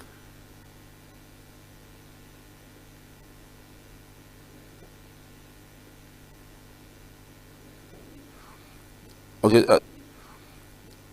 Some talk, can you hear me? Engineer Somtochukwu Mbelu, can you hear me? Yeah. Okay, I really don't know what platform that you use, really. I really don't know what platform that you use. I mean, there are several platforms that gives money these days. There are people who are on YouTube, there are people who are on TikTok, there are people who are on Facebook, even though there are people who have said clearly that they don't know how to go about these things. But again, you just have to learn it through. But again, there are so much monies in technology that most Nigerians are not really leveraging. We want to talk about how Nigerians can leverage it and how our government can even assist. What can people start doing in this regard? Engineer Somtochukwu Mbelu is an AI ethics and data governance expert. Good to have you. Thank you for joining us. Good morning. Good morning. Can you hear me? All right. Somto, I can hear you. Thank you for joining us. How do you do today? I'm doing well. Just to correct, I'm not an engineer, so I think that's an error. And the information provided. But I'm happy to be here once again. How are you doing, Charles? It's been a while. I'm fantastic. Many thanks for joining us. Straight to the point. I hear these things a lot, that Nigeria hasn't scratched the surface of what technology, the wealth in technology could give. Why hasn't Nigerians or Nigeria as a country leveraged the opportunities that is inherent in technology? I wouldn't say Nigeria hasn't done enough or is not doing enough in the area of digital technology and digital transformation, because almost technology is moving very fast, and globally, companies are all trying to, play catch up and trying to really, follow up the trends of digital technology and, as we call it today, artificial intelligence. Nigeria as a country is also doing its best to also, follow up this trend in terms of, building its own infrastructure, also building its own talents to ensure that, it moves with the trend of advancing digital transformation through artificial intelligence and technology. And I must give it to the young, vibrant, honorable minister of technology, who is doing an absolute, amazing work in terms of, helping and supporting, building young talents on various government initiatives, and I can see this is not only what is happening in the federal level, it's also being cascaded to the states level too. Yeah, and you could also see what happened in ENUGU State, 6 days ago, on the Coal to Code, conference, where the advancing conversations around using technology to advance the economy and to, of course, boost employment and all that. All right. For you, what are the several platforms that are easy to engage that someone could start at least making monies? Oh, interesting. There are a lot of platforms, right? And it depends on the type of technology one is working on, right? And of course, we could also see take to the aspect of media, content creation, where you can see that most young people now are content creators, Facebook, Instagram, TikTok. We could also see the rise of gig workers. Many years ago, there was nothing like content creation. There was nothing like the buzzword influencer. We could also see that this is also adversely affecting our traditional media organizations, right? Where most of these bacterial gigs are now pushed to these influencers, and most of these influencers, are young people who are, producing content, for our companies, small-scale businesses, and big organizations. And we could see how this has created a huge employment for this set of young people. Moving forward from that, we are also moving to the era of, like I mentioned, move deeply into artificial intelligence, where now you have, people who work remotely. So you can be in your village, in the ENUGU or Udi, and you're working for a global company in the US, or you're working for a global company in London, or somewhere in Japan, either as an executive assistant, online assistant, or you're working as maybe a data analyst, or you're working as different tech positions that have provided opportunities for young people, to make global impact, from anywhere in the world. 5 years ago, 10 years ago, things like this were not really possible, right? We could also see that it's really engaged our young people. And the amazing thing about these opportunities is that you don't need to, be extremely educated. Most of them, you just need basic, computer and knowledge for you to be able to really, get to work on these platforms. So with your phone, you can make money. With your phone, you can make impact. So that is why, young people are saying, as you have your phone, you have to start looking at ways you can also make money from your phone. And we could see that in the rise of innovation, technology, and digital transformation in this age.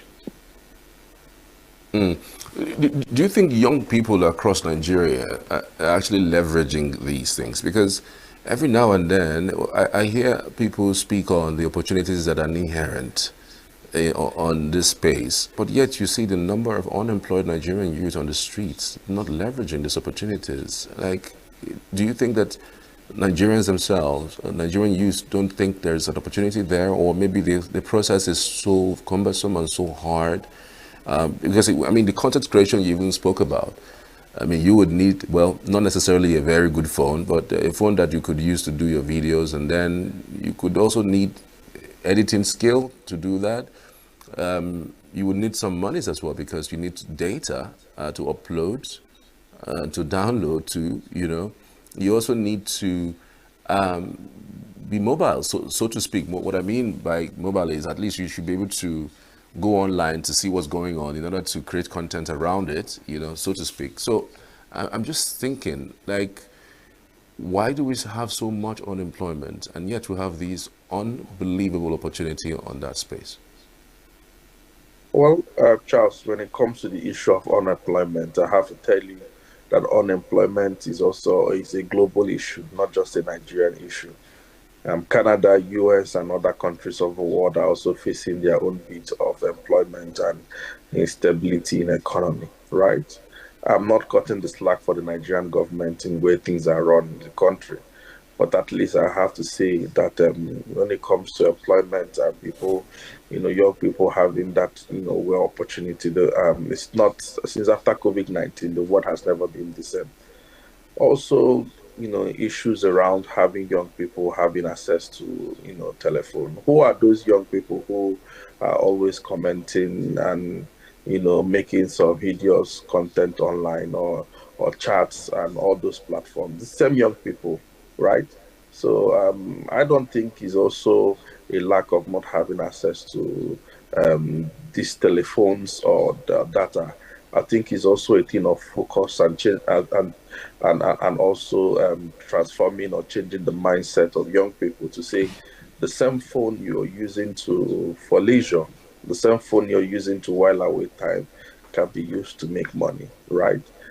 Because Nigeria has the largest, amount, at least I must say, going to the largest amount of young people, or young people under 18 in the world, right? And I must tell you, you'd be amazed the number of mobile penetration, mobile access or internet access these young people have in their hands. But the question is, what are these young people doing with this telephone or these platforms?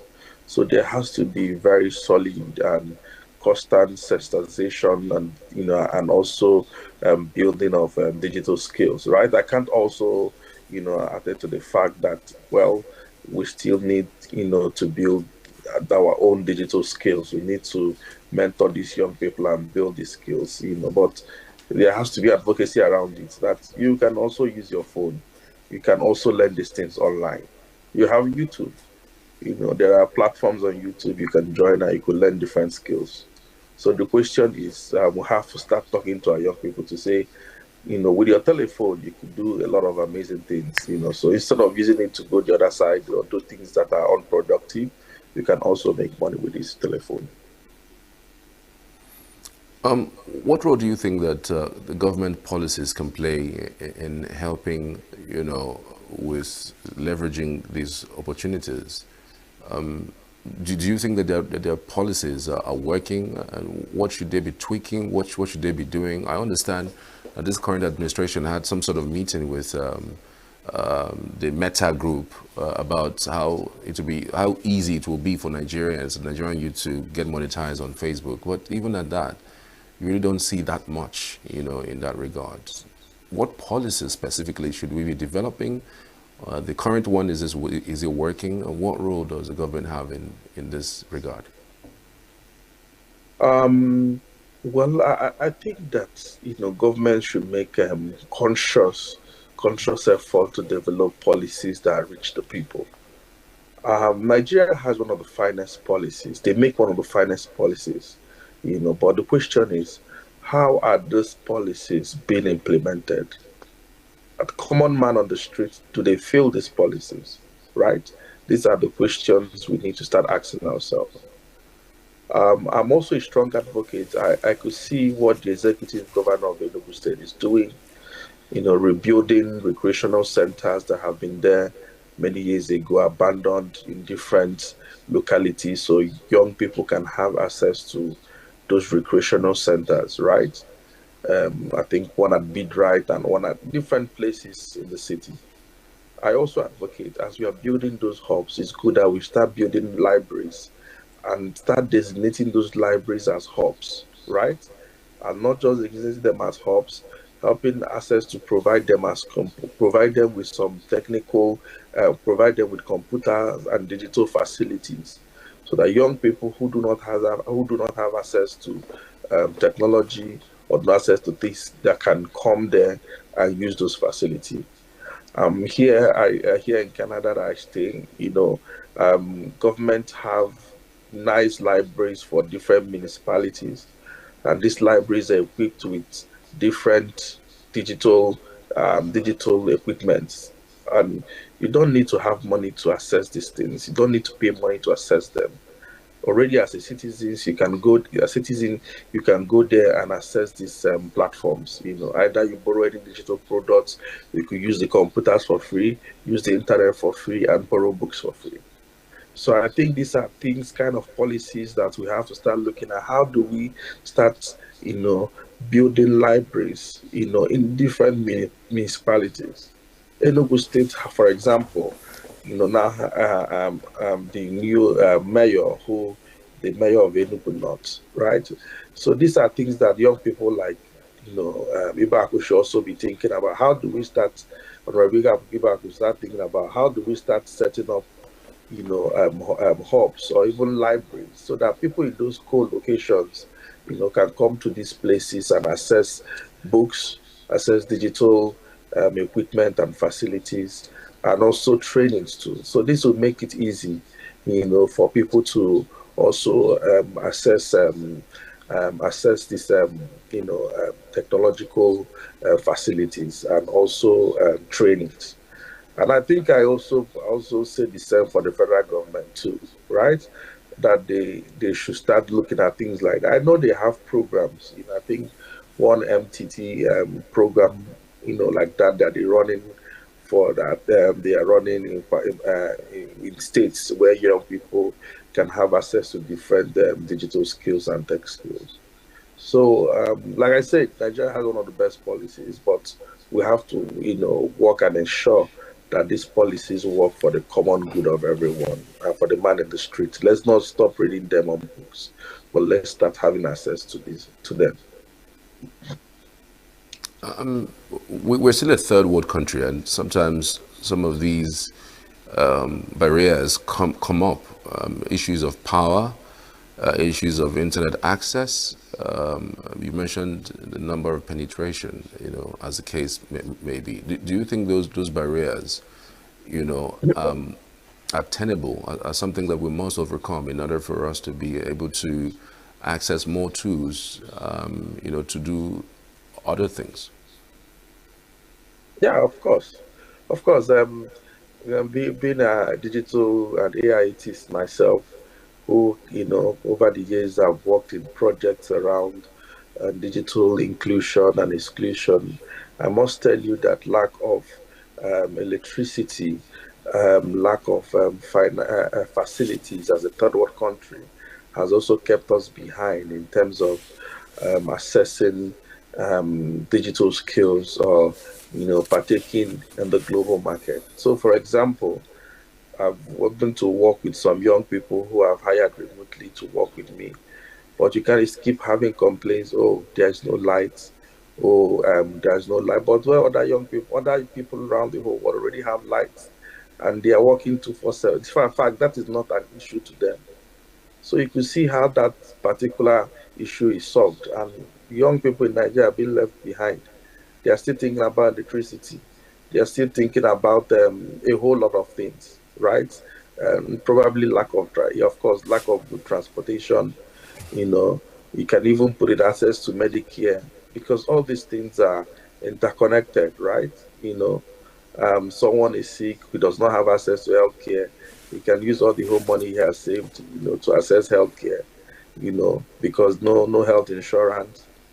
And the person also do not have lights, cannot afford, the high cost of electricity, or even the electricity is not available, and probably the whole money he has made is used to buy fuel for the generator. So, I said the problem of underdevelopment are kind of, interwoven, and I must say that Nigeria should look forward to look at inwards and see how do we solve these little issues, because these are issues that have bedeviled us in terms of developing, and Nigeria standing shoulders to its peers globally. And globally, other tech people are talking about AI agents and all that. Where are our people in terms of those conversations? So I agree with you, Charles. Nigeria being a third world country, still talking about issues of lack of electricity, talking about issues of lack of access to quality and affordable healthcare, and poor governance. These are things that are keeping us from progressing as a nation. Yeah. Now, how do you think we can build a digitally, literate workforce? Because I also understand that even in schools these days, the curriculum doesn't even align with today's realities. We still have institutions stuck up on old ways of teaching. We still have institutions stuck up on old ways of doing things. I mean, given that things are changing by the day, the advent of AI is making work a little bit easier than normal. And in fact, before you even bring up a topic, somebody has already written it up already on AI, and then you wonder whether really the advantage that AI is bringing to bear, whether it is going to in some way diminish our ability to think through for ourselves or use our brains in doing things. But beyond that, do you think that our institutions must start leveraging a new style of teaching that would, affect the way and manner, the world is changing?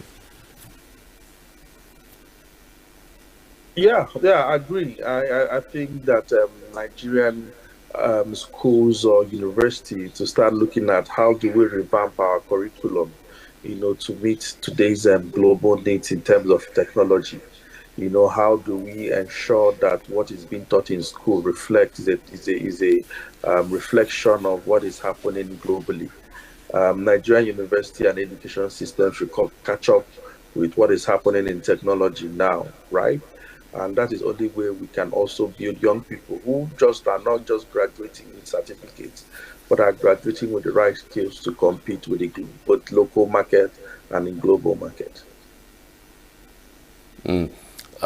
How do you think we can also leverage technologies in traditional activities like agriculture, manufacturing, and even in our medicines? How do you think we can leverage technology in improving, what we have there?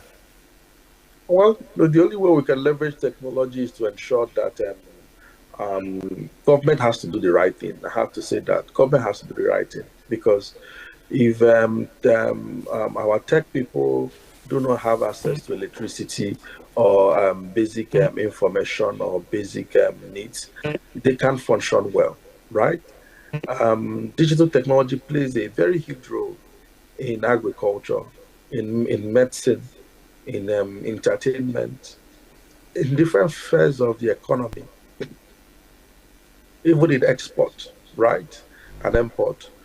But for us to grow as a nation and also start, improving, in this aspect, government has to ensure that the right policies are not just put in place, but right policies are also implemented. And also, as we're also building this technology, it's also important that government has to start looking towards ensuring that this technology also works for the good of everyone, ensuring that this technology are not just being designed in such a way that they are being put out to make money or to just have this capitalist undertone. We have to start also thinking, as we are building digital technology and artificial intelligence, it's also important that we have these platforms designed and being built responsibly, ensuring that it encompasses the needs of aspiration of individuals and people who will use it. I still believe that Nigeria is on the right track, but government still has a lot to do in providing and promoting and enabling an environment for young people to be able to take their place globally in advancing digital technology, for wealth creation. And also for us as a nation, if you also call as a nation, also come in security, we also know the role of technology in building security infrastructure and architecture, right? So it's very, very important that the country, puts in more effort in terms of investing and putting in money. Money is important. You can't build technology without money. Globally, countries are putting in money. Recently, yesterday, I put on my LinkedIn page, the new Prime Minister of Canada, for the first time, I think, in the world, has the first Minister of Artificial Intelligence. You could see that's the forward-thinking nature. And these are the conversations and things we start looking at thinking towards. Now, on a final note, if you were to advise, a Nigerian youth on what the easiest way to make money is online, legitimately, what would you advise them to go upon, and how do they go about it? Just talk us through it.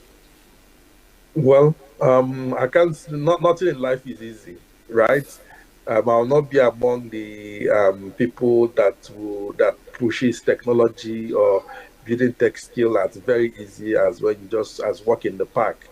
You have to put in a time. You have to put in the effort. First, I say, search for what you love doing. Do you like the area of media, right? You like creating content. You could learn those. There are a lot of people on YouTube. You could follow their pages to learn how these things are done, right? Are you good with data science? You want to get into data analytics, project management, Scrum, Agile, different phases. So whatever you want, the internet is there for you. The internet has all information you need. And we also have our generative AI platforms like the ChatGPT platforms, Grok, and all these online generative AI platforms. You can go to these platforms, and ask them questions. They'll give you step-by-step guide on what you can do, to be able to learn any skill you want to do. But I have to say something. Whatever skill you want to learn, you have to be consistent. You don't expect to go in today and everything works. You have to give it time. Some take 6 months, some take 1 year. But if you put in the work, stay consistent and keep pushing, one day you will break through and you'll be happy you'll be able to learn that skill and you'll be able to compete with other young people globally. Nothing good comes easy, but with consistency, you will be able to learn those skills and make money off it. And also, of course, impact your country and your environment positively. Absolutely. Many thanks, Engineer Somto Chukwumbelu. Many thanks. We truly, really appreciate your insights on the program this morning. Yeah, thank you very much. And nice joining you once more, Charles. Fantastic. All right, we're back shortly after this break for another discussion. Just stay with us. With a population of about 36 million people, the Southeast is awash with stories. Every day on Southeast News, we tell the peculiar story of the Southeast and her people. Our Southeast should be the Silicon Valley of Nigeria. Their successes, achievements, and daily challenges. Do you have a Southeast story to share? Community achievements and challenges. Completed and uncompleted projects. Bad roads, water scarcity, erosion, flooding, insecurity, or even disagreements? Bring it on to Southeast News. On Southeast News, no stop. Welcome back. From electricity tariffs to solutions about provision of water to flooding, you name it. Everything is in the news. But sometimes the news is not in the news. And that's when some items that people call fake news become news. Probably because of the reach. Probably because of the outlet. But our story today and our conversation today is not about fake news per se, but how do we identify stories that are fake, and what can we do to ensure that as a person you get authentic stories all the time. On Southeast News today, we have with us one man who has been an editor with the Guardian newspaper, who also owns his own newspaper, and he has also been a foreign correspondent. But most of all, he has something going for him. He's not just a veteran, he is a veteran's veteran. Mike Ubani, you're welcome to Thank Southeast you News. for having me. How are you today? I'm okay, I'm all right. The weather is fine today. Yesterday it rained like cats and dogs. And I was wondering if the flash floods would take over everywhere yesterday. And I thank God it didn't happen. You're welcome. Yeah, thank you. Now, fake news. So many people have described it in so many ways. But the troubling part of fake news is sometimes it's a bit difficult to discern what is fake news. So if I'm a neophyte, what do I do about it? How do I go about it? Well, it is important in this, to kickstart this discussion, to let us have an idea of what fake news constitutes, what it means. It's just like a fake product, and we know that fake product is an adulterated product. Fake product is harmful. Fake product is harmful to the health of individuals.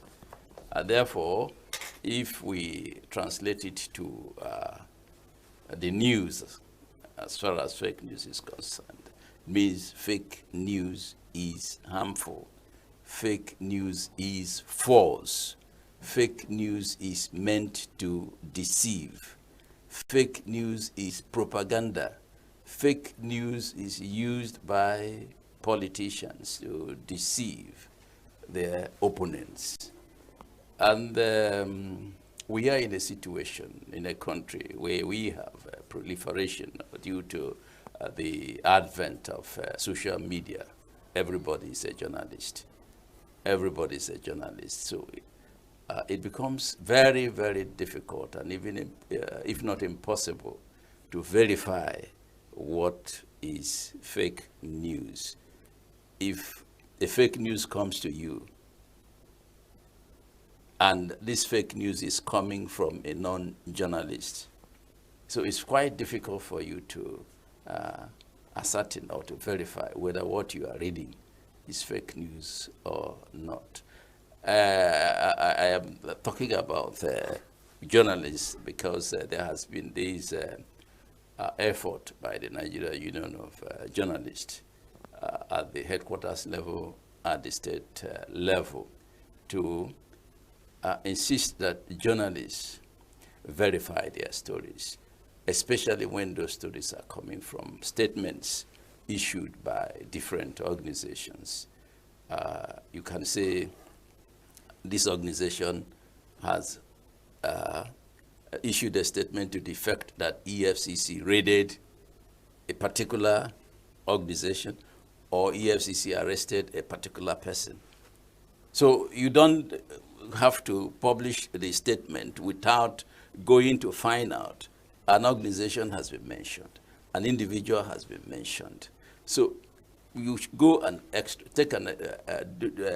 make an extra effort to find out, is it true that EFCC raided this organization?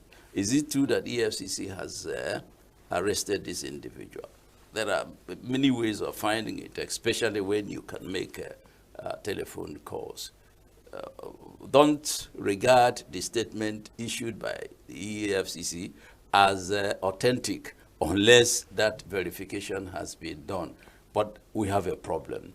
The problem is that with the advent of social media, like I said before, everybody's a journalist. Anybody can pick up his phone.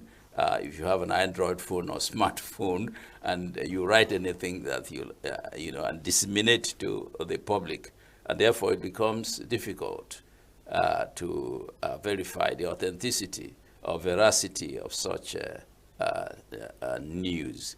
But like I said, every fake news is deliberately designed to harm. Every fake news is hurtful, and as long as we are armed with smartphones, it is difficult to curtail. It is difficult to stop. But the government can come up with with laws to reduce the spread of fake news through those who are not journalists, through those who have smartphones and can post anything they like. Let me just tell you, in the last election in Edo State, for instance, on the eve of the election, there was this information that was disseminated to the effect that the Labour Party candidate has, withdrawn his ambition, in support of another candidate. And I'm sure it dealt a whole lot of, it dented his own, campaign. He came third, perhaps he would have come second anyway. So, but that is what fake news does for you. But you talked about what ENUGU is doing. Now, let's use the Edo example, even if it's not part of the Southeast. As a case in point, was it not possible to identify the source of that information? And was it also not possible for the Labour Party candidate to have gone to court to ensure that whoever issued that statement does not go scot-free? Like I said, that statement was issued on the eve of the election. The damage had already been done, and the Labour Party candidate, I'm not speaking, I'm not his spokesperson, but I'm just thinking that time was very much against him. But I would like us to understand that it was deliberately designed, to affect his candidature and to get his supporters disinterested in going into the election. I agree with you, but I'm looking at the aftermath, because we're looking at fake news and its impact on the society and various ways of curbing it. Now, if I originate an article and it's discovered to be fake and it's injurious to you, do you just take it casually and let it go, or do you take action so that it will serve as a deterrent to others who want to follow the same path? Yes, yes. The best option is to take action to deter others who might want to go that way. But also you have to contend with the Nigerian judiciary, what goes on in our courts. You have to contend with the length of time that it's going to take the judiciary to adjudicate the matter in your favor. Yes, I have been hurt, but I'm also looking at the time factor. I'm also looking at how much I'm going to spend. Supposing the other party has more money than I do have, the tendency is for them to go out there and buy the case over, and that's why so many Nigerians, instead of going to court when they are hurt, when they are cheated, they say, okay, let bygone be bygone. So so what I'm saying in effect is that our judiciary must be up and doing. We must get justice. We do say that justice is the last, the judiciary is the last hope of the common man. But from what we have seen in the past 2, 3, 5 years, judiciary has become a marketplace where the highest bidder, gets a favorable case. But the best option, the best thing to do in a civilized society is to go to court and claim damages. And in the civilized countries, you get such damages. You get such. You get the judiciary to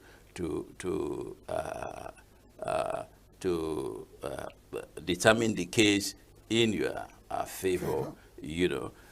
Without spending much time, without spending much money. But we are in a situation where our judiciary is for sale. Well, I won't take that hook, line, and sinker yet.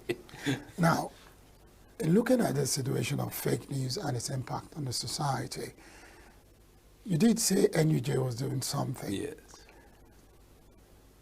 Some few months back, we had this situation in Ebonyi State, where some set of journalists went to an event,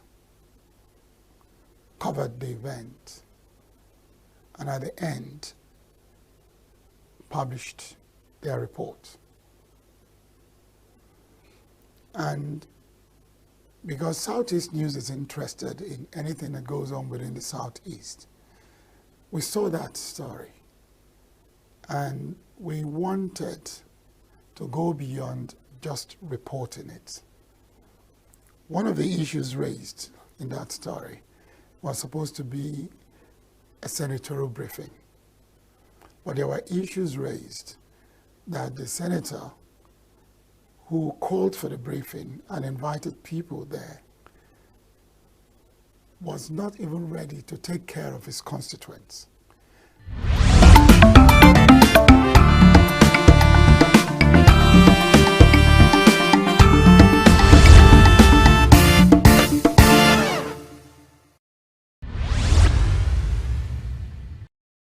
You know, in our universities now, I'm not just talking about Nigerian universities, all over the world, students come out, with no jobs, I served as a provost of a university in the US for 8 years, and part of my major responsibility was curriculum renewal, faculty looking at curriculum, and you see still operating curriculum that has been outdated, and so when students graduate, there are no jobs.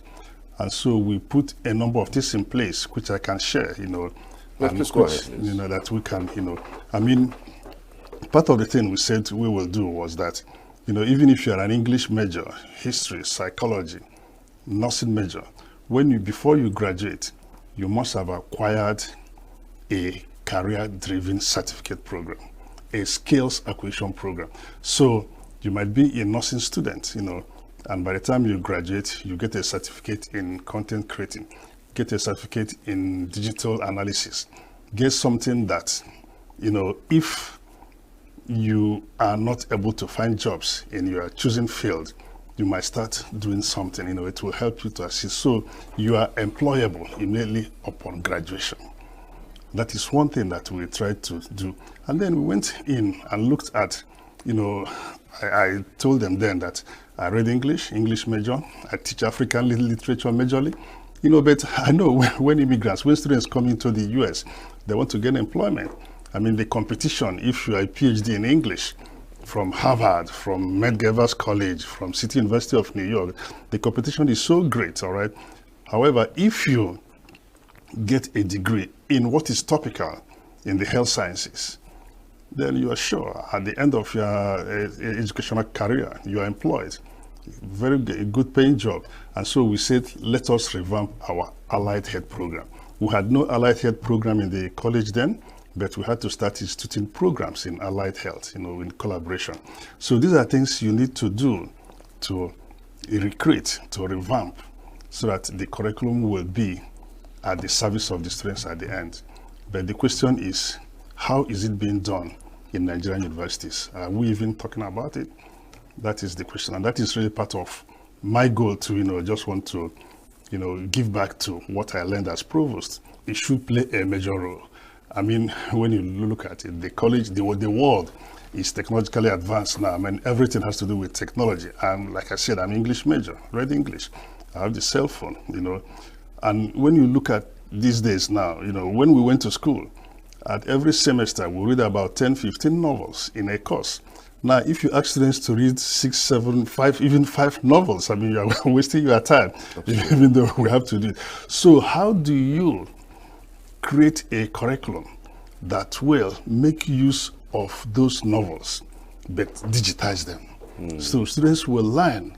Number one, students will read the novels, even if they're not read the novels. Students will apply the novels to a modern day world. Students will use the novels to learn content creating.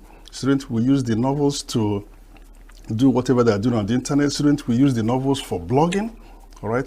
And so how do you infuse that in the curriculum to make sure it happens? So what we're doing is kind of merging, for example, African literature with a curriculum in sciences, in technology. So applying that, when students are not reading the entire novel, then how do you get them to read? You have to meet them where they are, and then use that to be employable at the end of their career.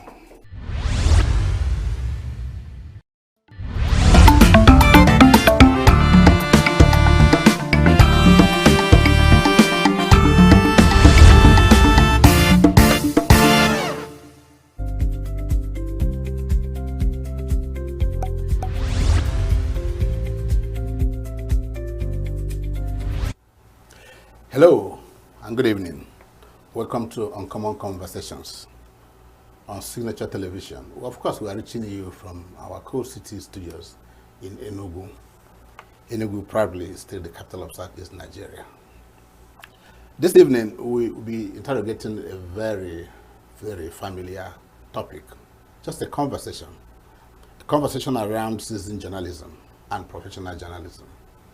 As a young man growing up, I looked forward to working on radio, on television, and writing for the newspapers.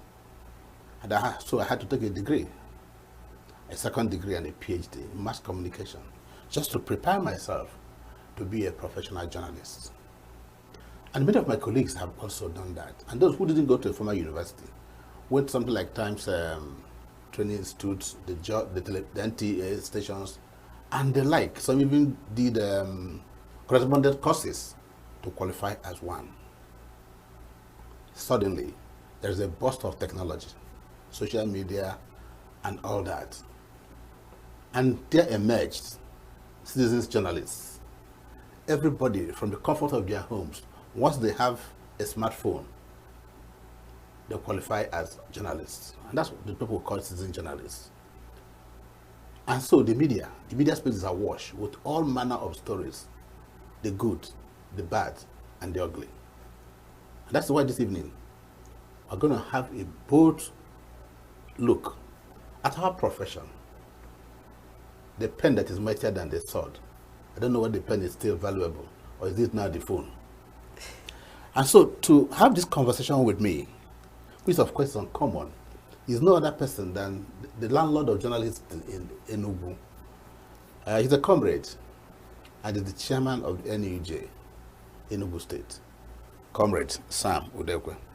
Chairman, good evening. Thank you, thank you. Welcome to Signature Television. All right, thank you. This is your first? Yeah, of course. I'm appending my signature today. Okay, it will be your last. This is the first of many such visits. Yeah, thank you. Because you are our boss. Of course, you listened to my background story. Citizen journalists and professional journalists. I'm one, you are one. And so, how do you make a distinction between the citizen journalists and the professional journalists? All right, thank you. It's as clear as their names sound. The sound of their names is, this is citizen journalist, this is professional journalist. Well, first of all, you are a citizen before a professional. Okay. Yes, when we talk, that very qualifier citizen means that as a citizen you have some rights, and nobody is inalienable. Nobody stops you along the path of your rights, except is outside the ambit of the law.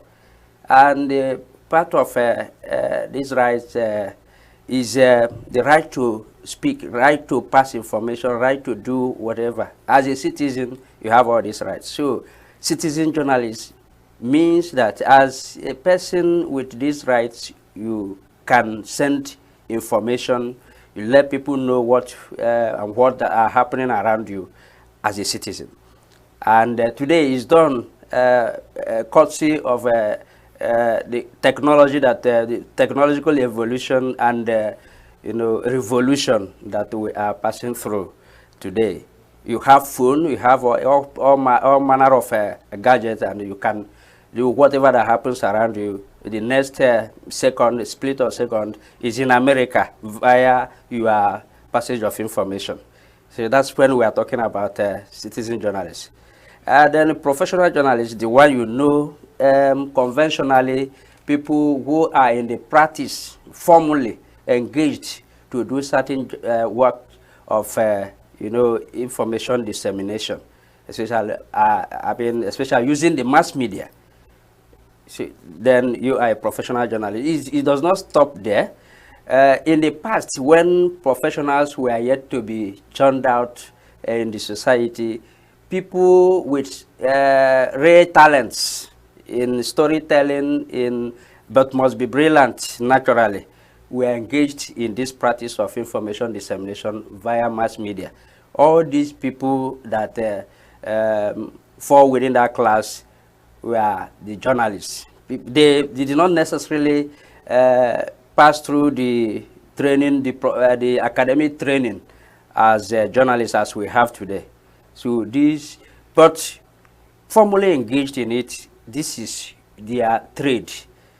Then they were these professional journalists. But today, as via educational evolution, today courses have been split out for people to undertake in formal university and other institutions of higher learning. And in this training, they are taught how these things are done formally, more than what used to be just raw talent of human beings that could do certain things. But this time around, from the talent, you are trained to become a journalist. then you are a professional journalist. So from what I have explained in the past, professional journalists, we are not necessarily those who pass through the academic training in that area of trade, that is journalism. Today, in schools, journalism is learned. Mass communication, journalism, trade, all related courses in that area of mass media practice. So today. Okay, I have a challenge. In the course of Call of Duty, you come across men and women who are good writers, who are good essayists. And so, because they can type, they can write, they can speak, they qualify as, they pass themselves around as journalists, information peddlers. My challenge is, if you go back to a village today, Sam, you will find a man, a pattern medicine dealer, who can mix, even during the time of COVID, they will mix all manner of drugs, and if you have malaria, it can be cured. Sometimes they undertake very small, little, minor surgeries in the village. They call them, the people call them doctors. But would those people at any point in time qualify to be pharmacists or doctors? Because they have the capacity to dispense that services. And if the answer is no, then because you can write, you can pass information, does that make one a journalist? No. From my explanation, you can understand that journalism does not end at writing or ability to pass information. It means more than that. So beyond the academic qualifications, so to speak, and training, what actually qualifies one to be a journalist? At least in your own constituency where you are the boss. Yes. So what qualifies one to be a journalist? Today, by the specification of our constitution, for one to become a member of ENUGU, and those that are members of ENUGU are these journalists. For you to be qualified, you must at least attain academic qualification of HND or BSc, yeah, first degree, HND or first degree in mass communication, or any of the related courses as any of these unbundled units. Yes, okay. The units of unbundled mass communication. Yes. Advertising. Yes. Creative writing, film and all that. Yes, those units of unbundled mass communication. If you have at least HND or BSc at least, you can be, in addition to practicing, in addition to being engaged in a mass medium where you do this job. One thing about journalism is not that, it's not just read. If you read mass communication today, and they go and sit down, you are not a journalist. If you read all these courses and up to today, you have not been engaged in the practice, you are not doing the do, you are not a journalist. That is what is different there. Further, the Constitution specifies that if you read other courses other than like English or these other courses, like arts, like political science, whatever it is, but you have been in the practice of mass communication, in the practice of journalism in a recognized media organization for at least 10 years, then you are required to obtain at least national diploma in mass communication or any of these courses. Okay. So if you add national diploma in these courses to your area of profession, your academic profession, and practice in a recognized media organization, you are qualified to be a member of ENUGU. Okay. Sorry, an addition is also, yes, if you read another course that is not mass communication or journalism, you can also go ahead to do your postgraduate diploma in mass communication. And for you to do that, it must be, you cannot read biochemistry and you want to do PGD in mass communication, you will be offered. So it must be something. Okay, the subject combinations. These courses that are related to that can offer you PGD program in mass communication or any of these courses. When you do it, you are qualified to be a Okay, whether you're qualified or whether professional journalist or what you call a citizen journalist, the issue is that information gets across to those who desire it, who deserve to have it. And I learned in the university that what you call gatekeeping, the gatekeeping theory. Yeah. That's number one. And then the agenda setting of the mass media. Would mean I'm a reporter here, and I've covered the story. So I sent the same story to the head office for publication, maybe in a newspaper, or to file in the television house like this. There's an editor who will be like a bridge to ensure that what you are sending is not offensive, so to speak. It's within the ethics and norms of professionalism. Okay? Yeah, of course. That's what you do not find in those who now call themselves citizen journalists. Whatever they see, whatever they can type, they push it to the public, not minding whether it's going to cause some embarrassment, some disruptions.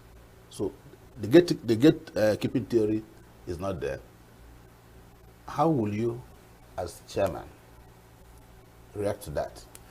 Well, these citizen journalists, so to say, we call them journalists because just to identify the kind of thing they do, they are doing some things like the journalists. They are citizens who have the right to tell stories.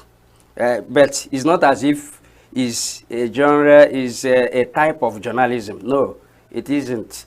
They use journalists or journalism to identify the kind of thing they do. They are doing those things that pertain to dissemination. Information dissemination. Dissemination. So they are called citizen journalists. So they are not practicing journalism. They are sending. It is a glorified talk your own set of people. So what it is in journalism, just as you pointed out, for it to be real practice of journalism, there must be gatekeeping.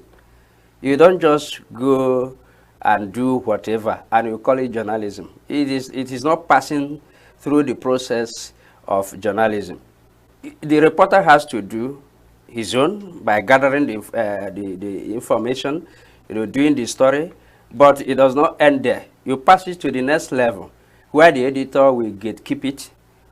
If a story is well gatekept, then you see the sieved story that has that professional touch. That is when you begin to talk about journalism practice. Why it is gatekept is that, like our people say, that snake just only one person saw could become a python. So let another person see it, and let it be regulated within the ambit of the law. The professional ethics, the do's and don'ts.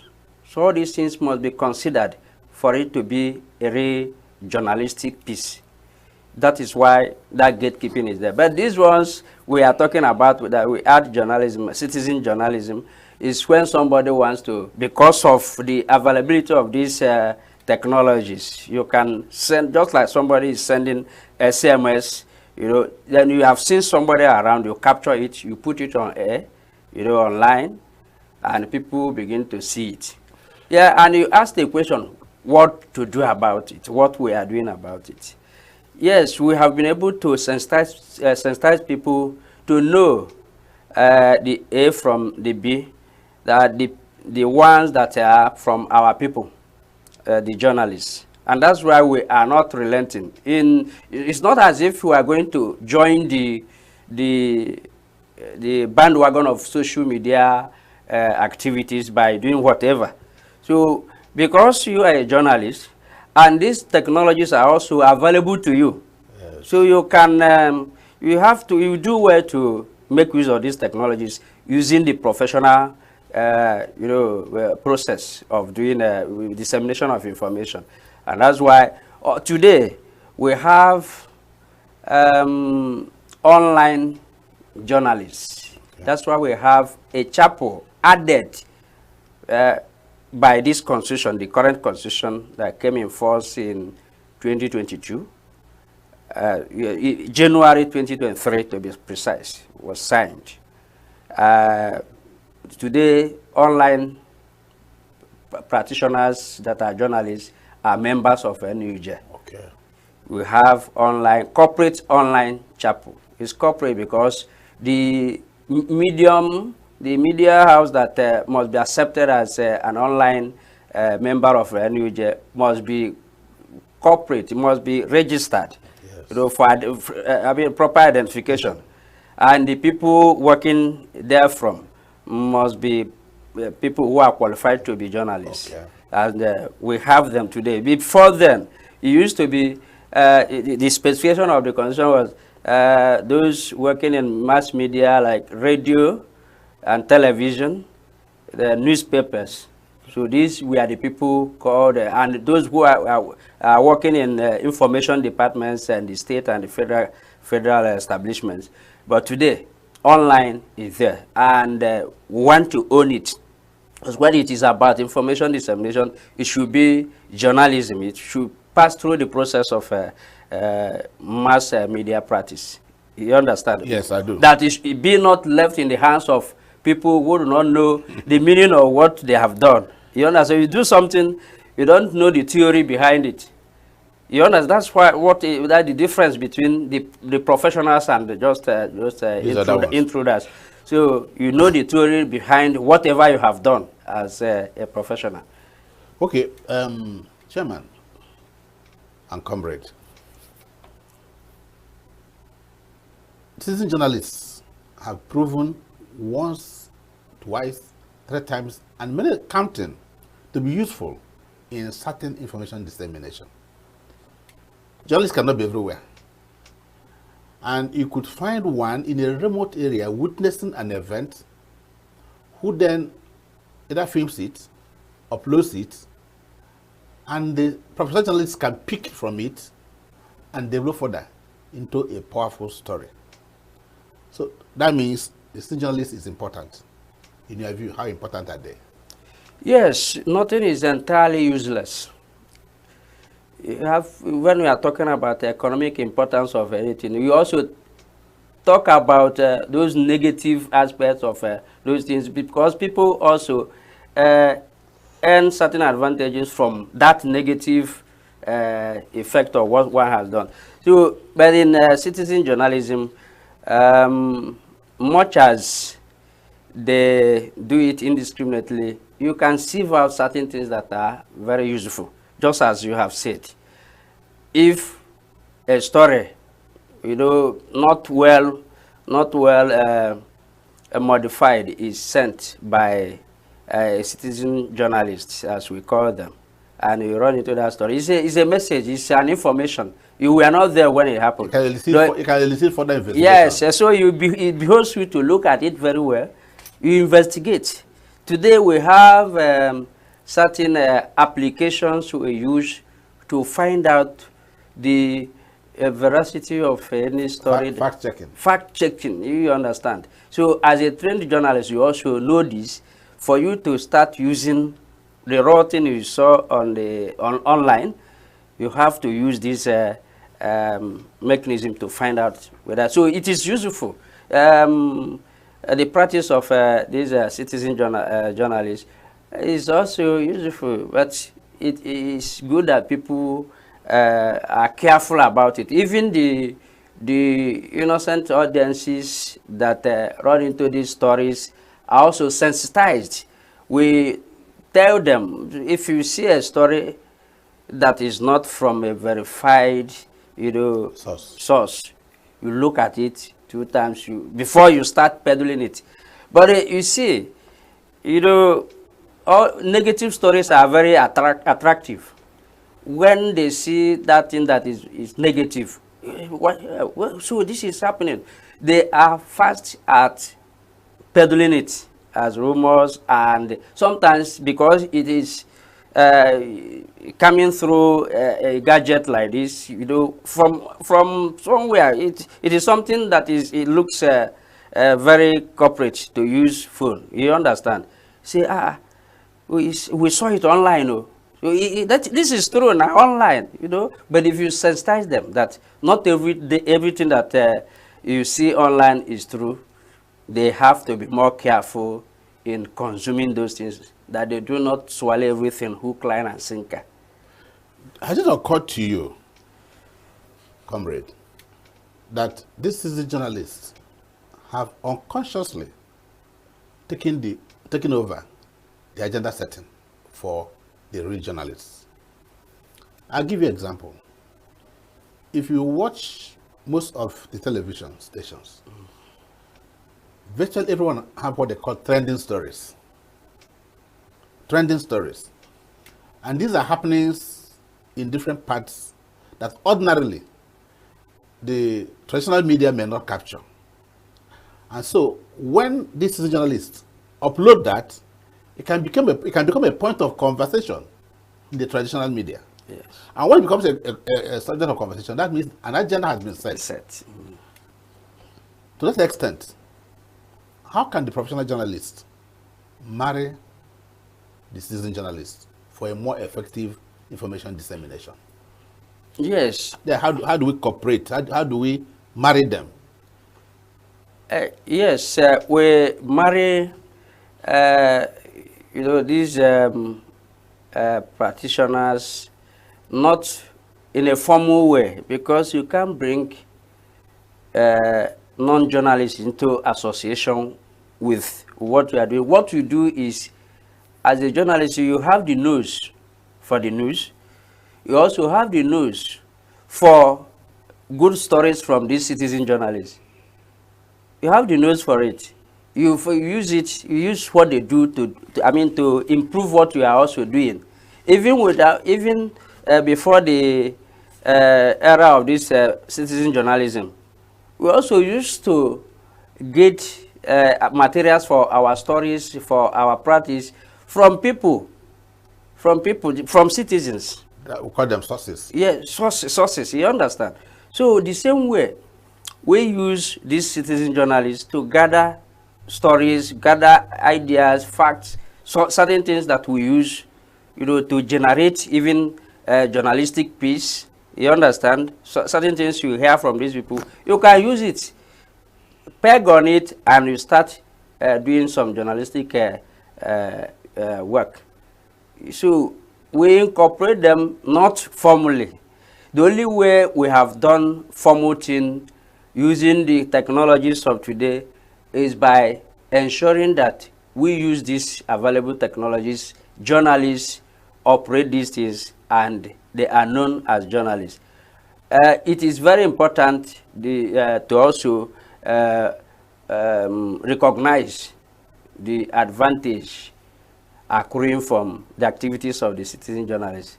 If you want, if you must improve today, because certain times you see when a horrible event happened and somebody just, captured that scene, where a madam, a mother is maltreating a house help, and somebody will capture it and throw it into the online, and you run into it. You have to investigate and know because what is true, you always know it. Something that was captured raw and you saw it, you begin to use it. We use such things. Of course. Yeah, so it's useful also. Several child molestation, domestic molestation, child abuse have all been actually uploaded by citizen journalists. Of course. I'm going to ask you a question. Do you think that citizen journalists pose a threat to professional journalism? Yes, there's a threat because there is already a confusion in society. So nobody, some of them, especially those who are not well informed, won't know the one that is true. When you are telling a story, you may be telling the true story, but they may believe more in that one, initiated by the citizen journal, because there are negativities there. People want to hear these negative things. When you want to tell the story with regulation, using, bearing in mind that there are ethics and laws of journalism, you are using it to tell the story. They will look at your own as being doctored, not knowing that you are doing it professionally. They will say, we heard that we are 100 persons were killed, and you are now telling us that is no fewer than 50 persons were killed. Because even the person that is telling you that 100 persons were killed didn't take any count, couldn't have gone into that field and be counting dead bodies. The person didn't do it, but you see 100, over 100. Yes, told you. But accuracy is sacrosanct in journalism. Accuracy, truthfulness, and all the facts. You understand? So you are using these elements to tell your story. But this other person is a raw person in that part. He just told the story 100 persons when he did not take any count. Yes, that takes me to balanced reportage.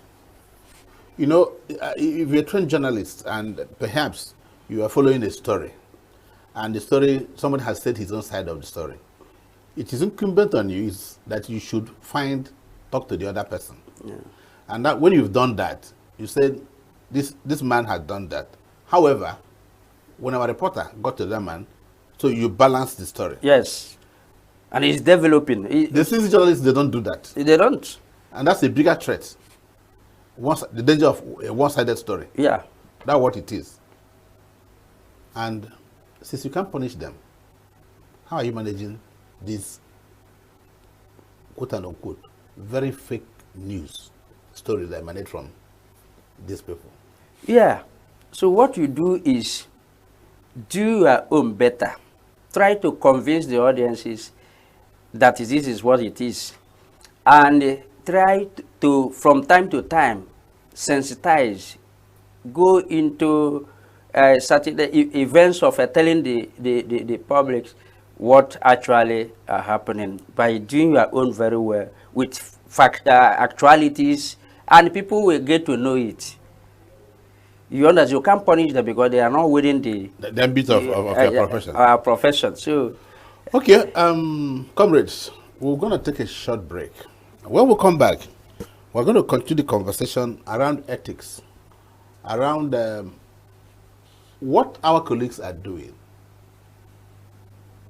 Breaking the law, we'll talk about white envelope, black envelope, and the rest. Those things that bring our profession to a little kind of disrepute. So don't go anywhere. We'll be back shortly.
You are still watching Uncommon Conversations on Signature Television. We're still reaching you from our studios in ENUGU. And of course, my guest is still Comrade Sam Udekwe, Chairman ENUGU State. Comrade, shortly before we went on break, I made a banter. I talked about white envelope, brown envelope, black envelope, green envelope, and many people. I'm going to link it to what they now call stomach journalism. Is that a concern? What is it? Well, it's no longer shocking because it has stayed for decades, if not close to a century. The story of brown envelope today is white envelope. These are the negativities of every trade. In every trade, you see people who are cutting corners. If you come into the proper trade, you see people who are dealing in their products very well. But you see smugglers also.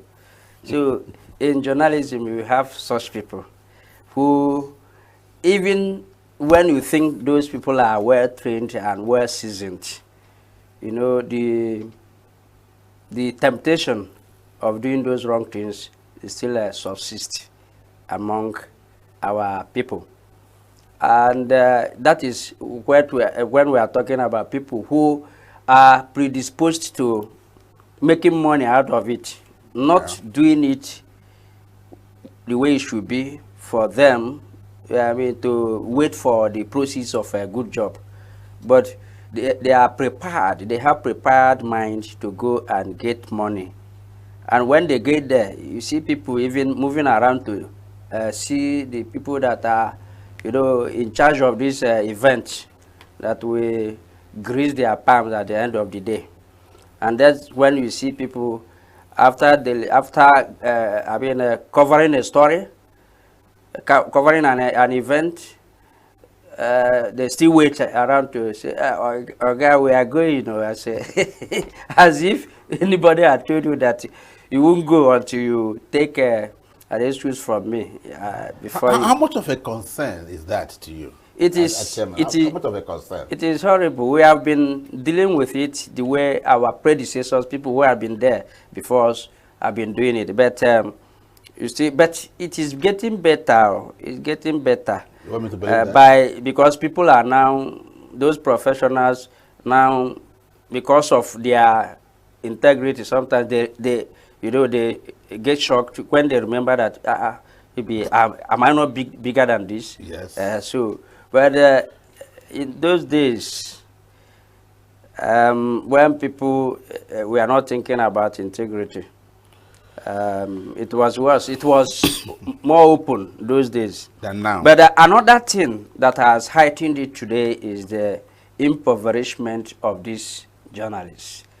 The various media houses they are working for are not helping matters, because you see most of these, many of these are colleagues that are not on salaries. They are not paid.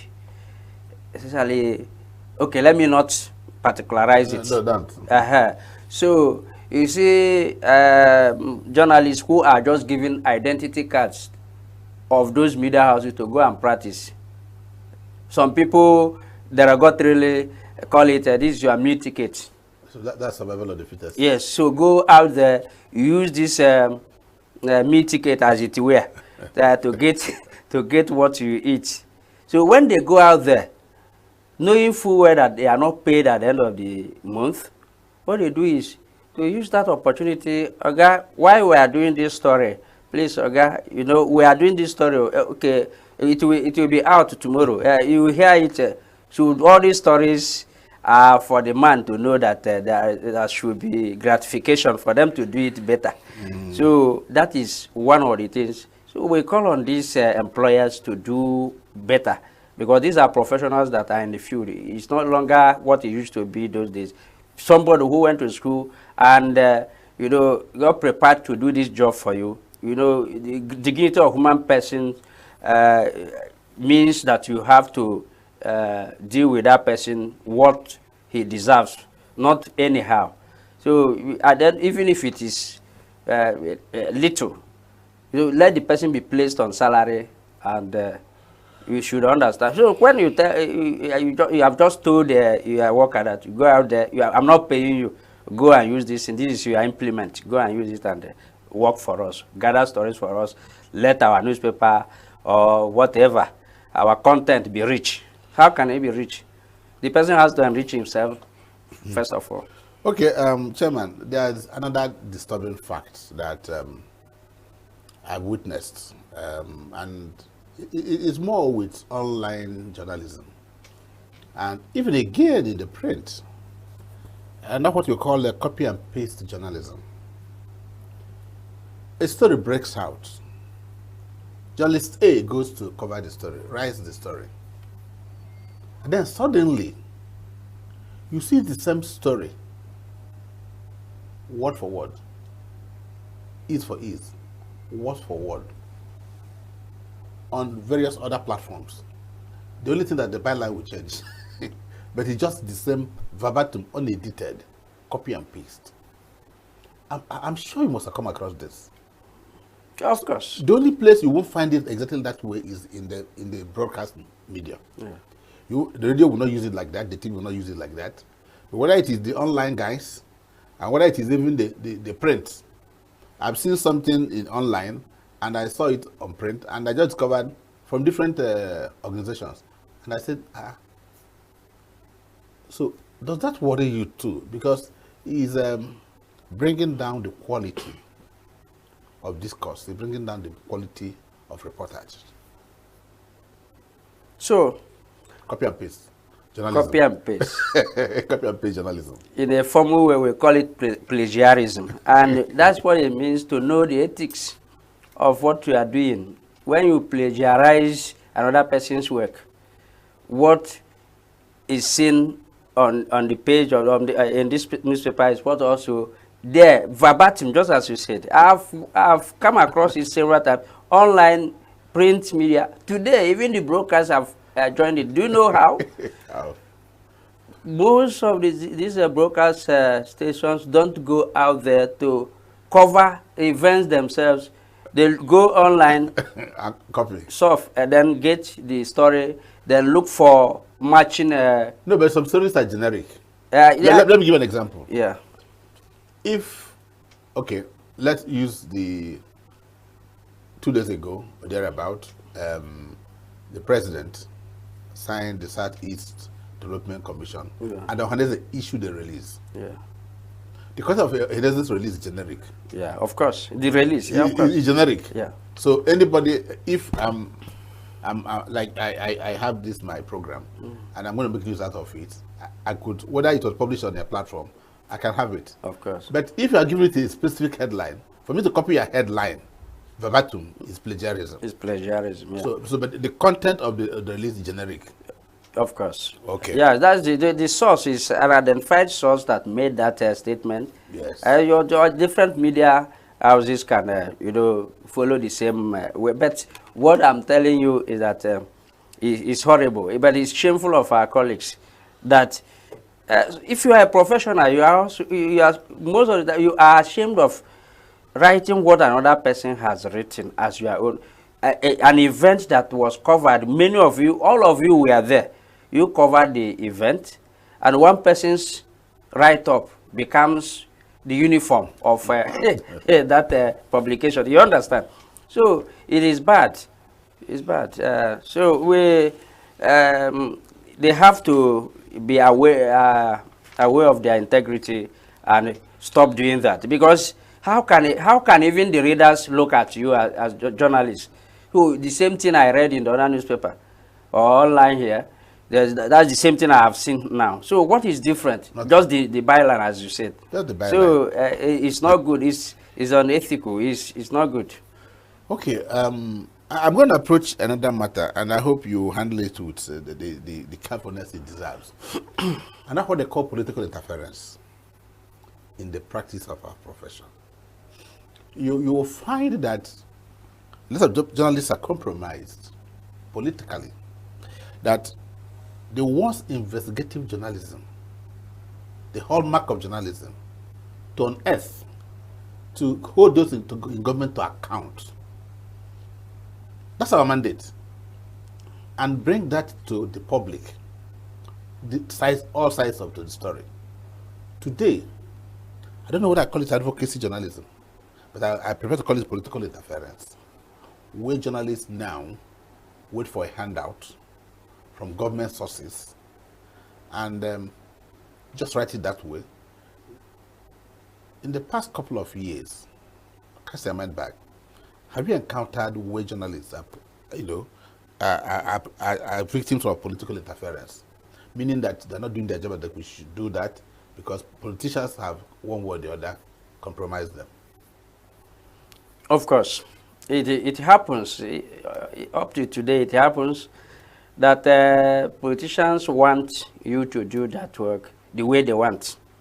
You are operating within their areas of authority, and there are laws all over the place, and if you don't do it the way they want, even when you refuse to take the gratification, your life is threatened. It happens. And it is not just today. Those days also, even when investigative journalism was thriving very well, our dogged colleagues that went out of their way to do the writing were also victimized. Today, due to pecuniary interests, people, the economic situation today, and you see that it is juicy to be in the good book of these politicians. Our colleagues are, roped into that behavior. And much as I blame our colleagues, it is these politicians, they should be more responsible. When people are doing their job, interference is not the best. If that, even the medium that is publishing your story that way is known for that, how many persons do you think will believe that content? The stories, this medium, tells about you, because they know that it is always compromised. So allow them to do certain things objectively. Sometimes when they do it, when your story is found there, they know that it's from a very nice media house, and they will believe what that story that is told about you. So they should allow us to do our job, the way it should be. Somebody, we know that somebody is something beggarly. You're something beggarly. They should allow you. Let me put it this way: if somebody elected a governor, yeah, he swears to an oath, and they derive from the Constitution, and somebody is a speaker, and somebody works for government, and you derive your power from the Constitution to educate, to inform, and to hold those that were elected to account. And we have now got into that constraints of the politicians. You are saying that they should allow you do that. Sounds beggarly.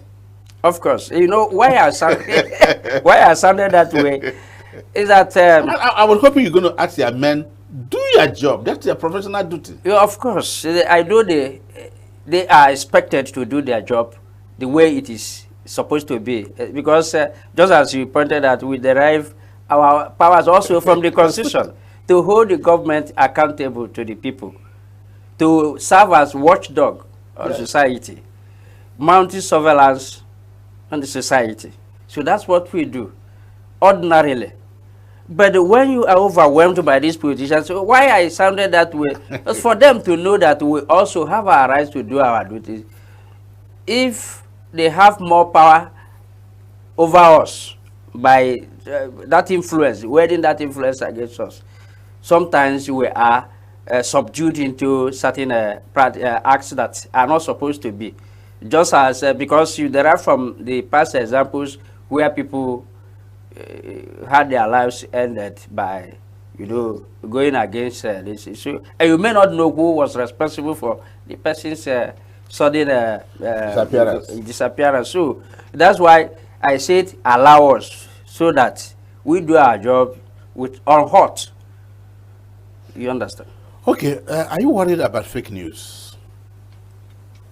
Fake news is no longer about the citizen journalists who write or verify. Are you worried that even professional journalists have taken delight in publishing fake news? Of course. Of course. Some people are paid for that. That's what we are talking about, political influence. So, do you have sanctions for them? Of course. That's why we have, any publication, any broadcast is malicious against you. You know, something that never happened. And our colleague, you know, went out of his way to do a story that is not true. Especially if it becomes something that in the public domain that this thing is not true, the person has a common pants. The disciplinary arm of the ENUGU, does it still work? Of course, the Ethics and Disciplinary Committee. Its life is as long as the elected executive of that time. How many people have you tried? Huh? How many people have you tried? We've in the past 2 years, there was you may not mention the name. No, there was a report submitted by that Ethics and Disciplinary Committee of our state council here. One report has been submitted, and we are working on it. It has been submitted, and there is a sanction spread out for that person to enjoy, as it were. So, okay. And I thank that committee headed by Comrade Sabasino Kafo. And that's what we do. When they remember that that thing is, sanction is waiting for them at the end of the day, all these unethical behaviors will reduce drastically. They don't go out there to do whatever they want. So we have all these things in place. Government stranglehold on broadcast organizations. Until I think that one court had just said that the Broadcasting Commission has no right to impose sanctions. I do not know to what extent or that had been brought to your notice about the very extraordinary sanctions that have been given to journalists doing their duties by the NBC. And what's your take as chairman of this stronghold? Either you do a story, government will threaten to revoke your license, pull down your houses. At the time it happened somewhere in your state. Okay? We've not really had it around here, but it's a concern that when you do a credible story, I know one journalist here some time ago, I won't mention names, that did a certain story about cholera in a state, and and the power that be there said he was exposing the state to ridicule. But there was cholera in that state. They wanted that, so the guy suffered, but eventually, so how much of this do you think is affecting our profession? Government control of the broadcast media, government undue control, by state and all that. Yeah, there are agencies charged with regulation of practice, but what we are talking about is undue control. Even when it is not the place the government should come and sanction the broadcast station, all this electronic media, they come to do that, just like the story of that cholera report. Yes. Actually, there was cholera there. Yes. It was objective of that journalist to report that there was cholera. And the government didn't want people to know that there was cholera in the They are talking about bringing the image of the state to disrepute. So they are not talking about the alert raised by that journalist for people who are traveling to that state to get themselves prepared very well, so that you shield yourself against that infection. So that is it. That's what we are crying out against. It's not as if it's not good to regulate. Without regulation, there will be indiscriminate acts, in the practice. But they are doing it too much. slamming huge amount of money against broadcast stations that you do not know whether they even have that thing in their coffers. Okay, I want to talk about professionalism. Maybe because we'll be winding down. I want to talk about professionalism in the profession, and that stems from a lot of many media organizations are employing non-professionals. I'm sorry, that's the reality. Of course, that is worrisome. So that means there's several quacks in the masquerading as journalists. There's shortage of trained personnel, and because of that, there's a lack of, in most broadcast stations, the lack of modern equipment, even in the print. So, how does that worry you? So worrisome, as I said. Talking about quacks in the system, it is not their fault. It is the fault of the employers. You see employers engaging people in the news and current affairs department or in the editorial department in the print, as the case may be. And these people are not professional journalists, and they are working as a newsmen. So it is these employers that engage them. But what we do, some of them are very smart, they are very brilliant, and they do it manageably. But they don't know what it means to engage the real professionals. In the media houses, it does not mean that you must have all of them journalists, because there are departments. Yeah. But in news and current affairs department in the broadcast, or editorial department in the print, whatever it is, it must be professionals in journalism. Okay, so, but they can't they can't find those people. I'm going to be asking you two questions, and you have just basically a minute to answer them. Okay. Is the print dying? It is gradually, okay, let's say dying, because, is the print dying? Because of the emergence of online journalism. Because online, we do online almost what we do in the print. Okay. So that is why it is waning. We don't say dying now. And lastly, how are you reaching the Gen Zs? How are you reaching the Gen Zs? How you are the chairman of the ENUGU. How are you reaching the Gen Zs? Those who are just holding their phones, they're not even looking at television, they're not looking at the radio. How are you reaching them? Because you need to conscientize them. Yeah, of course. We do our best to bring them closer, and as time goes on, we devise ways of doing these things better. Okay, thank you. Thank you very much. Thank you, Comrade Sam Udekwe. Thank you. Chairman, ENUGU State. Thank you. And to our viewers, we had a conversation, a very robust one, with the chairman of ENUGU State, Comrade Sam Udekwe. It's been a wonderful session. Join us same time, same station next week. Thanks for having me. Thank you, viewer. Yeah.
you know, in our universities now, I'm not just talking about Nigerian universities, all over the world, students come out, you know, with no jobs, you know, I served as a provost of a university in the US for 8 years, and part of my major responsibility was curriculum renewal, faculty looking at curriculum, and you know, you see still operating curriculum that has been outdated, and so when students graduate, there are no jobs. And so we put a number of things in place, which I can share, you know, and which, you know, that we can, you know, I mean, part of the thing we said we will do was that, you know, even if you're an English major, history, psychology, nursing major, before you graduate, you must have acquired a career-driven certificate program, a skills acquisition program. So you might be a nursing student, you know, and by the time you graduate, you get a certificate in content creating, get a certificate in digital analysis, get something that, you know, if you are not able to find jobs in your chosen field, you might start doing something, you know, it will help you to assist. So you are employable immediately upon graduation. That is one thing that we tried to do.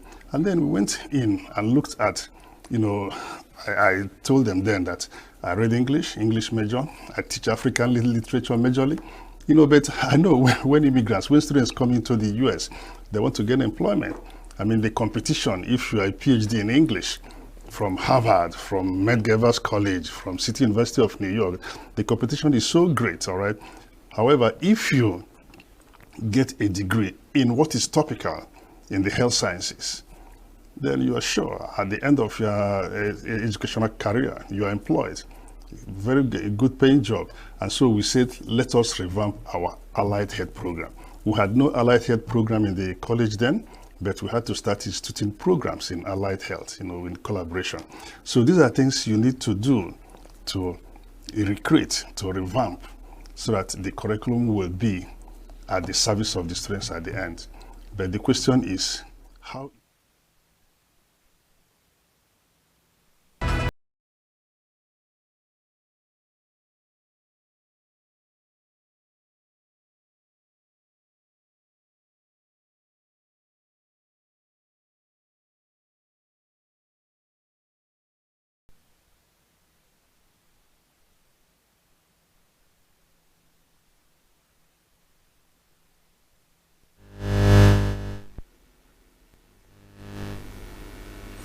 Welcome to Global News on Signature TV.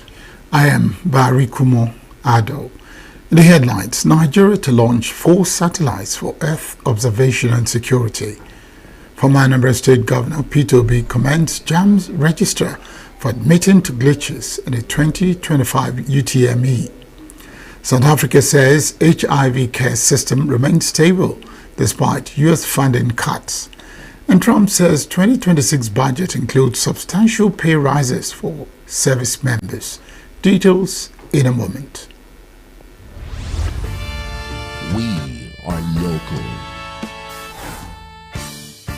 We are right now with the wife of the man that was... Why the main market is in chaos. People We are national. Those in support of this motion as amended, say aye. Aye. We have taken the vote by default. We are international. Israeli airstrikes. Donald Trump left us the worst unemployment.